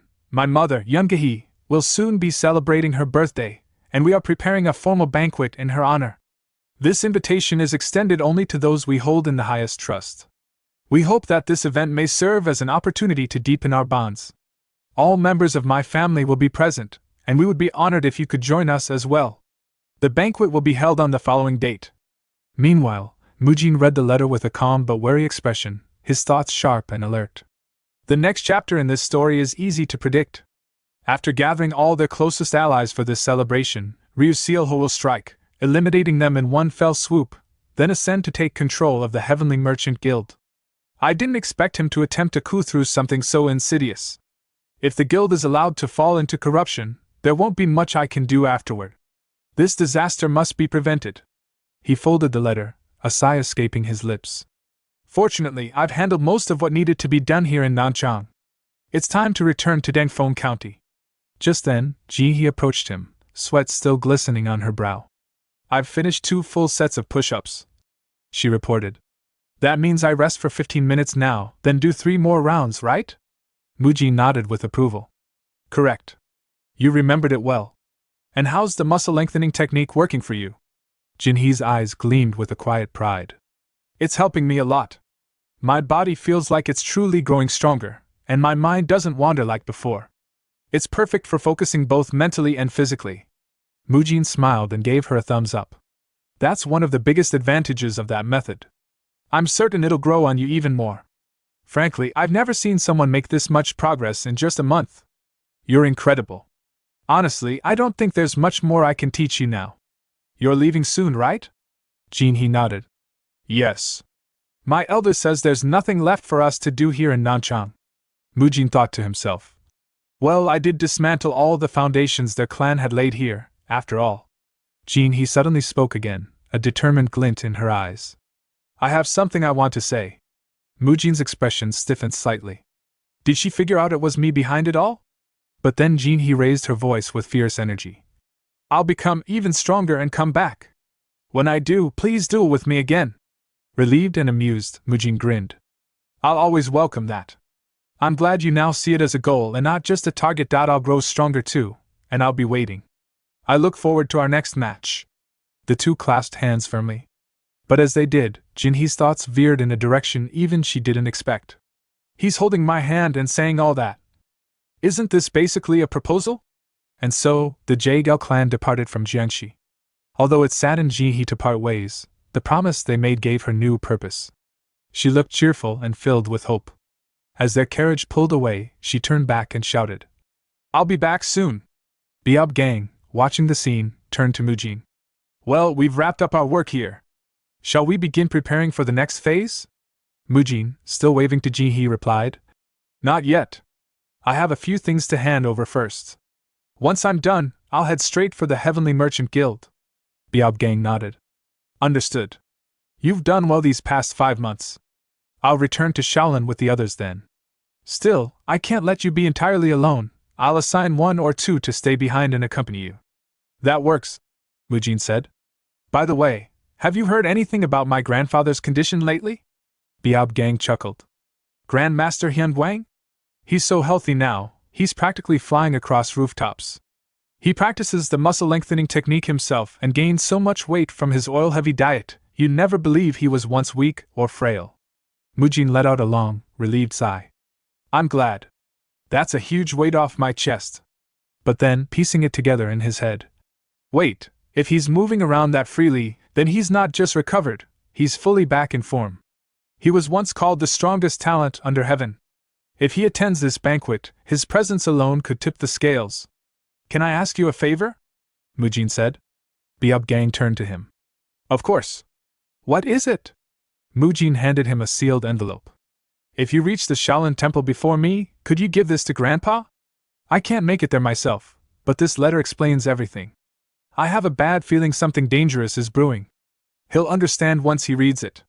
I got it, Biab Gang said, taking the letter.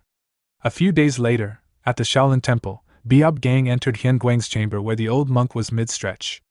Apologies for interrupting your muscle-lengthening session, Grand Master. It's alright, Hyun Guang said as he opened the letter. If this is from Mujin, then it takes precedence. He read in silence, then let out a hearty laugh. I see. Biab Gang tilted his head. What's going on? Hyun Guang smiled. So he's heading straight to the Heavenly Merchant Guild? That rascal. Seems I'll be attending the banquet too. It's been a while since I last saw him. I'm quite looking forward to it. Having regained over 10 kilograms and radiating immense vitality, Hyun Guang's aura was now impossible to measure. He's probably grown stronger as well, hasn't he? The Grandmaster asked. Biab Gang laughed. He definitely bulked up a lot, Grandmaster. Meanwhile, at the Jiangxi Buddhist sect, Mujin loaded supplies onto a carriage, pausing momentarily to think. Grandpa must have received the letter by now. I need to move fast and be ready. Mak Jihyuk approached with a respectful bow. Thank you for everything, Master Mujin. I may be leaving, Mujin said, but I'll still visit occasionally. Thank you for all the support during my time here. Not at all. You were a tremendous help. You defeated oppressive martial factions, dismantled a shadowy organization, and taught us techniques that saved countless lives. Every day you were here was a blessing. The Buddha Fist sect will carry on your will. Please continue your work for the people, even after you leave. We'll miss you. Mujin nodded. We'll meet again. With that, they departed from Nanchang. As their carriage rolled onward, Haiguan lounged on the rooftop, gazing at the sky. There weren't many strong opponents, but it was an interesting region. Mujin looked back one last time. Thank you, Nanchang, he thought to himself. We left in a hurry to stop Ryusealho, but the sun's shining brightly, like it's telling us everything will be okay. Still, I've taken precautions, just in case the unexpected happens. As the carriage rolled along, Mujin muttered to himself, mulling over countless ways to reduce casualties at the upcoming banquet. Meanwhile, Monk Biab Y, riding beside him, groaned inwardly. Damn brat. Let me sleep already. 3 days later, in Dangfeng County, Mujin arrived at the Heavenly Merchant Guild on the day of the banquet. At the gates, he was greeted by Ryu Jiguang, who welcomed him with a smile. Monk Mujin, it seems your physique has grown even larger since we last met. Mujin offered a curt nod. I've simply kept up with my training. You're still the same as always. Jiguang chuckled. Thank you for coming to my mother's birthday banquet. Come inside, Monk Hyun Guang is already here and waiting for you. He arrived ahead of me? Mujin asked in surprise. As Mujin walked in, he glanced around and noted the attendees. Everyone here has close ties with the Heavenly Merchant Guild. This is the perfect setup for Ryusealho to stage a massacre. I must prevent any bloodshed from happening. Just then, a familiar voice called out. Hyun Guang turned and beamed. Mujin! You look so healthy now, I almost didn't recognize you.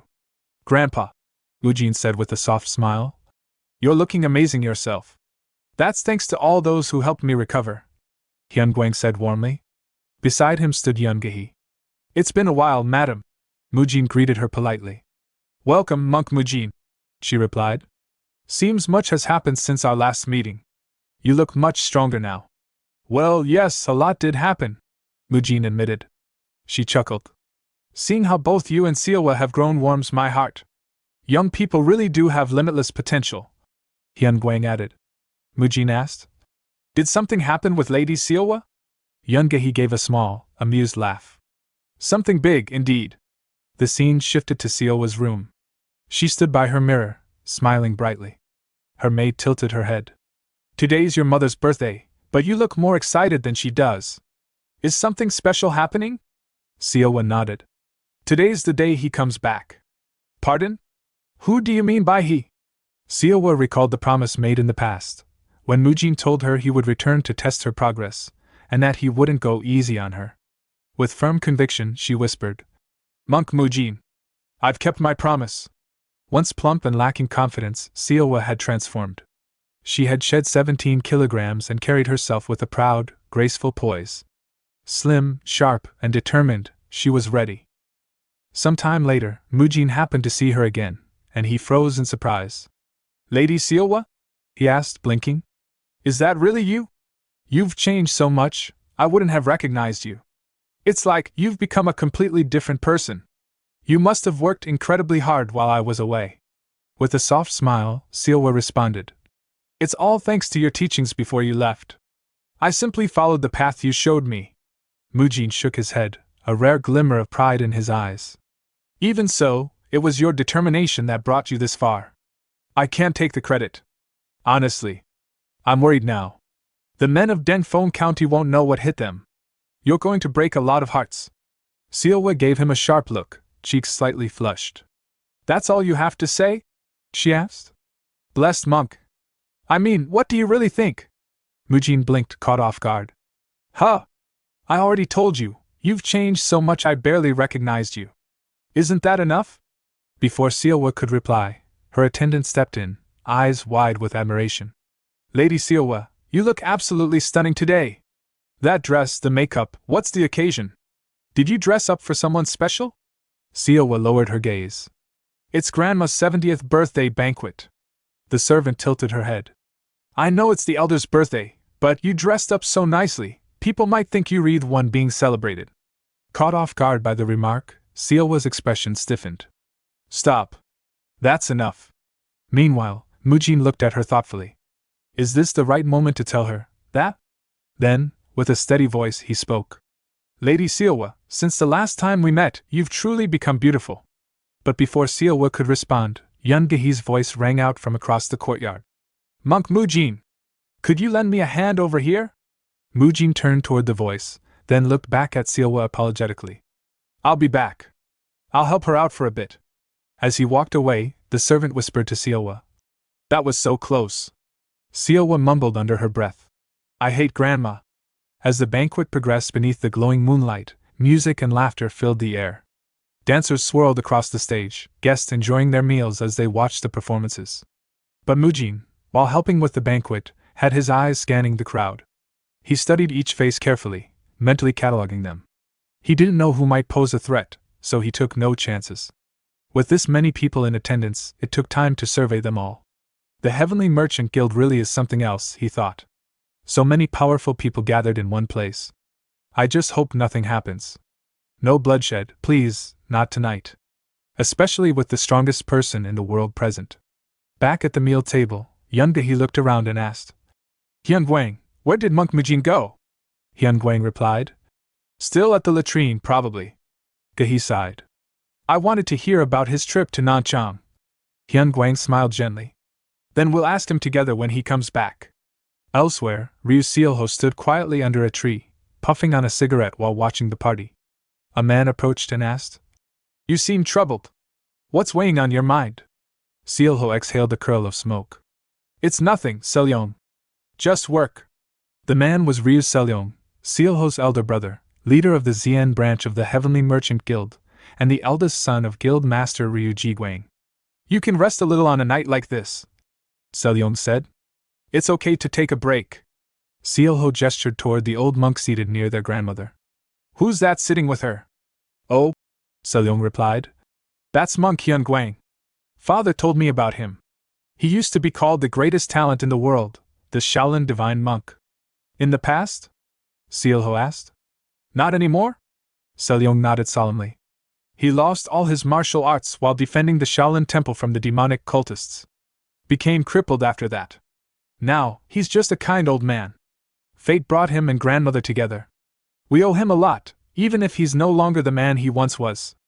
Anyway, I'll go greet the other guests now. And Sealho, don't smoke too much tobacco.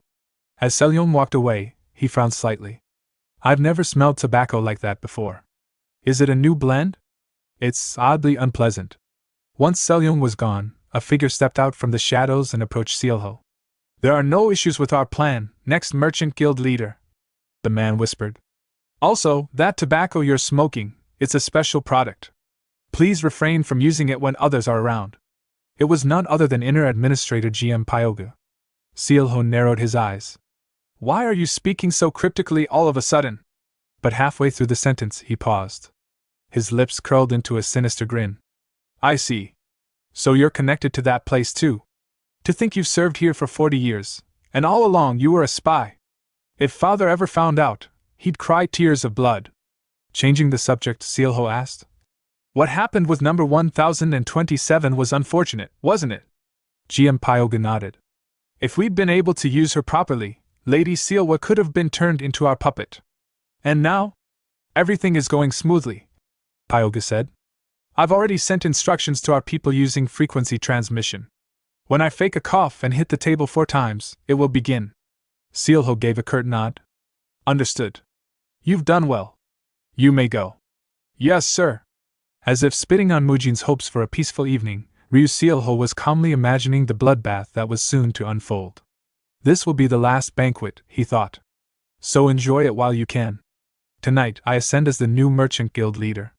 At that moment, Hyun Gwang, seated beside Yun Gehi, grew tense. His expression hardened. Gehi noticed and frowned. Is something wrong? Hyun Gwang thought grimly. Mujin, it seems your fears were justified after all. Meanwhile, Sealwa sat quietly by a pool, gently tossing small rocks into the water. Her thoughts were conflicted. Monk Mujin acknowledged how hard I've worked, but still, I wanted him to say I've become prettier. If he didn't say it, maybe he's not interested in me after all. She stood up, brushing off her dress. I should head back. They'll start looking for me soon. I'll get scolded for wandering off alone. Just then, a faint sound came from the nearby shadows. She turned toward it, suddenly on edge. What was that noise? No one should be here this late. She spotted 2 silhouettes. One of them spoke in a low voice. Another person's died from poisoning on the street. The voice belonged to Sealho's servant. He was speaking to GM Pyogu. Pyoga asked, Is this why we're concerned about that monk Mujin? Yes, the servant replied. He's been making moves like he knows everything. Every disruption in Nanchang was tied to him. It's no coincidence. Pyoga added. Number 1027's incident was his doing as well. She claimed Mujin deceived everyone. If we're wiping them all out, we should kill him too. I agree, the servant said. Let's take this chance to eliminate him. Sealwa's breath caught in her throat. She trembled, her thoughts racing. What did they just say? That voice, it's the inner administrator? Kill the blessed monk? I have to go, now. I need to warn father. She turned, but her foot scraped against the stone, making a noise. Both men snapped their heads in her direction. She panicked. They saw me. I'm caught. I need to run. She barely managed a few steps before the servant blocked her path. He smiled cruelly. Where are you rushing off to, Lady Sealwa? Did something happen? Without warning, he pulled out a dagger. Well, we were going to kill everyone anyway. He raised the blade. This is goodbye. He thrust. Sealwa screamed. In that moment, a flash of movement, steel meeting steel. The dagger was knocked away, deflected midair. Mujin stood in front of her, eyes blazing as he deflected the dagger with his iron guard technique. You're planning to kill everyone? He said coldly. What an ambitious plan. He leveled his gaze at the assassin. In that case, start with me, if you think you can. Mujin clenched his teeth, sweat pouring down his face. I definitely activated my iron guard, but I still took damage? He thought. He's on a completely different level compared to Hong So-hee. Did he throw a blade in that brief moment just now? The realization hit him hard. If I drop my guard even for a second, I might actually die. This guy, he's a real killer. Despite the fear tightening in his chest, Mujin forced himself to stand tall and turn to the trembling figure behind him. Lady Sealwa, he said, his voice strained but steady. Leave this to me and run. Head straight for Grandmaster Hyun Gwang. You'll be safe once you're with him. I can't, Sealwa replied, her voice shaking. I'd never abandon you, not like this. But before she could say more, the killer made a subtle movement, reaching for his blade. Mujin's eyes narrowed. In a flash, he dashed forward and kicked the sword's hilt just as it was about to be drawn, slamming it back into its sheath. Keep that sword where it belongs, Mujin growled, following up with a direct kick to the assassin's face. The blow landed hard, sending the killer flying backwards. Go now! Mujin shouted, taking the momentary opening. Still trembling, Sealwa hesitated, but before she could move, her servant arrived at the scene, panting. Without waiting, she grabbed Sealwa's arm and pulled her away. Come quickly! I'm leaving Lady Sealwa to you, Mujin called out. Suddenly, a pulse of murderous intent flared behind him. Mujin spun around just in time to block several flying daggers with iron guard. Sparks danced off his arms, but one blade slipped through and grazed his shoulder, drawing blood. He looked up. The killer was already standing, completely unfazed by the earlier kick. Looks like you're in a rush to cut your own life short. Killer muttered under her breath, clearly rattled. Mujin narrowed his eyes. Not even letting me say goodbye to her properly? That's low, he said, cracking his knuckles with a forced grin. What, is your grand massacre plan not that impressive? If you're raising your sword at a young monk, then maybe you're just a coward. He planted his feet. Try killing me, if you think you can. The killer's eyes sharpened. With a cold voice, he unsheathed his sword. As you wish. It'll hurt, but this was your choice. He slashed forward. Mujin dodged, his body a blur, and launched himself at full speed. The ground beneath him shattered with the force of his step. He appeared before the assassin in a heartbeat and threw a heavy punch, only to strike air. He vanished? Mujin thought in disbelief.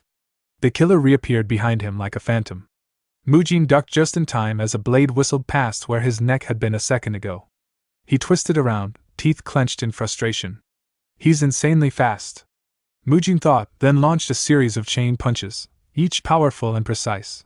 But the killer effortlessly dodged, weaving around them. You keep jumping around like a damn grasshopper, Mujin barked. Afraid to fight me head on? Come down here and face me, coward! Perched atop a nearby wall, the killer replied coolly. Stop wasting your strength. You're only prolonging your suffering. He's figured out my specialty, grappling, Mujin realized. He keeps throwing blades from a distance and avoids close contact. If I don't land a hold soon, I'll exhaust myself first. He's the worst kind of opponent for me. But I can't let him leave. Lady Silwa will be in danger. I have to hold him here, no matter what. Mujin stepped back, looking to widen the gap. But suddenly he felt his feet freeze in place. Looking down, he saw daggers pierced into the ground, daggers from earlier, cleverly positioned to limit his movement. From back then, Mujin realized too late. The killer was already above him, sword swinging down. Mujin raised his arm just in time, iron guard flaring. Steel clashed against flesh steel. He countered with a chain punch, but the assassin ducked and retaliated with a quick slash. Mujin raised his left palm, now coated with reinforced ki, and blocked it. Then came another volley of daggers. Mujin dodged most, but a few grazed him, slicing across his robes. Blood dripped. They're laced with poison, the killer said coldly. You'll be paralyzed soon. Before Mujin could react, the killer unleashed a deadly sword art, sword technique, endless pit. The strike tore through the air, slamming into Mujin. Blood sprayed as Mujin hit the ground hard. The killer, not bothering to look back, sheathed his blade. Farewell. Time for you to meet Buddha. But just as the killer turned away, a voice rose behind him, hoarse, defiant. I'm not going anywhere. The killer stopped, turning in surprise. Mujin, bloodied and trembling, stood again, barely. A dagger was buried in the killer's back. Mujin had thrown it just moments before collapsing. I don't think that paralyzing poison of yours works on me, Mujin said, breathing raggedly. Looks like Buddha just sent me right back. The killer narrowed his eyes. He forced his inner energy to suppress the poison. Impressive. You want to die that badly? The killer snarled, drawing his blade again. Then I'll send you back there, for good this time. This next strike will make the paralysis seem merciful. But as he slashed forward, Mujin did something unexpected. He wrapped his arm around the killer's blade mid-swing. Blood sprayed, but Mujin grinned. This doesn't feel like paradise to me, he said. Guess I'm not the one going there. With a sudden burst of strength, Mujin struck the assassin's sword hand with a powerful arhat palm, forcing him to release his grip. The killer reeled in pain. He was now within grappling range. Mujin didn't hesitate. He surged forward and locked the killer in a tight submission, Dar's choke. The hold landed, Mujin thought, his vision blurring. But my stamina's shot, my inner energy is running dry. If this drags on, I'm done for. I have to end it, right now. Mujin exhaled heavily, his chest heaving as he summoned the last reserves of his strength. With precise execution, he tightened the Dar's choke, locking the assassin's left arm and neck in a vice grip. I've secured both points in a single move, he thought. There's no way he's slipping out of this. The assassin screamed in agony, the distinct, unsettling crack of bones echoing through the alley. Mujin gritted his teeth, feeling the opponent's resistance falter with each second. He's weakening. I just need to hold on until he passes out. Through his strained breath, the killer muttered in a trembling voice. You're already too late. This banquet is crawling with assassins. You can't stop it now.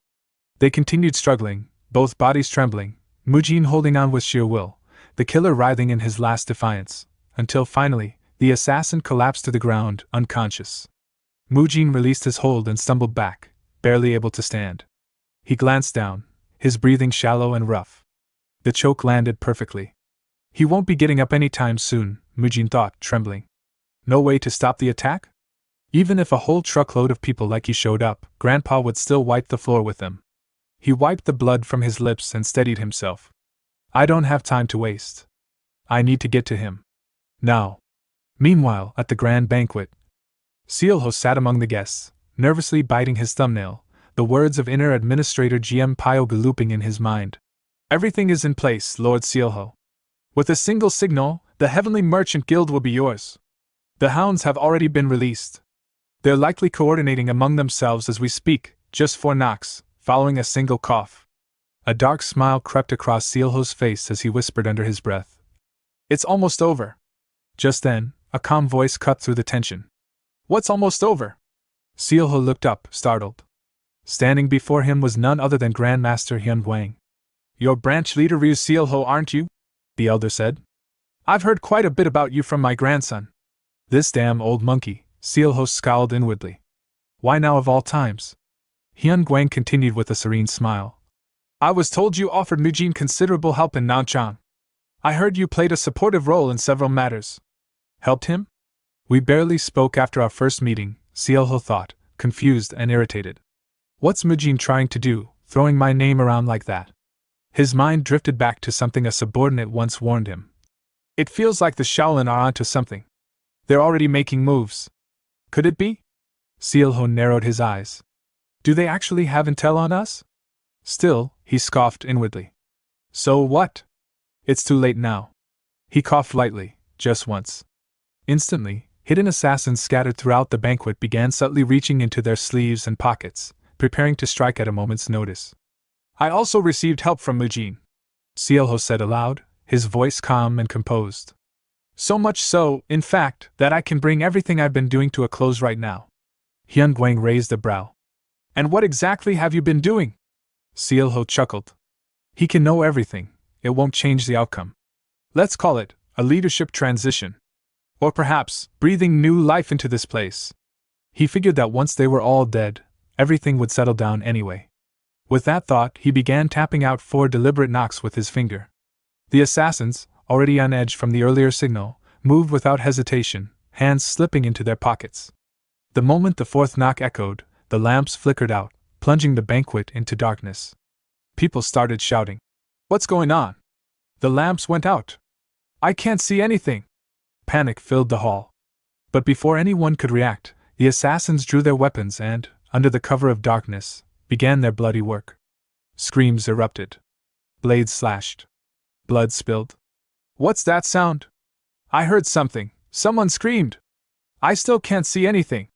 Above the chaos, Sealho began to laugh, manic, triumphant. Yes. Let it happen. With this, the Heavenly Merchant Guild is finally mine. But amid the slaughter, a calm, resolute voice answered. You've gone too far. Hyun Gwang's voice rang with a sharp edge. You no longer deserve a second chance, Ryu Sealho. You are a merchant of blood and deception, nothing more. If it weren't for Mujin, this night might have ended in true disaster. With a simple snap of his fingers, the darkness shattered. All the lamps relit at once, illuminating the chaos, and what stood at its center. A magnificent golden dragon made of pure energy, Hyun Gwang's key, hovered over the crowd, glaring directly at Sealho. You shouldn't throw around phrases like a new breath of life so carelessly, Hyun Gwang said coldly. Did you really think I was powerless to stop this treachery? Look around you. Sealho glanced across the hall, and to his horror, he saw it, not innocent guests on the floor, but his assassins. Each one had been struck down, their bodies pinned to the ground by golden palm imprints, Hyun Gwang's true relied divine palm. You brought dozens of assassins, Hyun Gwang said. I have already subdued them all. It's over. Give up. The would-be killers writhed, trying to move, but not one could rise to their feet. From across the room, Ryu Jiguang, the true guild leader, stepped forward, eyes narrow with concern. What is happening here? Sealho's thoughts spun wildly. He wants me to surrender? Now? With our grand objective right in reach? Refusing to yield, Sealho reached into his hair and pulled out a thin, long needle, his hidden weapon. In one motion, he hurled it at Hyun Guang. But the Grand Master's voice thundered through the hall. Enough! The sheer force of his voice alone stopped Sealho in his tracks. The would-be usurper crumpled to the ground, paralyzed by shock and ki pressure. Everyone saw it. They had all witnessed Ryu Sealho, who had always shown a soft, kind facade, unravel into a madman, laughing as he ordered the massacre of innocents. Now, those who had been pinned by Hyun Guang's energy rose to their feet, weapons drawn and a righteous fury burning in their eyes. Sealho's twisted ambition had been exposed, and the entire guild stared at him with horror and disgust. No one spoke at first. The room held its breath. Then, a voice broke the silence, urgent and trembling. It was Sealwa, breathless, having just arrived with her servant. She shouted, "Monk Mujin, he's in danger! Please, someone help him!" Ryu Jiguang, one of the 5 grand leaders of the world's merchant guilds, didn't hesitate. His expression was calm, but his presence carried weight. We must act quickly, he thought. There's no time for delay. Azure Gold Squad, he commanded. Subdue the assassins and Ryu Sealho, those driven mad by their own bloodlust. The rest of you, come with me. We're going to find Mujin. We can't afford to lose another life. With that final command, Yun Gehe's 70th birthday celebration, once a symbol of prosperity and peace, came to a dramatic, blood-soaked end. As the Azure Gold Squad prepared to advance in search of Mujin, the captain suddenly halted and pointed toward a figure in the distance. Merchant Guild leader, he said, narrowing his eyes. Could that person be Mujin? At that moment, Mujin's weak voice echoed across the courtyard. Is everyone all right? He asked, his voice trembling. What's going on? This place, it's dangerous. He took in the scene around him. All of the assassins had been immobilized, bound by Grandmaster Hyun Guang's formidable technique. One by one, the members of the Azure Gold Squad were tying them up with practiced efficiency. Relief washed over Mujin's pale face. I see, it's over, he murmured. As expected of Grandpa. I knew I could rely on him. But even as the words left his mouth, he coughed violently, blood staining his lips. His knees gave out beneath him, and he collapsed to the ground. Monk Mujin! Sealwa cried, her face stricken with worry as she rushed to his side. She knelt beside him, holding his unconscious body. Please wake up! You can't die like this! Turning sharply, she barked at one of her father's retainers. Quickly! Call for a physician, immediately! Ryu Jiguang, standing nearby with a grim expression, echoed her command. Hurry! Bring every physician we have! And fetch all available medicine, anything that might help! A sharp pain lanced through his head, the accumulated stress and guilt weighing heavily on him. Even for someone like Ryu Jiguang, hardened by decades of leadership and political maneuvering, this chaos was almost unbearable. In the eye of the storm, the bitter truth hit him: all of this had been caused by his second son. As a father, he had no choice but to take responsibility for the disaster, one sparked by his own flesh and blood, with hands now stained by the fire it ignited. Night passed slowly, and dawn eventually broke. Later that night, within the inner residence of the Heavenly Merchant Guild, they discovered GM Pyoga's lifeless body. He was already dead when we arrived. One of the Azure Gold Squad members reported grimly. He poisoned himself. Ryu Jiguang stared down. He must have sensed something, and chose to end it on his own terms. His voice was distant, burdened. He must have suffered greatly. I can't believe he deployed his men to carry out such a massacre. In the end, Pyogu, he really was a traitor. One of the squad members handed over a wooden box. We found this among his belongings. It's the same kind of box that Ryu Sealho's lieutenant carried. There's a strange smell coming from it. You should take a look. Ryu Jiguang opened the box, revealing a smoking pipe inside. He picked it up and sniffed. This scent, it's strange. Grandmaster Hyun Guang, who had arrived silently behind him, spoke quietly. People always say the addicts should be punished, but in truth, those who distribute it deserve the greatest punishment. Ryu Jiguang's eyes widened. This is opium? He whispered. So Sealho was smoking this. I see. He lowered the pipe, voice thick with regret. I have no excuse, to you or to Mujin. Hyun Guang shook his head. Please don't say that. I'm the one who lost my temper and disrupted the banquet. You didn't disrupt anything, Ji Guang replied, his voice resolute. I did. This is the karma I've earned, for failing to properly protect and guide my family. I can't bring back my son, who was corrupted by opium, but I will make those who introduced it to him pay. For Mujin. For you. For everyone who was dragged into this mess. Hyun Guang placed a hand on his shoulder. You did what you could. This was done for the sake of the people, don't carry all the blame alone. Besides, he gave a sorrowful smile. Compared to the pain of losing a son, what's a grandchild's injury? He gazed out the window, deep in thought. Every one of those assassins was on par with our second-class disciples. For Mujin to survive such enemies, it's nothing short of a miracle. Even with his talent, he's only trained for a little over 3 years. He wasn't meant to face such threats. I only wanted to protect him until he found his footing. But now, his voice faltered. My regrets keep growing. For Mujin's sake, I'll start moving faster. I don't have much time left in this world. Mujin, in the meantime, thought to himself, all the branch leaders from the Nanchang Guild involved in this incident have been captured. They were planning to secure high-ranking positions once Ryu Sealho seized power. As for the assassins, each one bit their tongue and died before they could be interrogated. Even the one I fought did the same. I couldn't uncover the true mastermind. Before leaving for the Shaolin Temple, Hyun Guang received something from Ryu Ji Guang. I'll be back, he said. There's something I must retrieve. Until then, please take care of Mujin. 5 days passed. At the Shaolin Temple, Mujin sat at a table, eating hungrily. Other disciples watched nervously as he devoured a meat-filled meal. Mujin, one said hesitantly, I know it's for your recovery, but maybe go easy on the meat? Try some water instead. Mujin grinned between bites. I am still a patient, you know? Didn't the abbot revise the Shaolin rules just for cases like mine? Meat is permitted for critically injured patients, his exact words. Behind him, Sealwa raised her voice at the flustered disciples. That's right. Mujin's still recovering. All of you, back to your duties. The other patients need you too. She practically shoved them out the door and slammed it shut. Turning to Mujin with a softer expression, she said, Please eat and rest well. Mujin smirked. Thank you, Lady Sealwa. Suddenly, the door creaked open again. Monk Mujin needs plenty of rest.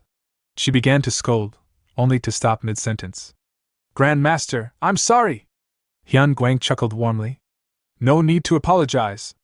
Mujin's eyes lit up as he rose to his feet. Grandpa? You're back? Hyun Guang nodded. You seem cheerful. Have you been recovering well? Everything's fine, well, except I haven't fully detoxified the poison yet, Mujin admitted. Lady Sealwa's been very strict. I'm not even allowed to lift dumbbells. I feel stiff all over. You should be resting, Sealwa said firmly. Not thinking about lifting weights. Hyun Guang laughed. Well, once you're fully healed, let's try crossing that wall again. I brought something big just for you. Wall? Something big? Mujin tilted his head. What do you mean? Hyun Guang opened a wooden box, revealing a glimmering pill inside. This, he declared, is the Great Rejuvenation Pill. Mujin's jaw dropped. That's insane.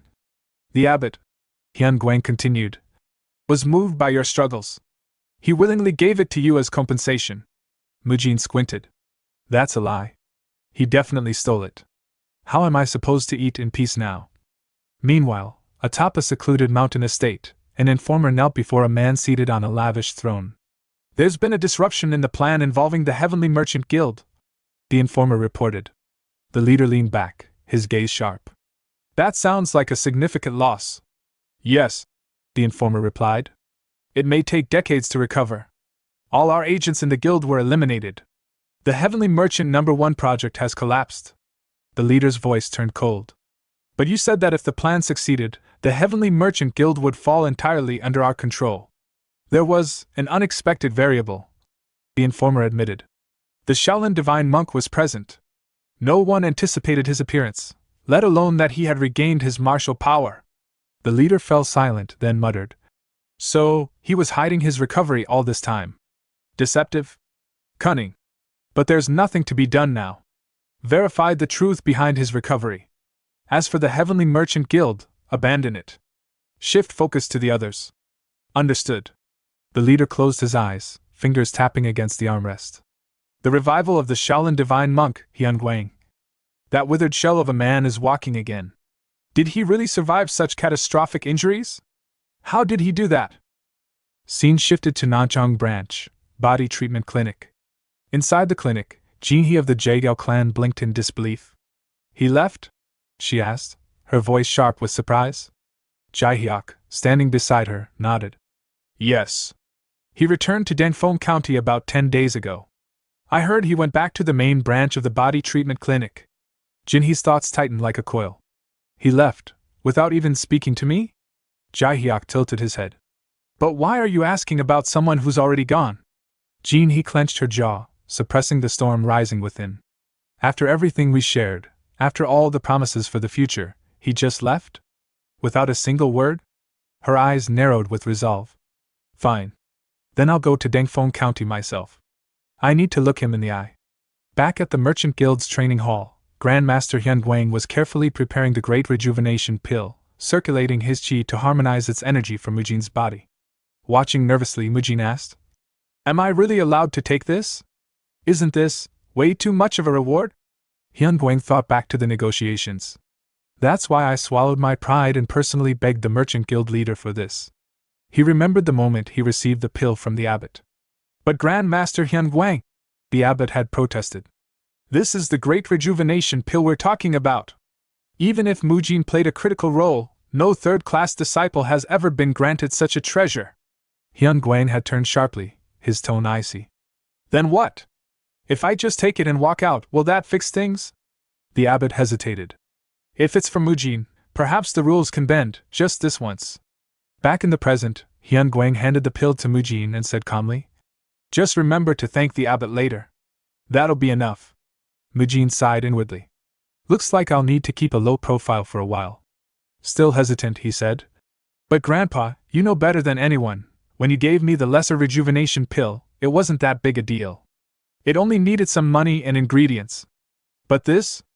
The Great Rejuvenation Pill is on an entirely different level. He explained with the reverence of a martial arts scholar. Only 2 or 3 are ever made per generation. The core spirit herb takes decades to mature, and only under spiritually rich conditions. Unless someone is destined to become a pillar of Shaolin, they'd never be considered worthy of it. He shook his head. I just don't feel right taking it. Someone else could save many lives with this. Hyun-Guang looked at him seriously. That's exactly why you should take it. Mujin blinked. Before he could protest, Hyun-Guang popped the pill into his mouth. Enough talk. Swallow it. Absorb it the same way you did with the lesser one. Breathe slowly, circulate your energy. Mujin followed his guidance. The lesser rejuvenation pill felt like an overwhelming torrent. But this one, it's sweet? And subtle? The energy surged through him, not just strengthening, but dissolving blockages. His chi channels pulsed with life. He started coughing violently. Hyun-Guang smiled calmly. Don't worry. That was just the poison still lingering in your system getting purged. Mujin entered a dual cultivation trance, cycling both the unmovable cultivation technique and the Great Path technique.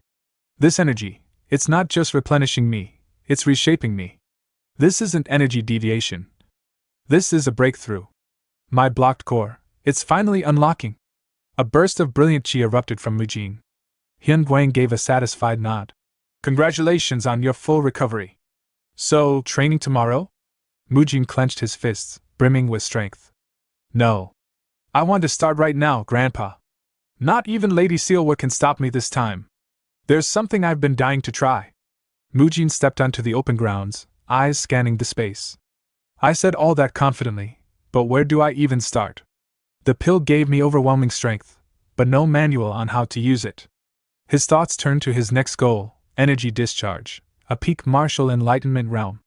The ability to concentrate chi and project it as a ranged attack. Energy beams, shockwaves, roars, it was the stuff of legends. And for a close-quarters fighter like Mujin, it was the missing piece. He recalled Hyun-Guang's advice. Imagine the energy. Guide it. Release it. What you visualize becomes real. Drawing Chi into his arm, he launched a flurry, chain punch, first form. Nothing happened. So yelling doesn't help, huh? He muttered. He collapsed onto the ground, groaning. How did He do it so effortlessly during our fight?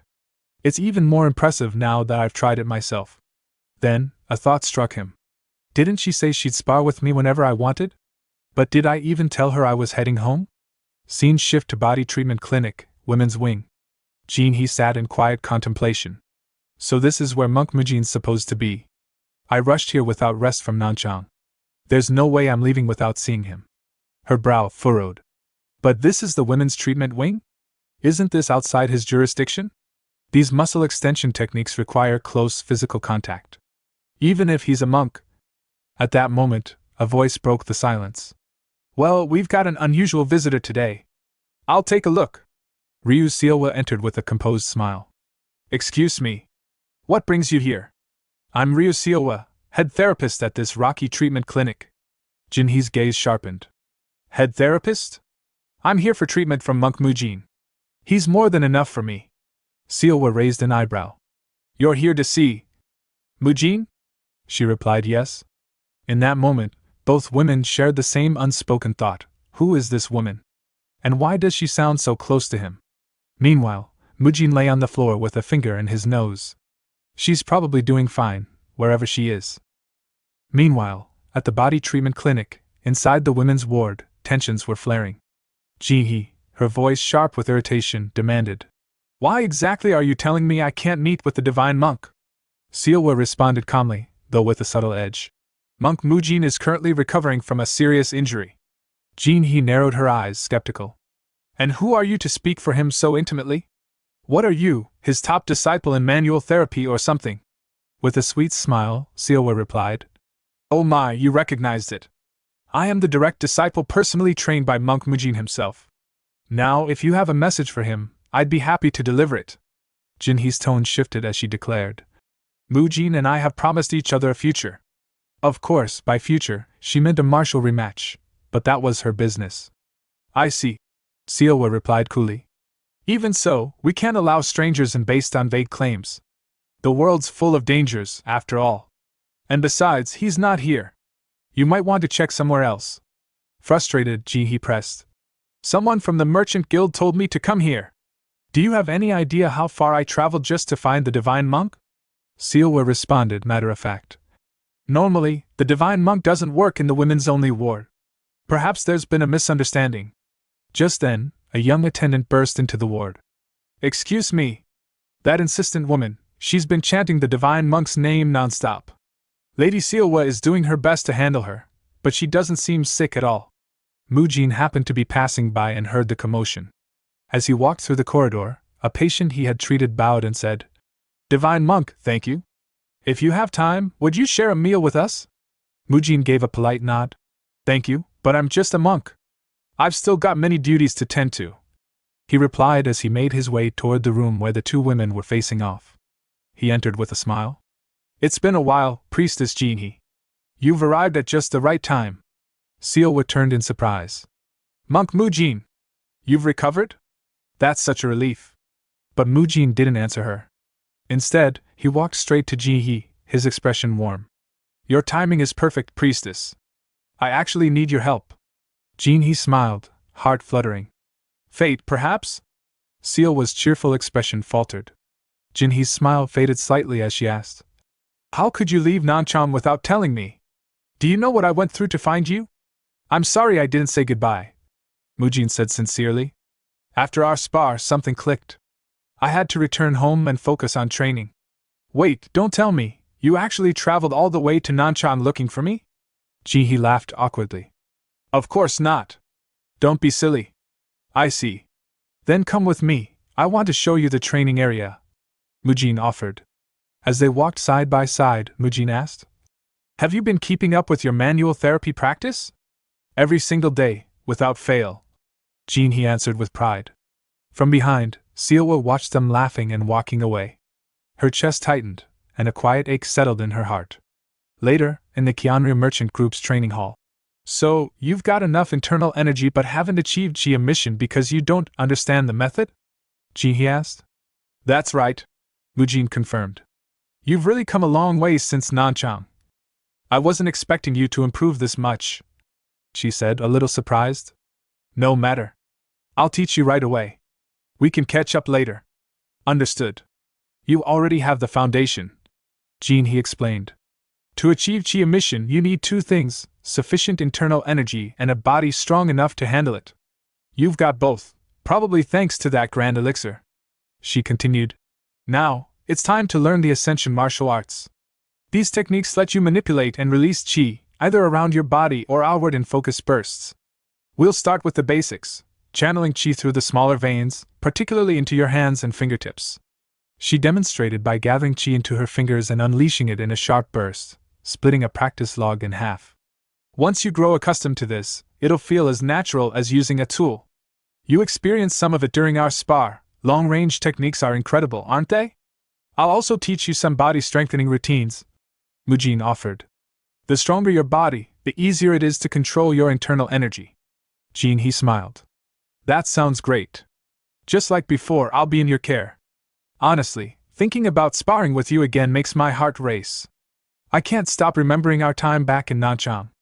Unbeknownst to them, Sealwa was observing from a distance. Mujin spotted her, but she quickly ducked out of sight. Was that Lady Sealwa?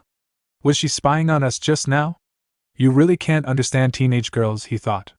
That led to an idea. Priestess Jihi, he asked. Can I ask a favor? Yes? What is it? It's not about combat, he said, a bit hesitant. It's something I've been researching. Jihi tilted her head. What kind of request makes you so awkward? That evening, as Sealwa closed the clinic. Great work today, everyone, she said with a smile. Good work, young lady, the staff echoed. A voice interrupted from beside her. Are you done for the day? Startled, Sealwa answered. Yes, today was really exhausting. She turned and froze. Monk Mujin? Why are you here this late? I have something for you, Mujin replied, holding out a book. She took it, puzzled. This is a martial arts manual? Why are you giving this to me? It's called Akniagong. It's not for combat, it's for improving skin elasticity. I thought it might suit you. Why give me something like this? You've worked hard. Consider it a gift of appreciation, Mujin said. Inwardly, he admitted, I was curious about how she takes care of her skin too. I look forward to your continued help, Lady Sealwa. As he turned to leave, Mujin added, By the way, I know it's late, but you've become even more beautiful since I last saw you. See you tomorrow? Sealwa's face turned crimson. What is this feeling? My heart won't stop pounding. It's embarrassing, but I don't hate it. Have I always felt this way about him? Or did I just not realize it? When he's near, I feel safe. When he's with someone else, it hurts. Now I know. I like him. I like Monk Mujin. However, Mujin, unaware of her inner turmoil, mused, since Akniagong uses chi to improve skin, maybe it works well with iron cloth shirt, which absorbs external chi. That's worth looking into. And so, Mujin's new daily routine began. By day, he fulfilled his duties at the clinic. In the evening, he trained Ascension martial arts with Jihi to master chi emission. At night, he studied Akniagong with Sealwa to better understand beauty-enhancing techniques. Surprisingly, his gift seemed to ease the tension between him and Sealwa. But now, another problem emerged. Women's hearts are a true mystery. Of course, his training was also bearing fruit. I've made some progress, Mujin said. I think I'm finally starting to release chi properly. Jihi nodded. You've even left a visible mark. That's excellent progress. Once you've solidified the basics, I'll be heading back first. You're leaving already? I can't stay away for too long. People are waiting for me, comrades who care. Mujin nodded slowly, deep in thought. Now that I think about it, it's been a long time since I left Shaolin. I wonder how everyone's doing. How much have they grown? Meanwhile, back at Shaolin, Muyil shouted, Senior brother Magung! Wait for me! Leaping to cling onto his older brother's waist. Muyil, don't hang on me! It's hot! Magung groaned. Mu Kyung, trailing behind, muttered, Muyil's acting more and more like a monkey these days. They moved together through the long corridors. 1 week had passed since Mujin began training under Jigel Jinhee in the art of Ascension martial arts. On the 7th day, the two faced off once more in a sparring match, the morning sun casting long shadows behind them. Good! Jean, he called out, her eyes sharp as ever. Now, spread your chi to every finger joint. Visualize it being discharged through your strike. If you're ready, just like before, block this. With a teasing grin, she unleashed a razor-thin chi slash that shimmered as it cut through the air. Mujin didn't flinch. He closed his eyes, centering himself. My image, not hers. My release. Inhale chi. Condense. Harden. Prepare. A bolt pulled back and locked. Chamber set. 1 round loaded. Selector to semi-auto. Fire initiated. Trigger pulled. His fist shot forward, his chi erupting like a cannon blast. The force of his chi punch collided with her chi slash midair, the two techniques clashing violently. A shockwave burst outward. Dust scattered across the platform. In that moment, Mujin had done it. He'd stepped into the realm of chi emission. He looked down at his hand and laughed in disbelief. Before, I could only manage a few shots. But now, I can release them at will. I did it, priestess. If I get used to this, maybe I'll be able to rapid fire too, right? Jiggle Jean, he stood frozen, stunned. This is unheard of. It takes most martial artists 2 to 3 years to reach this stage. Nearby, Mujin muttered under his breath, excitement barely contained. I want to fire like a machine gun, but that might be a bit much for now. Jinhee's mind raced. 7 days. 7 nights? And he's achieved this? What kind of monster is he? He never touched the 72 Shaolin techniques. Instead, he built a system from the ground up, melding techniques, simplifying forms. He rejects anything needlessly complicated. His peace comes not from stillness, but from strength. This is the path of a true grandmaster.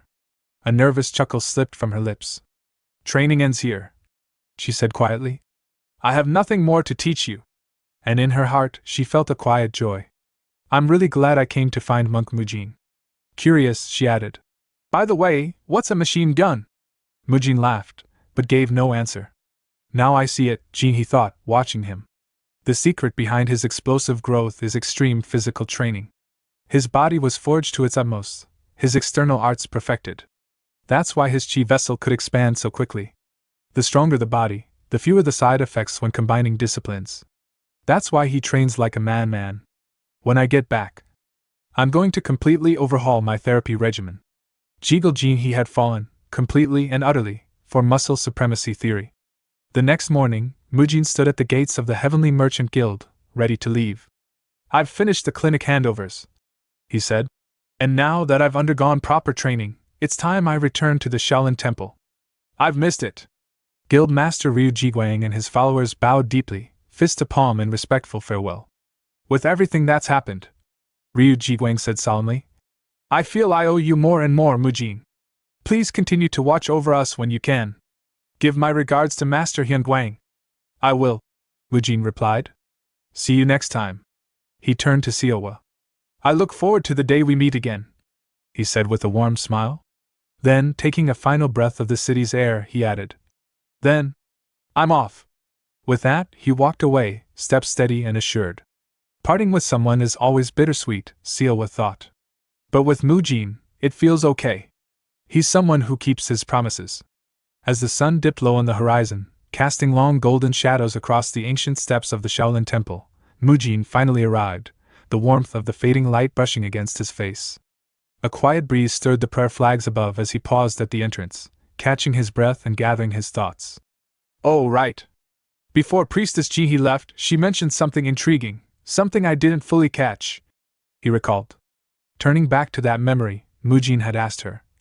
I only overheard part of it. Could you explain it properly? With her usual calm and clear tone, Jinhee had replied.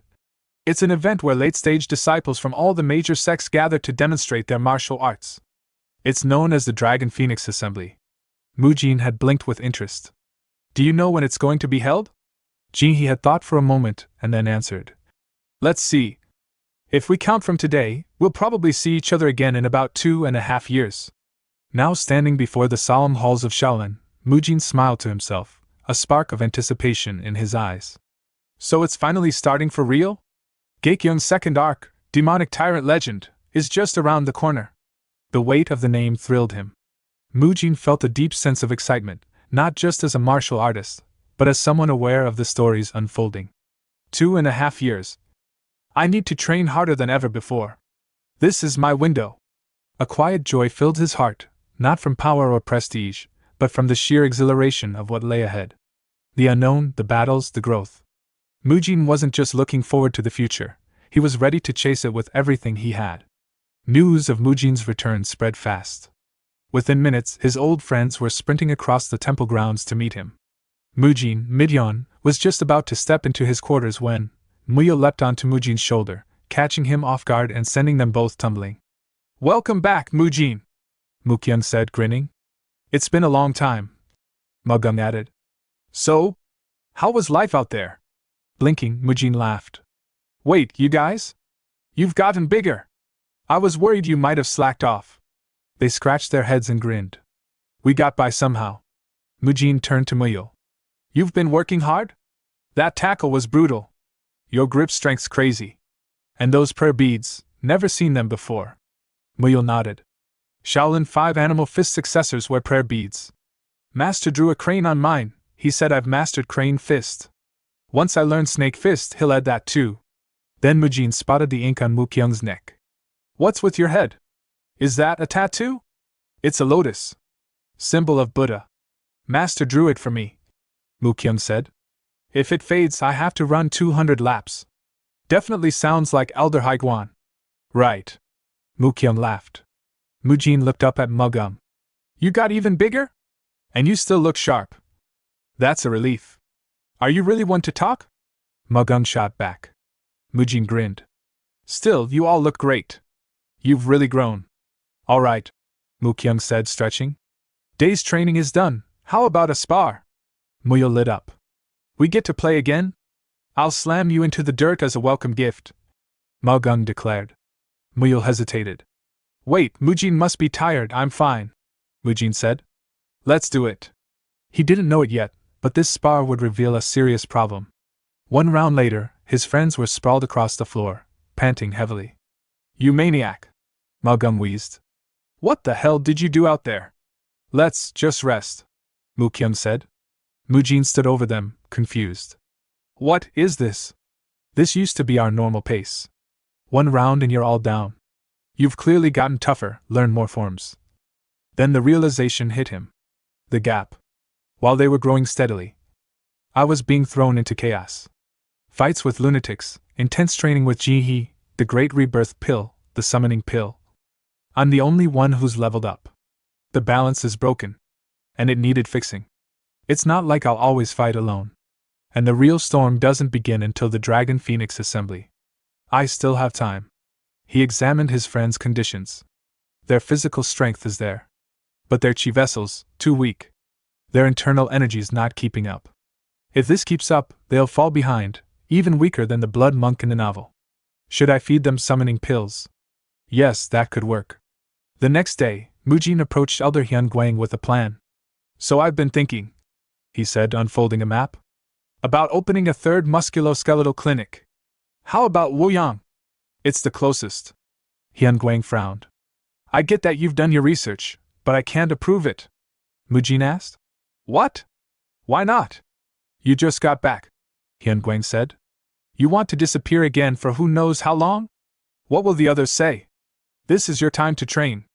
Besides, Luoyang is still 40 kilometers away. You really think you'll keep up your training while making that trip back and forth? It'd be tough," Mujin admitted, disappointed. "So much for that plan," Hyunguang added. "But if you can run there and back within half a sijin, I'll approve it," Mujin asked. "Wait, what? Is that even possible?" "Of course it is," Hyunguang said, eyes glinting. "That is, if you master the light body technique." Upon hearing the words, "light body technique," Mujin blinked in surprise. Isn't that just another name for mobility arts? He recalled what he'd read in martial arts novels. The light body technique was said to be a martial art focused on lightening the body. By reducing one's body weight through internal energy control, a practitioner could move at explosive speeds, leap across treetops, scale walls, and soar like a shadow in flight. If this was the real thing, then even commuting to and from Luoyang, which is about 40 kilometers away from the Shaolin Temple, would be a breeze. Energized, Mujin turned to Hyun Guang.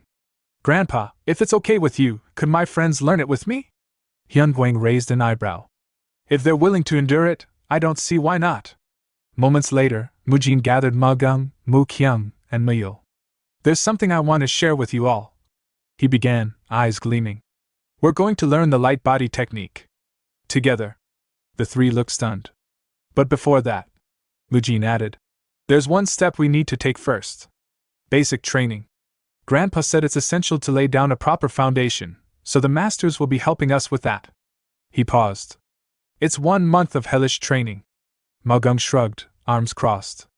Well, as long as we're learning something, I'm in. Muyul grinned wide.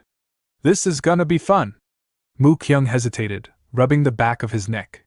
Training's already intense, and now it's going to get even harder? Mujin noticed a shift in his tone and expression. You don't look so good. Did something happen?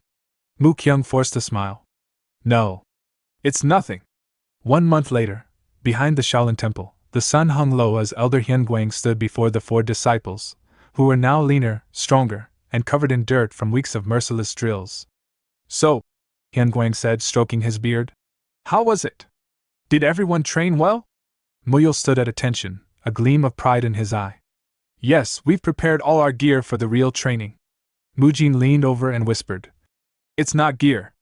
It's the basics. Mu Kyung raised his hand. Excuse me, Grandmaster Hyun Guang. I have a question. Why did we start with the 1,000-pound hammer before learning the light body technique? Hyun Guang said with a nod.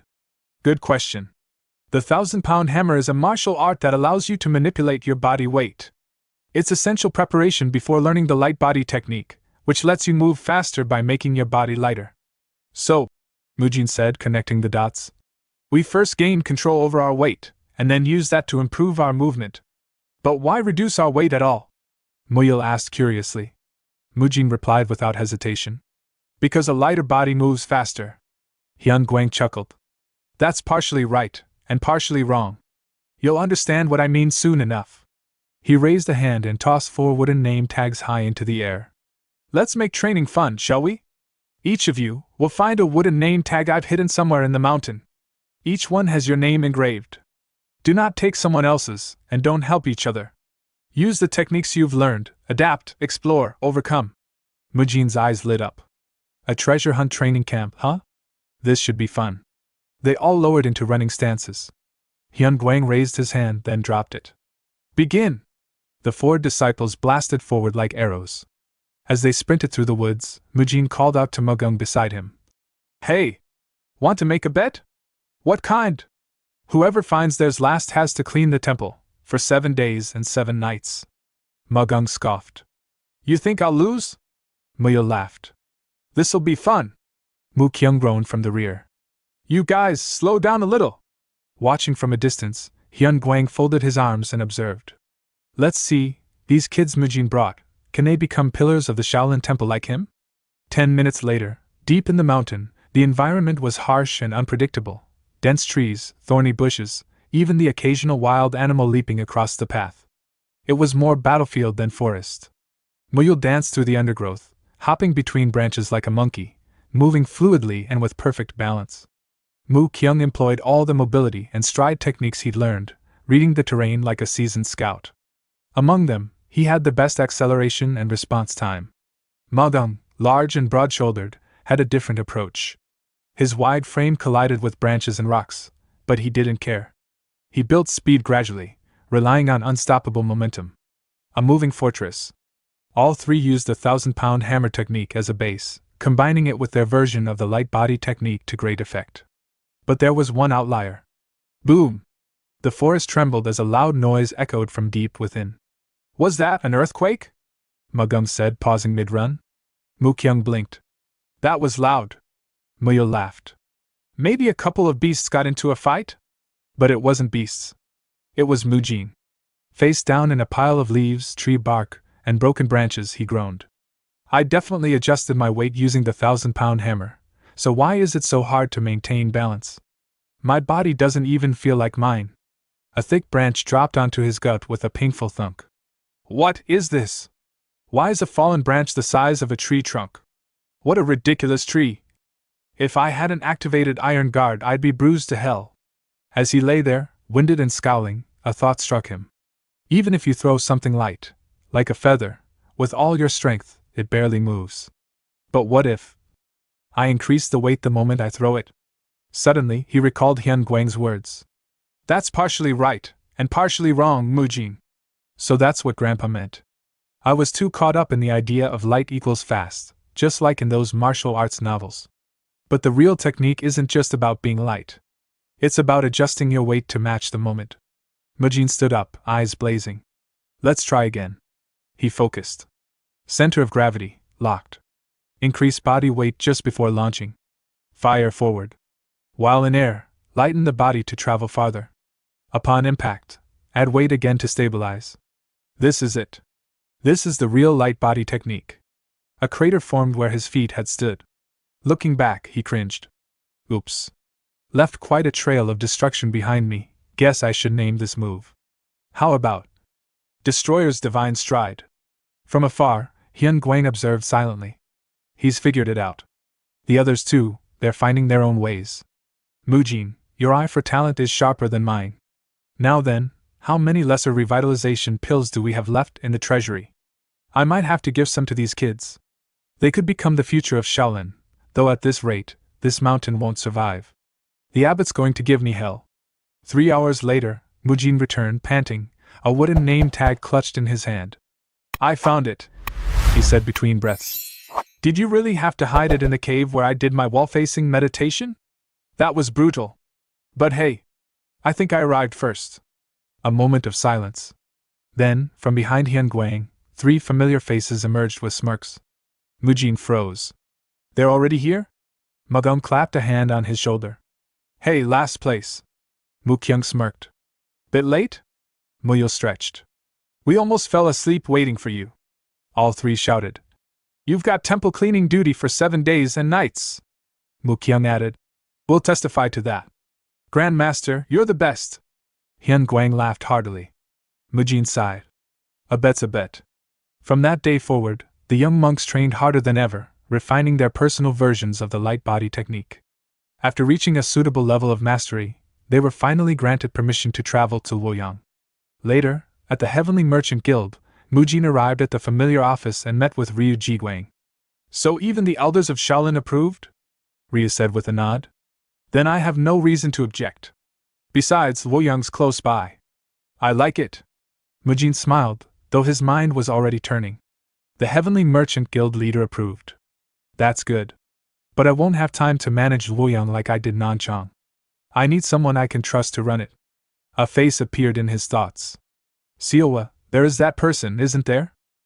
Some time later, Mujin arrived at the meeting room where Siwa awaited him. He had come to ask a favor, one that would require her expertise in a new venture. I need your help with a clinic we're about to open in Luoyang, he said directly. Siwa blinked in surprise. So, are you saying we'll be going to Luoyang together? Exactly, Mujin confirmed. Your recent breakthroughs in muscle extension and body treatment techniques have been impressive. This time, I can't manage everything on my own like I did in Nanchang. We desperately need your help for this journey. And don't worry, the Merchant Guild leader has already approved it. Siwa's heart sank slightly. So this was why he called me here. She had briefly entertained hopes that the meeting might have been more personal. But still. I'll be going with Monk Mujin, right? Isn't that still something? Her thoughts spiraled. Wait, he's a monk. Is it really okay for me to be thinking like this? Mujin tilted his head slightly, sensing something was off. Lady Siwa, are you all right? This affection of mine, surely it's not wrong? Siwa hesitated, trying to sort her feelings. Then Jinhee's voice echoed in her memory. Mujin is the one I promised a future with. Steeling herself, she spoke clearly. Very well, let's go together. However, she added with a thoughtful pause, if I relocate to Luoyang, it'll be difficult to continue treating the women here. So, could I ask you a favor in return? Later, Mujin asked. Are you sure about this? I'd be incredibly grateful, but overseeing all the clinic physicians is no small task. Siwa, now officially appointed as the head of the entire body treatment clinic division, replied with calm confidence. It's something I truly want to do. Please leave it to me. Mujin smiled. Then I look forward to working with you. And so, Ryu Seowa became responsible not just for the Luoyang branch, but for all future expansions of the clinic network. Mujin didn't fully understand the depth of her feelings, but seeing her so confident and proactive, he was genuinely moved. She seems brighter now, more self-assured. Maybe it's because she made the decision on her own. Her growth, it honestly brings tears to my eyes, he thought, smiling softly. Turning to the merchant guild leader, Mujin asked, "So, what do you think, guild leader?" Ryu Jiguang, eyes already glistening with tears, said, "What more is there to say?" Seeing him, Mujin mused, he's turned into a complete daughter-doting father. From that point onward, Mujin began commuting the 80 kilometers between Dengfeng County and Luoyang every day using his signature movement technique, Destroyer's Divine Stride. Fortunately, with the experience he'd gained in Nanchang, setting up the Luoyang clinic was far smoother. There were no local factions resisting him this time. In fact, many were eager to help after hearing about the body treatment clinic's reputation. With support from the Heavenly Merchant Guild and the Shaolin Elders, the Luoyang branch was fully operational within just 2.5 months. Once it opened, the response was explosive.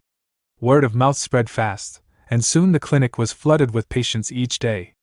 "I don't have any money," one patient confessed, hesitating at the door. "You don't need to pay," Mujin said with a warm smile. "Please come inside."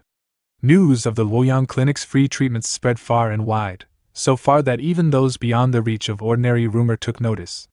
Far to the south, atop Mount Wudong in Hubei province, a man floated in midair while cultivating, his presence calm yet immeasurably vast. "A Shaolin monk has fully recovered?" he asked without opening his eyes. "Yes, Master Anhyo," his subordinate answered respectfully. "Through the Heavenly Merchant Guild, they've opened several clinics, providing treatment free of charge." Anhyo's eyes opened slowly. He suffered so much, and now he's trying to give back. As his chi stirred, his sword trembled on its rack. He reached for it, and the atmosphere changed as his aura bloomed. "Master, are you planning to visit him?"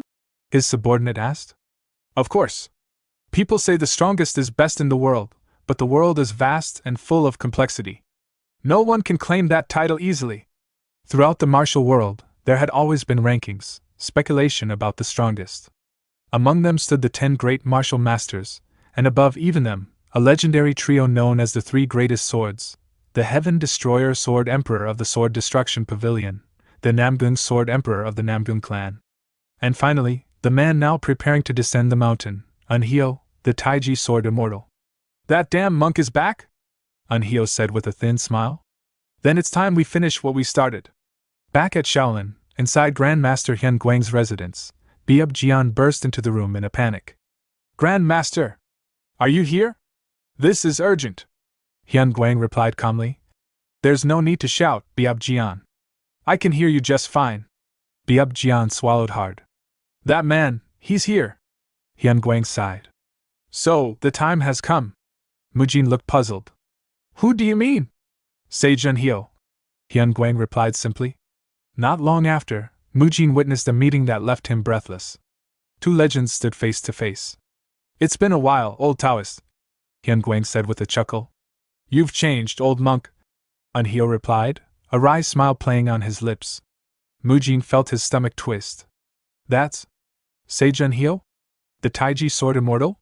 And he knows Grandpa?" Judging by the tension in the air, this wasn't a casual visit. "I assume you didn't come just for pleasantries," Hyun Guang noted. "Sharp as ever. Since our match was left unresolved when you fell ill, I came to finish it. If we fight here, the Shaolin Temple won't survive," Hyun Guang said dryly. "Shall we move?" "As you wish." Without another word, Hyun Guang lifted Mujin with his Rulai divine palm, and the 3 of them soared into the sky like comets. As they vanished into the distance, Abbot Hyun Chun shouted after them. "Grandmaster! Mujin! You must come back alive!" They arrived in a vast green field, untouched by civilization. Mujin, still dizzy from the flight, looked around nervously. "Where are we?" "I remember spinning through the air, but now." Hyun Guang set him down and said, "Stay back. This may get dangerous." "Yes, understood." "Just how intense is this fight about to be?" Mujin activated his frequency whispering technique, sending his thoughts directly to Hyun Guang. "Grandfather, did you already know him?" Hyun Guang responded telepathically. You've learned the frequency whispering technique? How do you know Sage Unheal? We exchanged blows a few times in our youth. That's all. No need to use whispering now. Mujin asked. Why? Hyunguang replied. He can eavesdrop on it. That's insane. Is that even possible? Mujin thought. Meanwhile, Unhyo narrowed his eyes. I can hear the boy, but not the monk. He's using an advanced variant? So the rumors are true. Not only has he recovered, he's reached the realm of nature? Hyunguang's voice broke the silence. Shall we begin? Unhyo nodded. Of course. He channeled his chi into his sword, and in a flash, launched an attack that lit up the sky, an emerald golden arc like a falling meteor. Mujin gasped. Grandpa! But Hyunguang met the blow head-on, activating his Rulai divine palms to block the attack. A shockwave rippled through the field. You've improved since we last crossed blades, Hyunguang remarked calmly.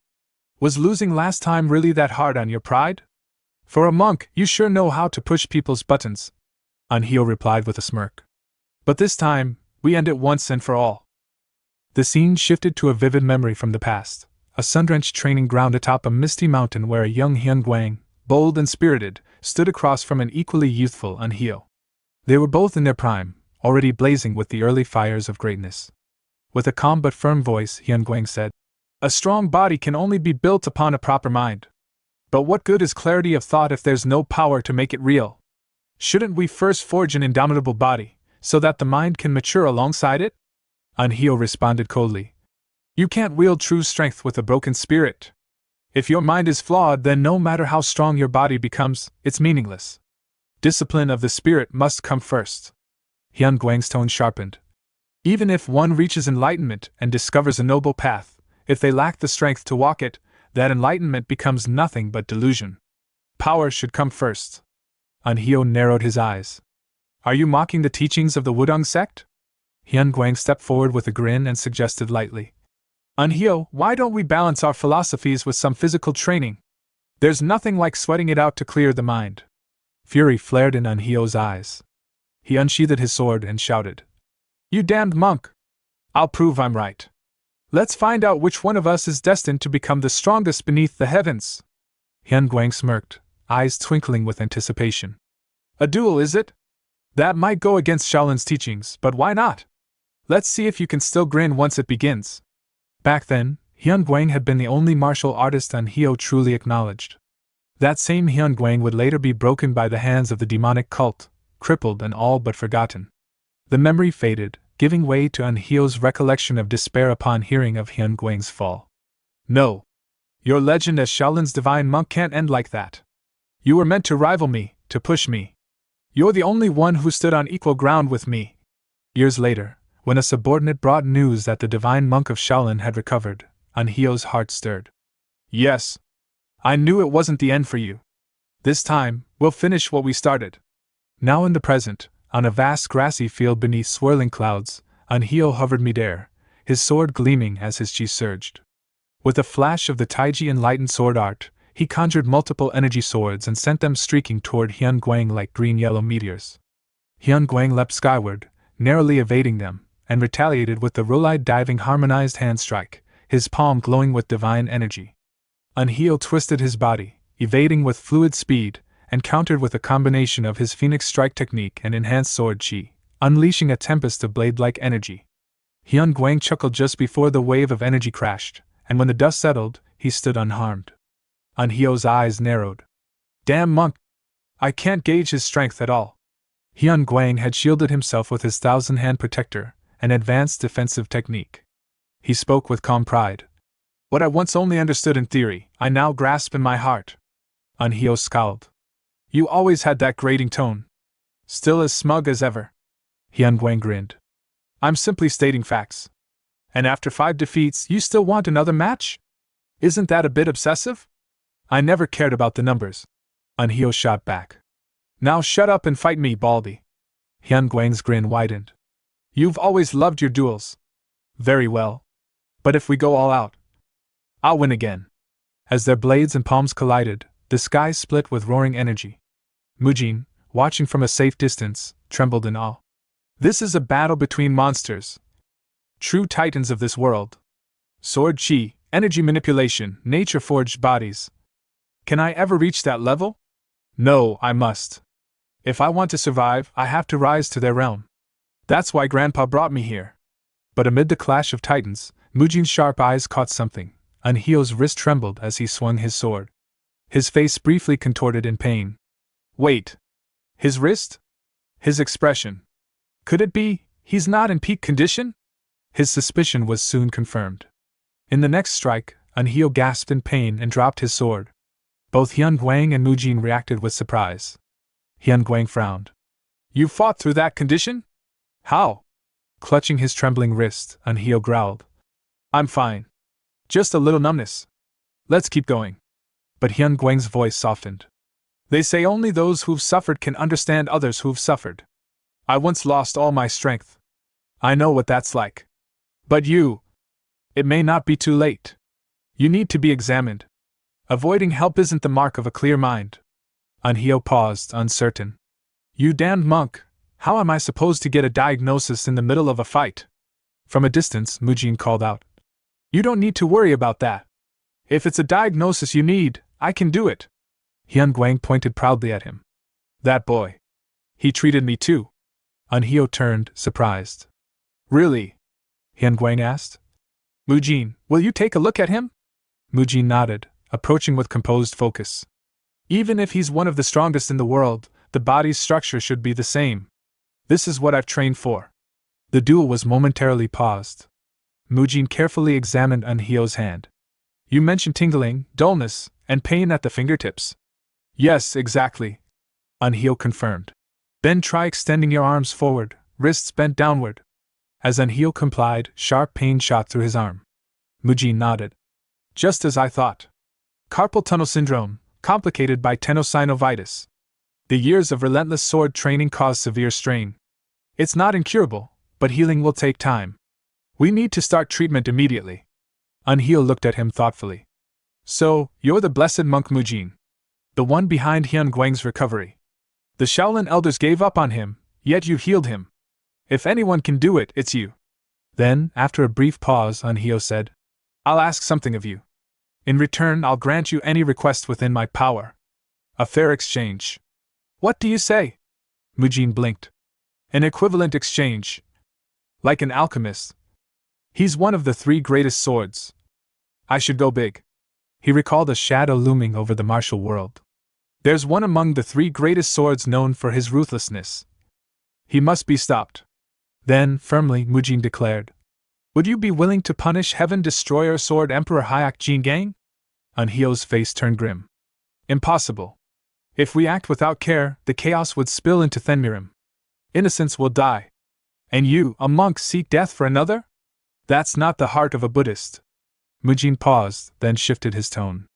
The truth is, that man destroyed my family. Mujin continued, his voice calm yet heavy with memory. I was born in a secluded, sparsely populated village far from the bustle of cities. Life there was simple, but harsh, everyone was poor, and survival often depended on the help of one another. My family practiced a unique form of medicine, unconventional and not widely accepted by mainstream healers. Even so, we never turned away those in need. Our clinic was small, but always full day and night, with people coming for treatment from miles around. He paused, recalling the distant memory. It's been so long that much of it feels like a blur, but I still remember the warmth of those days, until everything changed. One day, a martial artist stumbled into our village, bloodied, half dead. Everyone, not just my family, but the entire village came together to save him.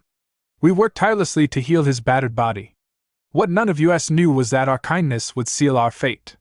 Mujin's eyes lowered as he continued. Once he recovered enough to stand, they came. The Unorthodox Alliance, the leaders of 7 notorious sections. And with them, the Heaven Destroyer Sword Emperor, Hyak Jingang, head of the Sword Destruction Pavilion. It turns out, the man we saved was a fugitive, one of their own, on the run. For saving him, we were marked as traitors, and slaughtered without mercy. The scene shifted to a memory, an image of a boat drifting away. Inside a wooden box on board, a muffled voice cried out. When the box was opened, the passengers were shocked to find a child inside, weak and trembling. There's a child here, one of them gasped. He looks malnourished. Get food and water quickly. No, we should take him to a clinic first, another insisted. That child was me, Mujin admitted. Then he thought to himself with bitter clarity, of course, that's not exactly true. Most of that story is a lie. He spoke again aloud. I was too young to remember how I escaped, but it seems my parents hid me away in that box. That's how I survived. Unheal listened in silence before finally asking. That's quite a tale. So how did you end up at Shaolin? Before Mujin could answer, Grandmaster Hyun Guang interjected. So that's what happened, he said thoughtfully. You were just a child wandering with no place to go, until a senior disciple of Shaolin took pity and brought you in. And all that happened because of Hyuk Jin Gang. What a twisted fate. Mujin blinked, surprised. Did that actually work? He wondered. Why did that flow so naturally? Hyun Guang continued, his voice kind. How could I possibly understand the pain of losing both family and home? No one expects you to suppress those feelings just because you joined Shaolin. Don't carry that burden alone. Unhyo added. Indeed. That man, Hyuk Jin Gang, has earned his share of karma. As they say, heaven's net is vast and wide. Though its mesh may seem loose, it lets nothing slip through. Justice will come for him. Hyun Guang smirked. For once, you're making sense, old Taoist. Unhyo scoffed. I'm not some stubborn monk living in a cave, you know. Stubborn? You remind me of a certain sword-wielding Taoist I know. Hyun Guang teased. Wait, are you talking about me? Unhyo replied, taken aback. I'm doing fine now. Mujin interrupted with a smile, trying to shift the topic. Anyway, let's treat your injuries first. If it worsens, it'll become harder to heal, he thought. Let's stop this conversation here. As he began bandaging Unhyo's wounds, Hyun Guang chuckled and said, You've been through a lot. I hope this old man hasn't made things worse for you. Unhyo shot back. What, aren't you an old man yourself? Compared to you, I've aged with dignity. Hyun Guang grinned. Grumpy old monk. Mujin sighed. Please stop bickering and help me treat him, Grandpa. Hyun Guang looked at Unhyo and said, See? Quit being so difficult. Lie down already. In response, Unhyo flared his sword energy, his hand gripping his blade tightly. Mujin immediately stepped back. Please, let's put the sword down for now. Some time later, Unhyo stared at his trembling, freshly bandaged hand and muttered, I came here for a final duel, and ended up getting treated instead. Hyun Guang laughed. Life's full of surprises. Want a drink? I nabbed a bottle of Shaoxing wine from Haiguan's stash. You're becoming quite the shameless monk. Unhyo muttered. By the way, why did you send the blessed monk away? He's still young, Hyun Guang answered. He needs rest. You can't just keep pushing them without limits. They'll grow to resent you. Hyun Guang smiled. It's fine.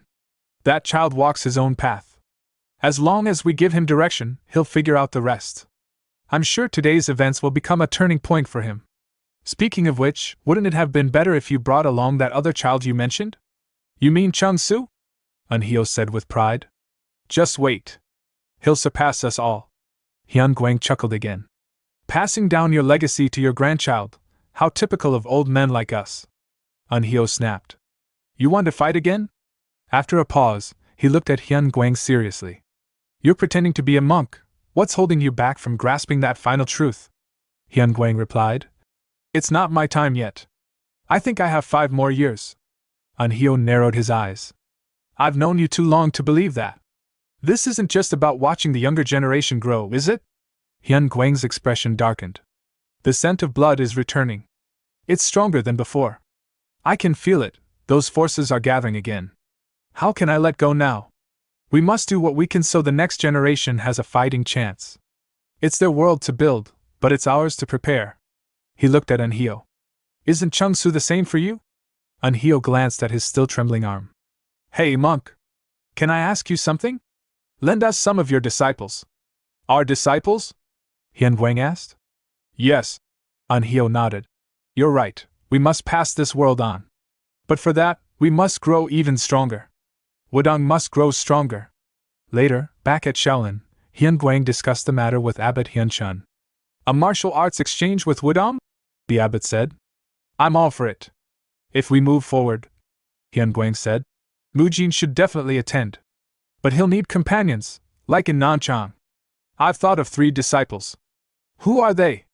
For leadership, I suggest Haigul. Then for the team, the third-class disciples, Muyul, Magung, and Mu Kyung. The abbot nodded. Perfect choices. After their progress with the light body technique, many elders have taken notice. They'll represent us well. Hyun Guang then extended his hand toward the abbot. What are you doing? The abbot asked. I'm asking for something, Hyun Guang replied. What do you mean? Lesser revitalization pills. Those kids went through hell. Let's not send them to Wudong empty-handed. The abbot froze. He planned this all along. After the recent incident with the greater revitalization pill, Hyun Chun decided not to overthink it. Soon after, Mujin and the others were preparing to depart for Wudong. Did everyone absorb the pills properly? Mujin asked. They worked, thanks to Monk Haigul, they replied. Mujin turned to Haigul. We're in your hands again, like during Crane's strike training. Haigul smiled. This is going to be fun. Wudong is considered one of the northern stars, just like Shaolin. Let's make sure we represent our temple with pride. Just then, a carriage arrived. Men from the Heavenly Merchant Guild stepped down, carrying crates. We brought all the supplies you requested. Thanks, Mujin said. The exchange is about martial arts, but physical conditioning matters too. The old equipment wasn't cutting it, so I stocked up. Haigul whistled. Whoa, Magung muttered. Seriously, he's obsessed. Muyul gasped. So many. Mu Kyung added. You really hate losing muscle, don't you? Haigul nodded. Consistent training is the mark of a true Shaolin disciple. Mujin smirked inwardly. Wasn't this the same guy who turned catching a crane into a show? But if it's for training, he's all in. He's dedicated, all right. Let's do something fun on the way, Haigul suggested. Fun? Mu Kyung questioned warily. I love fun things, said Muyul. Everyone except Muyul immediately sensed what was coming. Spartan-held training. Meanwhile, Seowa, the one who had delivered the training equipment, lay exhausted on a table. She sighed deeply. Mujin's off on another long journey. The scene transitioned to the front gate of the Wudong sect, where a higher-up member and 2 junior disciples stood waiting for the arrival of Shaolin's delegation. The higher-up asked, What time is it now? One of the juniors glanced at the sky and replied, Between 3 and 5 o'clock. The higher-up sighed. If everything had gone according to schedule, they should have arrived yesterday at the latest. I wonder if something happened on the way. The junior muttered, a hint of concern in his voice. Just then, a loud thud interrupted their conversation as Mu Kyung dropped a heavy travel bag onto the ground. Haigul approached behind him, dust-covered and smiling. We're here. You came all the way out to welcome us. The higher-up looked them over and furrowed his brow. Wait. You're all covered in dust. Did something happen during your journey? Haigul brushed off his robes. An accident? Not exactly. Just part of our training. You pulled the carriage yourselves? The higher-up asked, alarmed. That's reckless. And why take the longest route up Mount Wudong? Haigul chuckled. It made for excellent training terrain. We pushed ourselves. Mujin, this is what they call a march, he said, turning to the breathless Mujin, who was struggling to catch his breath. Mujin gasped. What would we have done if we didn't know light body techniques? Haigul ignored the question and instead asked the Wudong seniors. May we enter? Of course, the senior replied, motioning them through the gates. As they passed through, some of the Wudong gatekeepers began whispering among themselves. I thought they'd be solemn, meditative monks, one muttered. But they seem eccentric. More like reckless, another added. Later, as they were being guided through the sect grounds, the higher-up explained. Thank you for coming all this way. We're almost at your lodgings. Please rest well after your long journey. Haigul glanced at a large open space filled with disciples training. That area over there, what is it? That's our self-training yard, the higher-up answered. It's used for physical training, martial arts practice, and meditation. You'll be training and interacting with us there going forward. Muyul's eyes widened at the sight of the many students. There are so many people.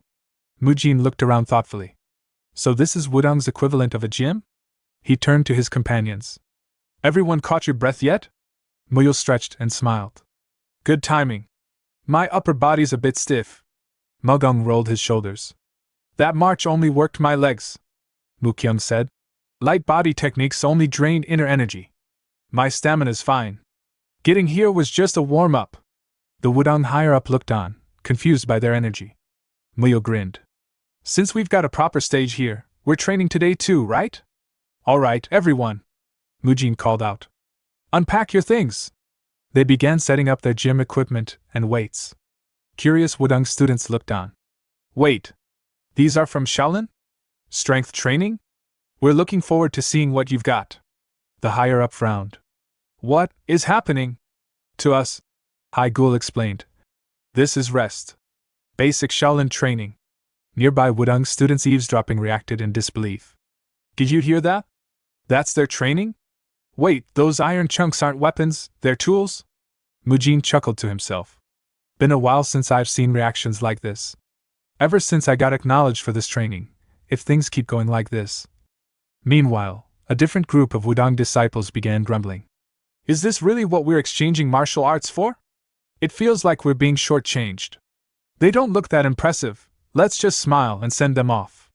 Magung and Mukyung overheard and scowled. They're calling our training cheap tricks? Magung growled. They don't even know how effective the muscle lengthening technique is. Mukyung muttered. Focus, Mujin said. Even our elders had the same reaction at first. Let them see for themselves. Mukyung sighed. Still, don't waste energy reacting. They'll understand in time. Anyway, Magung, I'm going to bench some weights. Spot me? Magung looked confused. Bench what? Why use such weird words? At that moment, two Wudang students passed by, noticing the equipment. One with a ponytail commented, That tool looks weird. The other, a long-haired youth, replied, Yeah. Aren't they Shaolin monks? Right, said the ponytail student. Here for the martial arts exchange. The long-haired one nodded. I'm curious to see what they're like. That student was none other than Chung Su, the famed Wudang sword dragon, a third-class disciple of Wudang. As Mujin continued cleaning up the equipment, his companions began to head off. I'm heading in, Magung said. You handle the cleanup, Mukyung added. A deal's a deal. We're going. Left alone, Mujin grumbled as he cleaned a dumbbell. If only I'd mastered the light movement technique faster. Am I forever stuck with cleanup duty? He heard footsteps approaching and turned. Chung Su stood before him. Sorry, am I interrupting? Chung Su asked politely. Not at all, Mujin replied. Who are you? I'm Chung Su, a third-class disciple of Wudang. Let's speak casually, we're on the same level. Nice to meet you, Mujin said. Wait, Chung Su? From the Geikyung universe? He was in Return of the Demon Supreme, a secondary character fighting alongside Namgung Jinshin. Didn't get much screen time there, but maybe his role's bigger in Shaolin Chronicles. Even though this is official business, Mujin said aloud, I hope we can become friends. They shook hands. Chung Su studied Mujin carefully. His energy's comparable to mine. Is he hiding something? He said. By the way, I saw your training earlier. Honestly, it looked pretty useless. Excuse me? Mujin asked, startled. Lifting chunks of metal and stone? Is that really necessary? Seems primitive, even brutish. He picked up a dumbbell, then dropped it with a heavy thud. You really call this training? Oops, it's lighter than I thought. Mujin clenched his fists. How dare he insult our sacred training tools? Do you know Wudang's first teaching?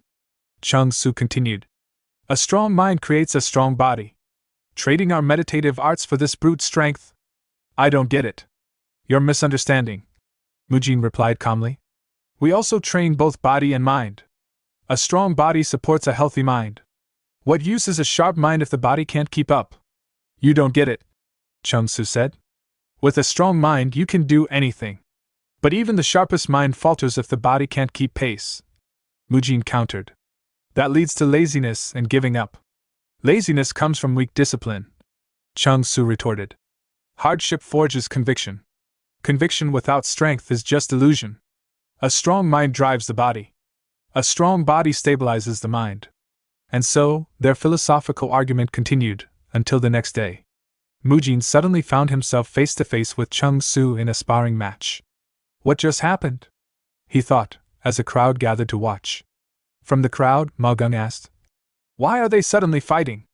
No idea, Mukyung said. Muyo was happily cheering Mujin on.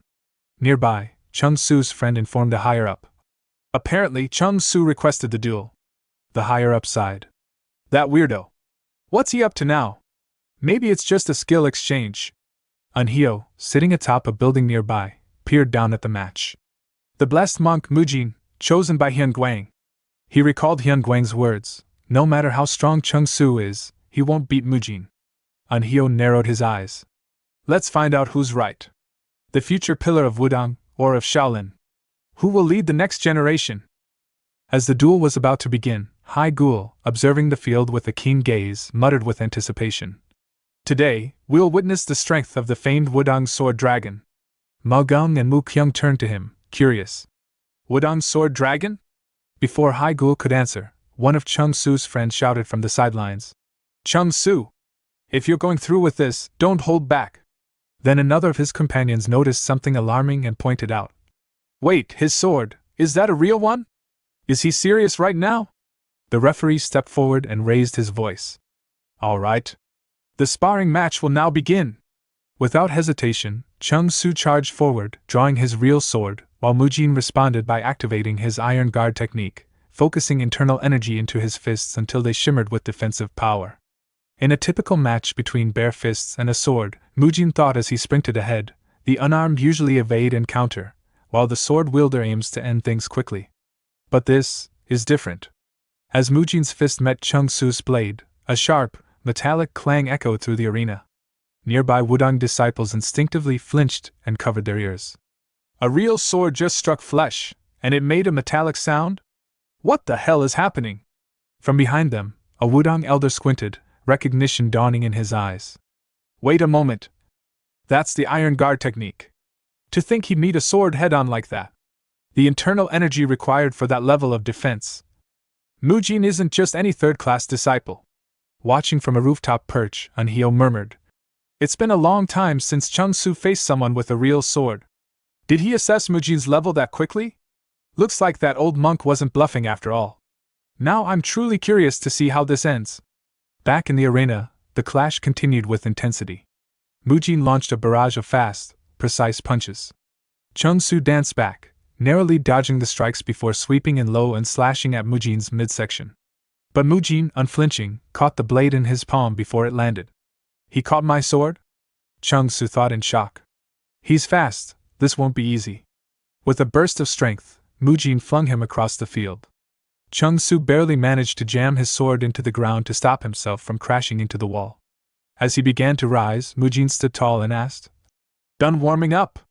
Without waiting for a response, he thrust his palm forward, releasing a concentrated burst of fist energy. The ground trembled, and the explosion of power engulfed the area in dust and shockwaves. Wudang disciples watching from the sidelines gasped. Was that fist energy? No way! I thought he was only a third-class disciple. Even the senior from earlier couldn't hide his surprise. To think Shaolin disciples had such power at that level. Hai Gul nodded, his arms crossed. Mujin's giving us all hope. From within the dust cloud, a gleam of sword energy suddenly emerged, sharp, fast, and deadly. Mujin barely tilted his head in time to avoid a direct hit, but the attack still grazed his cheek. Chung Su stepped forth, emerging from the cloud with his blade now glowing with sword energy. Hai Gul narrowed his eyes. So even the Wudang Sword Dragon, Chung Su, can wield sword energy. This fight's far from over. The last time I saw such a battle, it was the match between Grand Master Hyun Guang and Master Anhyo, back when I had just joined Shaolin. Two evenly matched prodigies. That's exactly what this feels like. The duel intensified. Mujin unleashed a rapid whirlwind kick, forcing Chung Su to duck and counter with a sweeping flurry of sword strikes, a deadly sword dance. Mujin blocked each with his iron guard technique. Mujin retaliated with a powerful straight punch. Chung Su raised his sword to block, and the sheer force of the impact sent both fighters sliding back, struggling to regain balance. Mujin recovered first, planting his foot with Destroyer Divine Stride. A sharp burst of force propelled him forward in a blink, launching another explosive punch. Chung Su barely managed to deflect it, his expression tightening. He deflected that? Mujin thought, eyes gleaming. Impressive. In friendly sect duels, grappling is prohibited. Only martial arts and internal energy.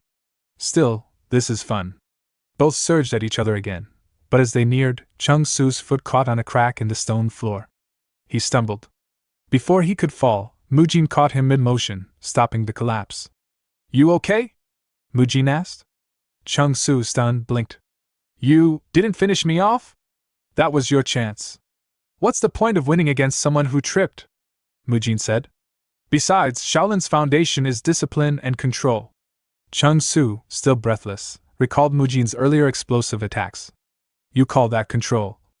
Interrupting his thoughts, Mujin added with a knowing smile. Also, I noticed something else. You've got an interest in muscles, don't you? Chung Su stiffened. What? How did he know? What are you talking about? I've been thinking about it since yesterday, Mujin said. Back when we first spoke, you tried to provoke me. You wiped the hand opposite the one you shook with. It was awkward. But before that, I noticed how you were watching us train, quietly, thoughtfully. It felt like something about our muscle-lengthening training struck a chord with you. Mujin chuckled inwardly. He's still young. It's only natural to be impressed by well-built bodies.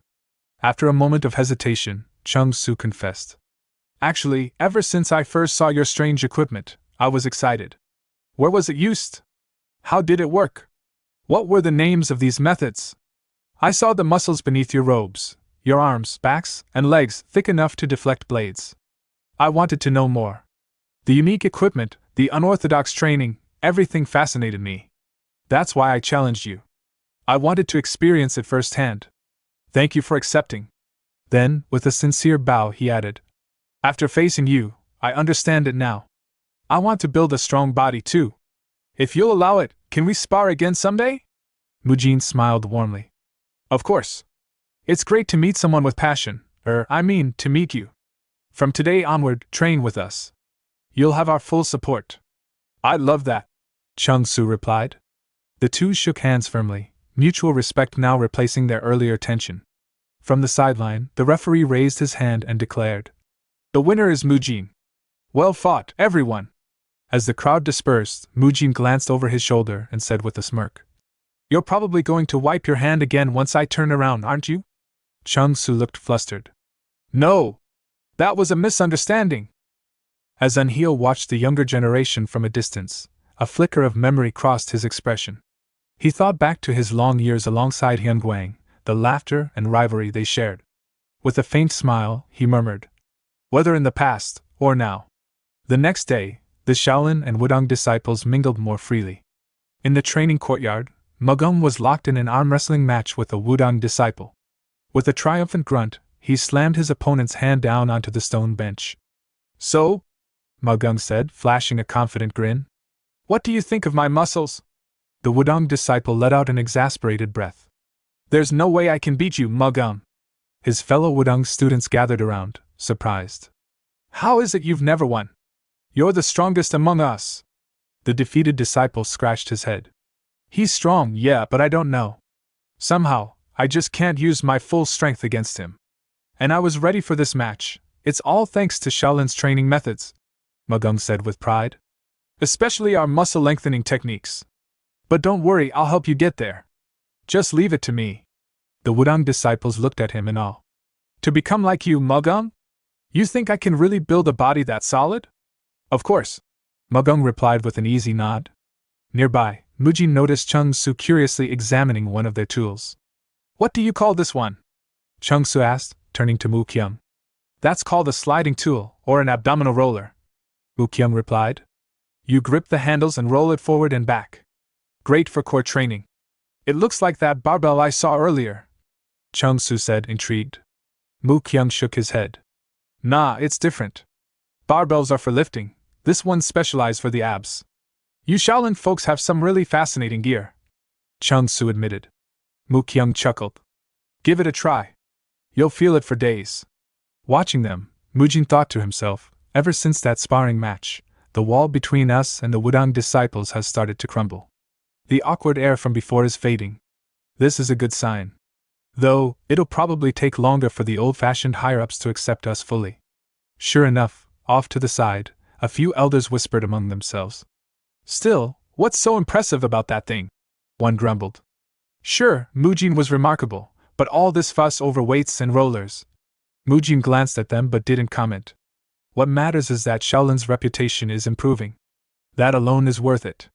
But now that I'm seeing things more clearly. He turned his gaze toward the Wudang disciples again. There's something troubling about their condition. Many of them look sickly, especially their arms and wrists. They remind me of Grandpa Hyunguang. Are they even getting proper treatment? Just then, one of the Wudang instructors approached him. Blessed monk. I've been looking for you. Mujin looked surprised. For me? Why? Master Anhyo has summoned you, the man replied. He requested both you and Chung Su. I understand. We'll go right away. Later, Mujin and Chung Su arrived at a serene cliffside where Anhyo hovered in a meditative pose, suspended in the air, legs crossed. Mujin bowed. We heard you called for us. Greetings, Master Anhyo. Anhyo slowly opened his eyes. You've come. Seeing him levitating with such ease, Mujin marveled inwardly. Just watching him, he really feels like a true Taoist immortal. The strongest martial artist in the world really is different. Do you know why I summoned only the two of you? Anhyo asked. Mujin shook his head. I don't. It's because of Hyunguang, and the promise I made to that bald monk, Anhyo said with a faint smile. He asked me to keep an eye on you while you're here. If you were just average, I would have left you to the junior instructors. But after seeing your match with Chung Su, I can't ignore that. I'll train you myself. Mujin blinked. So he really did watch the entire match. And now he's saying he'll teach me personally? But before we start, Anhyo continued, I want to ask you something. Do you remember what I asked you before? You mean the day you sparred with Grandpa Hyunguang? Anhyo nodded. Since you've been here for a few days now, tell me, have you noticed anything? May I speak freely? Mujin asked. Go ahead. I could be wrong, but… Mujin hesitated. The Wudang disciples don't seem to be in good health. Especially their wrists, they look damaged. I think this might be Wudang's greatest weakness. Anhyo's expression remained unreadable. As expected of the blessed monk. You're exactly right. He stood from his levitating posture and continued. Our sword techniques are based on the principle of gentleness, but don't mistake gentleness for ease. Reaching a point where we can generate devastating power through softness, it places immense stress on the wrists. Most of our techniques depend heavily on the arms and hands, and over time, they break down. What you saw is the price of mastery. Mujin understood now. That explains why so many looked unwell. Anhyo stepped forward. You've treated many with your healing arts. That's why they call you blessed monk. So I'll get straight to the point. Would you be willing to teach us the treatment technique you used on me? The one for wrist damage? If you do, I'll grant you one request. Anything. They stood in silence for a brief moment. Anhyo then added, But you can't, can you? Because of your agreement with the Heavenly Merchant Guild. That bald monk told me everything. Mujin exhaled slowly. Actually, I believe I can fulfill your request without violating that agreement. Anhyo raised an eyebrow. Explain. There's a place about 80 kilometers from here, Sun County. I could open a body treatment clinic there. It's close enough to travel easily. That way, I'm not offering the method directly, but still helping those in need. Anhyo's expression brightened. So there was a way. That's also the region where the Jaegao clan operates, Mujin thought. Establishing a legitimate clinic there lets us plant a foothold in enemy territory. Plus, I can keep an eye on the protagonist of the Unorthodox Tyrant Chronicles, a valuable bonus. I'll personally inform Shaolin and the Heavenly Merchant Guild, Mujin added. Very well. I'm grateful, Anhyo said. But are you sure they'll agree? Who would oppose healing the sick? Mujin answered. Whether strong or weak, in pain, we're all just human. And every patient deserves compassion. Anhyo's eyes widened slightly, then softened. He doesn't draw lines between people. Now I understand why Hyunguang chose him. What a shame. If only he'd come to Wudang instead. Your mindset is absolutely righteous, Anhyo said. You know the first teaching of Wudang, a strong mind. With that heart of yours, you'll have no trouble learning what I'm about to teach. What do you mean? Anhyo's gaze sharpened. The martial art I will pass to you is the Taiji Fist Strike. Mujin blinked. The Taiji Fist Strike? Anhyo nodded. Yes. You may have seen glimpses of it during our exchange, but that was only the surface. Our true techniques are not easily shared, even among allies. But I'll make an exception, Though it's a fist technique, not a sword technique. You knew? Mujin asked, startled. Anhyo smirked. Of course. I wasn't just watching your sparring. I was studying everything. He slowly took a combat stance. I will teach you through the best method I know, real combat. Learning from the strongest man alive, there's no better chance than this, Mujin thought and grinned. Then I'll give it my all. Anhyo turned toward Chungsu. And you, I called you too so you can get real battle experience. You were probably pestering the blessed monk for a rematch anyway. Chungsu scratched his head with a sheepish laugh. You really know me well, master. But wait, Mujin interjected. You're one of the 3 great swords of the world, and you're teaching me a fist technique? Anhyo snorted. Wudang isn't only about swords. Besides, I'm not as gentle as that bald monk you're used to. You know what that means, right? Come at me with everything you've got. Both Mujin and Chungsu straightened, fists clenched and eyes burning with determination. Yes, master! They shouted in unison. We'll give it everything to learn. As Master Anhyo trained them through real combat, Mujin was flung backward by a series of powerful strikes. His body slammed into the ground a short distance away from Anhyo, and he gasped, dazed but conscious. Inwardly, Mujin thought, this is insane. Back when I sparred with Monk Haiguan, I at least managed to land a hit or 2. But with this old man, I can't even touch him. It's like trying to grab a bar of soap underwater. Every move he made was seen through, countered, dismantled, as though Anhyo was reading several steps ahead. Anhyo's calm voice rang out. Feels like you're fighting gently flowing water, doesn't it? That's the essence of Wudang's way. He stepped forward, effortlessly closing the distance. When deflecting attacks, there are 3 principles. First, observe your opponent's movements. Second, read the energy they channel. Third, understand their intention, their mind. Suddenly, he pivoted toward Chungsu, who was attempting a strike from the side. In a blink, Anhyo stepped on his head and struck him down, continuing. Once you've mastered all 3, you can even read the world itself. That's the final stage. I haven't reached it either. The world is vast, constantly shifting. To survive, you must be able to adapt, even when everything you knew is no longer true. He gazed down at the 2 disciples with steady eyes. Most people can't foresee change the way that bald monk did, so while you're here, I'll pour everything into teaching you the Taiji fist strike, along with Wudang's core teaching, the strength of mind over might. From that point on, the martial arts exchange entered a deeper phase. Mujin diligently learned both the Taiji fist strike and Taiji sword strike from Master Anhyo himself, absorbing Wudang's philosophy and fluid combat techniques. Meanwhile, Maodong, Mu Kyung, and Muyo received intensive training based on Wudang's principles of mental fortitude over brute strength. As the days passed, the divide between Shaolin and Wudang disciples began to close. One day, while Maodong was squatting with a barbell, a few Wudang disciples approached him curiously. What kind of training is that exactly? One of them asked. Can we try it too? Maodong looked up, a mischievous grin spreading across his face. Heh. You sure you can handle it? 10 days into their joint training, the Wudang students, once skeptical, had begun to embrace Shaolin's unique methods. Mujin watched them crowd around Maodong, mimicking his stretching. He muttered to himself. Why does this look like a group fitness class? It's impressive, sure. But annoying that it all started with that show-off Maodong. Still, Mujin admitted inwardly that the tides had shifted. Their strength, demonstrated through sparring, and goodwill earned through Mujin's wrist treatments, had won over even the more reserved seniors. And if they visit the clinic later, it'll only deepen the ties between us. With mutual trust established, Shaolin and Wudang continued training together for another 10 days. Bonds were forged. Misunderstandings cleared. Respect was earned. Eventually, the day came for the Shaolin team to depart. At the gate, Chungsu said, It's honestly sad to see you all go. Hai Gul smiled and replied, We feel the same. But partings always lead to future reunions. I'm sure we'll meet again. Mujin added, The clinic I mentioned will open next week in Sun County.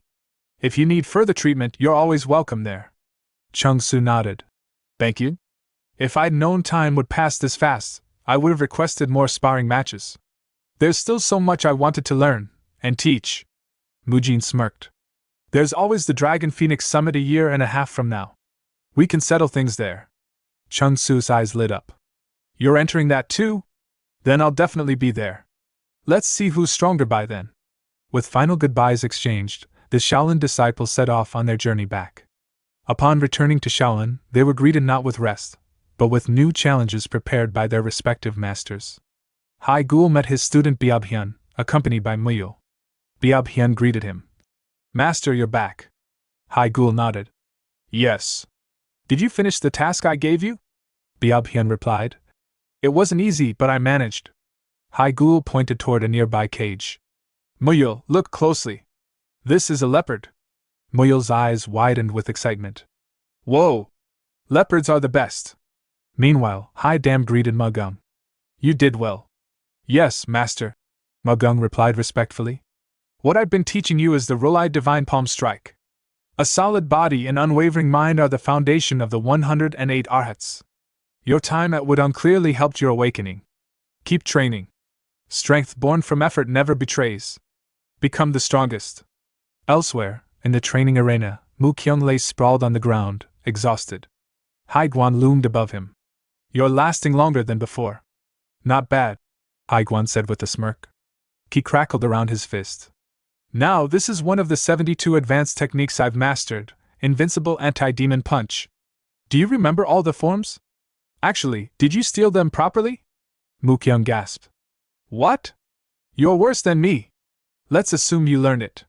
From now on, we'll use it in sparring, Hai Guan declared before launching himself toward Mu Kyung, fist glowing. Mu Kyung panicked. Wait. I just memorized it. Hai Guan grinned. Good enough. The scene shifted to Mujin, who was alone, reflecting. My martial arts, Iron Guard, Maiden Arts, Fist Energy, Taiji Fist, they're all growing stronger. But it's not enough. Not yet. Everyone I've met, from Jinhee to Chung Su, Hong So-hee, Ryu Jiguang. They're all extraordinary. To stop the rising threat of the Shadow Syndicates, I must compete in the Dragon Phoenix Summit. I have to win what's there. Just then, Hyun Guang appeared behind him. You look troubled. Want me to teach you something interesting? Startled, Mujin asked. Grandpa? When did you get here? Hyun Guang chuckled. Your friends are learning secret techniques. I thought I'd contribute too. He raised 2 fingers and fired a concentrated blast of energy skyward. This is the 100 Steps Divine Finger Strike. But for you, it'll be the 100 Steps Divine Fist. With it, you can keep your energy intact over long distances. Mujin's eyes widened. That's more than enough.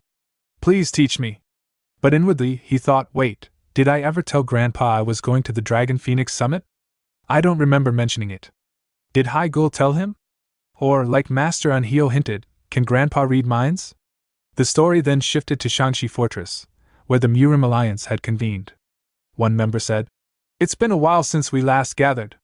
Another added, Let's hope this meeting brings good tidings. A third asked, So, what's the purpose of this gathering? Then Jaegal Hyun, elder of the Jaegal clan, spoke up. It's about the upcoming Dragon Phoenix Summit, and the increasingly erratic behavior of the Shaolin Temple. You've all heard the rumors. If Shaolin continues to move unchecked, it could destabilize the Central Plains. 38 years ago, when the demonic cult launched an invasion into the Central Plains, the various orthodox sects came together to form a unified front, the Murim Alliance.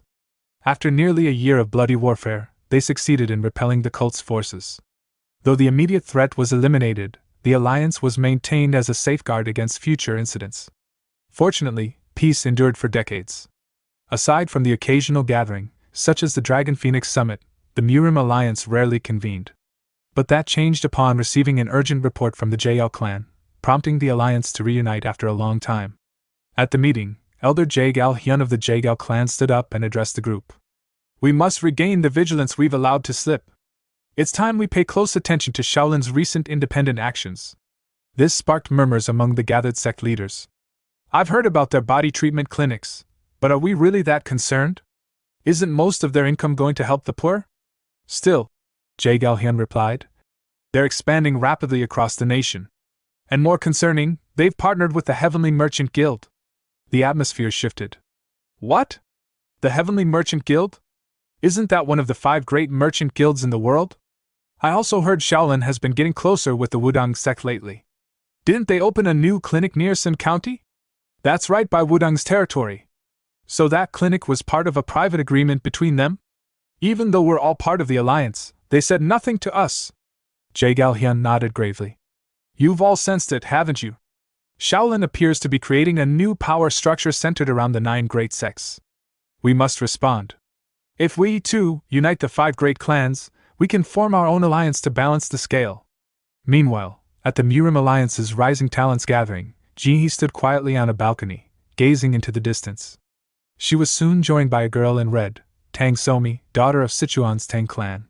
What brings you out here, Somi? Jinhee asked. It's so boring in there. Somi sighed. I just wanted to be near you. Everyone's falling all over Namgung Jinshin like he's some kind of god. I couldn't bear it. People like that should just suffer energy deviation and die. Somi smirked. I love that you couldn't care less about him. You're even more incredible than he is. Is he really that strong, though? Jinhee replied coolly. To me, Namgung Jinshin is just a stepping stone for this summit. There's someone else I have my sights on.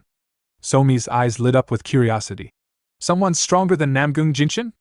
Don't tell me, it's Taoist Chum-Su, the Wudong Sword Dragon? Jinhee shook her head. No, not him. Without further explanation, she excused herself. I'm going to train. As Jinhee left, Somi stared after her and thought. It's not Namgung Jinshin, and it's not Taoist Chum-Su. Those eyes, just now, were the eyes of a woman in love. Someone made the cold-hearted Jinhee look like that.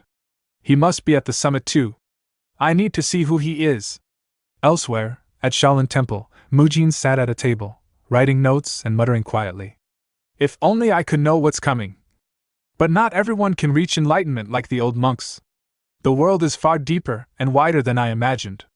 I need to experience more, adapt, and be prepared. He reflected on his past. After I became Mujin, I focused on seizing opportunities and surviving. Many people helped me grow, but from now on, I need to be cautious. Every action could ripple outward like a butterfly effect. I have to shape a better story than the one I remember. He organized his notes. I've compiled everything I can remember from Return of the Demon Supreme, Unorthodox Tyrant Chronicles, and Shaolin Chronicles. My memories may be hazy, but this will serve as a guide. I was brought into this world for a reason, to save as many people as I can. Just then, he noticed someone nearby. It was Hyun Guang, his grandfather. Grandfather, when did you get here? Hyun Guang smiled. I couldn't sleep, so I went for a walk. More importantly, you've finally made your decision. If you're confident, that's all that matters. Mujin looked at him in surprise. Did he know everything from the start? Hyun Guang added. Once you're done with your work, come back to Shaolin. There's still so much I need to teach you. I promise I'll return soon, Mujin said sincerely. Good. Hyun Guang smiled. I'll be waiting. As each sect finished their preparations, the time for the Dragon Phoenix Summit arrived. The Shaolin delegation entered the summit grounds, their excitement growing. Wow! Muyo gasped. There are so many people here. This is nothing like our entrance exams. Mu Kyung remarked. Mujin turned to Mao Gung. Why are you registered as a rising talent? Why not? Mao Gung smirked. Maybe they just thought I looked the strongest. If you've got a problem with it, hit the gym. Are you saying your muscles are better than mine? Mujin scoffed. Get out of here. Their group leader, Master Hyan, stepped in. That's enough. This place is always busy, but right now, it's at its peak. Everyone's here for the summit and the martial tournament. Let's do our best and prove ourselves in the matches. First, let's head to the manor and unpack. As they made their way forward, Mujin spotted a familiar face. Is that Taoist Chum-Su? Chung-Su turned and grinned. Whoa! Mujin! It's been forever! Mujin turned to Master Hyan. Would it be alright if I stepped out for a bit? Go ahead, Master Hyan chuckled. Enjoy yourself? We'll be at the manor. Mujin and Chung-Su greeted each other warmly. You've grown strong, Mujin noted. You too. And your group? I barely recognized them. What kind of training did you do? Before Mujin could answer, Chung-Su pointed. Hey, who's that girl? She's been staring at you this whole time. Mujin turned and spotted Jinhee, peeking from behind a wall. It's been a while, Jinhee, he said warmly. Have you been well? Her face turned bright red. Mujin, you've changed. You're stronger now. Mujin noticed Seowa was also hiding nearby. What's going on with them? I'll never understand women, he asked. Where are your companions? They went ahead to the manor. I stayed back for a bit. I'm not that close with them. From a nearby alley, a group in white-red uniforms observed the scene. Those orange robes, he must be from Shaolin. He seems close with Taoist Chung-Su, and even Miss Jinhee? Our senior brother Hong Soil is completely ignored by her. Standing silently among them was Hong Soil, a disciple of the Manhwa sect, known as Manhwa's New Dragon. His mind drifted back to what Somi had said. Someone has made Jinhee fall. We'll see who he is at the summit. Back in the present, Hong Soil clenched his fists. Could it be that monk with the weird hair? Stepping out of the shadows, he approached the group. Well, all the big names gathered in one place. Mind if I join the conversation? Jinhee's smile disappeared as she turned. What are you doing here? She asked coldly. Hong Soil winced inside. Why does she smile at him but freeze up around me? I'm Hong Soil, disciple of Manhwa, known as Manhwa's New Dragon, he said proudly. Chung-Su nodded. So you're the famous New Dragon of Manhwa. I've heard a lot about you. Mujin greeted politely. Nice to meet you. I'm Mujin of Shaolin, third-class disciple. People sometimes call me the Blessed Monk. Hong Soil narrowed his eyes. So your Dharma name is Mujin? Never heard of it. Nor the alias. Seems like Shaolin has really gone downhill. Mujin blinked in confusion. It was his first time meeting Hong Soil, yet the hostility was clear. As soon as Hong Soil spoke, his fellow Manhwa disciples began to chime in with mocking curiosity. Wait, you're the Blessed Monk, right? Aren't you that wandering physician? Whoa, I can't believe someone that famous is actually here. But what brings a guy like you to the Dragon Phoenix Summit? Aren't you usually off treating the poor for free? Maybe he only shows up when there's a patient on the brink of death. One of them added with a chuckle. Hong Soil smirked, adding his own jab. So I guess you're not here to take part in the sparring rounds then? Mujin held back a sigh, suppressing the irritation bubbling beneath his calm expression. Now that their leader opened his mouth, the others followed like sheep. Typical. His eyes trailed over Hong Soil's robes. Manhwa sect, huh? But Hong Soil. No matter how much I dig through my memory, I don't recall reading about him in the novel. So why is this guy so eager to provoke me, especially with so many eyes watching? Just then, Mujin caught a familiar sensation from the right, an intense aura barely held back. It was Jinhee. She's struggling to suppress her killing intent. Then another presence made itself known from the left. Mujin glanced that way and saw Chung-Su, equally tense. Even Taoist Chung-Su? Yeah, he's holding himself back too. He knows if he acts rashly in a setting like this, it'll cause problems for me. TCH. Still, I've got good friends. A faint smile spread across Mujin's lips. Seeing that smile, Hong Soil and his group fell silent for a moment, caught off guard. Sorry about that, Mujin said lightly. I just remembered something funny. He gestured around at their surroundings. So, this is near the Manhwa sect's quarters. I apologize for disturbing your peace. His voice lowered, confident and clear. And yes, I am here to spar. After all, names only gain meaning through battle. Isn't that how you became known as Manhwa's New Dragon, Hong Soil? I may just be a humble monk, but I'll give it my best. With that, Mujin extended his hand. Hong Soil stared at it, suspicious. What's this monk thinking? Doesn't he realize that through physical contact, a martial artist can gauge another's inner energy? He must be ignorant, must be his first time at something like this. A perfect chance to assert dominance before he gets too cocky. But the moment their hands met, his eyes widened. Mujin's grip was calm, but the overwhelming pressure that flowed through it was undeniable. What is this? This isn't normal. This monk, he's no amateur. Mujin calmly released the handshake and turned to leave. I'll be taking my leave then. As he walked off, the other Manhwa disciples erupted. Senior brother! That guy totally ran off. He was scared stiff. You showed him who's boss. I bet Lady Jinhee noticed too. Maybe she'll confess first after this. But Hong Soil remained still, his hands still tingling. No, that's not it. That monster isn't just some monk. The weight and density of his inner energy, it rivals Namgung Jinshin's. That guy might be on the same level as the top martial artist of our generation. As Mujin walked with Jinhee and Chung-Su, Jinhee muttered quietly. That whole exchange, he was just standing there and taking it. Chung-Su added, a hint of disbelief in his voice. There's no way someone like him would offer a handshake so casually. Mujin smiled wryly. I couldn't restrain him with grappling in front of so many people. Grappling? They asked in unison. Mujin simply replied. It's nothing. Just upholding loyalty, like everyone else here did. Both Jinhee and Chung Su glanced at each other, confused. What's he talking about? Eventually, they arrived near the Shaolin quarters, but what greeted them was an eerie sight. Spiderwebs covered parts of the structure, and a heavy silence hung in the air. This is Shaolin's quarters? Mujin murmured. Jinhee and Chung Su's faces darkened. It's eerily quiet, Jinhee said. So humble, as expected of Shaolin, Chung Su added. Mujin frowned. Trying to compliment it just makes it sound even sadder. The two bid him farewell and returned to their own quarters. Left alone, Mujin walked deeper into the Shaolin compound. If I remember right, this place was built after the formation of the Murim Alliance by monks generations ago. Have they really not renovated it once since then? Manhwa's quarters were grand even from a distance. Humph. Just wait. After this summit ends, I'm dragging everyone back here for a full clean-up. His companions welcomed him, already having packed his things. If you're ready, Master Hyan said, let's head to the preliminary evaluation. As they arrived at the massive arena, Mujin's eyes widened. Whoa, the scale of this is on a whole different level.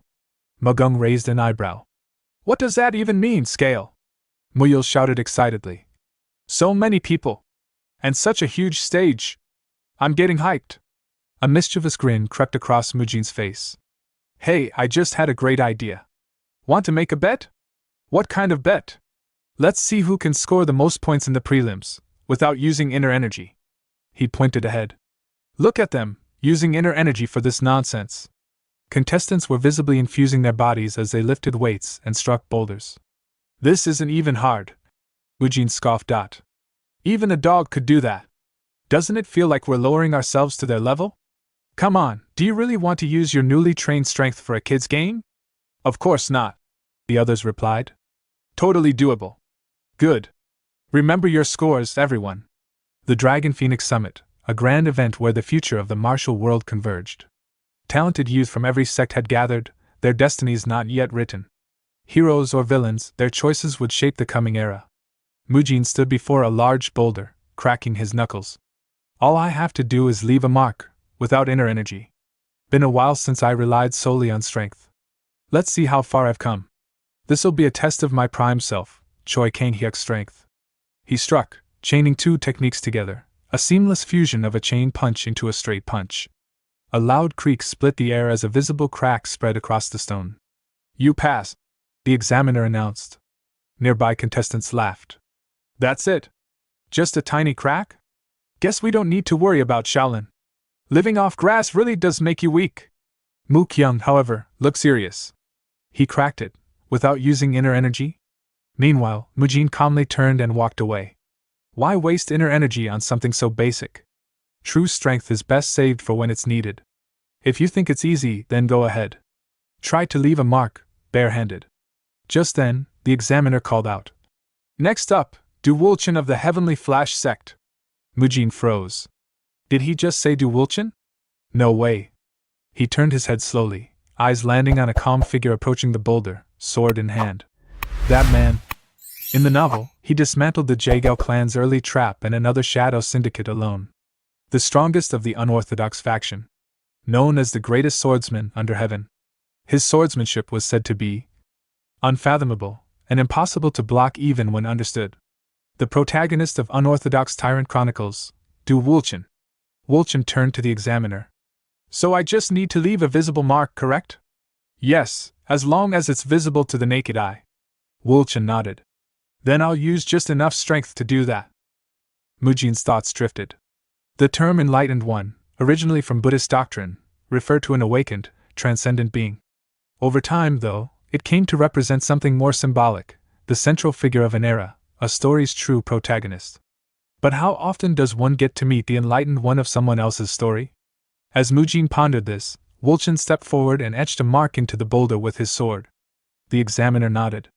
You pass. Wulchen sheathed his blade and said casually. Well, that's that. Next contestant, please come up. The examiner called out. Wulchin walked past Mujin on his way out of the testing grounds. Mujin stared at him silently, thoughts racing. That man, he's the enlightened one of unorthodox tyrant chronicles. Du Wulchin, the tyrant emperor. My favorite character from all of author Jie Kyung's works. Soon, after the current Dragon Phoenix Summit ends, Wulchin will return home, only to witness the slaughter of his entire clan. That tragedy will awaken something in him, the beginning of his path to tyranny, revenge, and righteous fury. From that point on, he'll challenge shadowy organizations and rise as the tyrant emperor. But for now, he's not just a character in a book. He's alive, breathing, walking, right in front of me. How am I supposed to just watch my childhood hero walk towards such a cruel fate?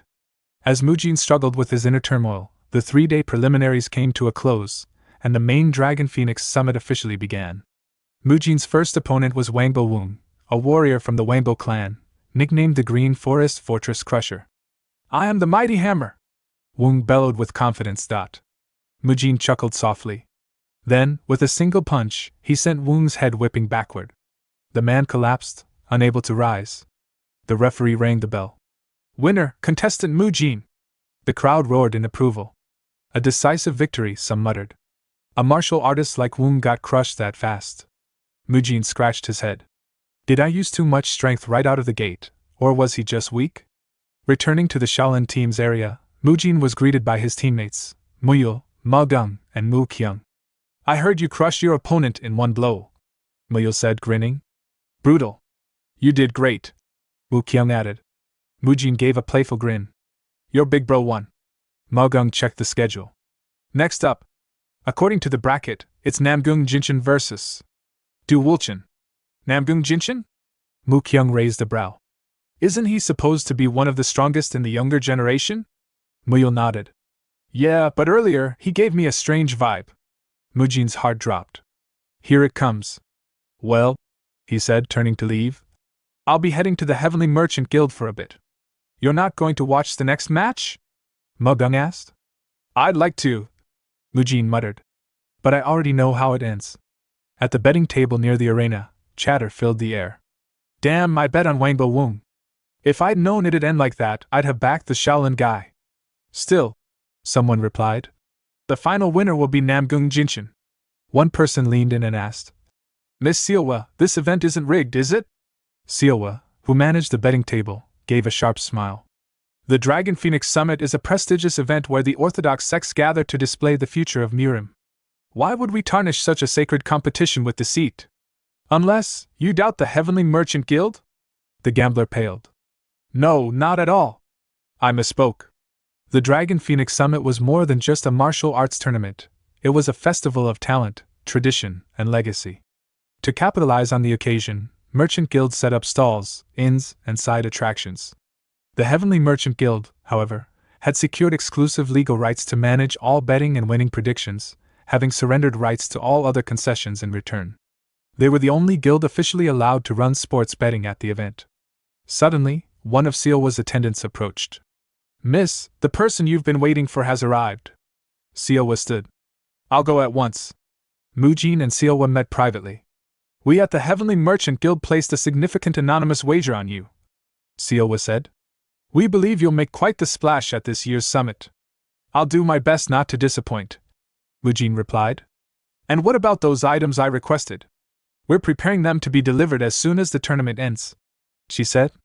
But I must ask, requesting a carriage, disguised materials, and plain clothes is one thing. But a fake identity? Don't tell me you're planning to. She trailed off, seeing a sly grin form on Mujin's face. Escape from Shaolin, Mujin said. Seowa gasped. You're serious? At that moment, the crowd erupted in cheers. Has the match been decided already? Seowa asked. The referee's voice rang out. Winner Namgung Jinshin. Du Wulchin is eliminated. Mujin's eyes narrowed. So it begins. This was Wulchin's first major defeat, the first wall he crashes into. From here, his journey to becoming the tyrant emperor begins. Next comes the destruction of his clan. It's time I follow the plan. Turning to Seowa, Mujin added with a casual smile. Well then, I'll be heading back. If things go smoothly, we might see each other more often. He walked off. Seowa blushed faintly. Should I really be indulging such suspicious requests? She wondered. But if it means I get to see him more, how wonderful. Du Wulchen returned, dragging his feet and mumbling to himself. There really are monsters out there. I lost weight too easily. I've got a long way to go. I'll need to double my training. Mujin suddenly appeared in his path. You're the guy who beat Rainbow Wung earlier, right? Wulchen asked. Are you Du Wulchen? Mujin responded. Wulchen smiled faintly. Your fight was incredible. I couldn't win even once today. Don't say that, Mujin said sincerely. You were just unlucky with your bracket. Your opponent was Namgung Jinshin after all. Holding your own against him is already proof of your strength. You're complimenting me? Wulchen asked. Thanks. That really helps. So he's Mujin, the blessed monk, Wulchen thought. Shaolin monks really are kind people. Well, I'll get going now. As Wulchen passed, Mujin suddenly spoke again, his tone different. The scar on your left arm. You got it while secretly training with a real sword instead of a wooden one. You were worried about your clan's future and your younger sister, so you endured the pain alone, telling no one. Wulchen froze. What? How do you know that? And your sister? Mujin continued. She's quite the handful, isn't she? Sneaked in the mooncakes your mother made for you. You two fought, and your mom banned mooncakes for a whole week. Still, you love them. Especially the ones your mother bakes. Wulchen turned pale. Who are you? How do you know all this about me? I've studied the way, Mujin answered. Though my powers are limited, I can occasionally catch glimpses of fate. Truth is, I just read the novel, he thought. I feel guilty for lying to my hero. But if it helps prevent his tragedy. Please listen carefully, Mujin said solemnly. From this point forward, your life may change completely. Your sect, the Heavenly Flash sect, is about to face a devastating calamity. Your entire clan may be annihilated. But it's not too late. We can still alter that fate. I'll help you survive what's coming. Wulchen asked. So, my clan will fall and my family will be wiped out. After that, I'll walk the path of an Asura, gaining immense power, but losing everything else? Is that really my fate? Mujin replied solemnly. Yes. Normally, it's forbidden to peer into another's destiny, but in your case, the circumstances are exceptional. You're destined to face tremendous misfortune. Wulchen, troubled, thought to himself, he knew about my sister, even my mother. He even described a wound only I know about, down to its exact location and cause. Can it really all be true? Do Shaolin monks gain the power to see the future when they become strong enough? He looked up again. Then, can fate be changed? Please, tell me how. Mujin, observing him quietly, thought, even before his awakening, Du Wulchen always had a straightforward nature. That hasn't changed, he replied. I wish I could share your burden and shield you from what lies ahead. But I have my own path to walk, a fate I cannot escape. So I can't stay by your side. What I can do is help you become strong enough to face your destiny alone. He pulled out a wooden box and opened it. Inside was a single pill and a folded note. Mujin continued. This note details how to circulate and manage your energy. Wulchen's eyes widened in shock. That's Shaolin's elixir, the lesser revitalization pill, Mujin said with calm conviction. Hardships exist to be overcome. You're destined to be at the center of a great event. That means you'll have to grow stronger than ever, strong enough to face countless trials and emerge victorious. Recognize the limits of your current talent, and then break past them with sheer will. Wulchen hesitated. But what if I accept my limits and still fail to grow stronger? Mujin shook his head. Blindly chasing strength will lead you nowhere. Just as monks reach enlightenment through asceticism, you must first abandon greed. Focus on mastering even a single martial art to its absolute peak. Wulchen asked. But can one perfected technique truly stop a great catastrophe? Isn't that the limit of someone like me? Mujin looked him straight in the eye. I don't yet know your full potential. But if you give up now, caged by limits you've imposed on yourself, you'll never get to discover the countless possibilities hidden inside you. Talent alone doesn't define a warrior. If you master that one technique I mentioned, to the point of perfection, then yes, even a sword that splits the sky will be within your reach. A technique so profound, no one could ever block it. Mujin thought to himself, he may one day become the greatest sword master of all time. Some time later, Mujin returned to his place among the Shaolin team. Ma Gong greeted him with a frown. Where were you? The match already started. Mujin replied casually. I stopped by the merchant guild, and also used the restroom. But in truth, he thought, I succeeded in secretly delivering the lesser revitalization pill. I've done all I can for Du Wulchen. The rest is up to him now. Even though he seemed powerless when he turned away, his eyes burned with resolve. Mujin then asked, So, who's fighting right now? Magung replied. That Manhwa guy, Hong Soil. He's up against the Jagal clan's Jagal Jihi. In the arena, the match was heating up. As Mujin watched, his eyes widened slightly. Her fan energy is even sharper than before. She's gotten stronger, far stronger than when I last saw her. Her movements, her flexibility. She's improved dramatically. She hasn't been slacking off in her muscle lengthening technique training, as expected from my clinic's trainees. Meanwhile, Hong Soil was barely holding on. He thought to himself, frustrated, at first, I was relieved her opponent wasn't Namgung Jinshin or that damned monk. But, to think there's such a huge gap between me and Jagal Jihi now. Just 2 or 3 years ago, I could at least fight her evenly. What happened since then? He managed to trip Jihi, then leaped into the air and launched his sword technique, Plum Blossom Strike. But Jihi swiftly dodged, spun midair, and delivered a fierce kick directly to his face. Blood spurted from his mouth as he crashed to the ground. The audience erupted in cheers for Jihi. She began walking away, saying coldly, With that pitiful level of skill, you dared to challenge Mujin? How pathetic. But Hong Soil staggered back to his feet, slashing again. Jihi dropped to one knee and dodged effortlessly. She smirked. Well, you've got some tenacity, I'll give you that. Hong Soil, shaking, held his stance and muttered, Manhwa's plum blossoms bloom twice. Remember that. Jihi chuckled. So even personal feelings can bloom into flowers? Confused, he asked. What do you mean? She replied bluntly. Did you really think I wouldn't notice the way you look at me? He blurted out. Then why are you always so friendly with that bald monk guy? Jihi answered coolly.